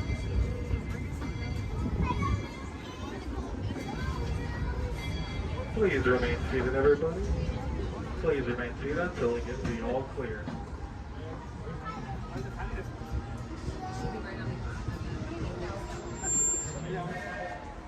We are now all clear to enter Main Street Station. Thank you. Oh, we got company. Wow. All right. How do, people? Hey, don't mind us. We'll be finished in just a minute. Yeah. What's hey? What are you guys still doing here? You were supposed to be at a show. I'm working. Now. I'd like to introduce our lovely manager. Yeah, she's usually not like this. Yes, usually worse. I heard that. Where is my limo? Good. Okay, come on, guys. Please, get in the car. Sorry, folks. We gotta go. Make sure Come on. Chris, can you grab my black list, Paul? Hey, wait a minute. We can't leave these people here like this. We can't? No. Come on, you know how we feel about our fans. Yeah, that's right. Well, guys, what do you expect me to do? Send them all with you? Wait a minute. I love that idea. How about some backstage passes? Yeah. Come on. Make it happen. Give me some. Okay, I'll make it happen. Now get out of here. I need all of you. See ya. Have a nice ride. Hi, Sal, it's me. Listen, I'm gonna need a bigger car. Make it a stretch. In fact, make it a super stretch. Great. Excuse me. Okay, folks. Look, the show is all the way across town, but I got you a really fast car. Awesome, thank you for volunteering for being our flotation devices. Does anybody think that the captain should go down with your ship? Raise your hand. Awesome, sir, what's your name? Jim, thank you for volunteering for being the captain. I'm a skipper, I skip out at the first sign of danger. Alright, and we are clearly out of my mind. Everybody turn around, wave goodbye to the dock. Now wave goodbye to the nice people on the dock. Now wave goodbye to the skippers. Bye, skippers. You're never going to see them again. All right, ladies and gentlemen, my name is Skipper Jason. For your safety and mine, please remain fully and completely seated, keeping all hands, arms, legs, feet, small children inside the boat at all times. Now, not only am I your Jungle Cruise skipper, I am also your dancing instructor, your cruise director, your lion tamer, your alligator wrestler, and if you don't laugh at my jokes, swimming instructor. Alright guys, we're starting off right here in the Amazon rainforest where it rains 365 days a year. That's almost every single day. That's what makes these bugs larger than life. These beautiful Amazon butterflies, ladies and gentlemen, their wingspan can go anywhere from 12 inches up to a whopping 1 foot. That makes them the rulers of the jungle. True monarchs, true monarchs. And over here, ladies and gentlemen, we have Inspiration Falls. Now, I am told the longer we stare at Inspiration Falls, the more and more we are inspired to go. Deeper and deeper into the jungle. Everybody say, ooh. Everybody say, ah. Everybody say, ooh, ee, ooh, ah. No, I'm just kidding. Don't do that, folks. Anyway, so much inspiration, we are going to not only change rivers, but jump continents. We are now in the continent of Africa along the Congo River. Now, we're going to see how far we can go on this boat with me behind the wheel. Who here wants to see the world-famous Jungle Book? Raise your hand. Awesome, everybody. Because there it is. Now, up here at the beach, ladies and gentlemen, I have arranged for you a welcoming pygmy party. There's going to be music, dancing, singing, eating, drinking, all sorts of fun, all sorts of game, all sorts of craziness, all sorts of... Oh. I can't see anybody canoe. Guys, the jokes are only going to get worse from here, I promise. I wonder what might have scared off my friends, the pygmies. Anybody see anything that might have scared them away? Yes, that giant python could have done it, princess. They can grow up to 33 feet in length, but don't get too close. They can develop a crush on you. They're really friendly. So let's stop by my base camp, guys, and pick up some supplies. Oh. This is what happens, guys, when you leave your door open in the jungle. You get unwanted house guests, and they break every single thing that you own. Good news, though, guys, they got my Jeep to turn over. I wonder if they used a monkey wrencher called 888. All right, ladies and gentlemen, we are now cruising along the Nile River. It is the world's longest river. It goes on for miles and miles and miles. If you don't believe me, you are in... the Nile. False. You're in disbelief. We are on the Nile River. Right over here, ladies and gentlemen, is Jimbo. He's an African bull elephant. I taught him some tricks. Jimbo, speak. Jimbo, speak. Okay, we're getting the silent treatment. That's fine, that's fine. Esmeralda, speak. Really? What did I do? Come on, guys. Get with the program. There they go. All right, right over here, guys, we got the sandstone rock formation. A lot of people take it for granted, but I think it's still rocks. It's one of our bolder attractions here in the jungle. Now, ladies and gentlemen, we got the wildebeest, we got the giraffes, gazelles, impalas, zebras, and lions. Hey, guys, those zebras in the back, they are the oldest zebras on property. You know how I know that? They are still in black and white. Don't worry about that zebra with the lions, everybody. He's just dead. Dead tired. Dead tired.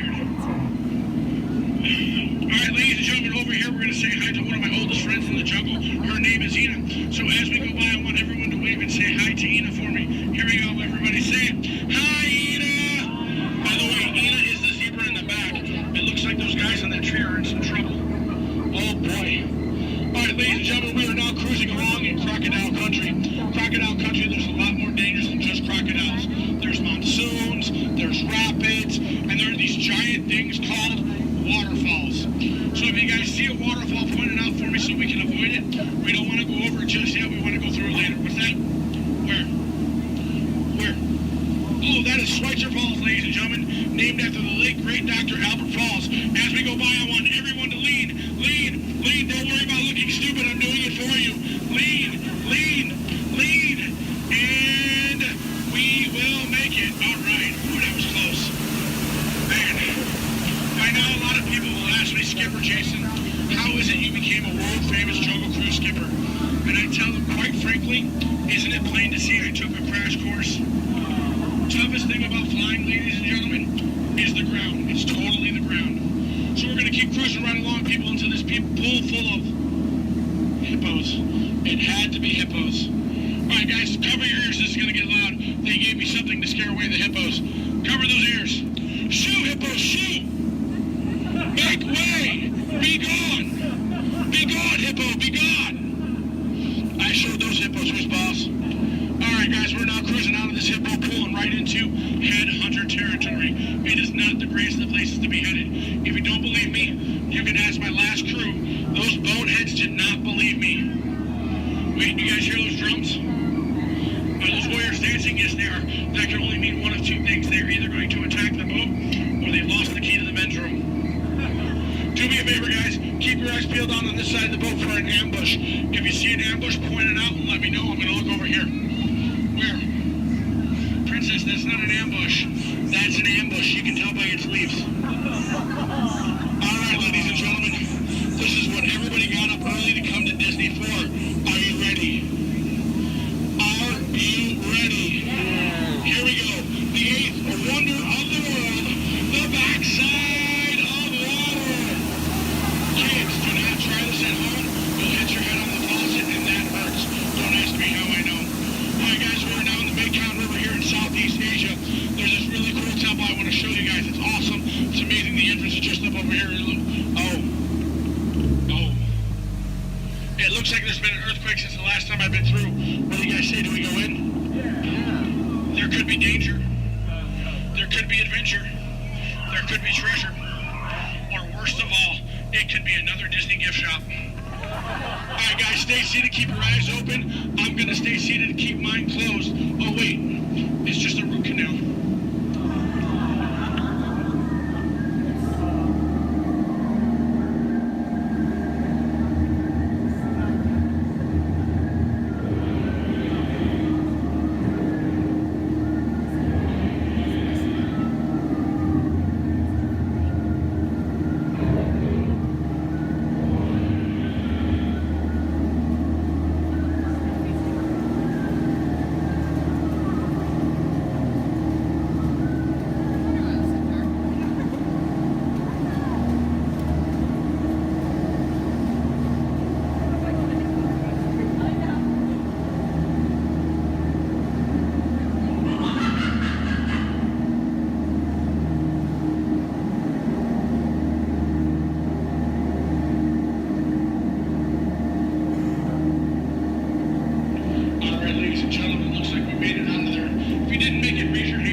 trip to the jungle would be complete, ladies and gentlemen, without a visit with my good friend Trader Sam.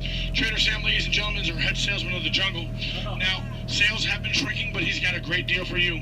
3 of his heads for the price of 1 of yours. Any way you slice it or dice it, you're going to come out ahead.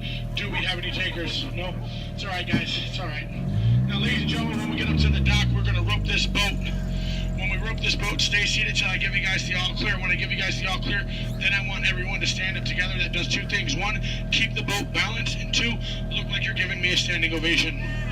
At that time, I want you guys to clap, yell, holler as much as you possibly can, because then it looks like not only did I do my job, but it'll also help out my self-esteem. When you guys go to exit out the boat, you are on my jungle side, you will stand up, exit out through the back. You here on my dock side, you will stand up, exit out through the front. At no point in time do you ever cross those crates in the center. It is not a crate idea, it is very disgraceful. I don't go to your house and cross your crate, so please don't cross mine. Once again, guys, it's also a tripping hazard. You might trip, fall, and that'd be 2 bad trips in one boat. I'm only responsible for the first. Now, guys, I really want to thank you guys for joining me out in the jungle today, but most of all, I want to thank my legs for always supporting me. I also want to thank my arms for always being at my side, and I really do want to thank my fingers and toes because I can always count on them, always. All right, ladies and gentlemen, out of all my crews today, you guys have been my first. Yeah, you've been my first. Now, you guys have been obviously the most recent. Now, guys, you've been awesome, you've been amazing, and pretty soon you're going to be outstanding on that dock. Alright guys, here we go. Once again, guys, for your safety, please remain fully and completely seated, keeping all hands, arms, legs, feet, small children inside the boat. Linda, Skipper Linda, what are we teaching that rope today? 2 plus 2, okay. Now, we're gonna wait. Linda has been practicing for like years. She's been training for months. She's gonna learn and show you guys how to rope this boat at the first shot. All right, Linda, here we go. It's your turn. You can do it, Linda. You can shine like a star. No. Back of the boat, Linda, not the guest. Stay seated, guys. Stay seated. So now we're gonna teach this rope about 2 plus 2. Now, in some cases, rope secure. A lot of people think 2 plus 2 equals 4. But in some theories of math, people say 2 plus 2 equals 3. Or 8, or 12. But I say you're done. Let's go. Rope start. Everybody out of my boat. Bye, guys.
Remain seated until your rocket ship stops and follow the arrows to the flight deck. Welcome back, pilots. Travelers, for your safety, please remain seated until your rocket comes to that full and complete stop. Gather all your Magic Kingdom. Passengers will stand by to board.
under the authority of General Hux.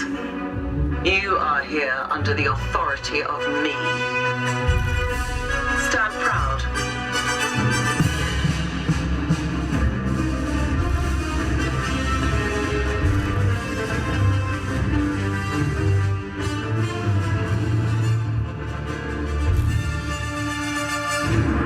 Troops in this division are held to the highest standard.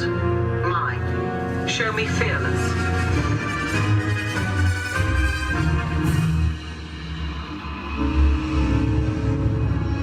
Under my command, you will be proud to wear the armor of a stormtrooper. You will learn discipline, loyalty, and what it means to be a stormtrooper. Battle starts.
Sealed genetic matching room. Okay, Dr. Stevens, they're ready. Can everyone see me? Great. Welcome to the Avatar program. Soon, you're going to have a chance to undertake an amazing Navi rite of passage, flying on the back of this powerful animal called an Ikron, or as we call it, a Banshee. The way you're going to do this is by being matched to something called an avatar. And I'm here to help you guys get ready. But first, we have to scan you for Pandoran microparasites. All right, everyone, stay on your number and move your arms a bit. Whoa. Okay, start scan.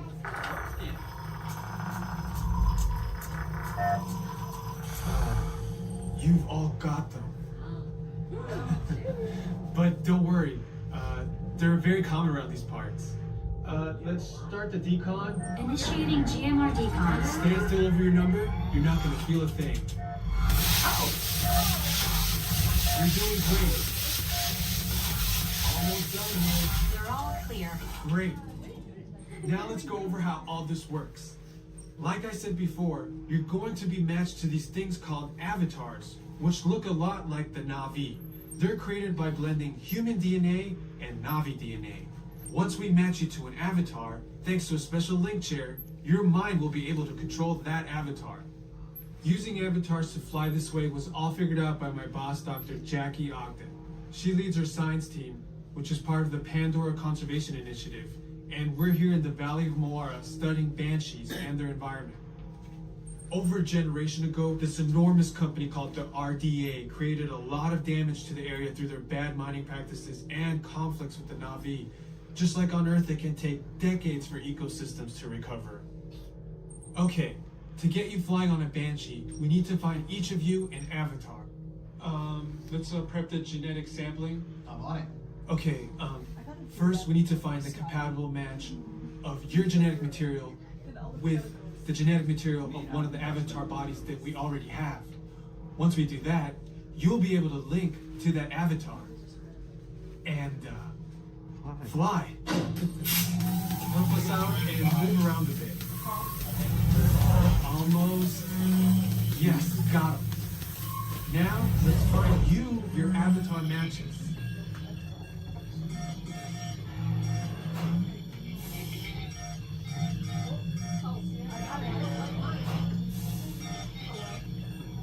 Oh, I got a match. Well, I got one. Oh, I don't do that.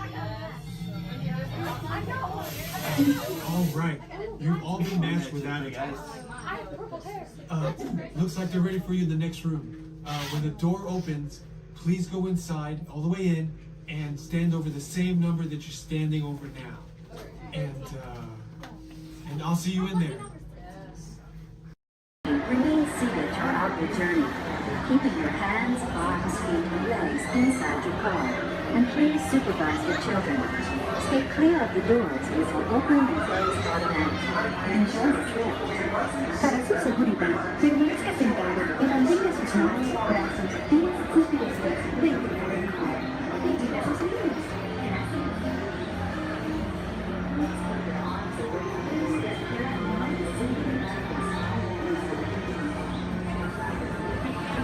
Welcome aboard the Tomorrowland Transit Authority People Mover. You're quiet and carefree, highway in the sky.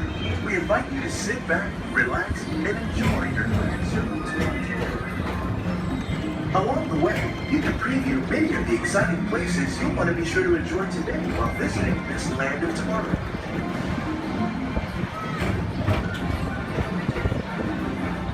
The People Mover is the perfect vehicle for people watching, so keep your eyes peeled. You never know who you might see.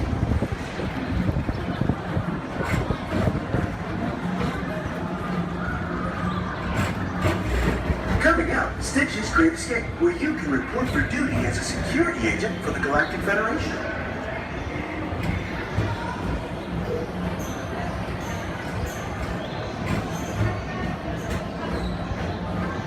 Your mission is to keep Experiment 626, the biggest little mischief maker in the galaxy, under control. I don't think so.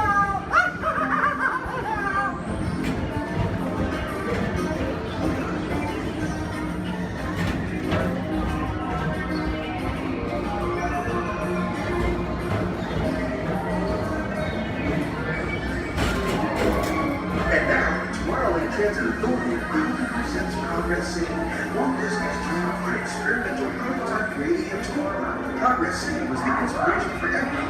We have totally aligned.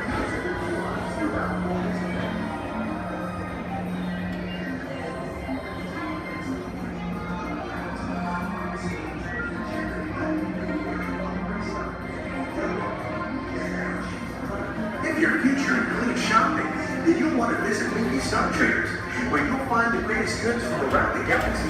That's right. It's out this world.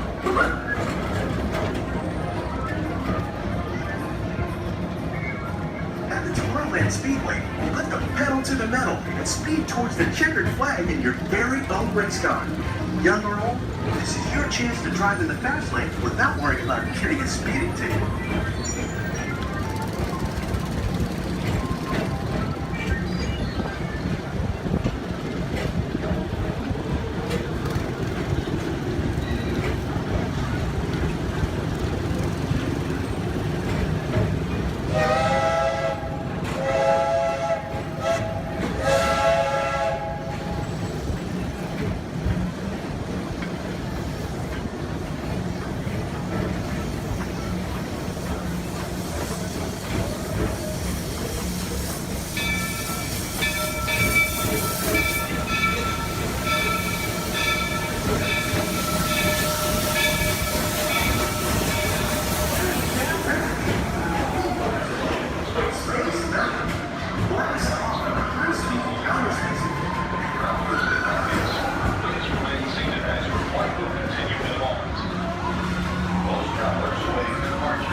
Paging Mr. Morrow. Mr. Tom Morrow. Please contact Mr. Johnson in the control tower to confirm your flight to the moon.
Different high-flying adventure.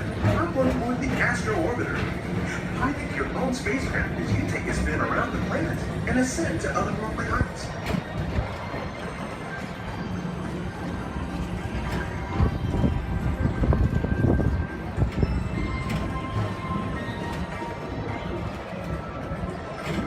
We're now approaching Walt Disney's Carousel of Progress. Inside this rotating theater, whole families welcome you into their home from yesterday and today, starting way back at the turn of the 20th. First presented at the New York World's Fair, this legendary circular theater celebrates the progress that has made our lives better. It's a perfect reminder that there's always a great, big, beautiful tomorrow shining at the end of every day.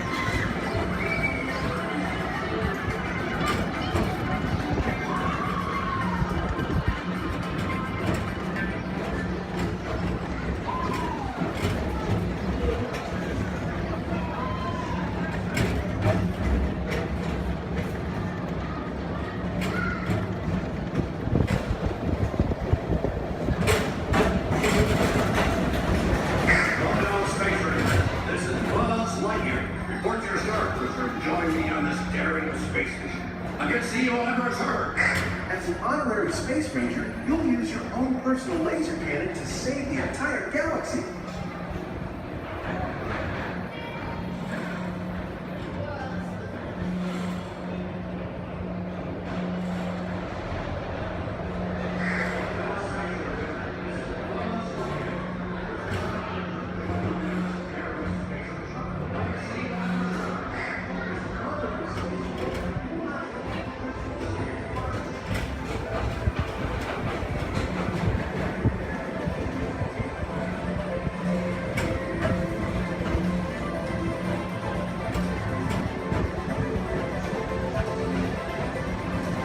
This time it's laughter they're after, and Monsters Incorporated.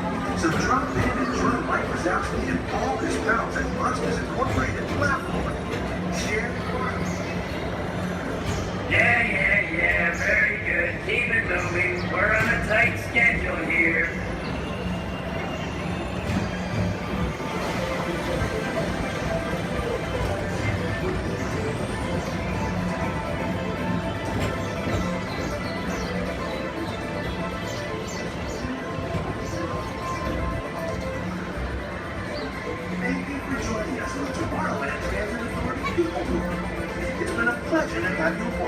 Enjoy the rest of your day and have a great, big, beautiful tomorrow.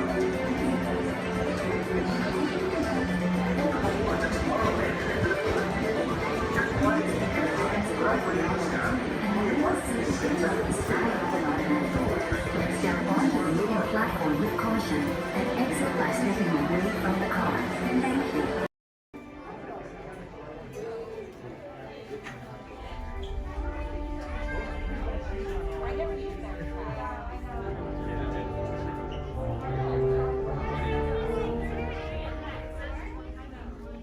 Hello and welcome to Soarin'.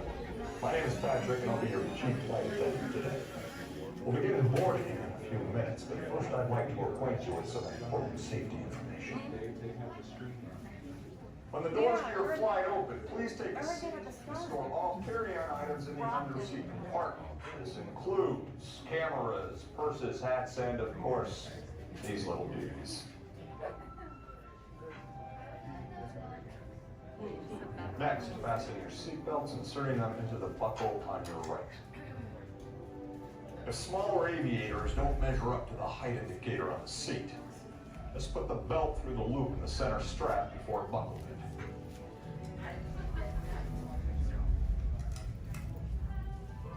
Nice work, pal.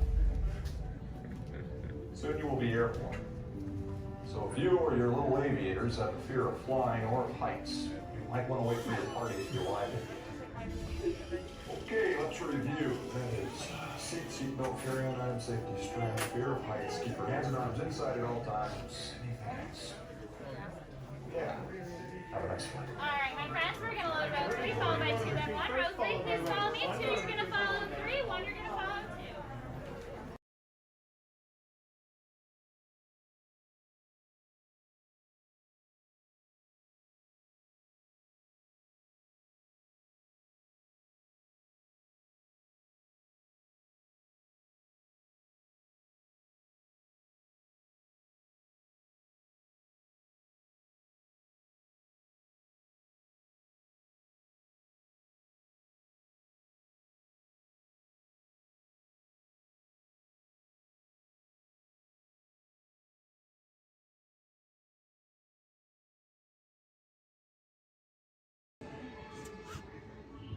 An orchestra of penguins.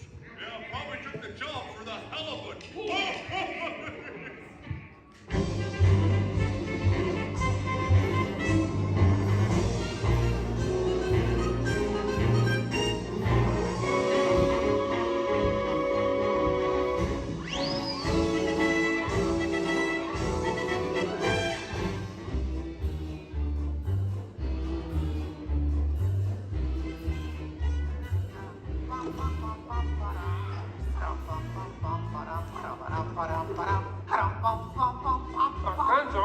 Gonzo?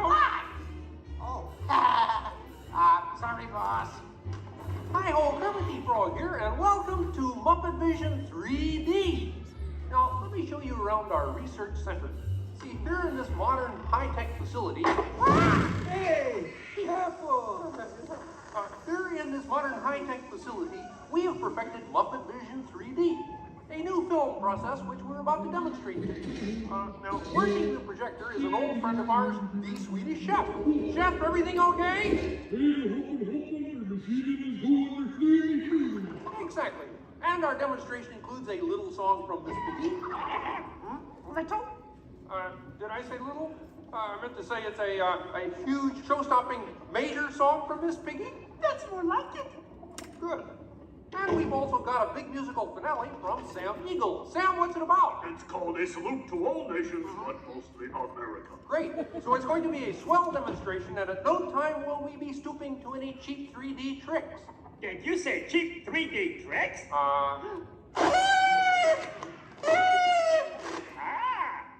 And here's something I wanted to spring on you.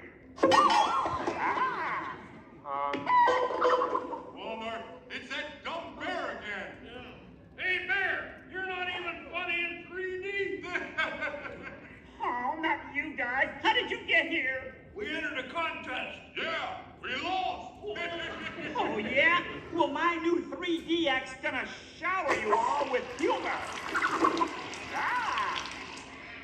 What? Waka waka! He's trying to drown us! What kind of act is that?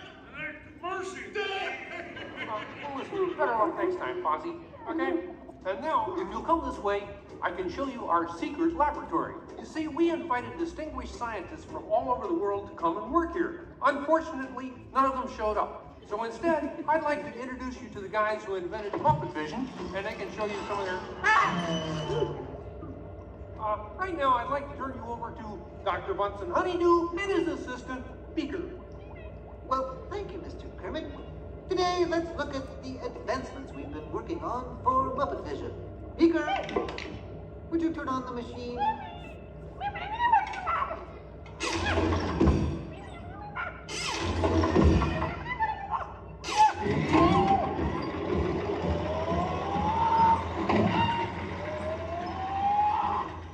We at Muppet Labs have been able to grab hold of the future.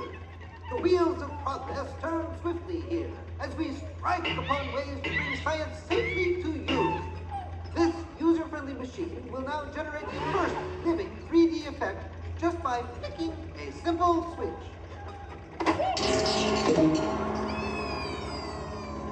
I'm Waldo, the spirit of 3D. Thank you. Hi there. Ooh, cute outfit. What's this? Don't you just hate it when your nose runs? You know, all these other people think I'm talking to them, but I'm really just talking to you. Well, I think that would be just about enough of Waldo, Beaker. You may deactivate. What? What are you... Hey, watch it. Oh dear, he won't deactivate. Ladies and gentlemen, there's nothing to worry about, but please keep your heads down. I'm bouncing on people's heads. Beaker, activate the inflatomatic. The what? You... Whoa! Beaker, hurry. Great! Now I can start my own football team. Beaker, we'll have to try the vacuum Muppet. Yes.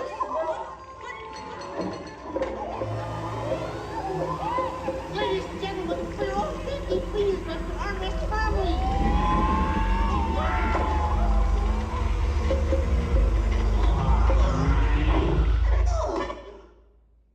Hey, I'm free! Taxi! All right, now I'm getting out of this place.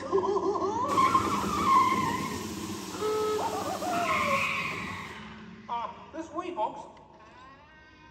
I'm sorry, but Muppet Labs seems to have been temporarily sucked up. But, what is that? Hey, Kermit, see, it's my new remote control banana cream pie. Huh? Hey, Kermit, watch this. What?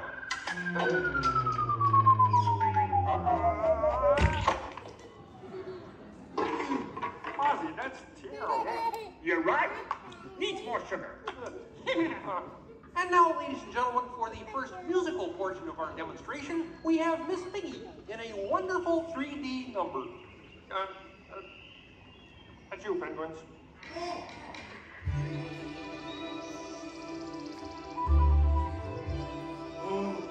Doesn't it look beautiful? Yeah, too bad they're gonna spoil it with a pig. La la la la la la. Oh, sun shining bright above you. Soft breezes seem to whisper, I love you. Birds singing in the sycamore tree. Dreaming it to me. Oh. Look in my eyes and kiss me. Just hold me tight and tell me you miss me. While I'm alone and blue as can be. Dream a little dream of me. No troubles as life bubbles on, dear. Still craving a kiss. All right, that's it. Knock it off, penguin. Oh, but it was going so well. I will not work with the rabbit. But I was just doing 3D. Guess I won't be needing this. What's that? It was for the big water skiing finale. What?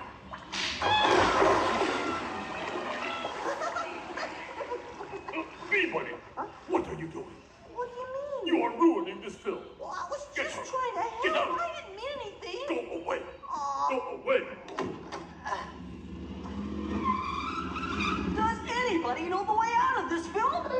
Hey, you got a map down there? Well, you can come with me if you like. I just got fired and I'm running away. Terrific!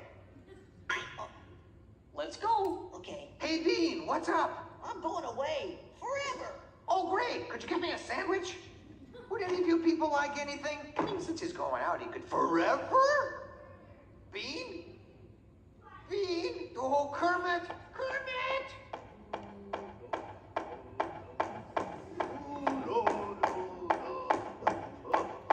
Hey, sweeter, that's a great effect. Hey, Fuzzy, Kermit! What is it? Bean Bunny ran away! Oh, no. Yes, our riddance. Hey, we gotta find him. I know! All right, everybody spread out and look for Bean. Right, I'll go this way. Ladies and gentlemen, we'll continue the show in just a moment, but in the meantime, if you see a rabbit, holler. Bean. Bean? Oh, Bean. Bunny! Bunny! Bean! Where are you? Bean! Bean! Bean!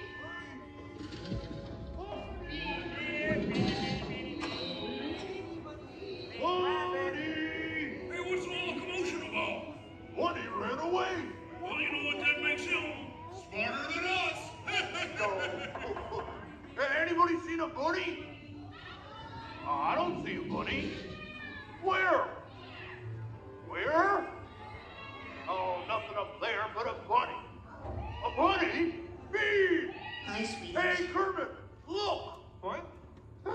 Bean, what are you doing out there? I'm running away. Nobody would let me help in the movie. Oh. This is a very moving moment. Yeah, I wish they'd move it to Pittsburgh. Hey, Bean! What are we doing sticking around here? Let's burn rubber! Who's that? He's Walton, 3D friend, and we're both leaving the movie. Right. Look at Bean! If you leave, you'll miss all the fireworks! Right, yeah! Fireworks? Ooh. Okay, I'll stay, but I want to help. Gee, is there anything Bean can do in the final number? Oh, gosh, maybe Bean could set off the fireworks. That sounds great. Yeah, and I'll stay and help. I love fireworks. Well, okay. Sam, are you about ready? Yes, it's a glorious 3-hour finale. You got a minute and a half. Okay, everybody, get ready. Right. Ladies and gentlemen, the Muppets proudly present the final demonstration of Muppet Vision 3D.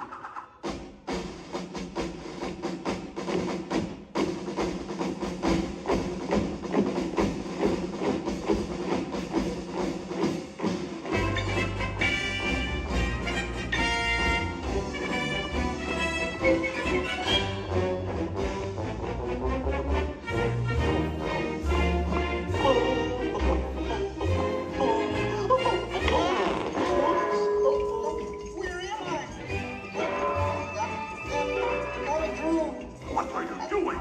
Get back into place. On me! Here's the tubing section.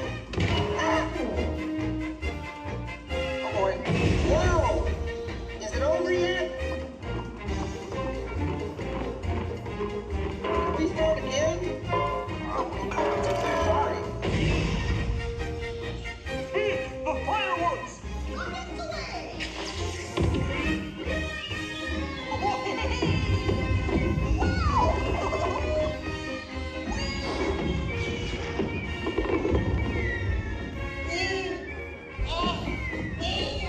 Enjoying the fireworks? No, your chair's on my foot!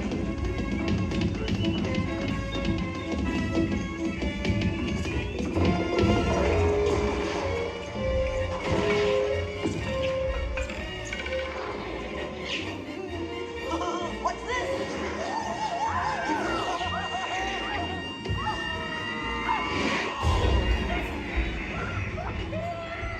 Stop the movie! Stop the movie, Chef! Chef! Can't you hear me? Stop the projector! You'll hear from my lawyer. Hey, I'll save you, penguin! Take it easy! Oh, I'm sorry! Oh, no, wait! Don't shoot! Duck, everybody! Duck! No, not you! Them! Look out!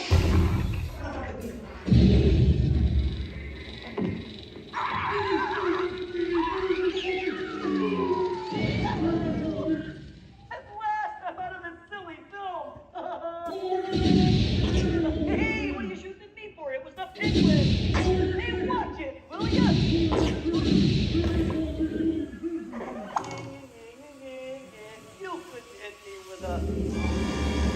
cannon? Hey, everybody, he's got a cannon!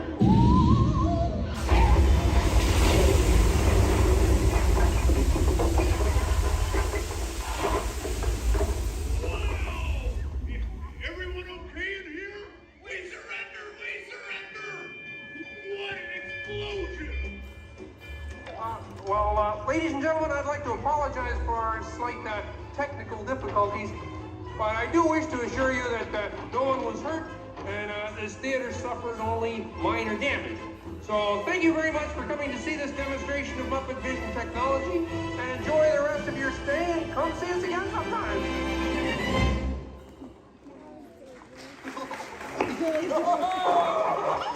They'll never recognize me now. Forward!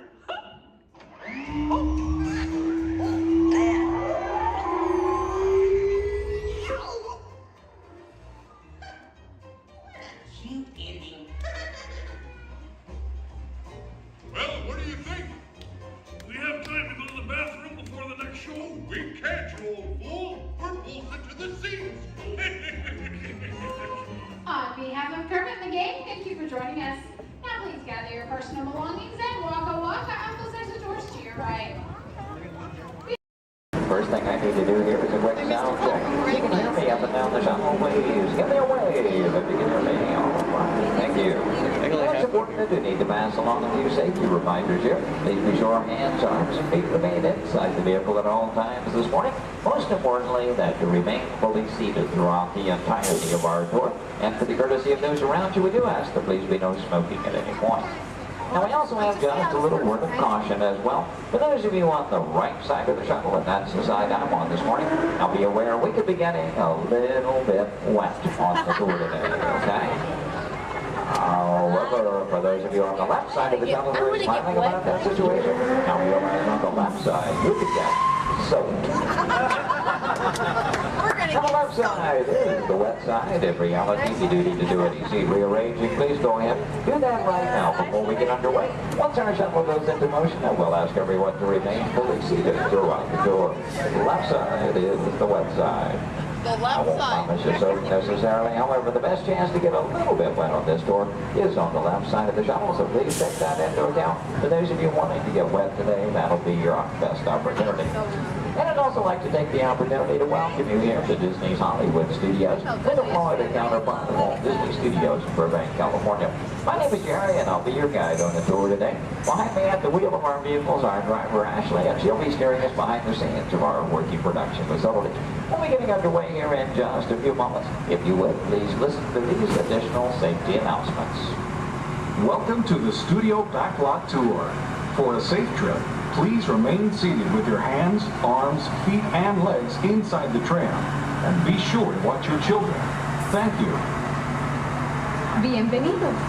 Para que tengan un viaje seguro, permanezcan sentados, con las manos, brazos, pies y piernas dentro del tren. Y vigilen a los niños. Gracias. And with that, we are all clear. Thank you.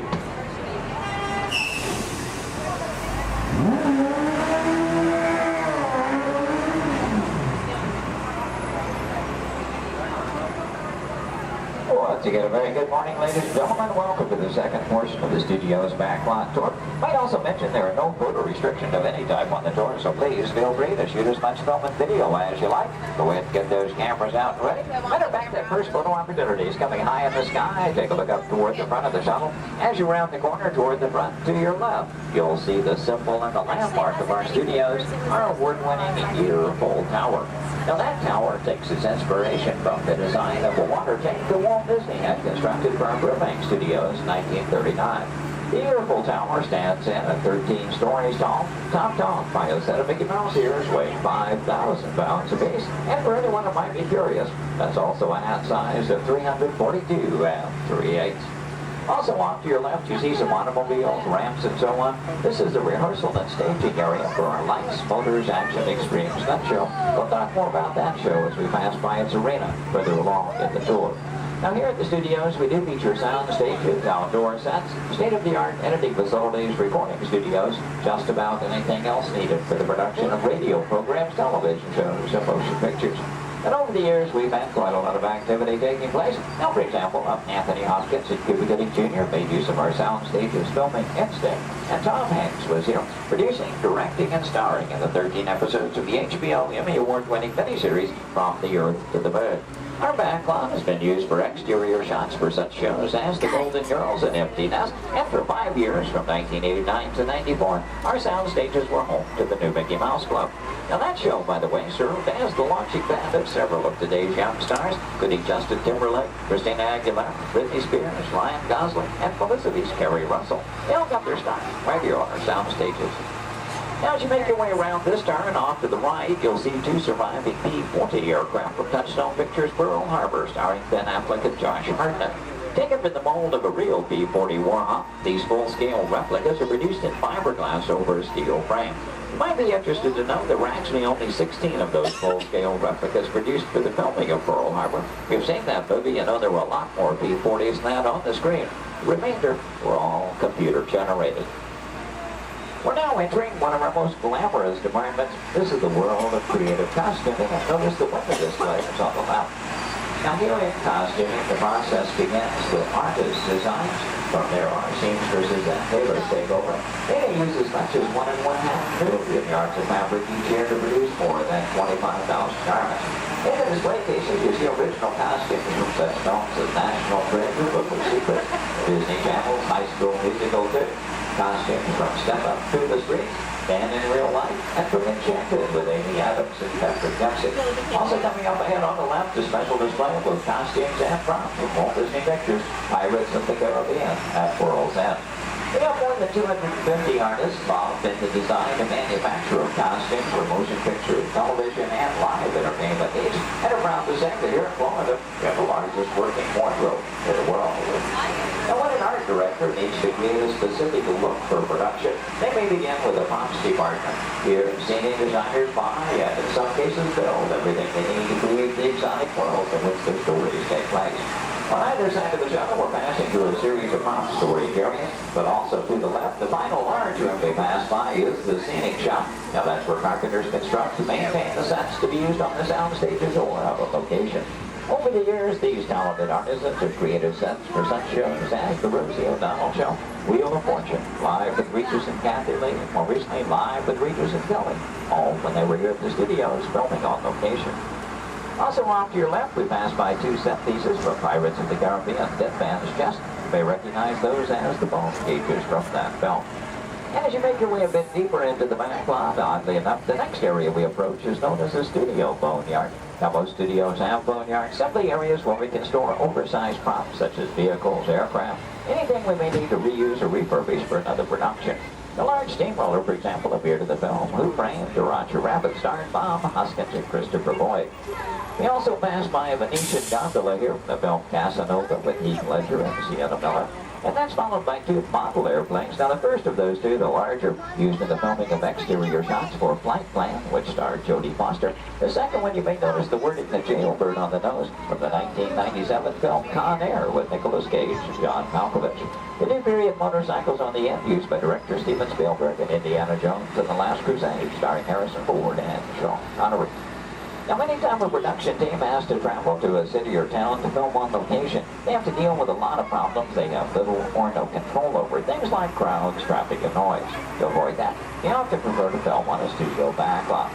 Now, normally we have quite a lot of activity taking place, and well, this week is really no exception. One of the things we have been doing some special effects testing this morning in this large standing set off to the right. Now, when the tests are underway, the set becomes off limits to our tours, but see, we have been given green light here at the moment. You know that Ashley is in contact with our production coordinator, so apparently the between takes here. In any case, that gives us the opportunity to go inside the set. We'll get a look around and hopefully a good photo opportunity for you as well. Now, we will be going over a bumpy bridge, so please hold on to loose items like cameras and purses, and especially hold on to small children, please. For the safety of everyone, please remember to remain fully seated throughout the entirety of our tour. Now, this is a large standing set. That's the type of set designed to be used over and over again. This one is modeled after an actual canyon in Southern California, the special effects set that we call the Master Canyon. The large tanker truck is another large problem like goes out in the boatyard area. Not an easy task to get that truck into place. We actually had to hoist it up over the canyon wall and lower it with a crane. You know, one of the reasons that production teams like to film on a backlot is because of the things they can recreate and then even influence the weather. As a matter of fact, one of the effects they were testing earlier today was a rain effect. And, I wonder, anybody still upstairs?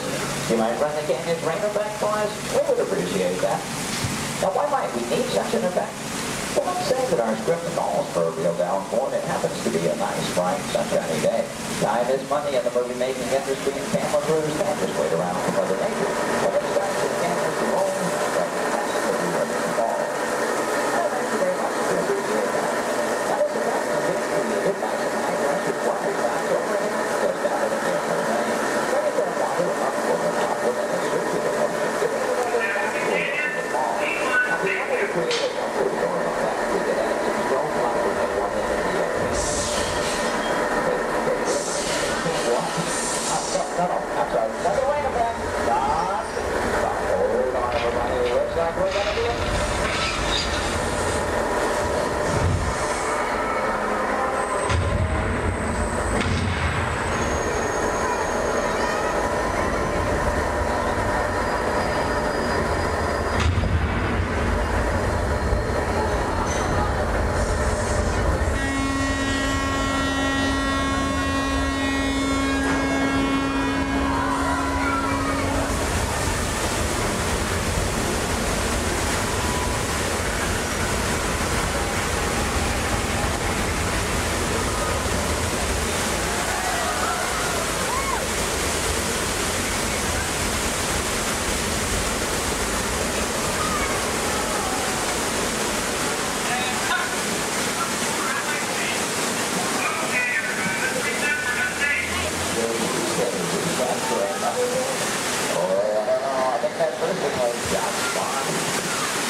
From behind, you'll see the canyon is really a steel structure covered in wire mesh and adjoined by a layer of textured cement and tar creates a natural rock formation itself in the canyon.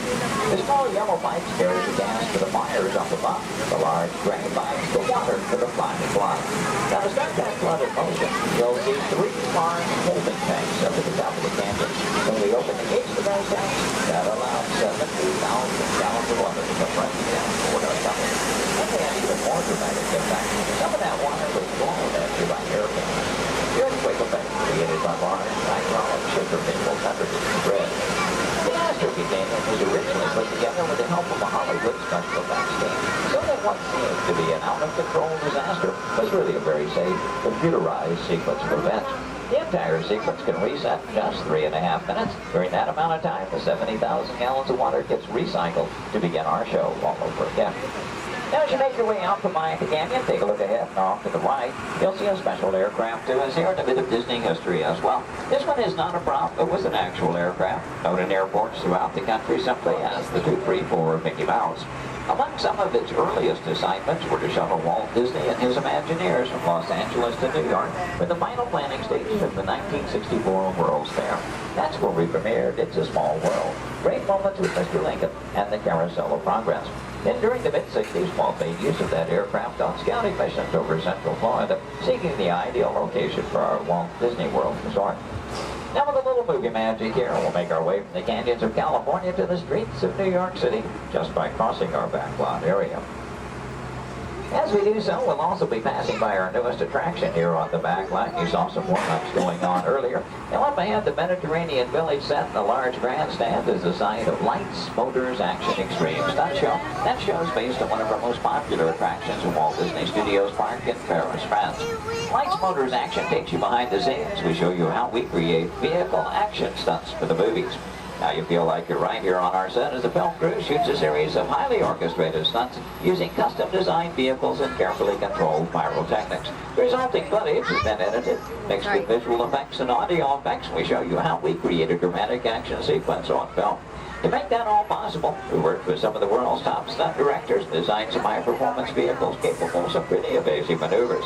Now this show involves automobiles, motorcycles, and jet skis. All in all, a very exciting adventure here. Do check your showtime guides. There are 3 performances scheduled today. The first one is at 11:50 this morning, just a little over 30 minutes from now.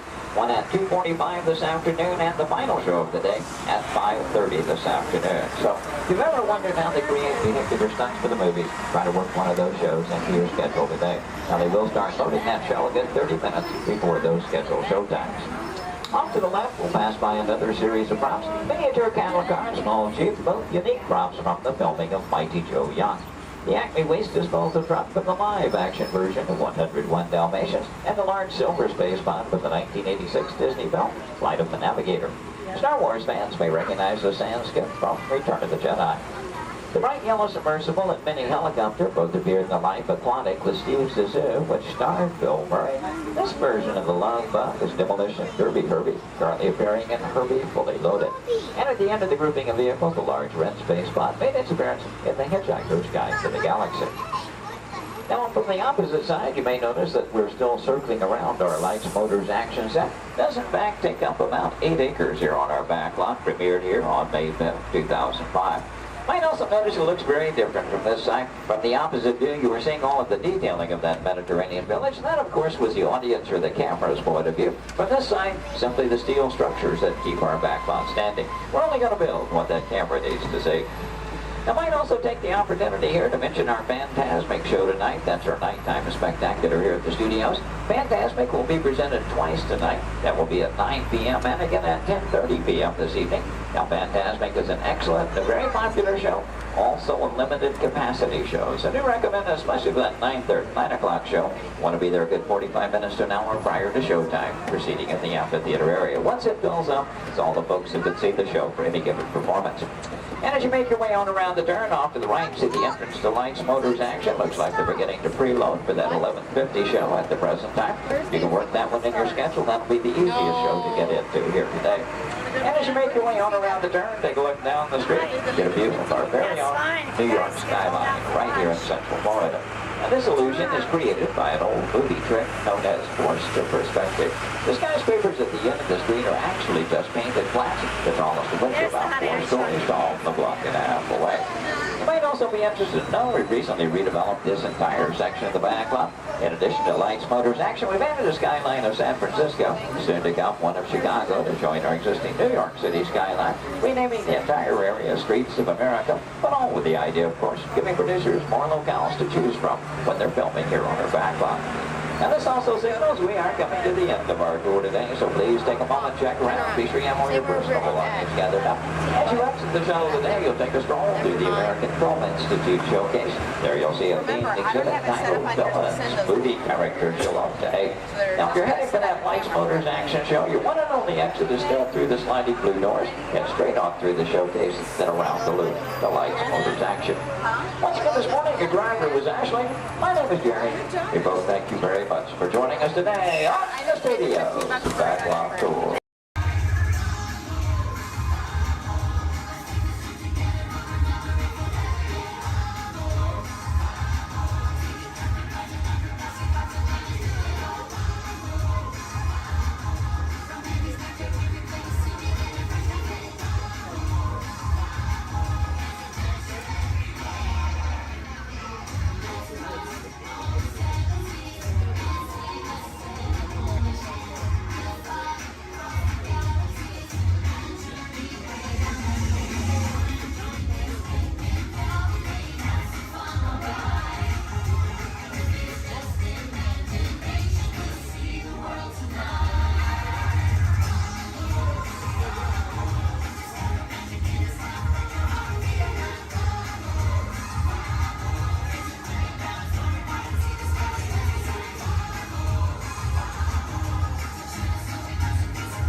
Okay,